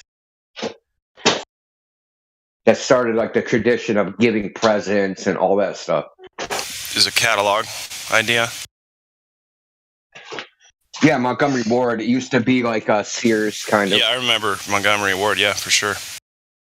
I'll tell you the unfortunate thing that happened to me, and this is for all you parents, aspiring parents, whatever, just people in general. What it did to me, this was my choice, but I was convinced that, adults can get away with lying and nobody cares? Oh, okay, well. And so I took it as a cue to like, as long as you make the lie believable enough and you get away with it, it's totally fine. You can just do it. Because adults do it, right? Mom and dad did it. I can do it. I wasn't pissed. I was like, oh, now I can lie? I can lie and get away with it? I mean, they did Santa. I can fucking say that I didn't take that candy bar. They're talking about Santa. This is a candy bar, okay?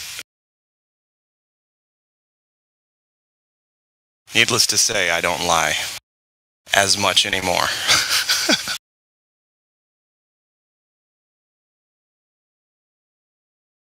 Yeah, I felt like it gave me some kind of excuse, like oh, they're lying. Why are they telling me not to lie? They just lied about fucking Santa. Every year, we look forward to presents and festivities and all kinds of stuff, mostly based around the Santa character. And wouldn't you know it, it's a lie. Yeah, so instead of getting pissed, I was like, okay, cool. Well, then I'm just going to start lying like you guys. I just figured at first that my parents were in on it because I discovered they were in on it because I looked under the bed and saw my present. Yeah. So you were like, Santa's going to come and he's going to get the presents from under the bed and we're all going to share a little bit of vodka and then he's going to leave. I just thought Santa Claus brought other presents at first, I think. Like some said from Santa, some said from other people. Okay, I got it. So I go, well, they're in on this thing with Santa. At first, that's what I thought. Come on, man. Santa was just pre-staging his inventory, man. It's a tough job. Can't do it all at once.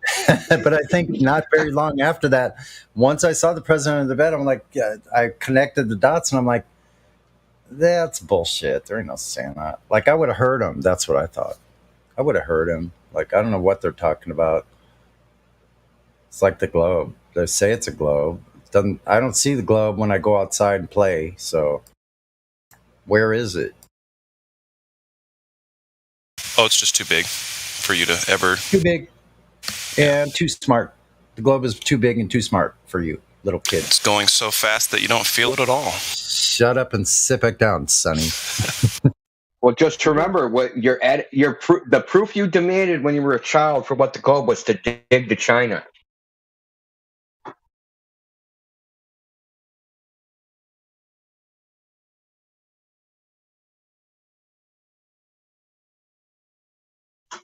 I think that's every child's initial reaction. Can I dig to China? And turn that damn electric guitar down. It's way too damn loud for the neighborhood. You're stuck in the surrender. Can I say something about Santa? Even if Santa exists, also he needs to account on curvature.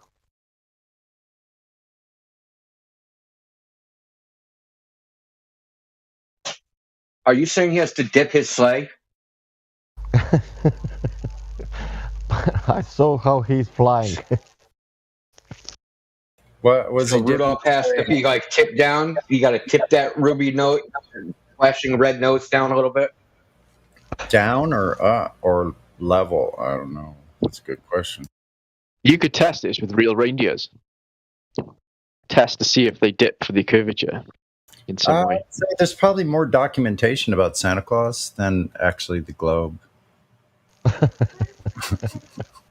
With real data. There's more real pictures.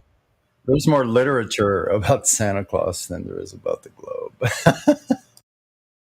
There are more pictures for sure.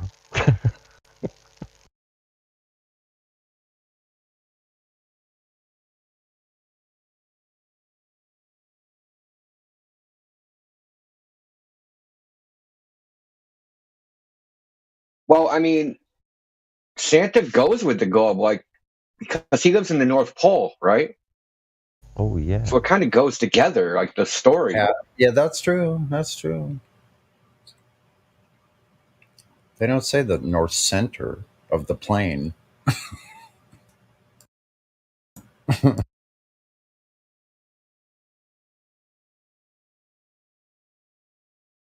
See, that's how Santa can deliver all the presents, right? He doesn't, he's not Velcro to the atmosphere, Velcro to the earth like the atmosphere is. So he just has the reindeer jump up in the air and the globe spins underneath him and he just lands wherever he wants to land. That's how I could do it. Okay.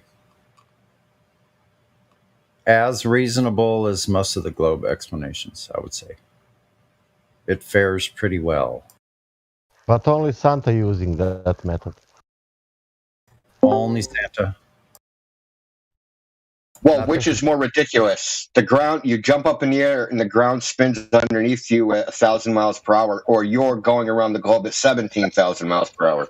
On a globe that's already spinning at 1,000 miles an hour. Yeah, you're right.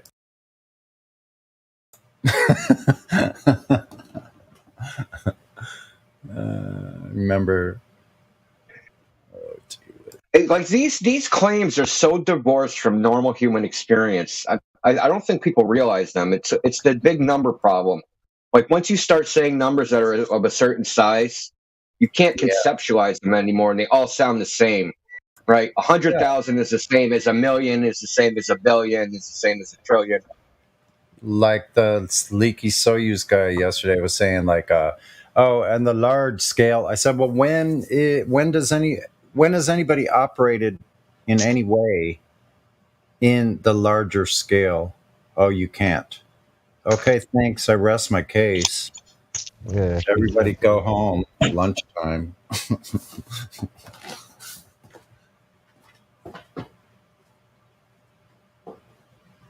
Funny stuff, man.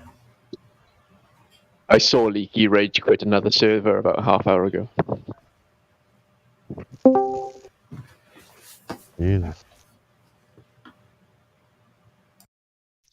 Well, he's got a leak on the Soyuz then. Oh well. I'd say you just. Why do you rage quit? I don't know.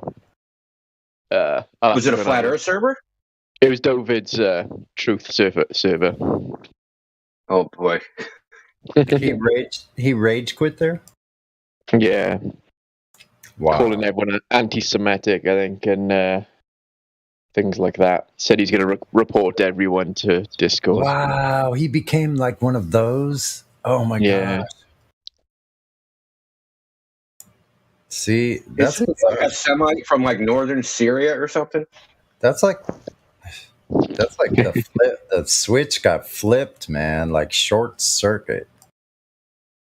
So talk about spiral. I knew he was spiraling. You could hear him spiraling harder and harder as time went on. Finally, he had to be muted because he wouldn't stop spiraling. He didn't know it. He's like stuck in some psychotic break from the globe, and that pisses some people off. So that's what happened. That's wild. Almost predictable though. Because the main thing go ahead. Sorry, go ahead, Indio. No, you go. I want you to go. I was going to say the main thing the Globers seem to get frustrated with is they can't deal with how the simplicity of this argument. Yes. We start with Earth curvature and they can't deal with it. I know. It's too simple. Go ahead, Indio. Now I forgot what I was going to say. Oh shoot. Oh yeah, what he was like the things he was he was just using these tactics where he was just trying to make it subjective, in like because we dealt with this for so. They always come in. They have a plan. Like Mike Tyson said, everyone has a plan until they're punched in the face.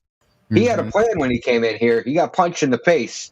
Yeah. And everywhere he tried to run to, we were like, nope, you can't go there. You can't go. You can't go there. Every single turn. So he got flat smacked El Deluxe style.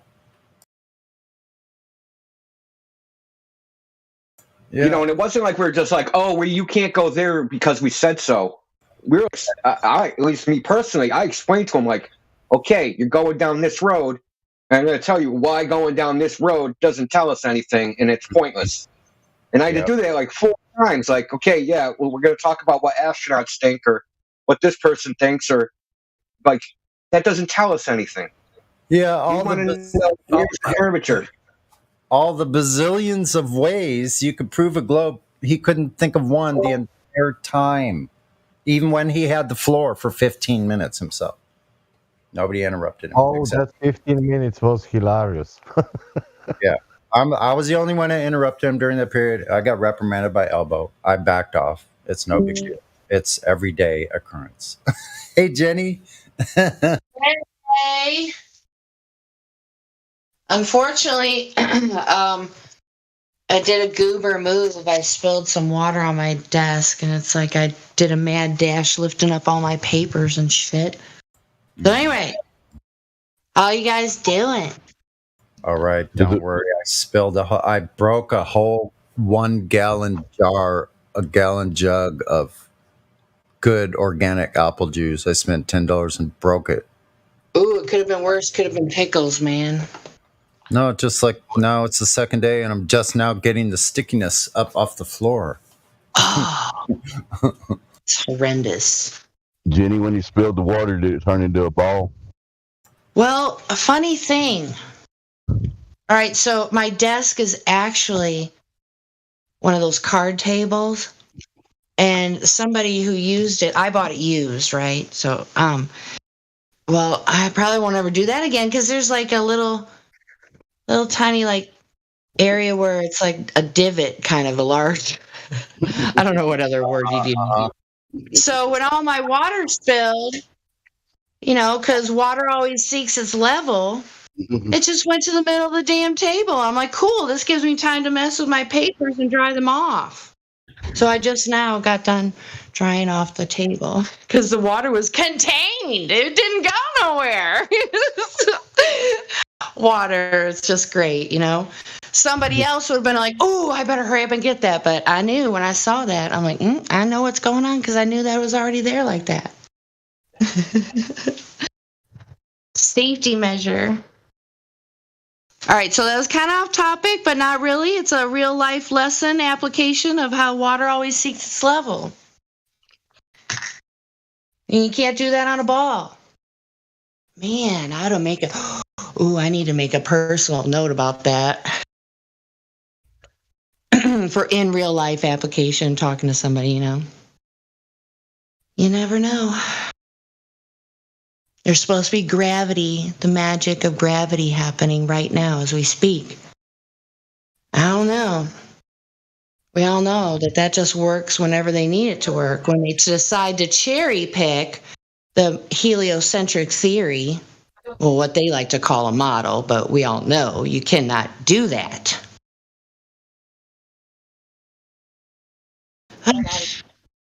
So yeah, not trying to go on and on, everybody. Hey, who all's in here? Indio's here. Hey, Indio. Or is he still in here? I'm looking at my phone.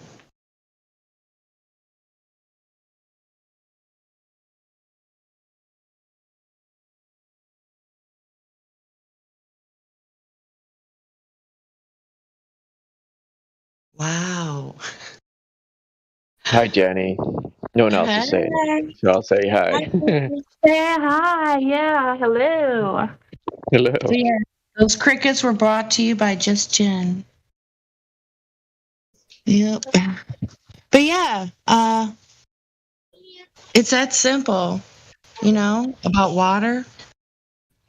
Some of these people that you come across, I'm not trying to be rude or unkind, Ready? but a simple I got two minded. DoorDash pick up.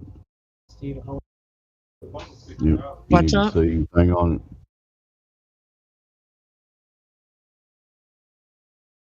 Hey, go ahead, Dave. I didn't hear you, dude. Sorry. Thank you, mate. Again. That was a hot mic. My bad. No problem.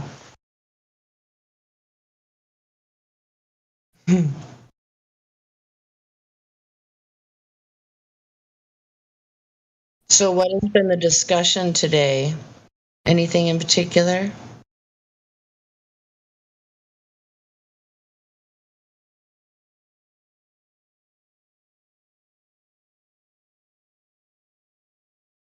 It's I been a bit liked all what. over the place. Sorry, Jen. Go on. Oh no, you said it's been all over the place. I did like what Indio said about Santa Claus. Defying the widths, the motions of the atmosphere moving with the globe.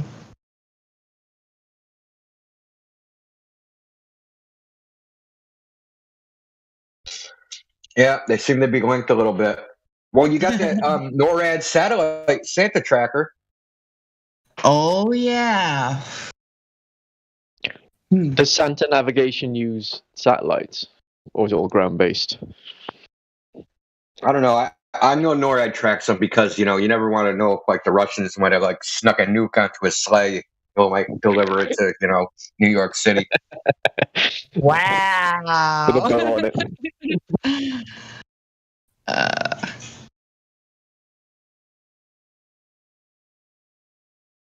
Gotta love the memes. I don't know. I like where that one is going, but it's kind of like when you look up a word in the dictionary and then you got to look up another word. That's what I mean. I think it's funny, but we're talking about. What sucks is when they define a word with the same word. So you got to look up that word again, and you get the same definition. Yeah, it's kind of like a little bit of a circle jerk. Yeah, just But a yeah, little. do we want to reach people that have the attention span of a flea? With the memes and all. Does it really, does it just sort people out? Two people can look at the same meme. One person be like, duh, what are you talking about? And the other person be like, oh. Guess it'd be a quick way to get a litmus test for somebody.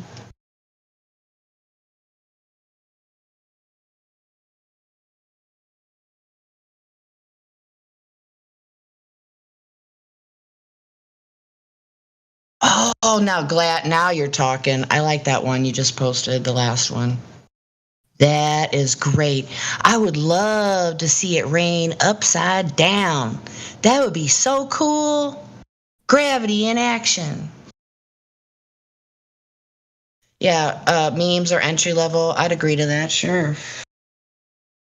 Yeah, the right person can see the right meme and fall down a rabbit hole.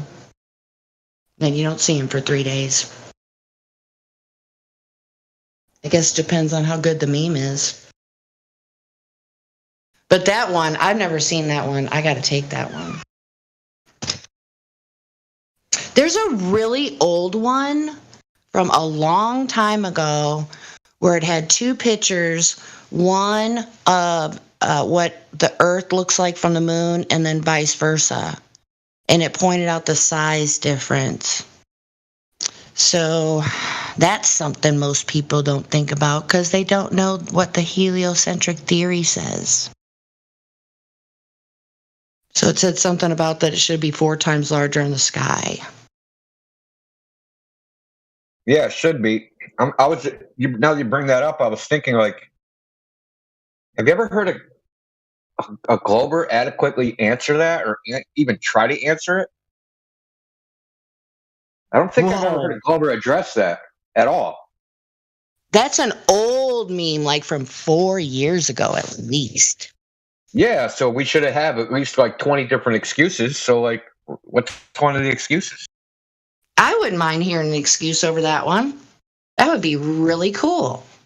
Then we could make a show about that one. Should I unban Professor Phil so he can give us like the excuse? Ooh, I guess if we don't have anybody else, sure. Just chip in here quickly. Professor Phil the other day said that I was mocking general relativity or something similar to that, and I'd just like him to tell me what it was that I said, which was mocking general relativity. Whether I'm not denying I did or not, but I just want to know what it was I said. He listens in on YouTube, so yeah, call him in, see what he says. If you could, please. How dare you mock a theory? How dare you? Wow. It has feelings, you know. It is sensitive. You can't just run around mocking theories. You savage beast. I think the gist of it was, and this is my guess, the gist of it was that Professor Dave said that gravity was the bending and warping of space-time. And I said, you can't define gravity with something equally anomalous as space-time. It's absurd. That was the gist. I think that's what he thought was mocking. So, I think what Dave said was it's the curvature of space-time. He didn't say it was the bending and warping. He said it was the curvature of space-time. Okay. The curvature of space-time around the Earth, that's what he said, which is actually wrong. So you have to think of it like this. Think of like rubber bands going from the center of the Earth to every other object with gravity. Now, the rubber bands either shrink or expand depending on how much gravity there is. They're not curving. The distance is kind of like stretching or compressing. Yeah, and the old bowling it's not ball. Curving per se. Yeah. Well, that tells you where his head is at, right? Is that he saw that like a demonstration for little kids, and he thinks that's what it is. So you use the fact that gravity pulls the bowling ball, or the weight of the bowling ball pulls the stretches the fabric down, and to explain why what it is that making things fall down. I mean, what sort of circular reasoning is that again? That is a mockery. If that's what general relativity says, I'm mocking it, but I don't think general relativity does say that. I think it's just some Burke on YouTube saying that, but there you go, that's my opinion. General relativity is that the shortest distance between 2 points is not a straight line. It's a curved line. Kind of. It's hard to... I mean, really what it is, it's just a bendy ruler.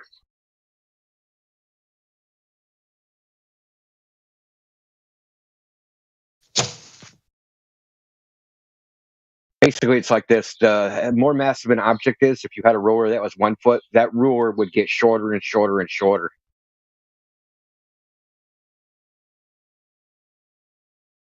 Even though it would still be 1 foot.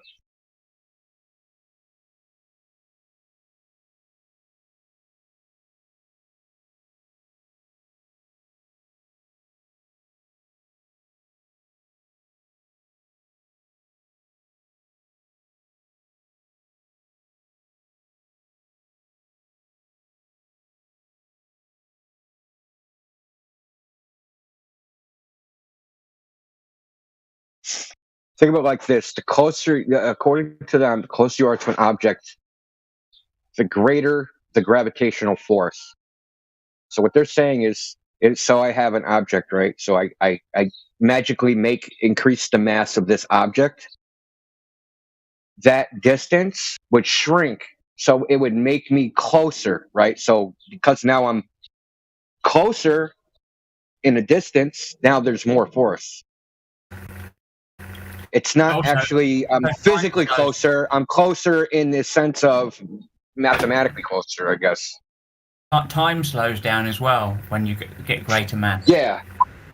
So well, it's like almost it's interchangeable. The time and the distance is. That's why light doesn't escape from a black hole, because although light moves at constant speed, it's not moving because of the mass of the black hole, because there's no time. Well, there's no time and no distance. So if there's no time, you can go an infinite distance and it's no distance. I mean, it's just mental masturbation.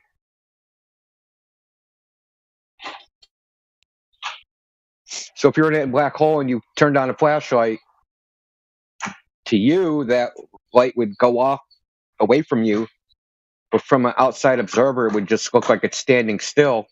But from the beam of light's perspective, it's traveling. Yeah, that's why they call it relativity. Depending on which object you are, determines what you're going to measure. Everybody gets their own ruler, basically.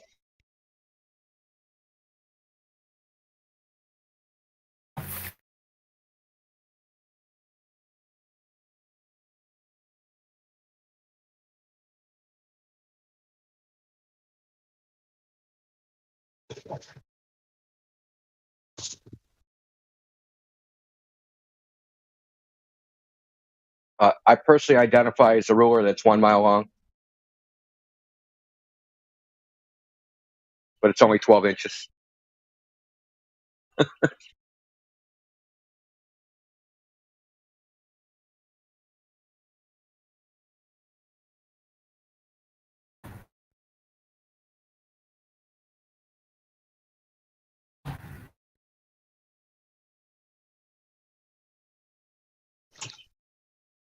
Rulers are social constructs.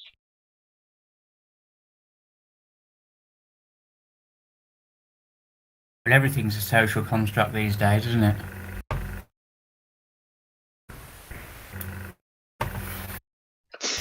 I don't know. I'm not a sociologist.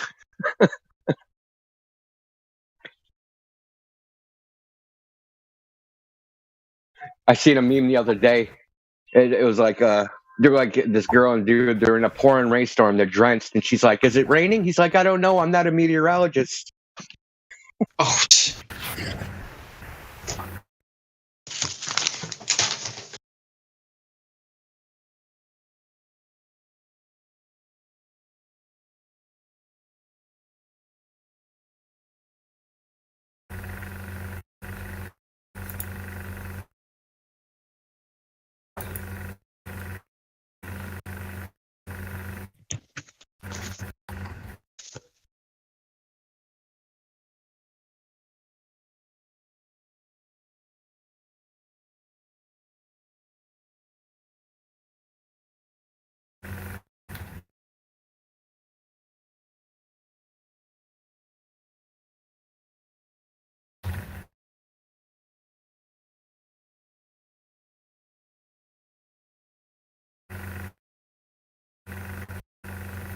But Jen, the topic for today has been kind of like, I don't know, psychoanalyzing, describing Goldberg behavior and why they don't accept evidence, and like, Ooh.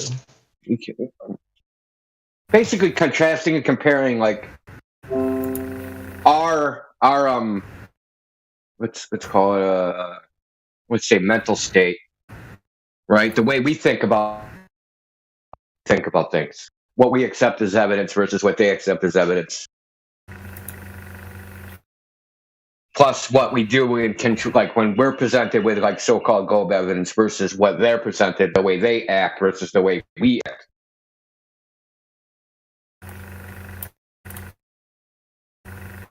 Did you say that Professor Phil was around here, Indio? No, I haven't seen him. Oh, I thought someone said he was lurking. Well, I mean, he's always lurking. He's always lurking. He's a total nutcase. Started going on about me, how badly educated I was because I mocked the general relativity in his mind, and wouldn't tell me what it was. I just told him, so I can't. So, is it like a matter That's a weird thing to say, man. Honestly. someone doesn't adhere to a theory, that means that they're poorly educated. That's like just fucking dumb. Because they're not even related. No. Look, No, I when mean, general relativity came out, there was a full-page ad taken out in a newspaper that had 200 scientists that said general relativity is a bunch of bunk. Now, these are some of the top scientists in the world that said this. Yeah. How are they how are they not poorly educated? Like, what are you talking about? Lewis Essen, one of the greatest practical physicists of the last century, he just said it's just nonsense. He said Einstein just didn't have a clue. I mean, obviously I'm looking into it, and I don't say that because that's not my area, but that's it's what we have to go with. I mean, the weird thing about Phil was he wouldn't tell me what it was that I said that was mocking it. He said, "Don't you remember?" I thought, well, not really. I was just having a chat on the internet.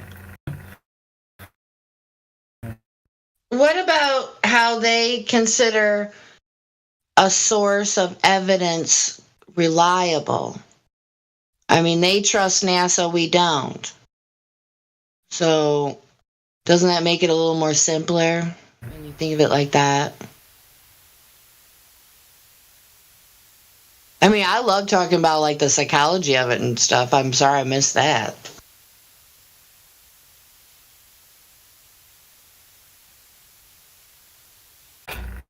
Yeah, I mean the idea of trusting NASA is I mean, as soon as you ask them anything about trusting the government, no, you'll ask them a list of questions about government and government agencies of who they trust, and then you say NASA, and suddenly where's the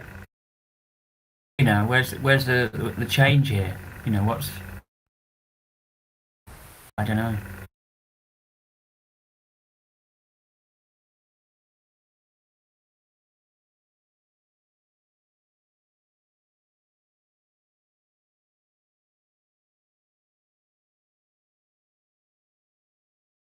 So also, something else is that, they believe in scientism and we don't.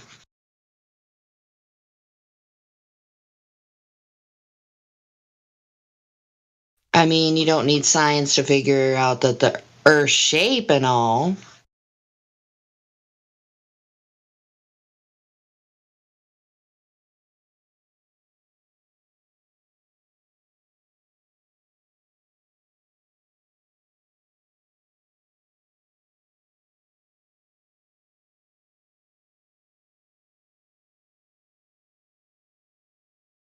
I think the thing about this science business is it's everything they tell you is don't trust your own view, don't trust your own eyes. The whole idea of general relativity is that straight lines are not straight lines anymore. Things which we just know to be true, just don't trust it. Everything looks flat, but it looks flat because it's a curve. It's everything's just going against trusting your own observations. Hey, Dad, you got to read them an excerpt out of the Big Book of Hawking. They'll feel better afterwards. I'll see if I can find you a quote.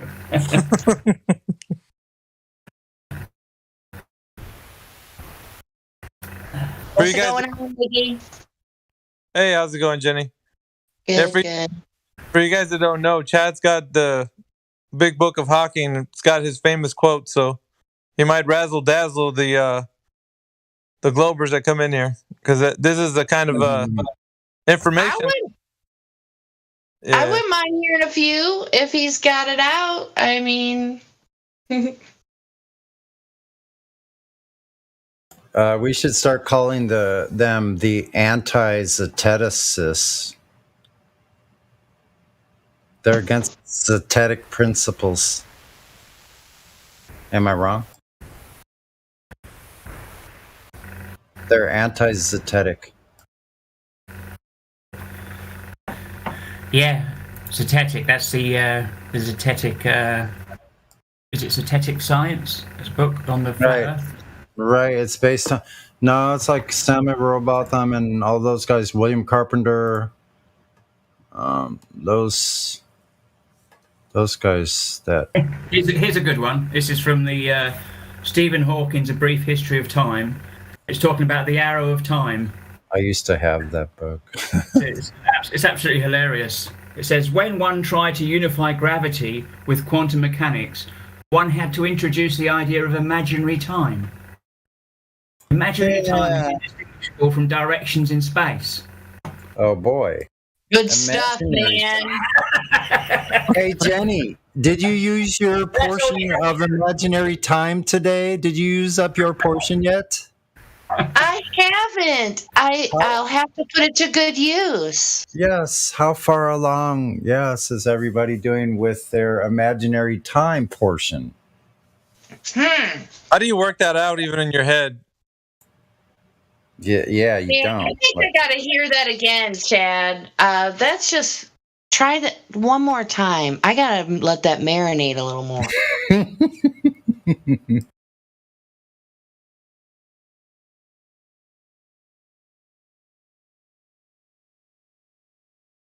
Oh, Yeah, when your boss tells you you're 10 minutes late, tell them the time's imaginary. They'll go for that. I'll go ahead and say it like as I heard it. So, in order to make gravity work with quantum physics, you had to add a new precept to it, which is imaginary time. So that would be some sort of constant in the formula, right, you guys? The undetectable. If you don't know what imaginary time is, then that's your problem. The undetectable, the indiscernible aspects of imaginary time. You've entered the time zone. How do you even start thinking about imaginary time? I mean, really? You're doing it now. You're imagining it.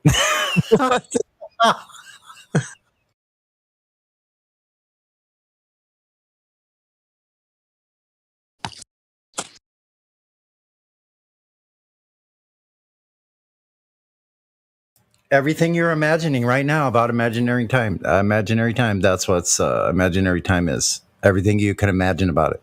It's really just the same thing as the globe. Because that's all you could do about the globe is imagine it like any aspects of the globe. That's why they get away with imagining anything they want and blurting anything they want out of their imagination out into the ether. They're speaking this forward as if it's something that's true when it's straight from their imagination. Well, yeah. I mean, in scientism, that's one of their favorite words to use to direct people's attention away from what's clearly opposite of what they're saying. Here's a good one, which a lot of people know about the second law of thermodynamics here. It's talking about black holes. And it says that it's under the title "Black Holes Ain't So Black" is the title of the... It says, this radiation is required in order to prevent violation of the second law of thermodynamics. So black holes ought to emit radiation. But by their very definition, black holes are objects that are not supposed to emit anything. Absence. It therefore seems that the area of event horizon of a black hole could not be regarded as its entropy. So basically, by definition, they either break the second law or don't break the second law. I don't know. They do break the second law, but they can't break the second law, obviously. Oh wow! So black holes break the second law of thermodynamics, according to Stephen. They do, and they don't. There you go.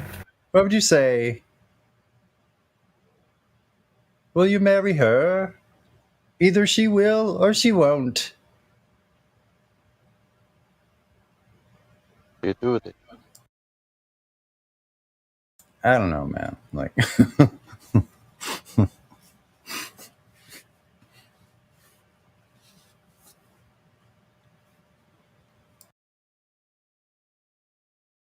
I'm going to start using some of that imaginary time more often now. It's just another tool in the belt, isn't it? You know, when you have to deal with things. You know, if you've got too much to do one day, you just imagine a bit of time and just get it done. That sounds glorious. It's something you can put in your storeroom without any cost. Think about that, folks. Yeah. I think A win-win situation. living on borrowed time, so it must be a time bank if you can borrow it. So you could just imaginarily borrow from that bank. You could have as much imaginary time as you want. I mean, think of it as having your cabinets full of imaginary time. That's what I'm doing right now. I'm filling up my cabinets. I'm hoarding. Hoarding imaginary time. Make sure your neighbors don't get more imaginary time than you. Hoard all you can now.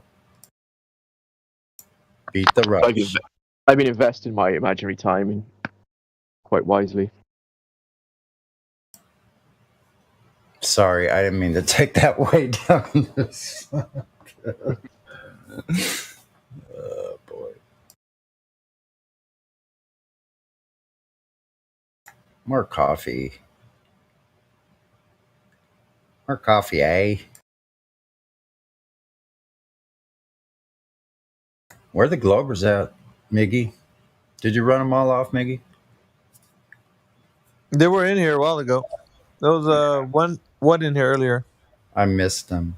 You guys got them earlier because you're further east. There's a few people actually going onto Glober servers. You know, well, I would call them debate servers because they're right. The guy that came in here yesterday was just really, he didn't even know which way was up after we started talking. Soyuz? Not Soyuz. No, this guy's. He was a refraction guy yesterday. No, not him. It was another guy who came along with some guy who invited him in here.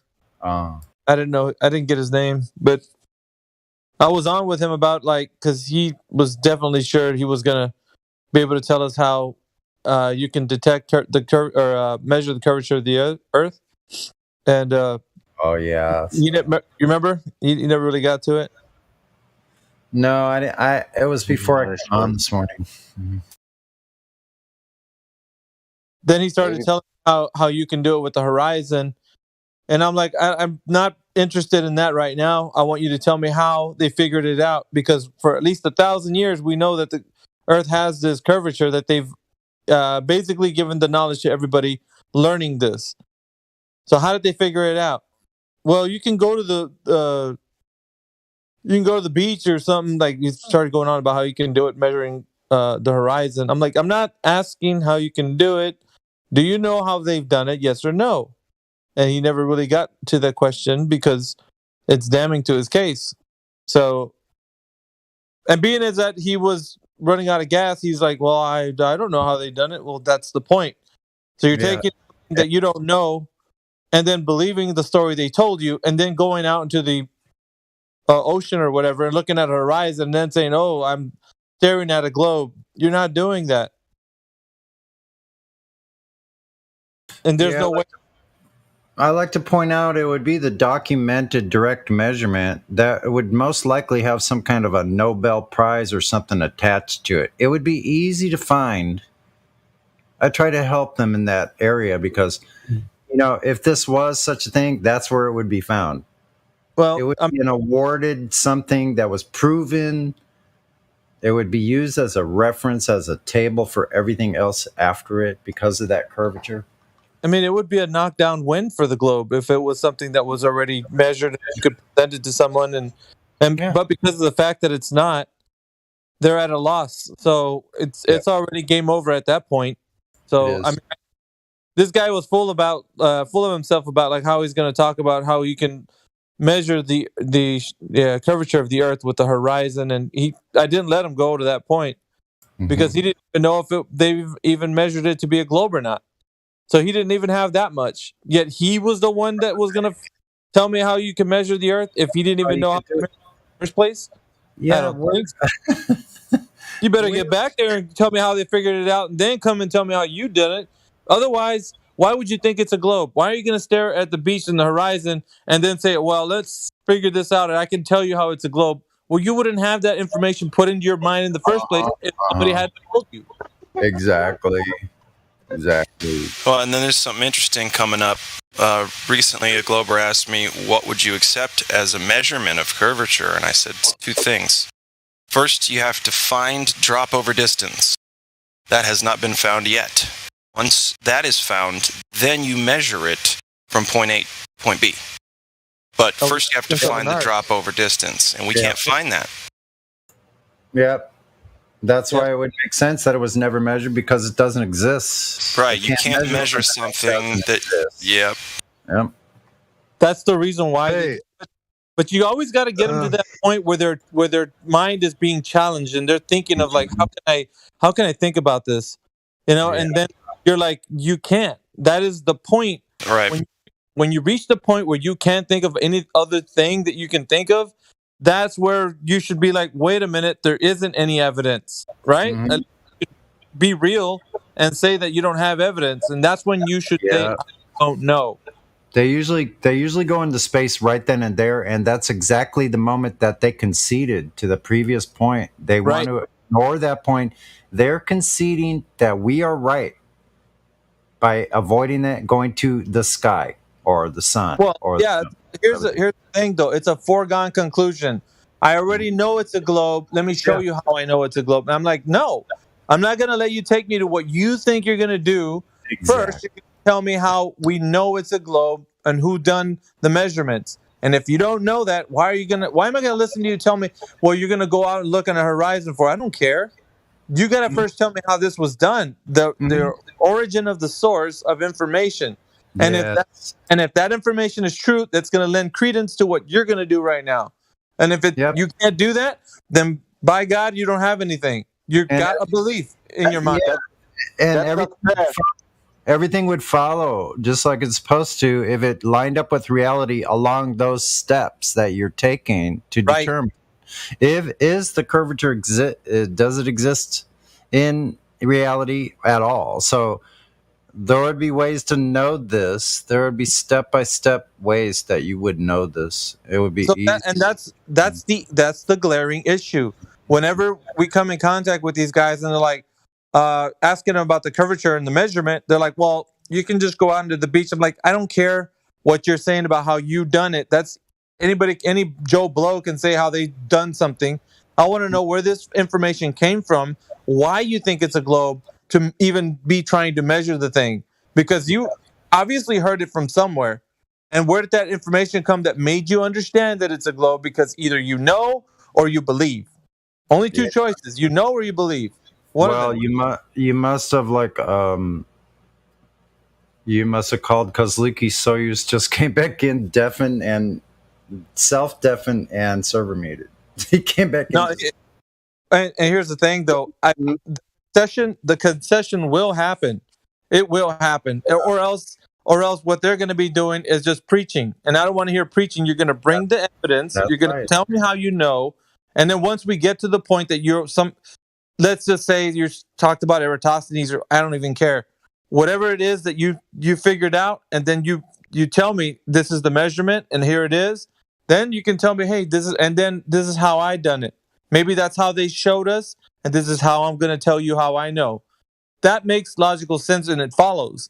But if you're not going to tell me any information of how we know for at least 1,000 years that the Earth is a globe, why am I going to listen to you tell me what you think and how you measured it? No, it's not consistent. Bro, they still think sticks and shadows. That's not fair, Miggy. Because maybe he is new Einstein, and you not allowed him to. Yeah, but see, that's the thing. I don't want to hear his new propaganda. I want to hear the old stuff, and if it even lines up with reality, then it lends, like I said, it'll lend credence to him. But we know, as people from Flat Earth, that's never going to happen. So what I'm doing essentially is stopping him short at the very origin of the very beginning. So if he can't. How he knows that it's a globe, Why would I let him tell me or profess to me that he knows that it's a globe by viewing or the horizon or boats going over the curve or whatever? They're dead. They're DOA, man. Dead on arrival. They're never going to get past that point. It'll never happen unless somebody's got some kind of crazy idea that they're going to try to weasel their way through, but I don't see how. They'll never do it. And that's where I'll hold every single person. If they can't get past step one, which I know they won't, then that's it. They're pretty much toast. If they can't provide curvature, there's no radius, there's no circumference, there's no diameter, there's no rotation, there's no gas pressure without a container. Like this, none of it.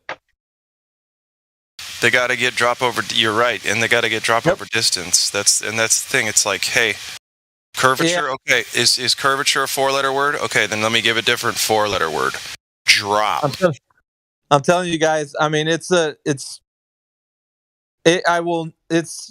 can't do it, man. I'm never gonna let somebody off the hook. And some people might think, hey, it's a bit, kind of harsh, to go out and be like, why are we gonna force something? Like the character that was in here earlier. Why are we gonna force somebody? I'm like, it's not about forcing somebody. They come in here, they engage with us. It's a willing participation in a conversation. They're engaging you.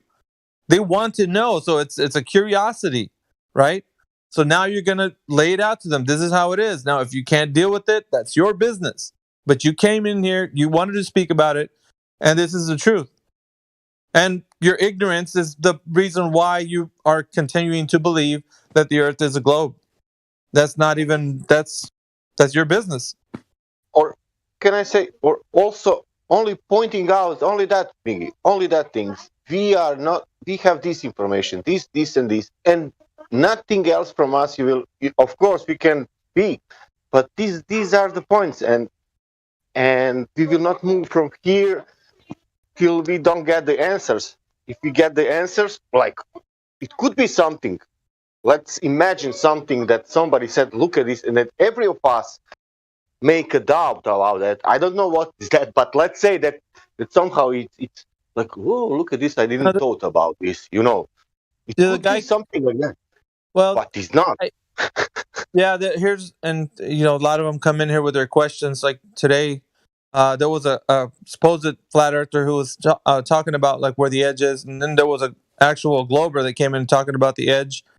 But there's a lot of where questions. It almost sounds like they're being really genuine about it. But you want to make them think, like, if they're going to ask those questions, why wouldn't they be more asking the question that's a bit more provocative, like why do you believe the Earth for as long as you have being a globe, and that be more challenging versus you asking me about something we think the Earth is, or the edge or whatever. Like that conversation can happen after you figure out whether the Earth is what they're telling you it is or not. You take them back to what is a bit more enticing, right? Do you know that the Earth is a globe? Because obviously to you, you're coming in here like you sound like you are, and you want to ask me about an edge. We can get into the whole topic of like edge of space and edge of the flat Earth, and that's a whole other thing. But what you really got them to look at is the paradigm. The paradigm is the issue. It's the elephant in the room. It's the thing that they don't want to look at. It's and bring them back to it. Every single time. Every person who's a glober, whether it be an high intellect or the lowly Joe Blow that's out there, don't really know too much. Bring them back to that very point of they have to demonstrate it to us. And they don't. They're really just, and that's I could say it's like a knockdown win. They're really dead on arrival when they come here, even if it's Rumpus or Gem Panda or whatever guy, doesn't matter. They're never going to provide that evidence, so that's where it begins and ends. Well, we're still trying to figure out stuff ourselves. Are we going to have all the answers? No. But we're going to go down in a flat direction, whatever it is, because of the lack of curvature that we see with laser tests, infrared, long-distance imaging. We're just not seeing this curvature here. We're just not seeing it. Well, see, that's the issue, though, with everybody that wants to ask all these other questions. And you can indulge them in that, and it doesn't really matter. But if they don't provide the evidence for the thing that is supposedly the capstone of their argument, the paradigm, then they have no argument. It's almost like they're running on E. And whether they try to get you on a forum where they're making fun of you because they got all their buddies, laughing at the idea that you're talking about something that they don't know anything about. That's where you have to hold them to. The key to the truth that we're talking about is getting them to realize there isn't anything they can challenge when it comes to the curvature. It is the ultimate demonstrable fact that they don't know anything. And I mean, it'll continue to be that way. It's the knockdown punch, Anyways, I'm a bit passionate about it because I think like we've come a long way in the conversation, and it's like almost there isn't anyone that could actually provide anything. I haven't heard anybody, man. Like from the times that we started doing this till now, nobody has the actual sense to even bring it around to that. Not even the intellects. And we've heard all the arguments, all the people who say they're, professing to be people of, high standard. I don't know.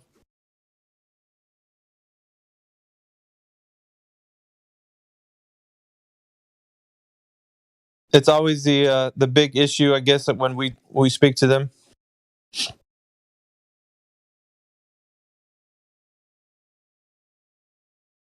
I'll tell you what, though, man, they're on the ropes, and I know that because they don't send their the big guns in here to deal with this anymore.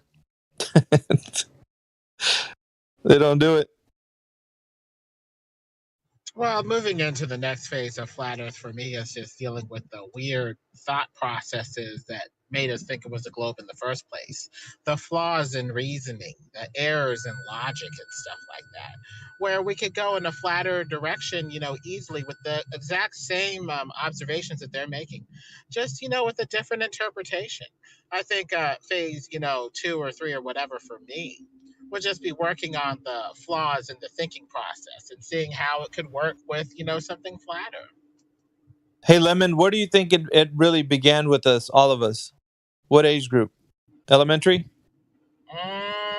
For most people questioning this stuff, I mean, some people are coming to it as adults, but the Flat Earth Awakening was like 2015 for most people in the current, iteration. I think it's easier to deal with somebody when they're away from their safety crutches of school or parents or, groupthink. It's easier sometimes to deal with an adult after they've been taken away from all that. Hey, you know what's fun? I think a lot of people come to it as adults too.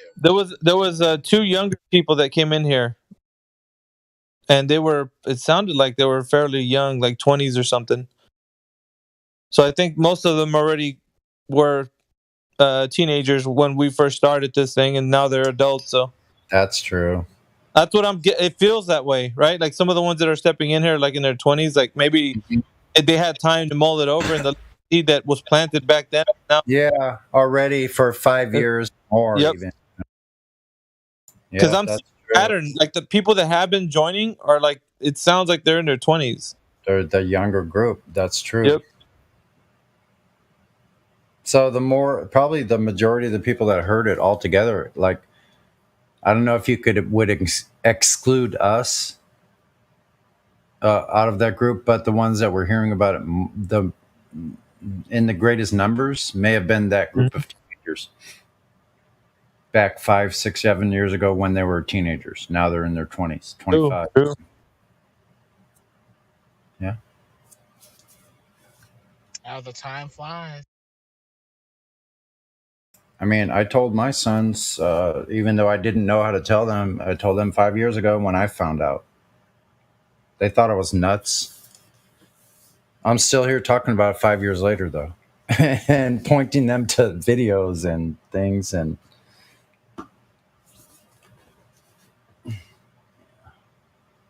Yeah, some of us.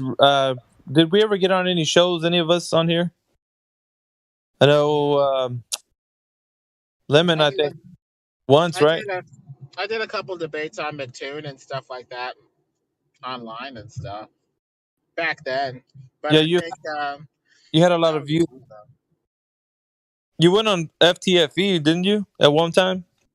yeah, McToon, FTFE, I think they were the main two. I believe. And I also go on Jose's even now. That guy's still doing his thing. Yeah, there's some interesting debates over there. I was always wanting to have one with Professor Dave. He's the elusive Yeti. I think that's the guy that needs to be brought into one of these arenas, or at least a debate channel where I don't know. Has he ever done that, Professor Dave? Don't think so. Maybe if you catch him on a good day, send him an email. I like to go in arenas where there's a back and forth, where both sides get to, air their view of things. Get to speculate a little bit if necessary, and we can go through the logic or the thinking behind this stuff. Well, that guy just straight mocks though. He does a lot of hit pieces on flat earthers. So, well, he's been doing them for as long as he had his YouTube. Does he still have? He still has YouTube, right? That guy. I think so.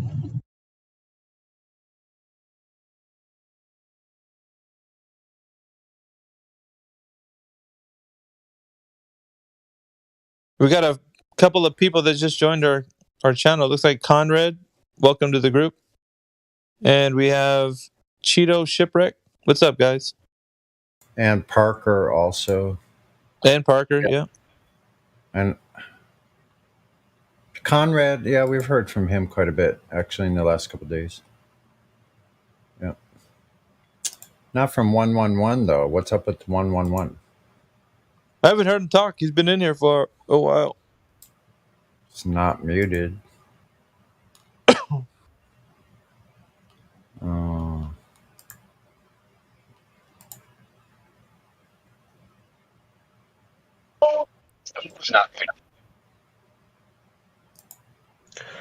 Hey, question. Yeah. If I go every mile and dig 8 inches, will that count? Wait a minute. Say it again. If I go every mile and dig 8 inches, will that count as curvature? No. Nope.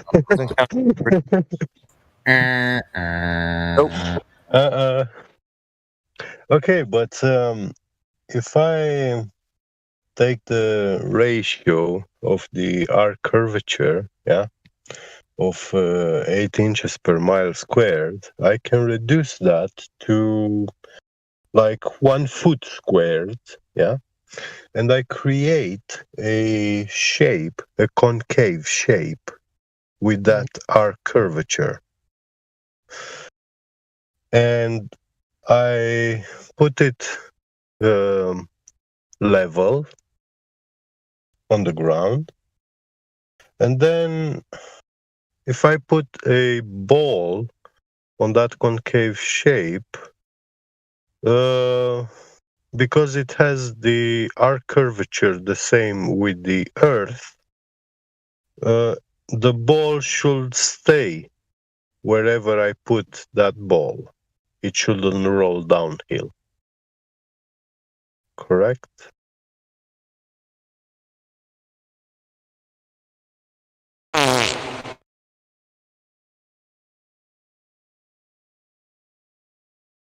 Mic check.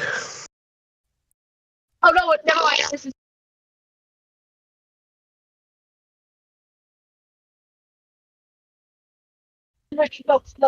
I heard you, in case you were curious. Yeah.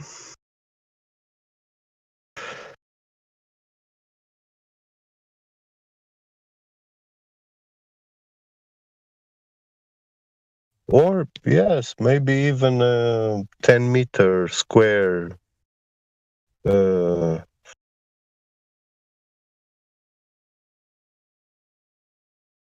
table with the same concavity, the same arc curvature as the Earth. So it will be a curved surface. And the down vector should be uniform with the Earth on its surface. So any round object placed on that surface should be sitting like still, wherever you put it.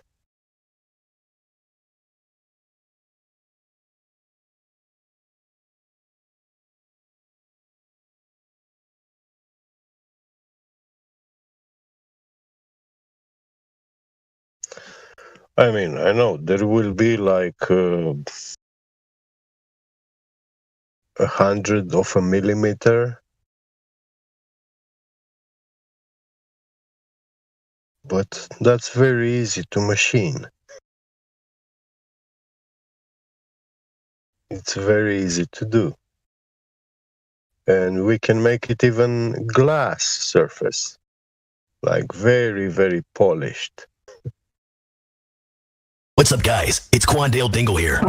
I have been arrested for multiple crimes, including battery on a police officer, grand theft, declaring war on Italy, and public indecency. I will. Great, good for you. Wow. Cheetos shipwrecked. I guess you're about to be banned, probably permanently. Yeah, he was just getting to the globe safe and somebody muted him. Damn it.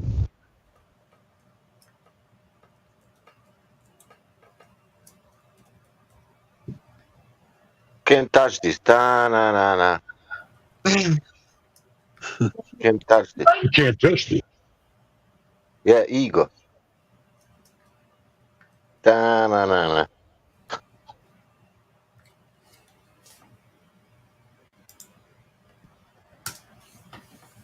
And now commercial for the Pepsi. Yeah, we'll just let the bot take care of it. The bot decides 7 days. Okay, thanks, bot. Come on, Sonny, you understand surfaces.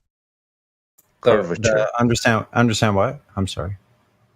Machined surfaces. If I make a table, with the same arc curvature, concave, like the Earth.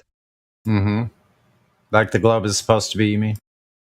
Yeah, in 100 meters, for example, we have about 7.8 millimeters. Let's say 8 millimeters. Okay. A little bigger, a little rounder. I know what 8 millimeter looks like because I have an 8 millimeter socket.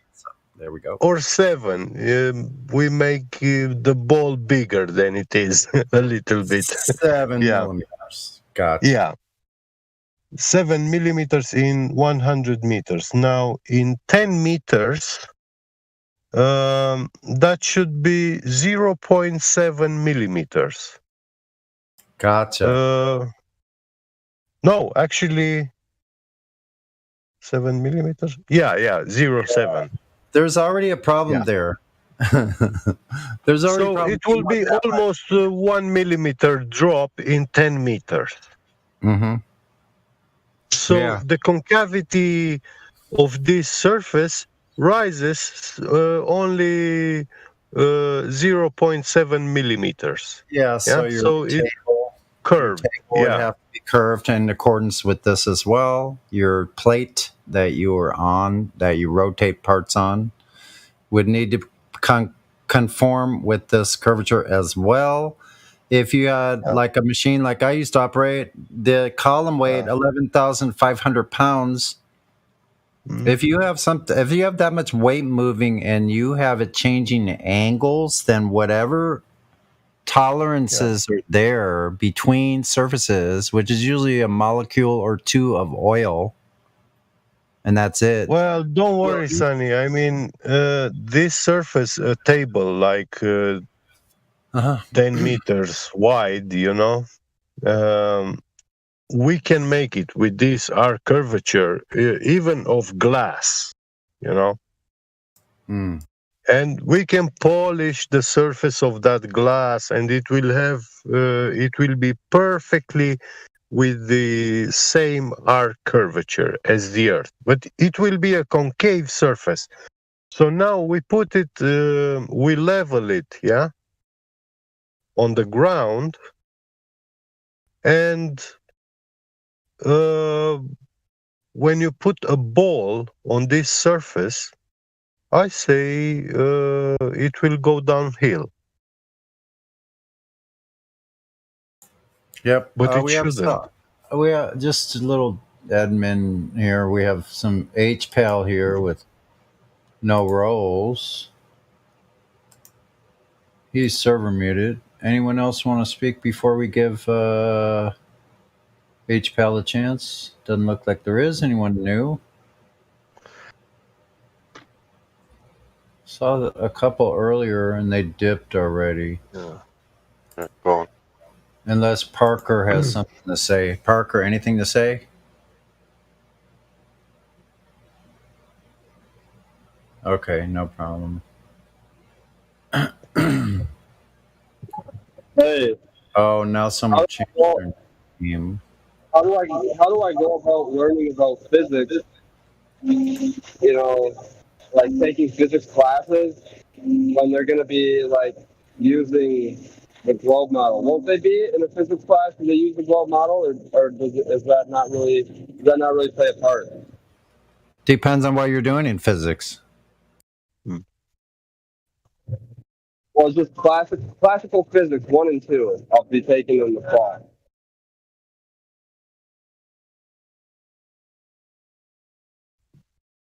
Nah, you have to ask one of the educated types. I don't know, man.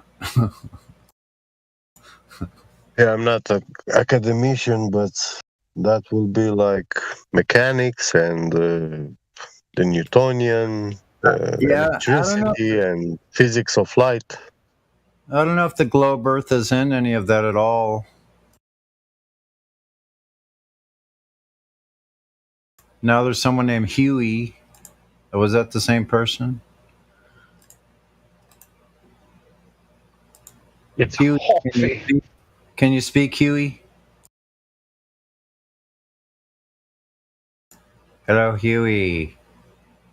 Huey, don't pull a Huey. Just saying. Okay, I'm gonna leave you just as I found you in 3, 2, 1.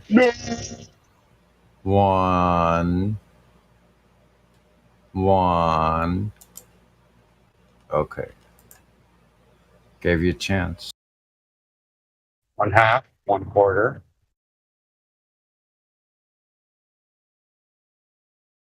3/5 of a second.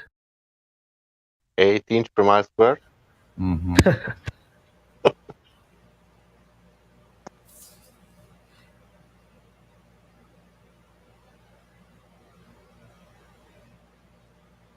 Wait a Can minute. you cube it? Can I cube it instead? Can I just cube it? Cube it. Have a cubit of Can I just- imaginary I don't time. want to Here you swear. go. Swearing sucks, man. Here's a cubit of imaginary time, a gift from me to you. Here you are, rookie. Awesome. Imaginary time to all. Feeling generous today.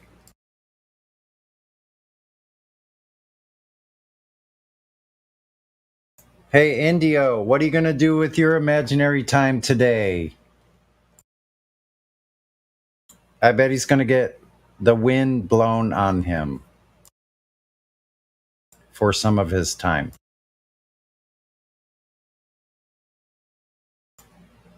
The wind from Boston blows mighty cold.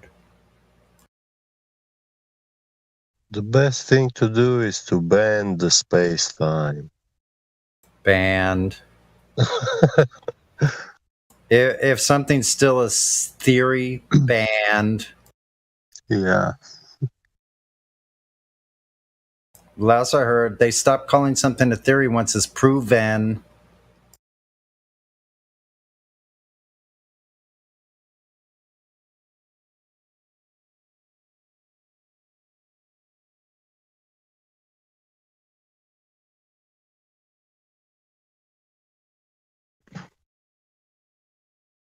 It's funny because this bending of everything is like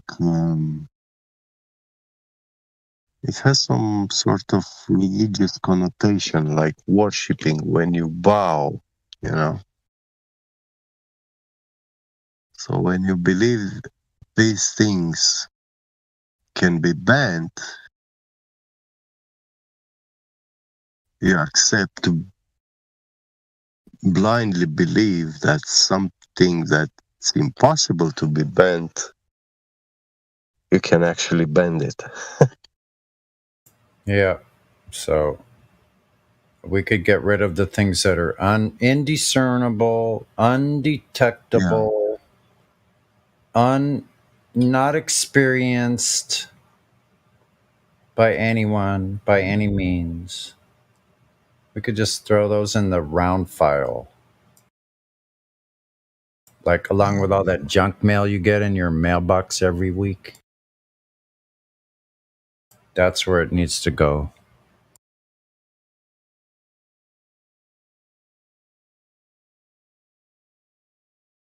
You know those tiny lights shooting across the sky, like very, very high, when you look in the night sky and you see an airplane with his blinking lights, but you can see that above it there is a tinier light moving much faster. I want to shoot one of those down to see what it is.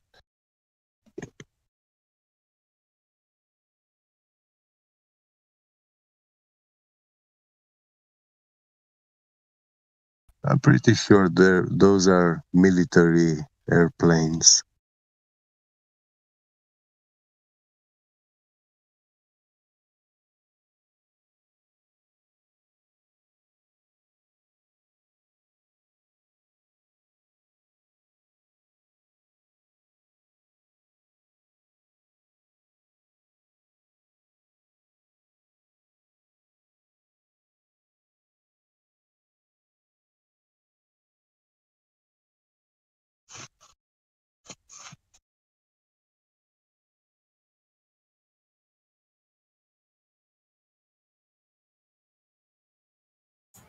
Why would someone go through VC or whatever they're doing? Or just coming in here and then playing some stupid recording?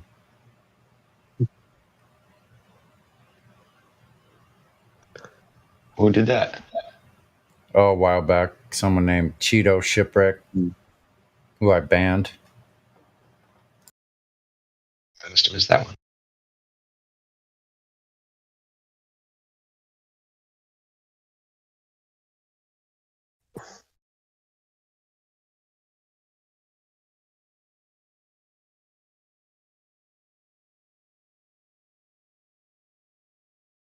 Anyway.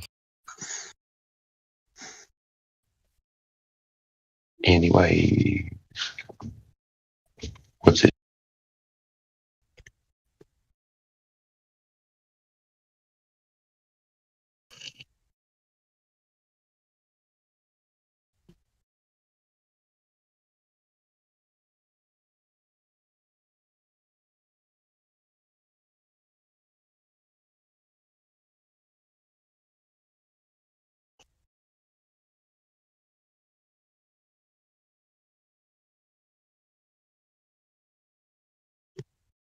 Well, I don't talk at once or anything.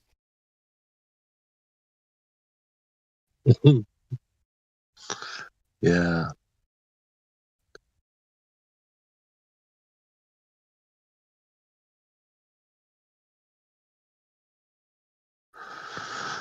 There is a time of rest. There is a time of measuring the curvature. Yeah. But today is not that day. Right? Today is not the day. I'm still getting around to it. It was 273 BC. There was a day when the guy went outside. He looked into his well. He called his friend in Syene. Hey, dude, what's the shadow on that stick? What's the angle? Measure it. How many degrees? Sorry, Eratosthenes. What are those? What do you mean degrees? What's that? Oh, come on, man. Don't you know? Like measuring the angles, degrees. Duh. I thought it was that stuff that you put on your wheel bearing. Degree. Yeah. Or that greasy guy called Neil Degree. Neil Degree.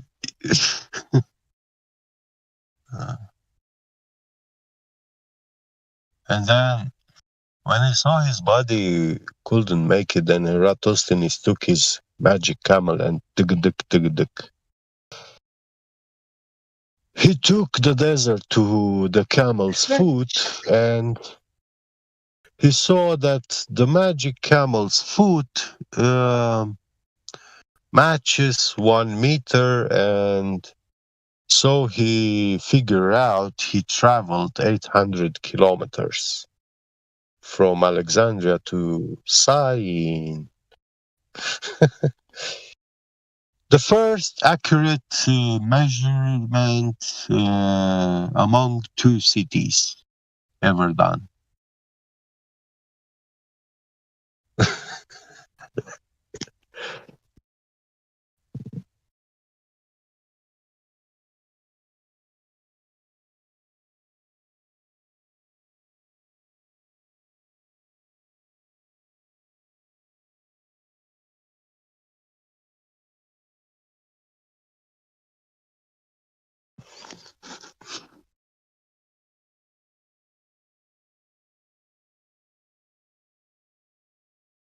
What sound makes a camel when you're measuring 1 meter? I don't know. I thought it made like a sound, but you know, it might go a tink, tink, tink, tink, or a Yeah. No. Yeah, something like that. yeah, something like they make spitting noises like that. Kind of like a pig with too big of lips, you know, like. Yeah.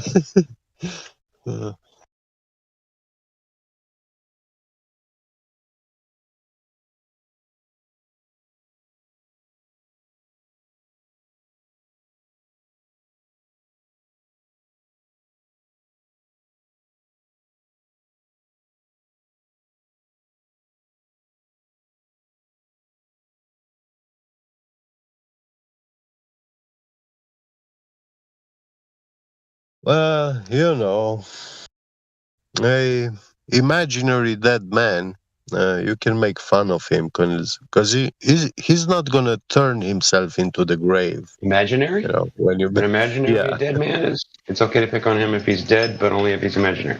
Yeah. It's even okay to make fun of him, you know, because he's not gonna be turning in his grave. Well, I mean, if he's dead, I don't think he's going to be doing much anything, is he? Oh no! In my country, they say that when you mention the name of a dead person, they can hear you. Oh, I see. Well, maybe that's true, but it's disturbing their sleep. Like when you say Albert Einstein,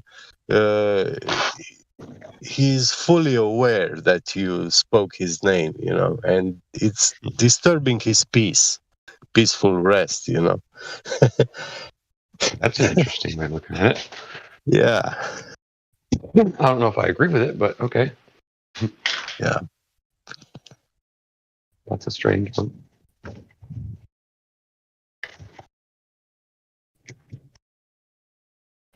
Now I get to take all the safety Stephen Hawking. Doors. My grandson just left a minute ago. So now I get to take all the little handles off the door so I can open the door easy.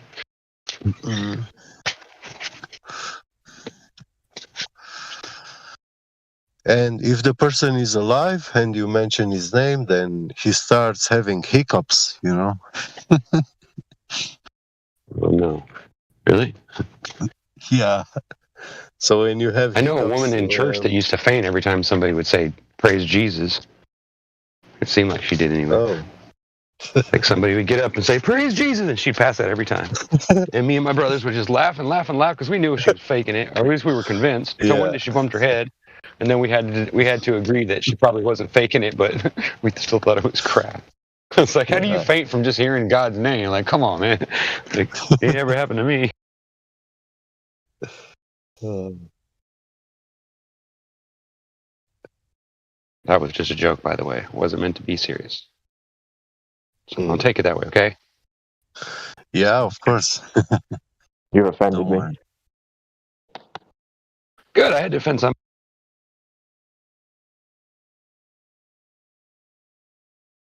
I'd feel privileged if I were you.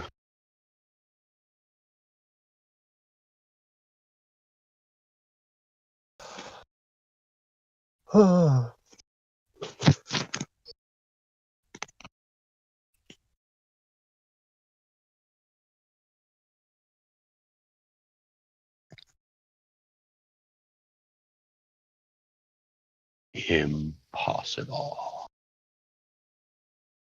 What's going on in here? That's a good one. Yeah, yeah, I think that would be interesting. Jay's Priestess, that's a good one too.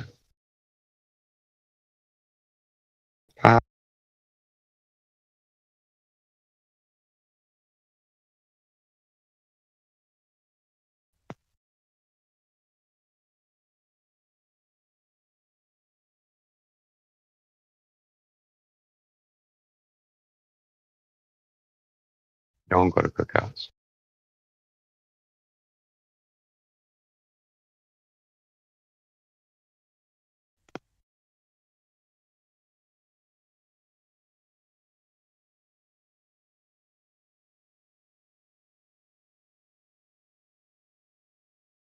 Gus, why is the fire so big?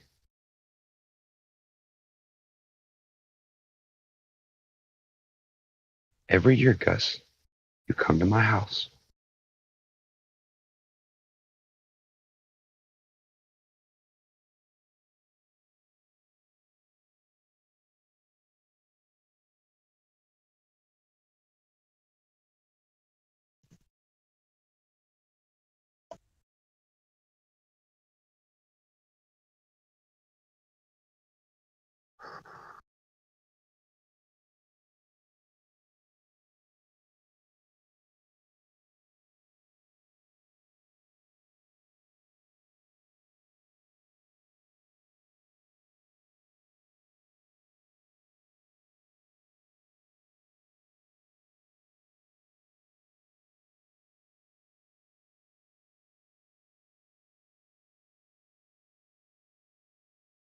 Ladies and gentlemen, boys and girls, get ready for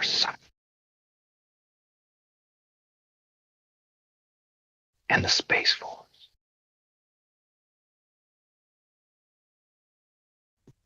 Space, the final frontier. All right, you know what I'm going to do? I'm going to go get a hammer, and I'm going to smash my finger with it if you guys don't start talking.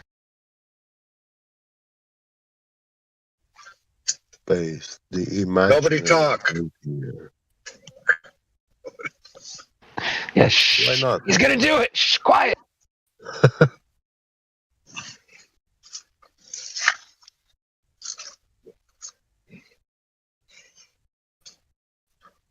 First rule of coercion is never use your biggest play first. Because if someone calls your bluff, you're done.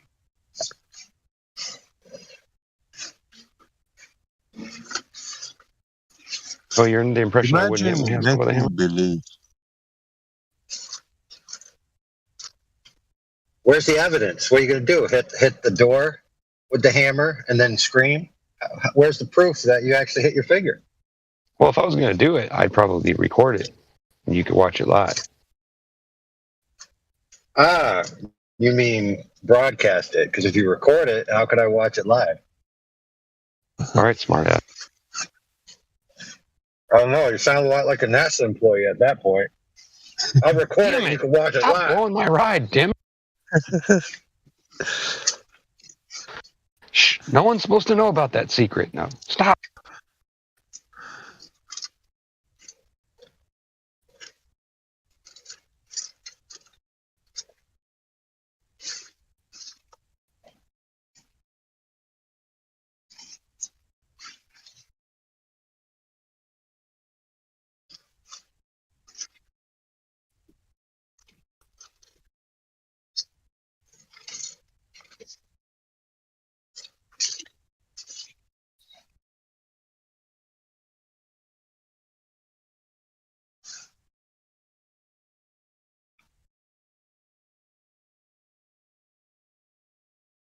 You guys are just boring today.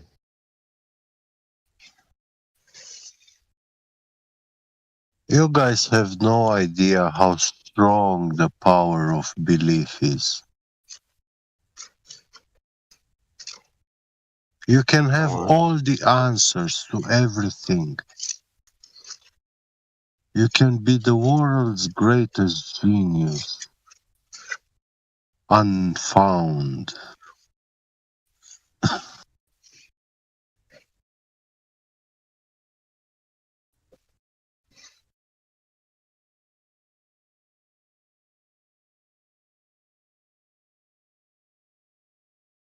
There's nobody else smarter than you. Yeah, you're right. I am pretty smart. Yeah. People that I got a bridge to sell you. Really do. It's a gold plated one too. It's worth billions. I'll sell it to you for a low price of $100,000 cash. When you are the smartest in the world, then you can do what I will. Yeah, it is kind of amazing that you could have the Earth. You could basically have the whole world underneath your thumb, right? And you could still screw up. That's the way it ought to be, though.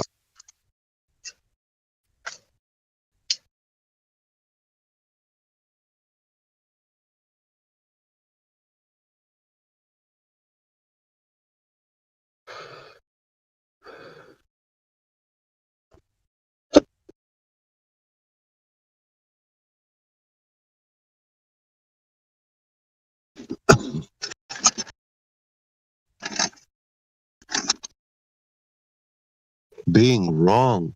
What's that?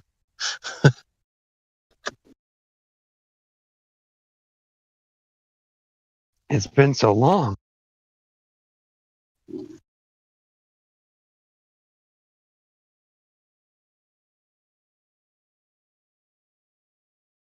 Just open your mouth and you already know you're right.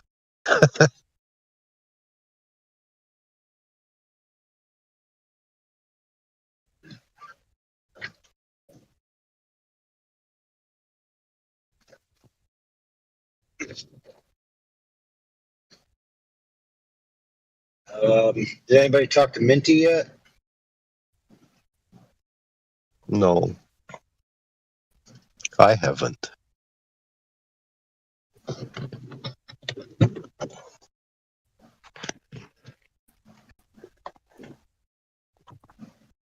Woohoo, smoking in my car.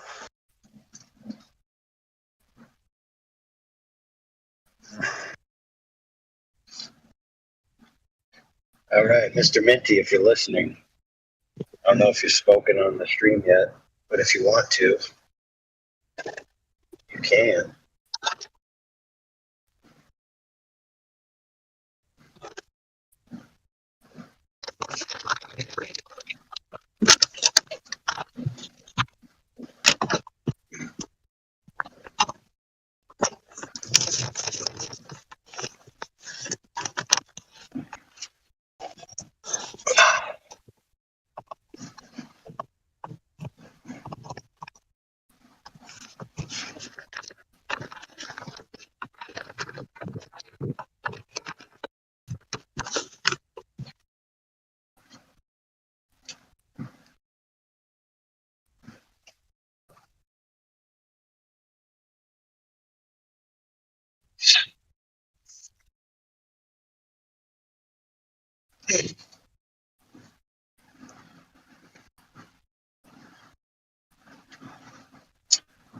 Well, Minty just came to listen to Flat Earthers talk to each other about Flat Earth. And he's disappointed because nobody's talking about it. So because he's disappointed that nobody's talking about it, Earth is a globe. He's completed his mission. He can now go back to regular society and maintain his globe Earth belief. Nothing to see here. Move along.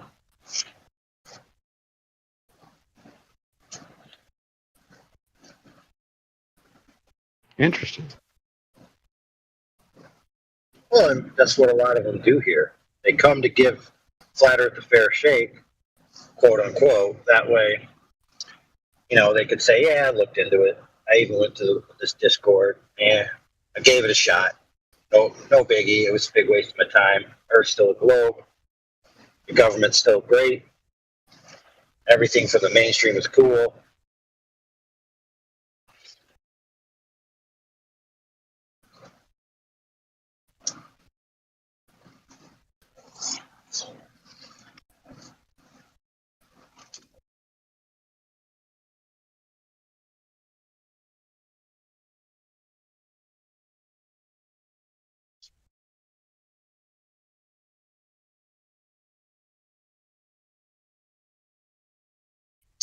Yeah, Minty, it's all good. Don't worry about it.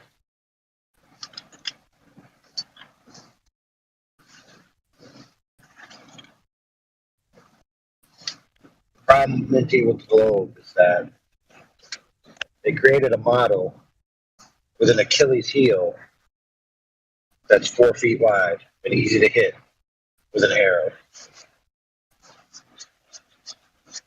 That Achilles heel is the claim of curvature, which is the number one thing that the globe model requires, is the globe.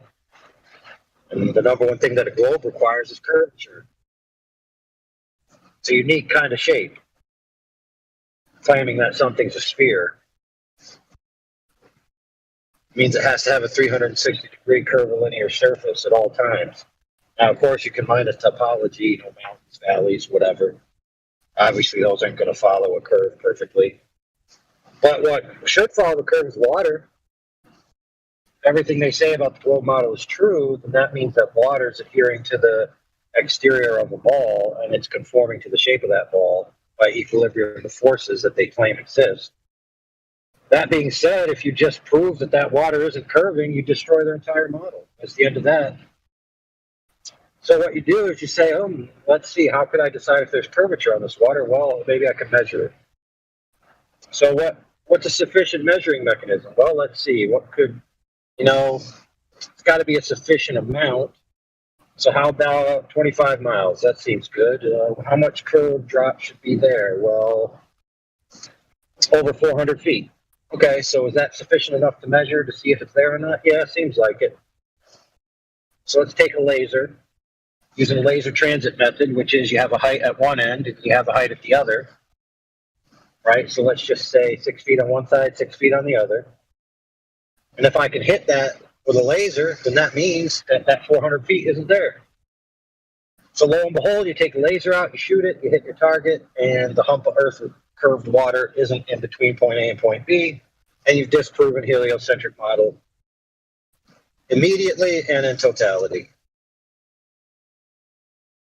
So, yep. Now, Mr. Minty, Earth's not a globe. Where to next?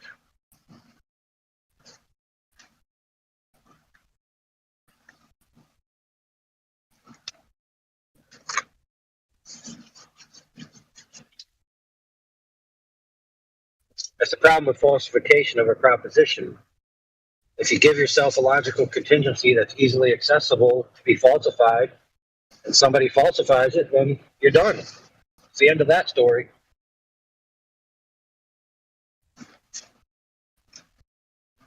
I mean, it's not my fault that the globe model is so easy to disprove.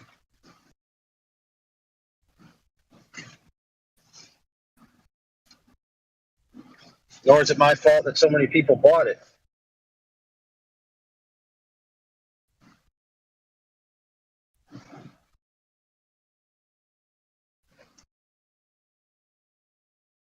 Nor is it our fault that we're the ones that happen to land upon it or discover it, whatever way that happened, and we're just telling you about it.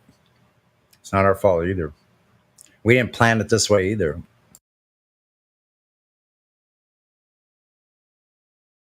Are you guys speaking to somebody in here? I don't see the person who you're talking to.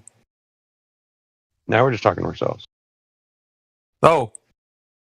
I was thinking, I don't see the guy. But yeah. Oh, people usually leave before I can finish. That's what I was saying. The other guy left earlier when you were at the tail end of what you were saying earlier. I didn't stay till the end, therefore Earth's still a globe. Not at all.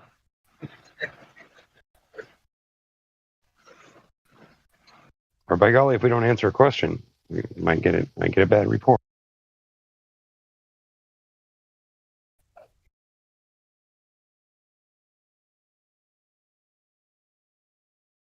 Yeah, I mean, a sphere, when you think about it,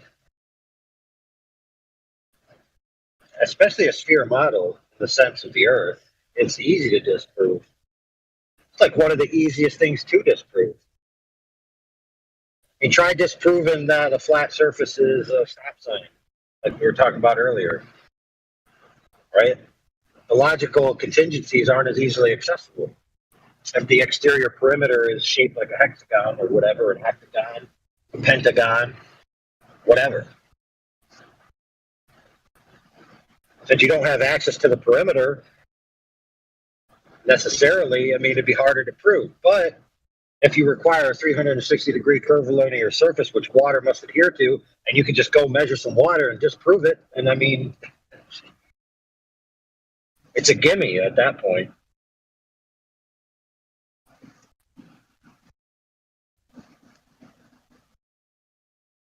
But no, you don't just get to claim that the Earth is bigger, and that's why, there's no demonstrable curvature over a 25-mile stretch or whatever. You claim the Earth is bigger, or, for example, the Black Swan observation, where the horizon is 10 miles further, and it makes the circumference of the Earth like 1 million miles.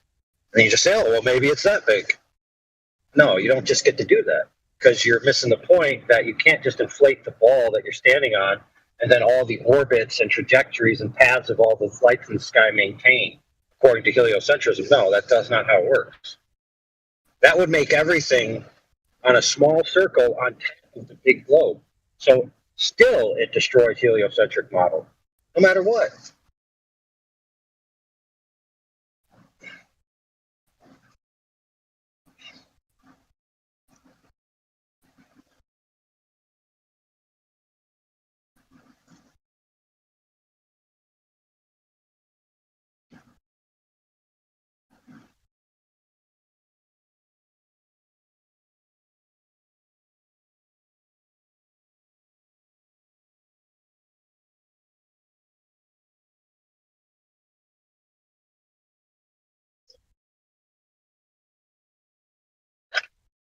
So the Earth being flat, stationary, and really, what more do you need than that? It's flat and stationary. That's how we experience it.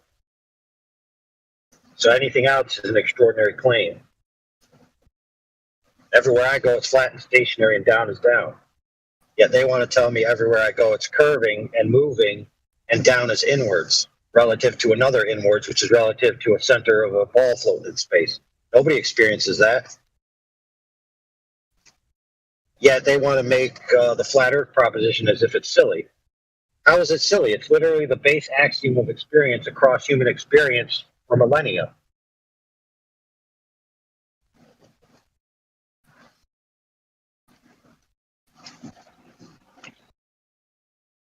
What's silly is you do an experiment and you discover that the Earth isn't moving, and so instead of accepting the results of the experiment, you just make mathematics because you prefer the Earth moving. That's silly.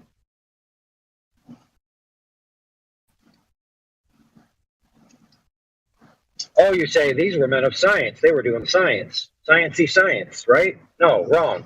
By their own admission, they were making philosophical decisions. In their own words, in their own lectures, coming out of their own mouth holes. We made these decisions for philosophical reasons, not scientific conclusions. Now, why was it that they were making these philosophical decisions? Oh, because the idea that the Earth isn't moving is unpalatable. The idea that the Earth's the center of the universe is unpalatable to them. The idea that the Earth is special and unique is unpalatable to them. Because it has philosophical implications, right? Maybe of a moral nature, maybe of a spiritual nature, whatever it is. They don't like it. And because they know likey, they decided to interpret all of the stuff towards a philosophical bent to materialism and heliocentrism. rather than just follow the evidence where it lay. And people today ignorantly believe that these men were doing honest science, following the information, following the experiments, following the decisions where they naturally would take you. No, that's not what they were doing. They were intentionally skewing the results, shoving their presuppositions into the pot, stirring it up, and then giving you a bunch of gobbledygook explanations. And the alternative flat Earth must be avoided at all costs. Think about that. Yeah. All costs. At all costs. They don't care what the cost be. Must be avoided at all costs. We read that yesterday, remember? It was a part of a thing that Elijah was reading off of, too. One posted. Yeah, there's quotes upon quotes upon quotes from these guys. Yeah. Listen, this is how silly it is. There's prefaces to books by these guys where the preface literally says in it, if you believe this stuff, you are dumb. And then people go on to read the rest of the book and say, oh, this must be true. It's so weird. It's uncanny. For example, Newton himself said, anybody who believes mass attracts mass at a distance does not have a competent set of mental faculties. Literally, Newton said people that believe in Newtonian gravity are stupid. And that's you, Glovers. Yes, he did.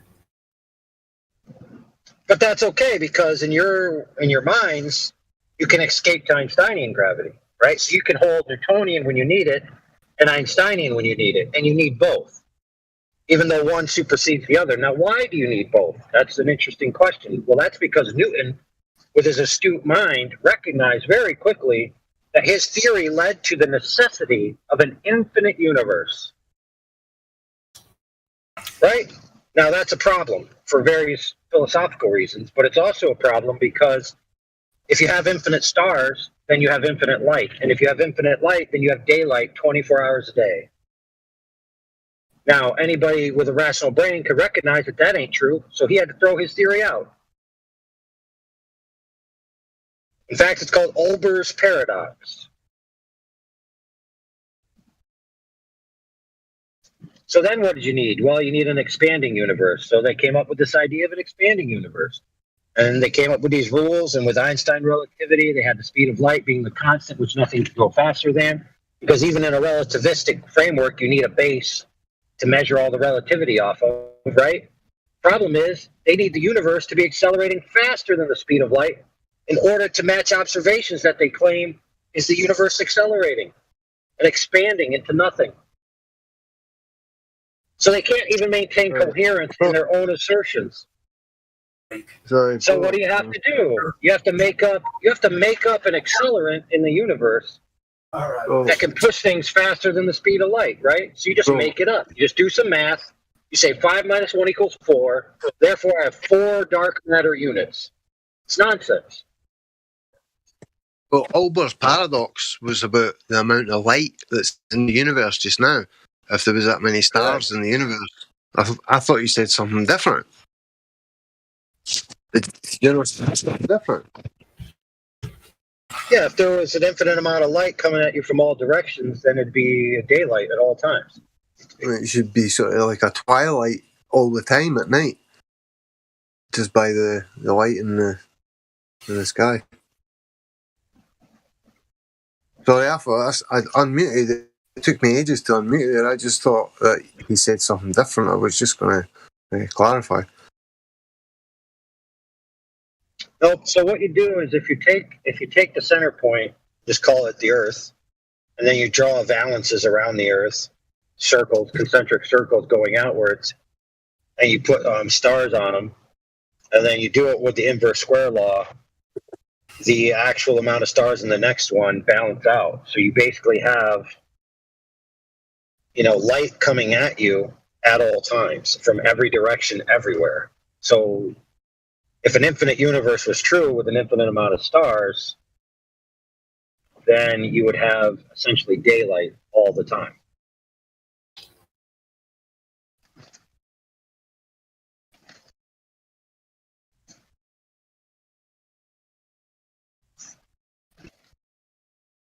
Well, if that's actually true, then that completely disproves the fact that those stars could be huge, big gas balls like they say they are.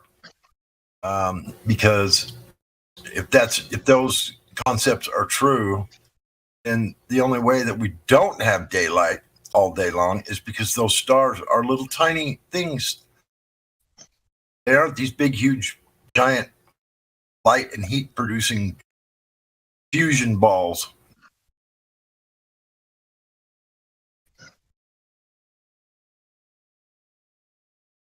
I mean, maybe that's just all made up, but what the concept I'm trying to get at is if those stars were that big and that far away, producing that much light, maybe that is true. Maybe that the math works out on that, but it sure doesn't work out in real life because the stars are not what they say they are. They're small. We know that.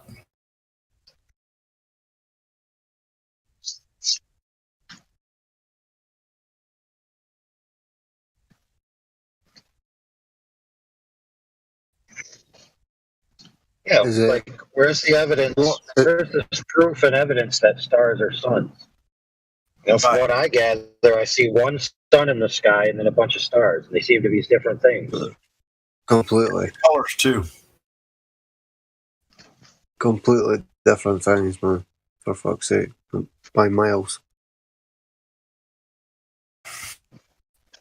Yeah, we had an alleged astrophysicist or whatever the heck he claimed to be come in here one day, and supposedly his job was to discover exoplanets, right? So he would look at the imaging or the data or whatever it was that he would get from his telescope or whatever the heck he was claiming to get it from, right? And so he would look at these things and then he would determine what they were. And he showed us one of the images. It was essentially like 4 pixels of blur and 2 pixels of blur that were kind of moving around a little bit. And it's like, okay, what is that? Well, if I just watch it for a while, it does a circle, and then I can use that to infer the mass of this other blob of pixels. And then I can decide whether it has helium or oxygen or a Starbucks, maybe a couple apartments, whether it's suitable for life or not. And they say that that's a fallacy, incredulity, when you laugh at shit like that.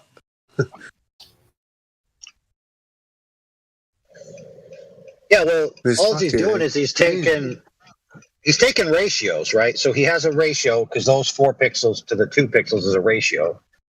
And then he sees the quote-unquote alleged orbit, and then he try to infer from that a ratio of what the mass could be based on some mechanics that they allege that they know about in our local system, which, of course, they got from, like, assuming the size of Venus and assuming all the orbits and the mass of the sun compared to the Earth and all that nonsense.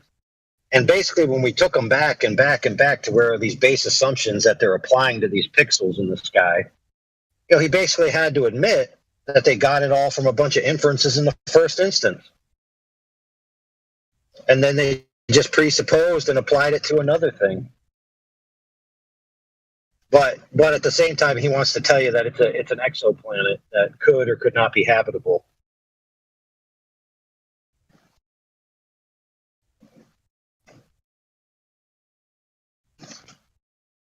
I could have been feeding him artwork from my son that he spilled paint on the ground and spinning it in a circle. He would have been like, "Oh, that's 2 exoplanets." Or they even claim to have found planets that are like possibly habitable for life, just because the stars they claim are behind them, that planet or that moon or whatever, that blinks out the light for just a split second. So they infer after that because that blink, then that means that the planet obscured the light of the star behind it. So that's how they say that there's a planet there. And then they've assumed the distance to that solar system. Right. And it's fucking, oh man. As the years go on, it gets even more ludicrous, man.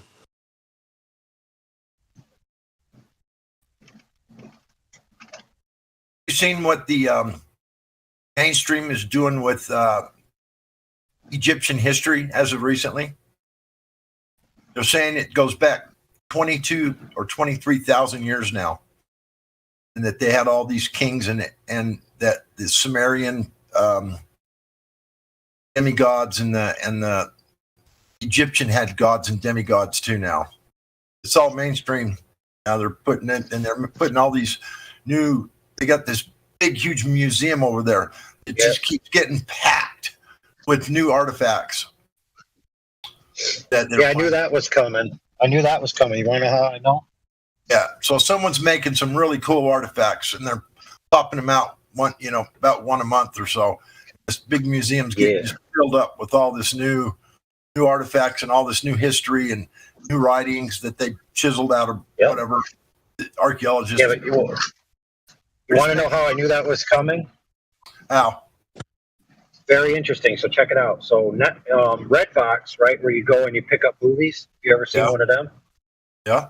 So they started plastering on there this thing called Discover, or whatever the heck, and it has on there different images, right, which is kind of like a gamut of what this quote unquote channel is, or whatever it is. And what do they have on there? They have like an evolution one, like monkey type, biology type stuff. Then they have one about space, one about dinosaurs, and then the very next one is Egypt. And I said to myself, they're trying to tie all this into the big, heliocentric. Because that was another one. Another one of those tiles was space, right? So they're trying to tie all this into the evolution, Big Bang cosmology nonsense. Yeah, they're trying to get away from this 7,000 year creation time period. They're stretching it out with all these new ancient kings and stuff. So it's going to take away this. It's just an attack on the creation again, in my opinion. It's partial, so they can keep going with the heliocentric model, like you said. As long as they create all of a sudden now 15,000 more years of history, and they claim they've got written history. Written text talks about it now. They found new tablets and found this and that and more. That I kind of expected too. I kind of expected that one. And so, and all it does is support the heliocentric model 100%, trying to take away the creation in whatever way they can, saying that these people were here for, the Sumerian kings go back 200,000 years in their text. And I'm sure that shit was probably fabricated by the controllers. I can't believe any of that stuff that you hear about now anymore. It just keeps changing and getting more, and all these new artifacts, and it's just aims toward destruction of the creation and support of the heliocentric model. 100%. Yeah, they're going to come up with like some 300,000-year-old king that measured the earth with 2 sticks and shadows. Yeah, something. They'll come up with something. You can bet on that. Oh, did I say 300,000 or 3,000? 300. Did you not put enough time in on that one? Maybe need to add a few more 100,000 years. No, man, it won't be sticks and shadows. It'll be like Sinax, who came to the Earth with his spaceship and beamed up the king to show him the Earth in its totality, because he wanted mankind to ascend into a new paradigm of space and spheres and all this nonsense. Yeah, you're probably right. Yeah, they'll link it in. Dude, the new globe argument will be like, instead of somebody 3,000 years ago did it with sticks and shadows, it'll be like, didn't you know that 300,000 years ago a king went up into a spaceship and saw the Earth? Ugh. We've known for 300,000 years. Well, that actually might believe it or not, that's kind of what the Sumerian text has already done, because with Zechariah Sitchin's deciphering those tablets, he came up with this planet Nibiru, and he came up with this they needed gold for their atmosphere, and they came down and created a slave race of people, and then they mined the earth for this gold so they could put it in the atmosphere of this planet. Blah blah blah. That's supposed to be in part of what Zecharia Sitchin supposedly deciphered from the cuneiform tablets. And 300 or 200 and something thousand year reign of kings, or 260,000 years or something like that, a reign of, and they even named all the kings up all the way back, like King so-and-so reigned for 1,000 years, and or 10,000 years, and there were like kings that could live for like 10,000 years or 20,000 years or whatever, a long time, a lot longer than. Are you sure there wasn't technology like that? I mean, anyway, if you read the cuneiform Zecharia Sitchin's deciphered story of the cuneiform tablets, that's sort of the story that he came up with right there in a nutshell. 200 and something thousand years of kings and whatever else. It's crazy, dude. Wow.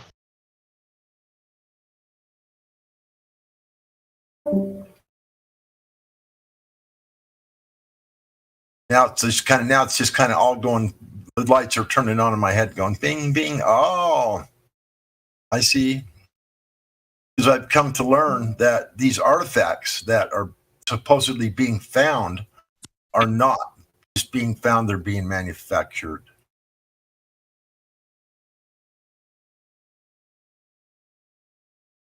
It wouldn't surprise me if they were all manufactured. Like, the spirit that supposedly spoke Jesus' stomach and all this other stuff. I mean, I find it hard to believe in that kind of stuff. I know it's probably some evidence for it, but it just doesn't sound right to me.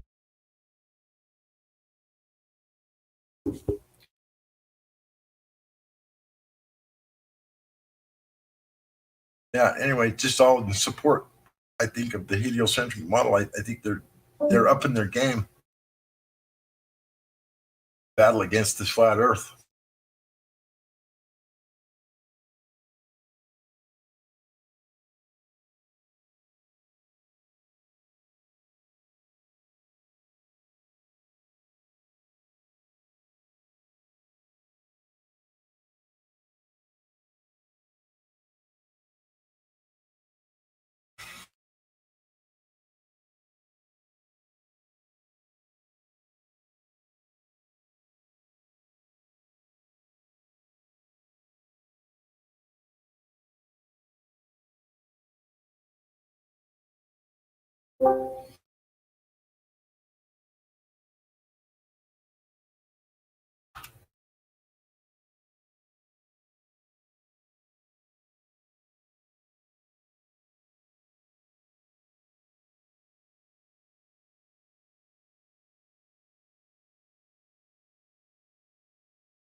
Art.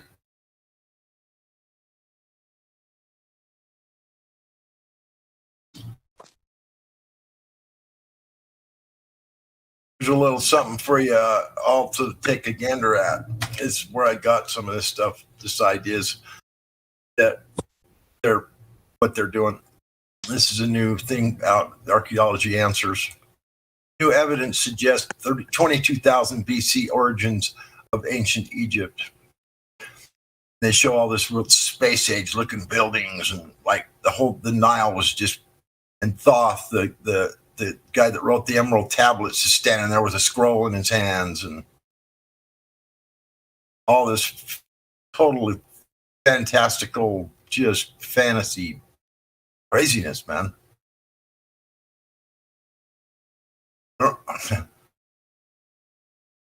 Tell me anybody here buying into this? In live stream, watch it, see what you think. Tell me how much of it you're going to buy into. Into what? What's this? I posted it in live stream about Egypt. What server am I in? Am I in 24/7? Yeah. I'm still on. You don't know that?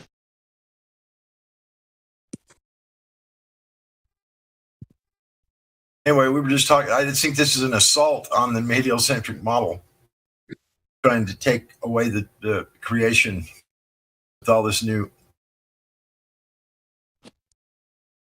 Yeah, like Lapfo says, apparently bodybuilding human lizards and birds ruled the world. Exactly. This guy named Thoth, who wrote the Emerald Tablets, is now was a king during these times. Now I remember watching this. I watched this on YouTube, this video, and they did talk about Thoth being a king, ruling during part of this 22,000 year Egypt timeline. I think it's just an attack on the heliocentric, or on flat Earth, dude. Trying to get attack on the creation.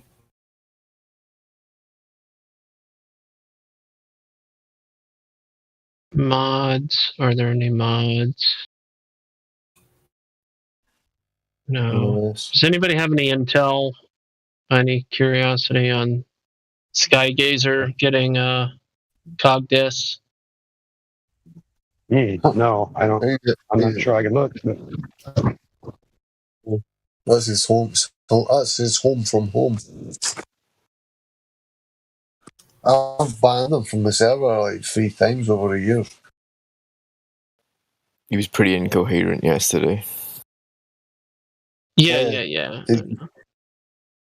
Did you see the MC Toon admitting that you need a horizontal base for a triangle?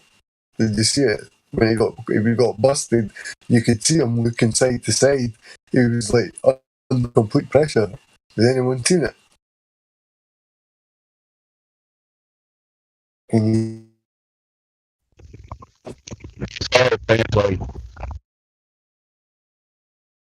Oh, Dave, I can hear you, but you're a little staticky.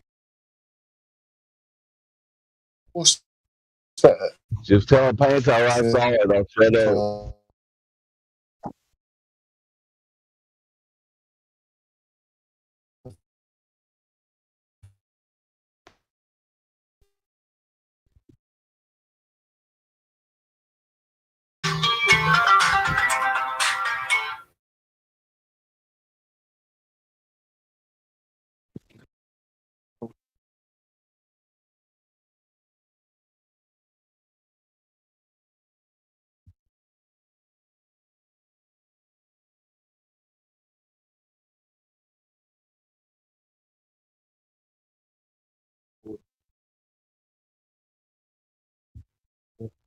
I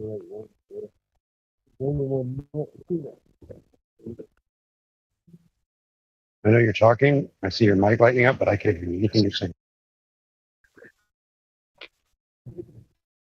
Hey, does anybody in here have good knowledge on like Freemasons?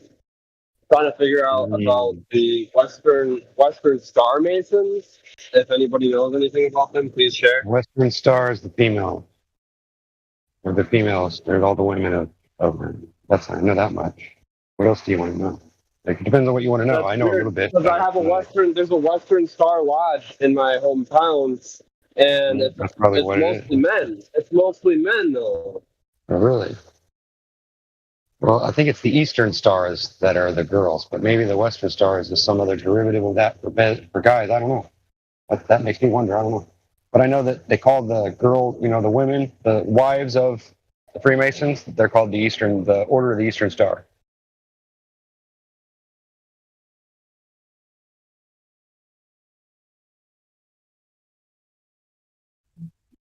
Don't ask me how I know.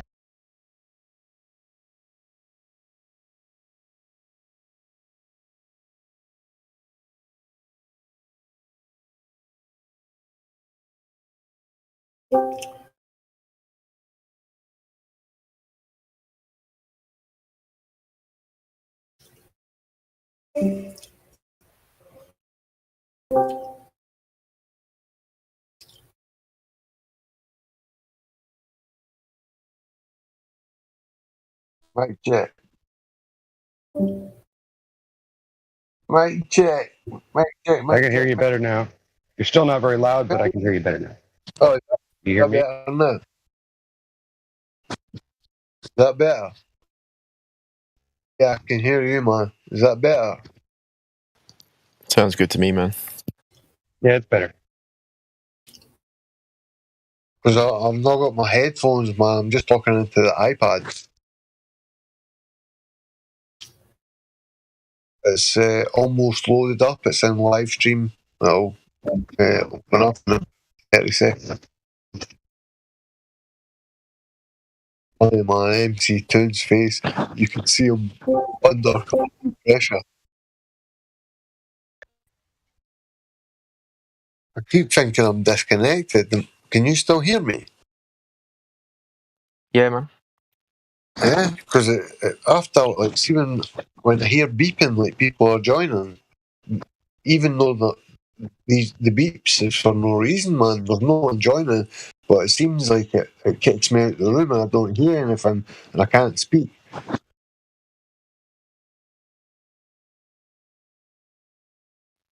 I'm hearing people joining a lot. That noise, you know. Is there anyone just came in that wants to speak about Flat Earth that's never asked a question? The floor's open for you if you want. If you've not been VC verified yet, you can go up to VC check-in and somebody will pop up there, or I'll jump up there just now, give you a role. Or if you ping one of the mods in the text chat just now, we could even unmute you because no one's speaking. So it's up to you. If there's anyone want to ask some questions, fire away.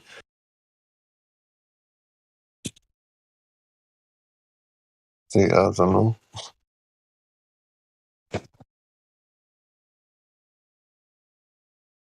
If the next way to get loads of people here.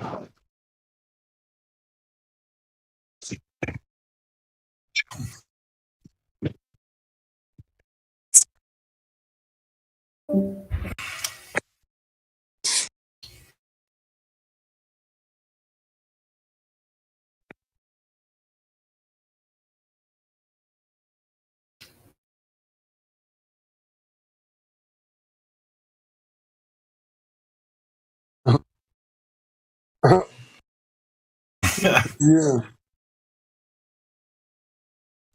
Can you hear me playing this?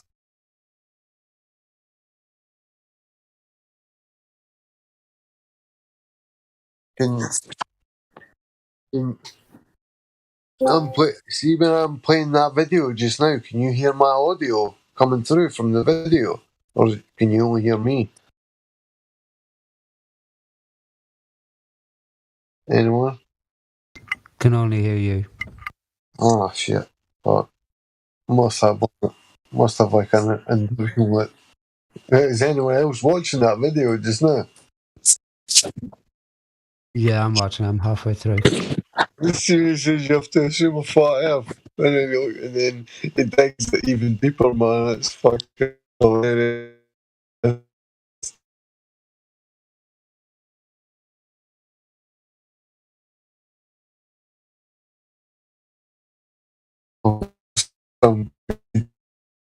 Yeah. I don't know about the rest of you, but all I hear is roboting now.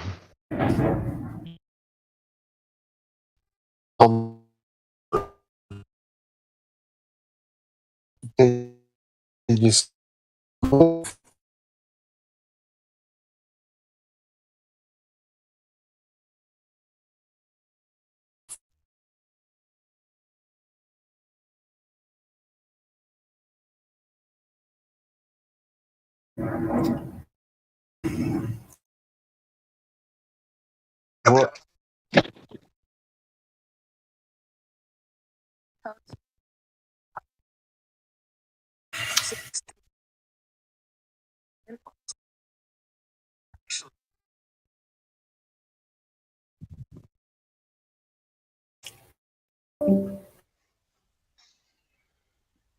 What the hell's going on here?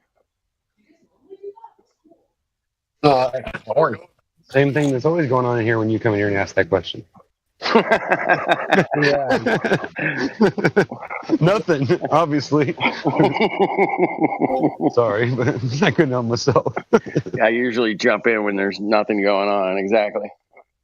And I'm always waiting for somebody to do that so I can yell at them. I'm just kidding.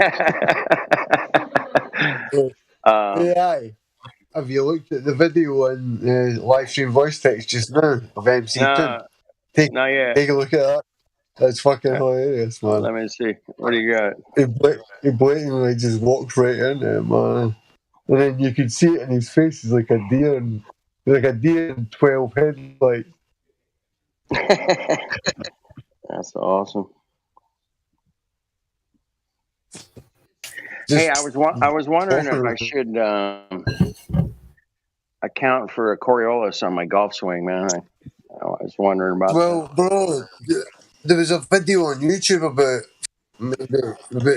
6 months ago, and they were going round and they were trying to say that they had an app.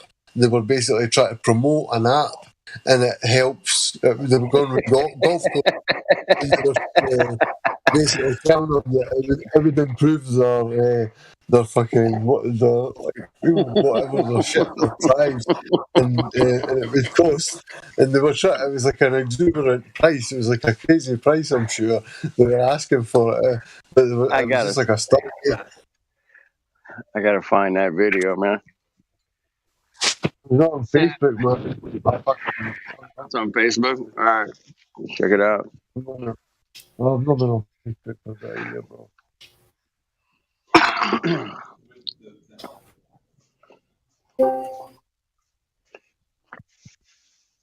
All right.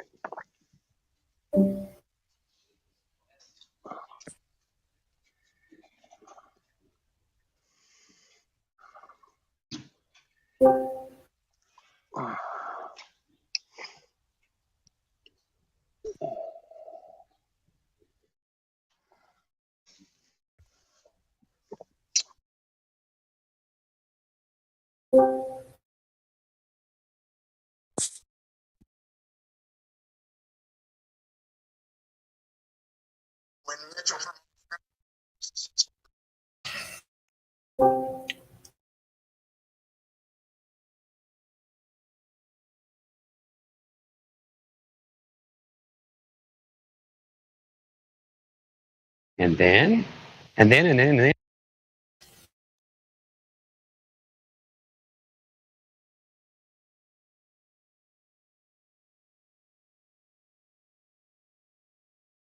So it is actually can draw a triangle and know the angle that the light or the object must appear to be. And so we can do triangulation, but we have to presume that the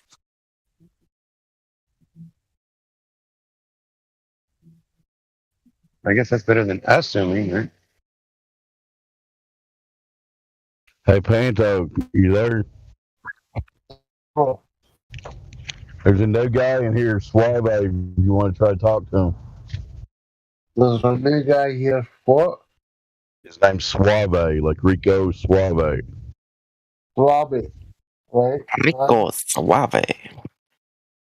Dude, why didn't I not think of making that my name? I should have made it Suave. That's a good one. I like that.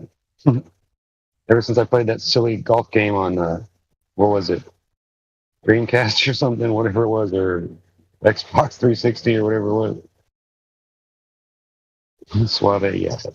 Stupid golf games. Hello, Suave. You got your mic open. Talk if you like. Welcome to the server. What was he asking? Hello. Hello, mate. How you doing, bro? My friend.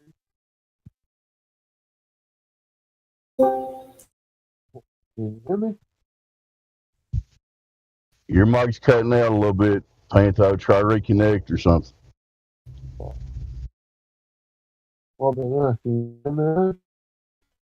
Go ahead and try it. See if he'll talk to you. Me?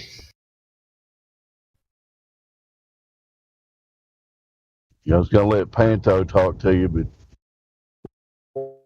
I don't think his mic's working right now.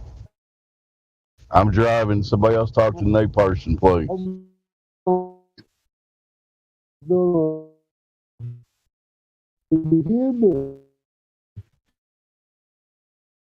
You're roboting, Panto.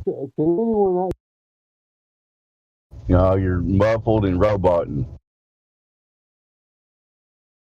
Somebody else talk to Suave, please. Hey, Suave, what's up? Can you hear us? Yep. Oh, right on. How you doing? Doing fine. So, what brought you to the server?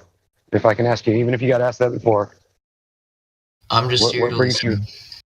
Just listening, checking it. I mean, did somebody tell you about our server, or did somebody tell you? You know, like, did you get referred by somebody, or? Yeah, can I you got remember? referred by Globerther, but I'm just here to listen. No, that's fine. I was just curious. I thought we'd say hi to you and let you know that you can sit in here and talk. You can listen all you want. If you want to talk, you can. But first, you run the risk of being argued with. But if you just want to listen to what we have to say, that's fine too. But Sounds somebody is going to good. ask you some questions. They'll probably be expecting that. All right. All right.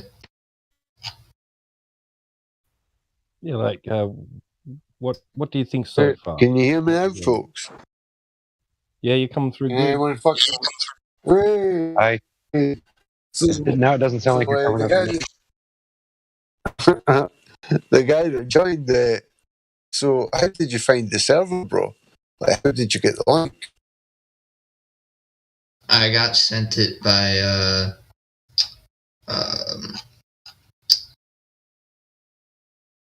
I was in another Discord server and like one of the people was just sending it around, so I forgot. No, man. Did you come here with an open mind, or have you been looking at the Flat Earth area, or is it brand new? What's the deal? I mean, there's obviously Flat Earth stuff out in the media, but have you given it any critical thought? Have you done any research? No, I haven't done much research. That's why I'm just here to listen in. So, Doesn't seem like there's a lot of globe earthers here. No, there's quite a lot, man. We've got some globe earthers here that have got silver, because you progress in roles, silver, gold, mod, admin, obviously. So we've got servers are basically the bottom of the staff, but there's plenty of silvers and value tier, man. It's not a flat earth server. A lot of flat earthers made it and run it, but we're just here basically to share information, bro. And we hope others bring information with them so we can find a consensus on where we live. Because for sure, it's definitely not what we've been told. We all experience the same thing, a flat stationary Earth. Nothing changes in the night sky. It's been revolving like in circles for thousands of years. These things were named thousands of years ago, and still they're the same. Polaris is still the same. But in the globe model, they say we're barreling through space and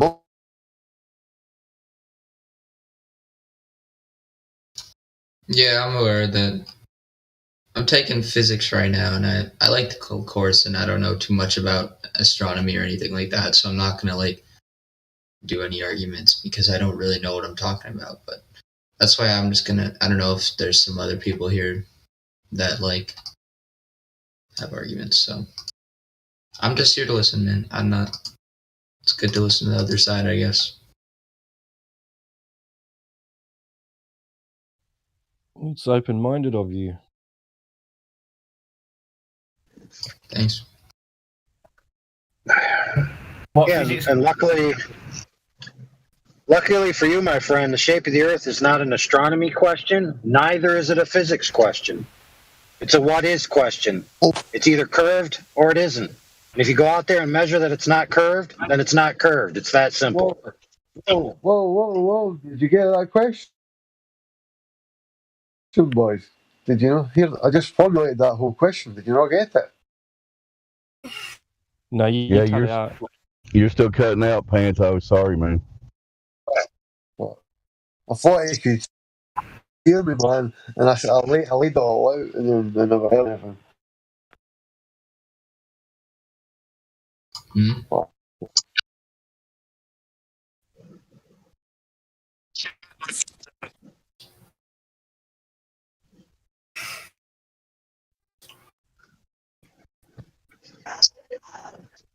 Who you speaking to, Suave or what?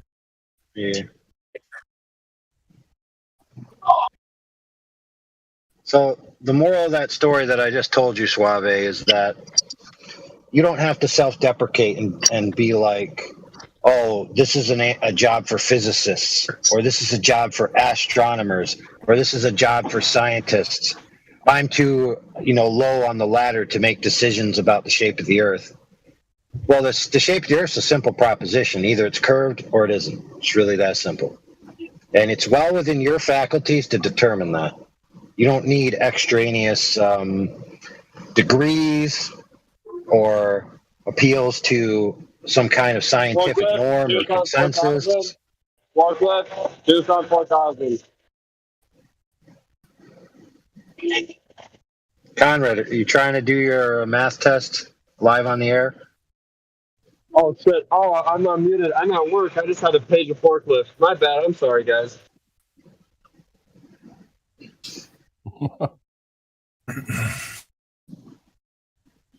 Yeah, just be glad it wasn't something more embarrassing.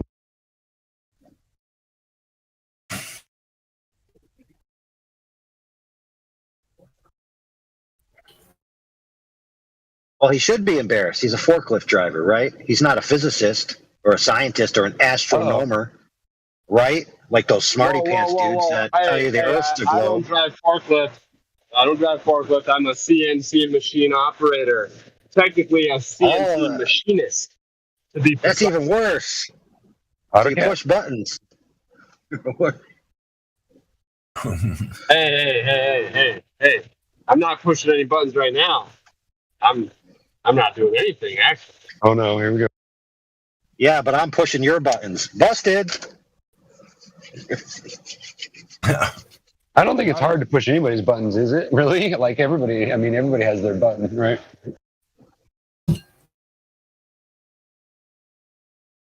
Anyway, the moral of that whole story is don't look at your occupation or your current level of education and tell yourself, I'm not qualified to go down this trail, to figure this out.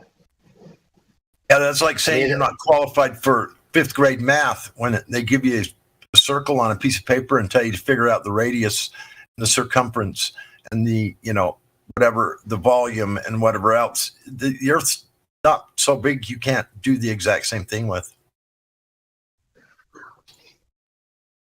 Do all that. And it's we got 5th grade math, bro.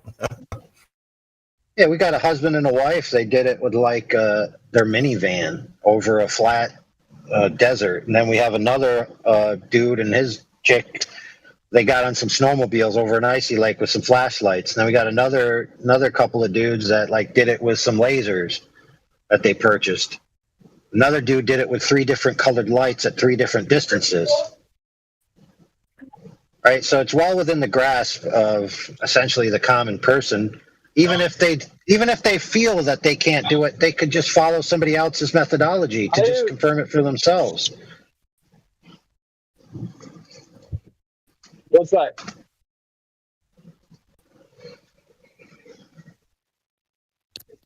Conrad.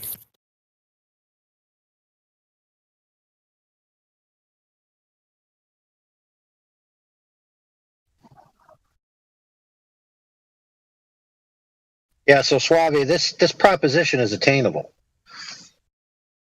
In fact, it's so attainable because the globe model itself has an Achilles heel, which is curvature. Right? If an object is a sphere, it must have 360-degree curvilinear surface. That's the quality that a sphere must possess. Now, of course, you got topology, right? Hills, valleys, buildings, all these things are going to be in your way. But you could just go to some water and observe that the curve that they claim exists just simply isn't there.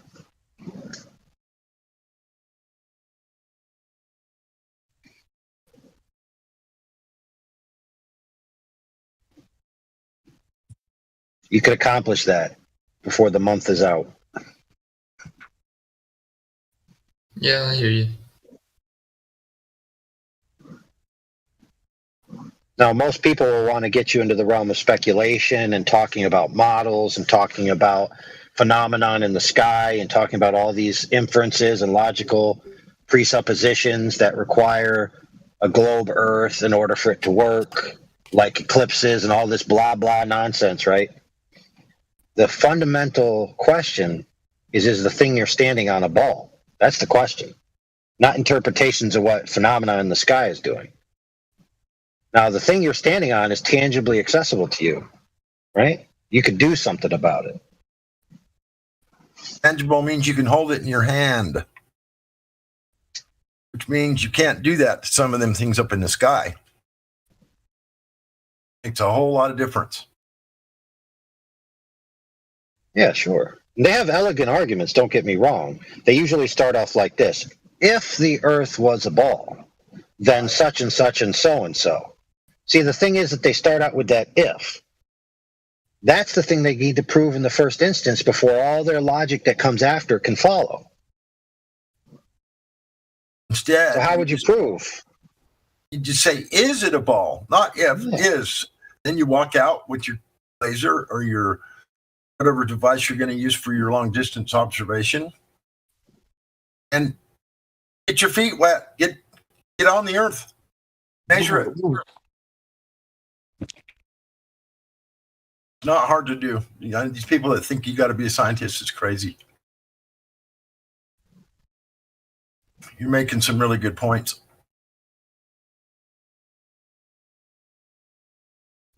And it's very easy stuff too. It's not difficult. I mean, it might be difficult to get.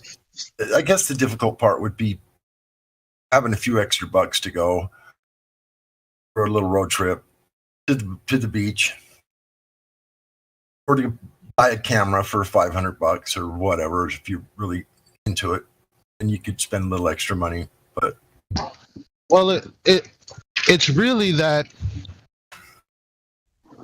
it's just a philosophy. It's these people's philosophy. The ones who think they move around the sun and this, that, and the third. Nothing wrong with philosophy. Philosophy governs, a lot. Some would say all. But the thing about it is, okay, you have to ask, what is your philosophy? Because you're taking these things, whoever we're speaking to, on face value, when it's just their philosophy. It's their reasoning behind why they think what they think.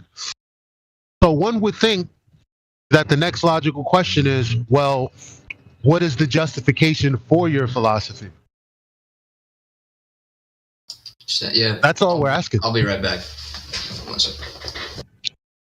Every time I start getting into the Jesuits, I want to... It's Suave you're talking to. He just said he'll be right back, though, Elijah, just letting you know. Did you guys catch my statement on that? Did you understand what I was talking about? When I say, when did you let me say? guess, one was witnessed by a person. Because he was saying something about time travel, and I said, no, case closed, and then I changed my comment, and then down here I said, when I saw what Gebby said, he said, no, bro, they have a page, blah, blah, blah, gravity, and he's laughing. He's talking about, obviously, he's talking about how funny it is that this is, how ridiculous it is, right? But I'm saying, I'm all over here, I'm like, let me guess, one of their proofs was that one of the things that they said in their little, whatever it is, experiment, let me guess, one of them was witnessed by a person, so there was a person there to view it, and then the other one was filmed by a camera, right? That way there's that line between it, right? Because if one's viewed, then it's going to react differently, right? So therefore they could get a different response, and then trick you into thinking that it means something, right? That's what I meant, just so you guys know. I'm back. What, you tried to throw a little double slit humor in it? Is that what you did, Rookie? Yeah, I guess it wasn't actual humor. I thought I was being smart and funny at the same time, but obviously if I had to explain the stupid joke, then it wasn't.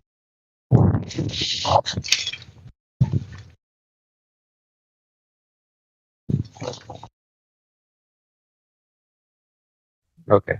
I'm bad. I'm sorry.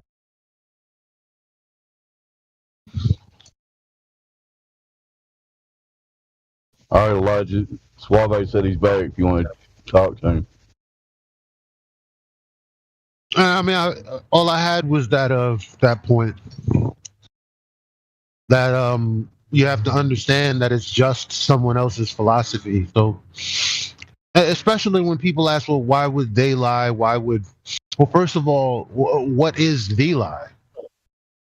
Or what is the philosophy? Okay, that we're going around the sun. Who came up with that philosophy? Well, Copernicus and others. Let's just, say that for now. Okay, what was the justification for that philosophy? Now we're getting somewhere, because the bottom line is the who is already established. And when people ask today, well, how could all these people possibly be lying?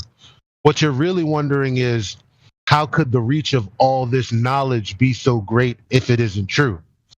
Well, you have to first ask, well, how great was the reach of the people who spread this knowledge or information, quote unquote?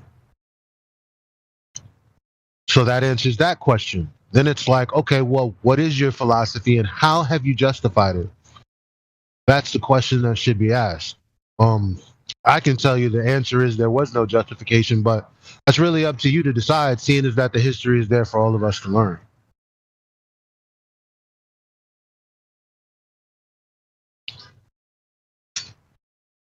That's all I have to say. One thing I like about, like, just like, for example, like in our physics class, which is like one of the science classes I'm taking, is that they let you like prove like the principle on your own. Like they already have like pre-set up labs, and I guess you could say like that's rigged, but like we get to make the measurements on our own and like do it, and like we're usually right within 1% error. So I guess that aspect is like it's not, you're like out there to prove it yourself, and it's not just face value.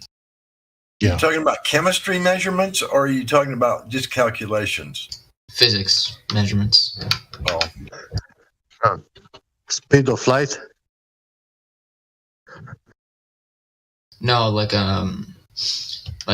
for example, like measuring like or figuring out the equation for like moment of inertia, and like you calculate a wide PVC tube spinning versus like a 1/2 length PVC tube spinning, and like see how like moment inertia times velocity. According to resistance to deformation to kinetic impact, or what? The resistance of materials,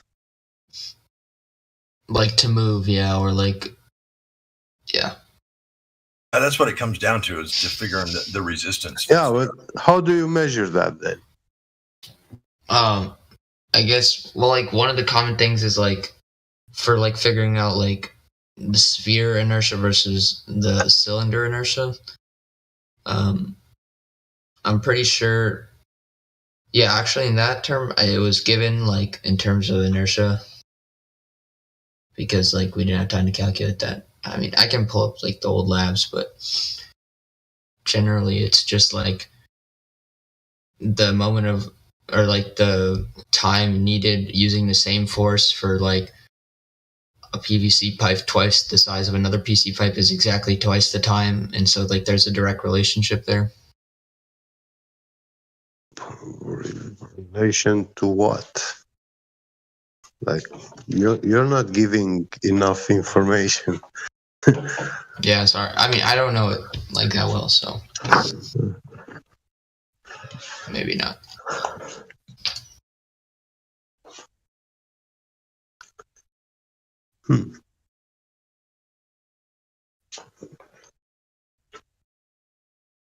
What's the formula's name that you use? What? For your calculations, for your stuff you're doing. What do you mean?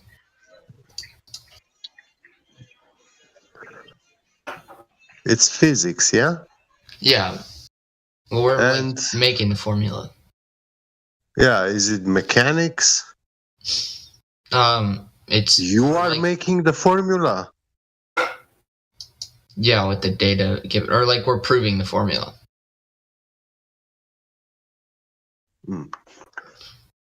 Yeah, okay. Which formula?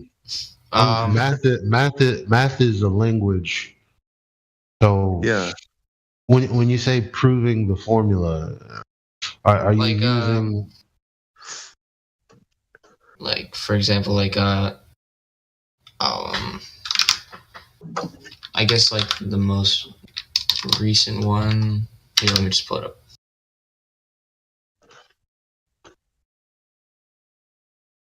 But you get where I'm going. Like if someone makes a statement and then they have a formula based on that statement, it's like someone saying the same thing in English and Spanish, right? It's not a justification or approval of what you're saying initially. I guess, but like the relationship is the key. I don't know, like maybe you. Well, yeah, that's what I'm saying. Like If you're saying the same thing, but you're saying it in English and Spanish, there's a relationship there. You get what I'm saying? Well, I'm like saying like a mathematical. Like I don't know, like where you lie on this. You get math is a language. That's what I'm trying to like. It's no. If I said, okay, what do you speak? You speak English? No. Okay, you speak math? Yes. That is equivalent. So when you say, well, we're talking about math, yeah, that what I'm saying is math is a descriptor for what someone is saying. It's not a proof in itself. You know what I'm saying? So if you just have an equation that equals what someone is saying, it's not actually the proof of what that person is saying. It's just saying it in a different language. All right. Because you said measurements, that's how we started, but then I quickly realized that you meant calculations, which is different from measurements. Calculations based on the measurements we make. What measurements? Well, we have like a force detector, like it's like a machine, and then like we like hook it up to our experiment. I don't know. So you are using a machine that you have no idea what it is? Well, I'm not going there. Is it a scale? It's a scale. It's like a Newton scale, so it measures in newtons, and then we. I don't know. Okay. I mean, if you just want to know, that's what our education system. Like, we have like a Newton.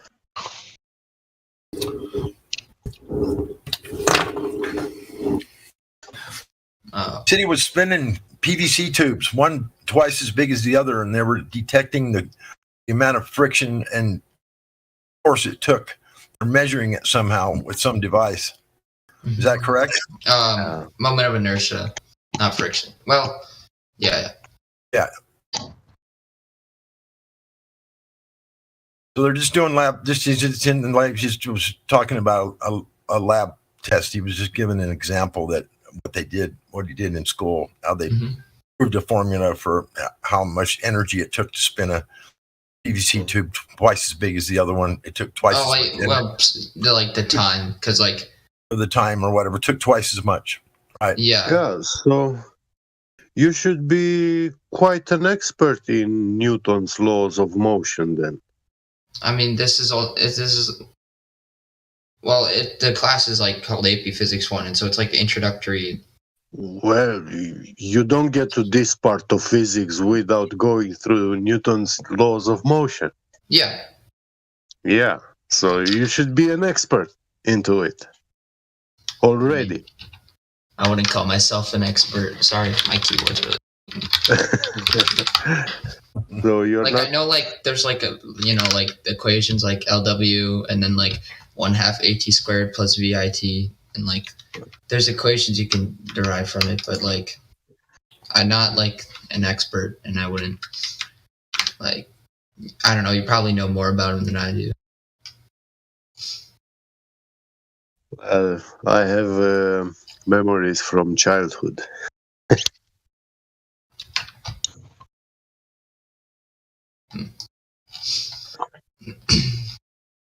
Yeah.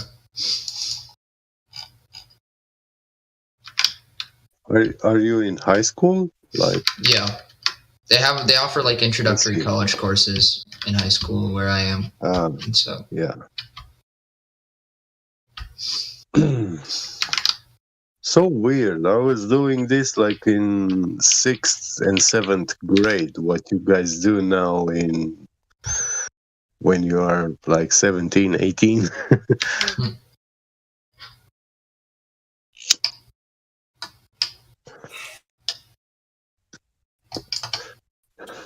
yeah, we never had physics until junior. Did you go? You didn't go to school in the United States, though, did you? Yeah, I'm in high school in the No, United States. I was in Romania. Oh, Yeah. Romania. Yeah.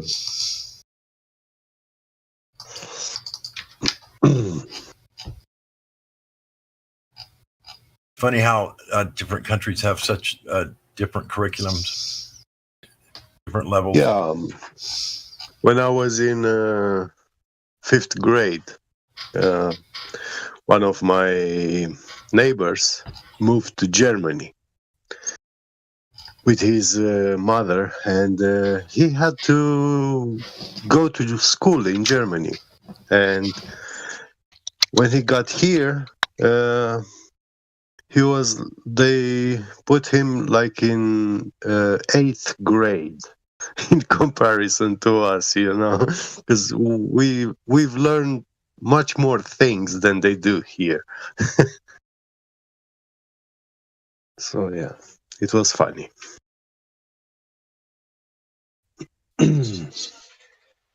My niece is from Germany. She came over to do a year of high school here in America, Yeah.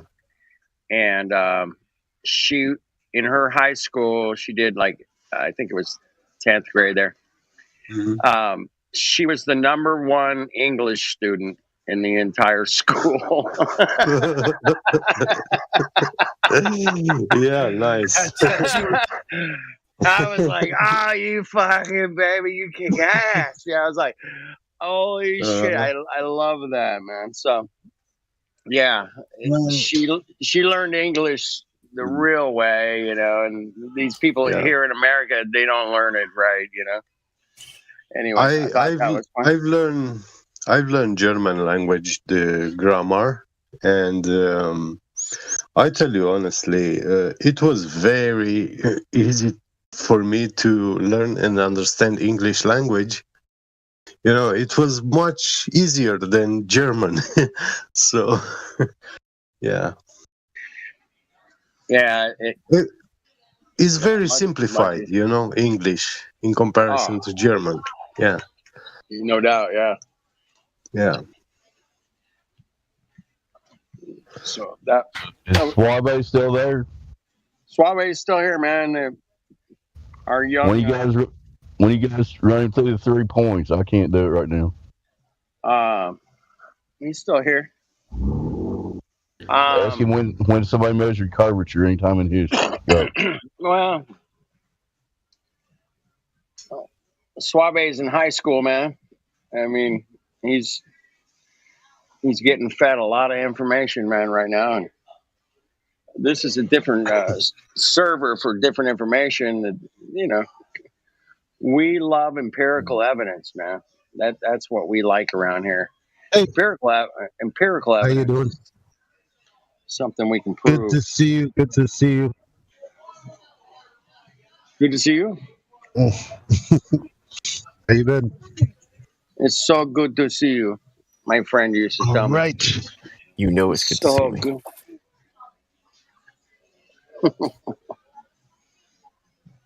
It's so good to see you. You can see him? How do you see him? I can't see him.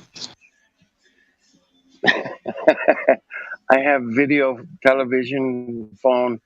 It's good. Can I ask a question? It's not like Sure. It's like, what got you interested so much in like flat Earth theory? Because like someone like me, like I'm more like I'm going through like the phase where I'm trying to figure out like specifically more like religious issues, and like I never considered flat Earth that like impacting to me. It's And about so, like, knowledge. yeah, I guess like if it was true the Earth was flat or not, I really wouldn't like. I feel maybe it would be like, wow, there's a conspiracy theory, but like, it doesn't seem to like impact me that much if the Earth is flat or not. I'm just wondering why the interest is there so much.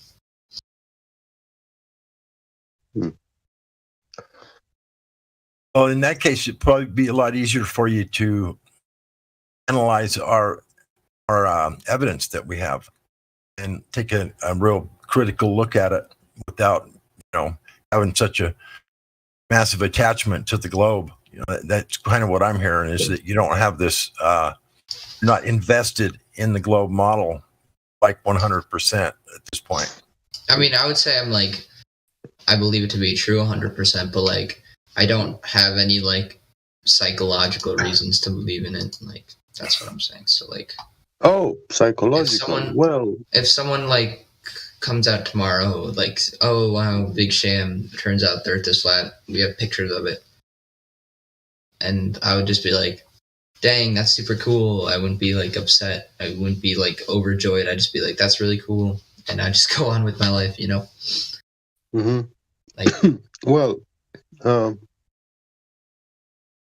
if we go on the street, and I show you a $50 million mansion, and you happen to want to buy a $50 million mansion because you saw on the mainstream media that it's so nice to live in, or you heard it on the radio. It's so cool to live inside a $50 million mansion.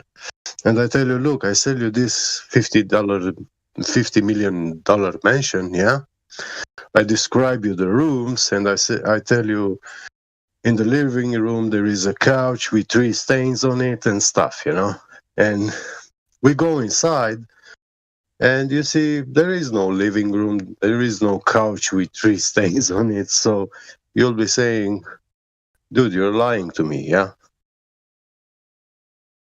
You're gonna say I'm trying to scam you, correct? Yeah, I guess like one thing is though, like that's like money, because like my story didn't verify, and now that actually you can say you tried to scam me, but you can't, because this mansion is actually mine, because you already know now what's inside. Okay, so you are more entitled to be the owner, because you have first-hand knowledge, and this is what they do.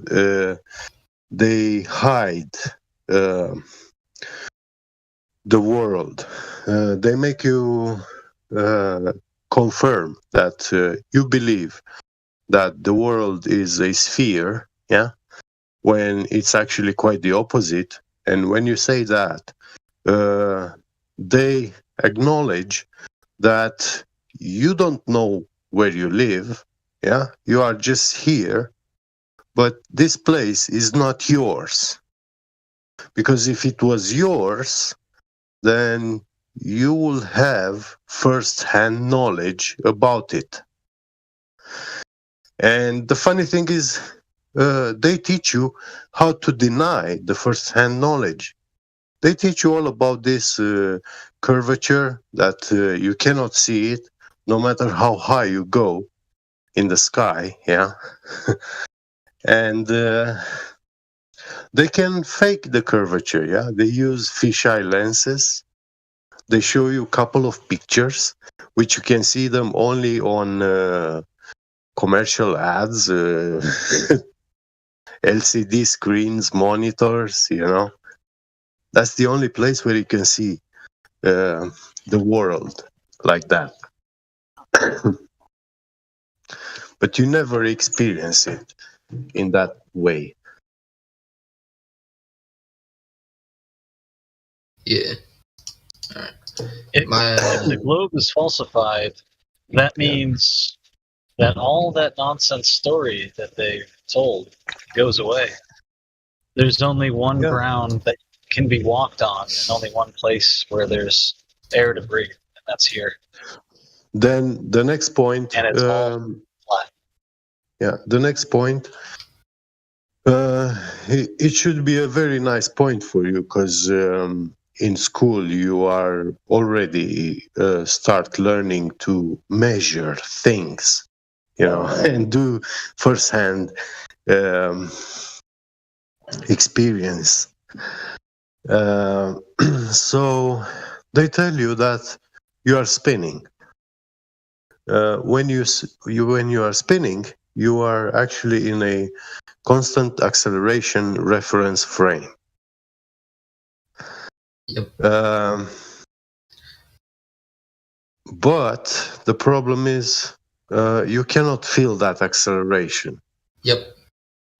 Yeah. And also there is no physical instrument or device or mechanism or apparatus or machine capable to measure that acceleration. The centripetal acceleration? Not centripetal. When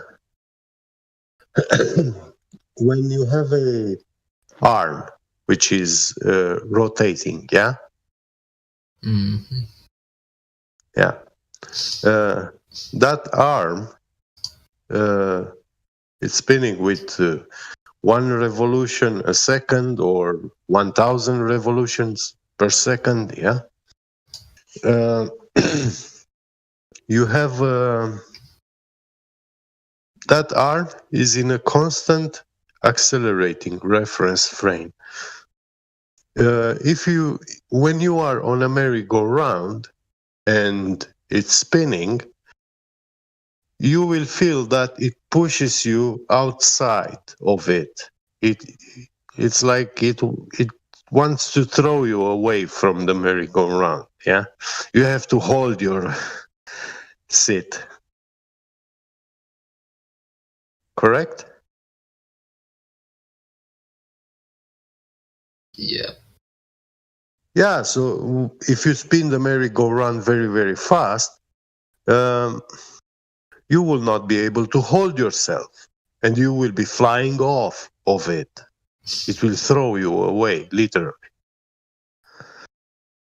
That means you are in a constant accelerating frame because your vector direction is constantly changing.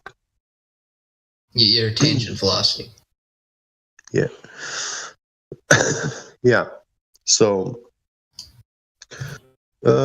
your tangential speed is constant. You can spin with 100 RPM, yeah. But that means because you are spinning, you are in a constant accelerating frame, reference frame. You will always experience that push outwards. Yeah. And you're supposed to be on a ball, yeah, which is spinning. Mm-hmm. And it's impossible for us to actually measure that acceleration. I'm pretty sure we can't. No, we can't. There is no device or instrument that can do that. Oh, sorry. They even forbid. Mathematically. Einstein even forbid us. He said that not any light apparatus or optical phenomena can be used to detect Earth's motion, the motion of the Earth, or to measure it. Oh, yeah. Yeah. I just find this really interesting because I just had a physics test on like angular momentum, and it has to do with this stuff. Yeah. Another funny thing in physics, force equals ma, right? Yep. Mass times acceleration.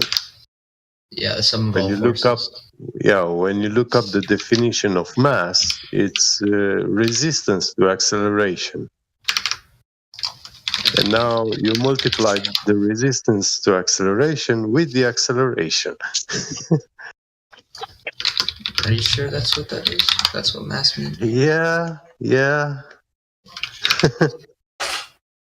It sounds idiotic, right? Well, oh, 'Cause hold it on. It is. might make a little bit of sense because I don't know. Maybe I'm talking out my butt. Like, so like force, right? That's like what's gonna push something, right?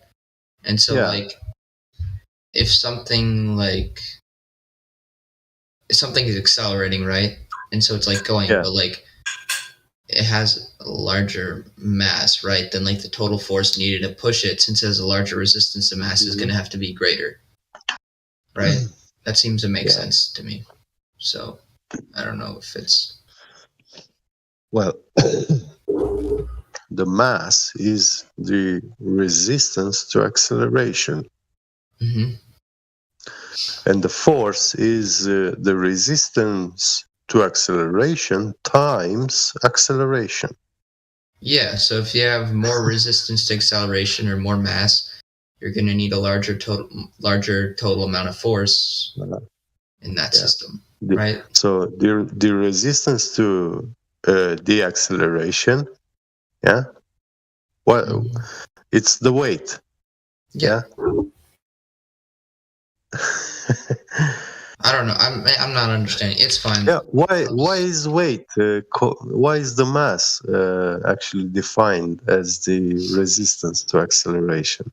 It is defined as that. I agree. I just don't know if there's a problem with it. It's fine. I'll just look into it. Of course there is. I mean, I don't know.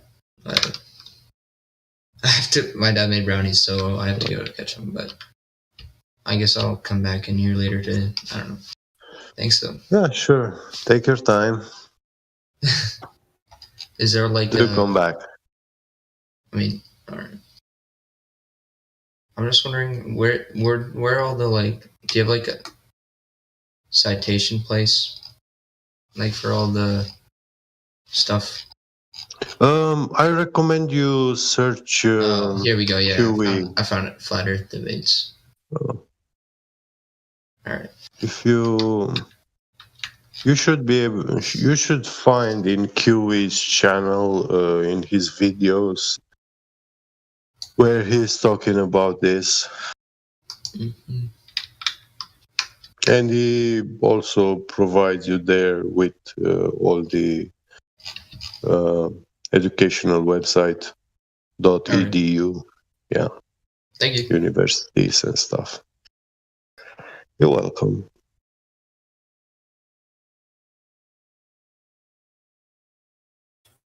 You know who he means when he says QE's channel? I hope. Yeah. Well, you might have to tell him. Quantum erasure. Yeah. I think it's so default now, like the whole world is supposed to know him yet by now.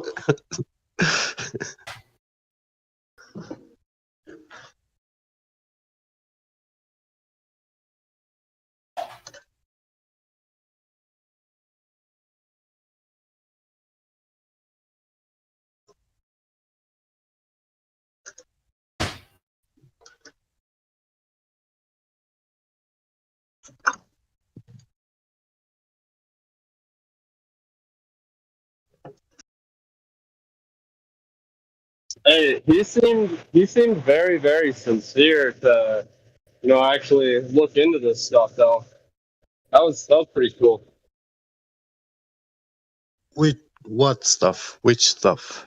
I mean, most people taking physics classes or going to school for physics and stuff like that will just sit and argue.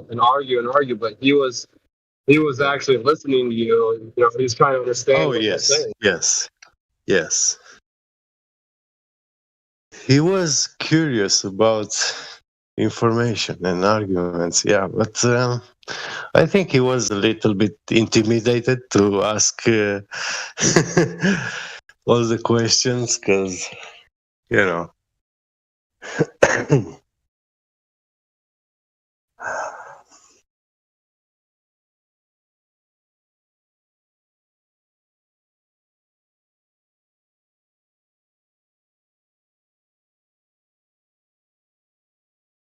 It is that heliocentric model that they pushed inside your mind, and you don't have anything else. Nothing was explained to you, a working model before or other than the heliocentric. This is like the default education that vast majority of people received at home and in school. So when they come here, it's really a paradigm shift.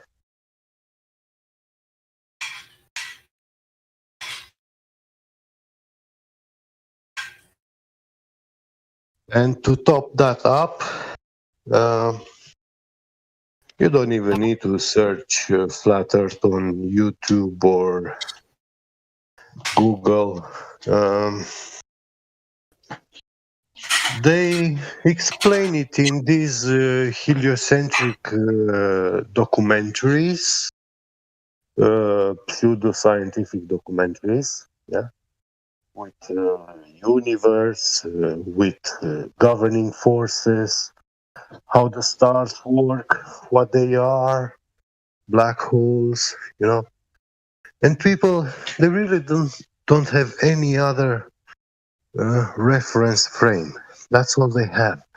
And in those videos, they are often presented like those people are mocking flat Earth, even in those documentaries. They're saying like, how stupid were people back in the days? They believed they lived on a flat Earth, you know. And they explain how that is impossible. And how nothing could have worked if it was flat.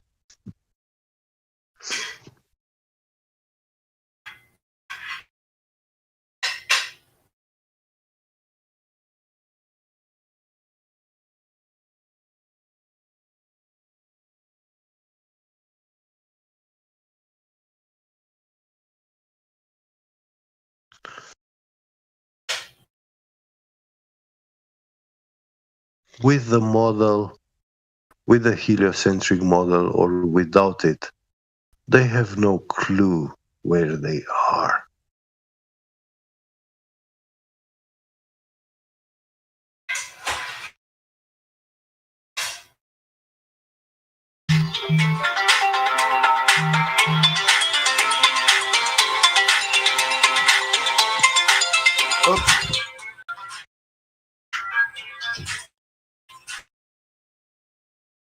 The hell was that? Hello?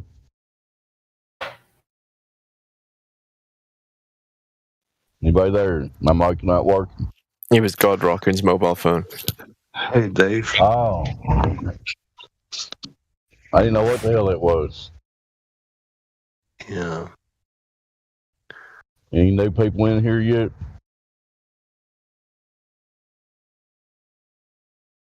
No, doesn't look like it. What happened to Suave? He leave? He suaveed out the door and said he'd be back.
Testing 1, 2, 3. 4, 5, 6.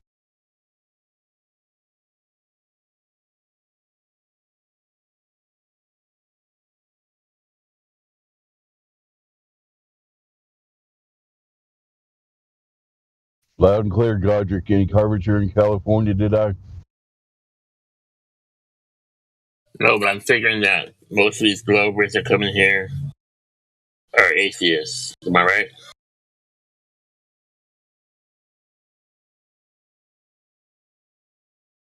I could try to help with that.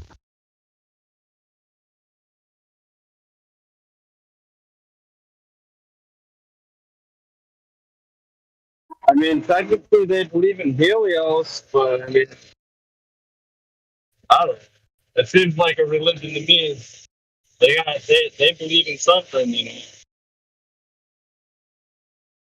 Because, I mean, they'd be very, very uncomfortable with the biblical flat earth creator.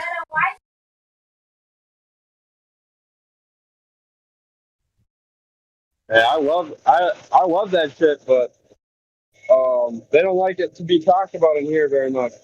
I like to go to biblical, but usually people don't go into the biblical room to talk, so I just listen to the conversation here.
And ye shall know the truth, and the truth shall make you free.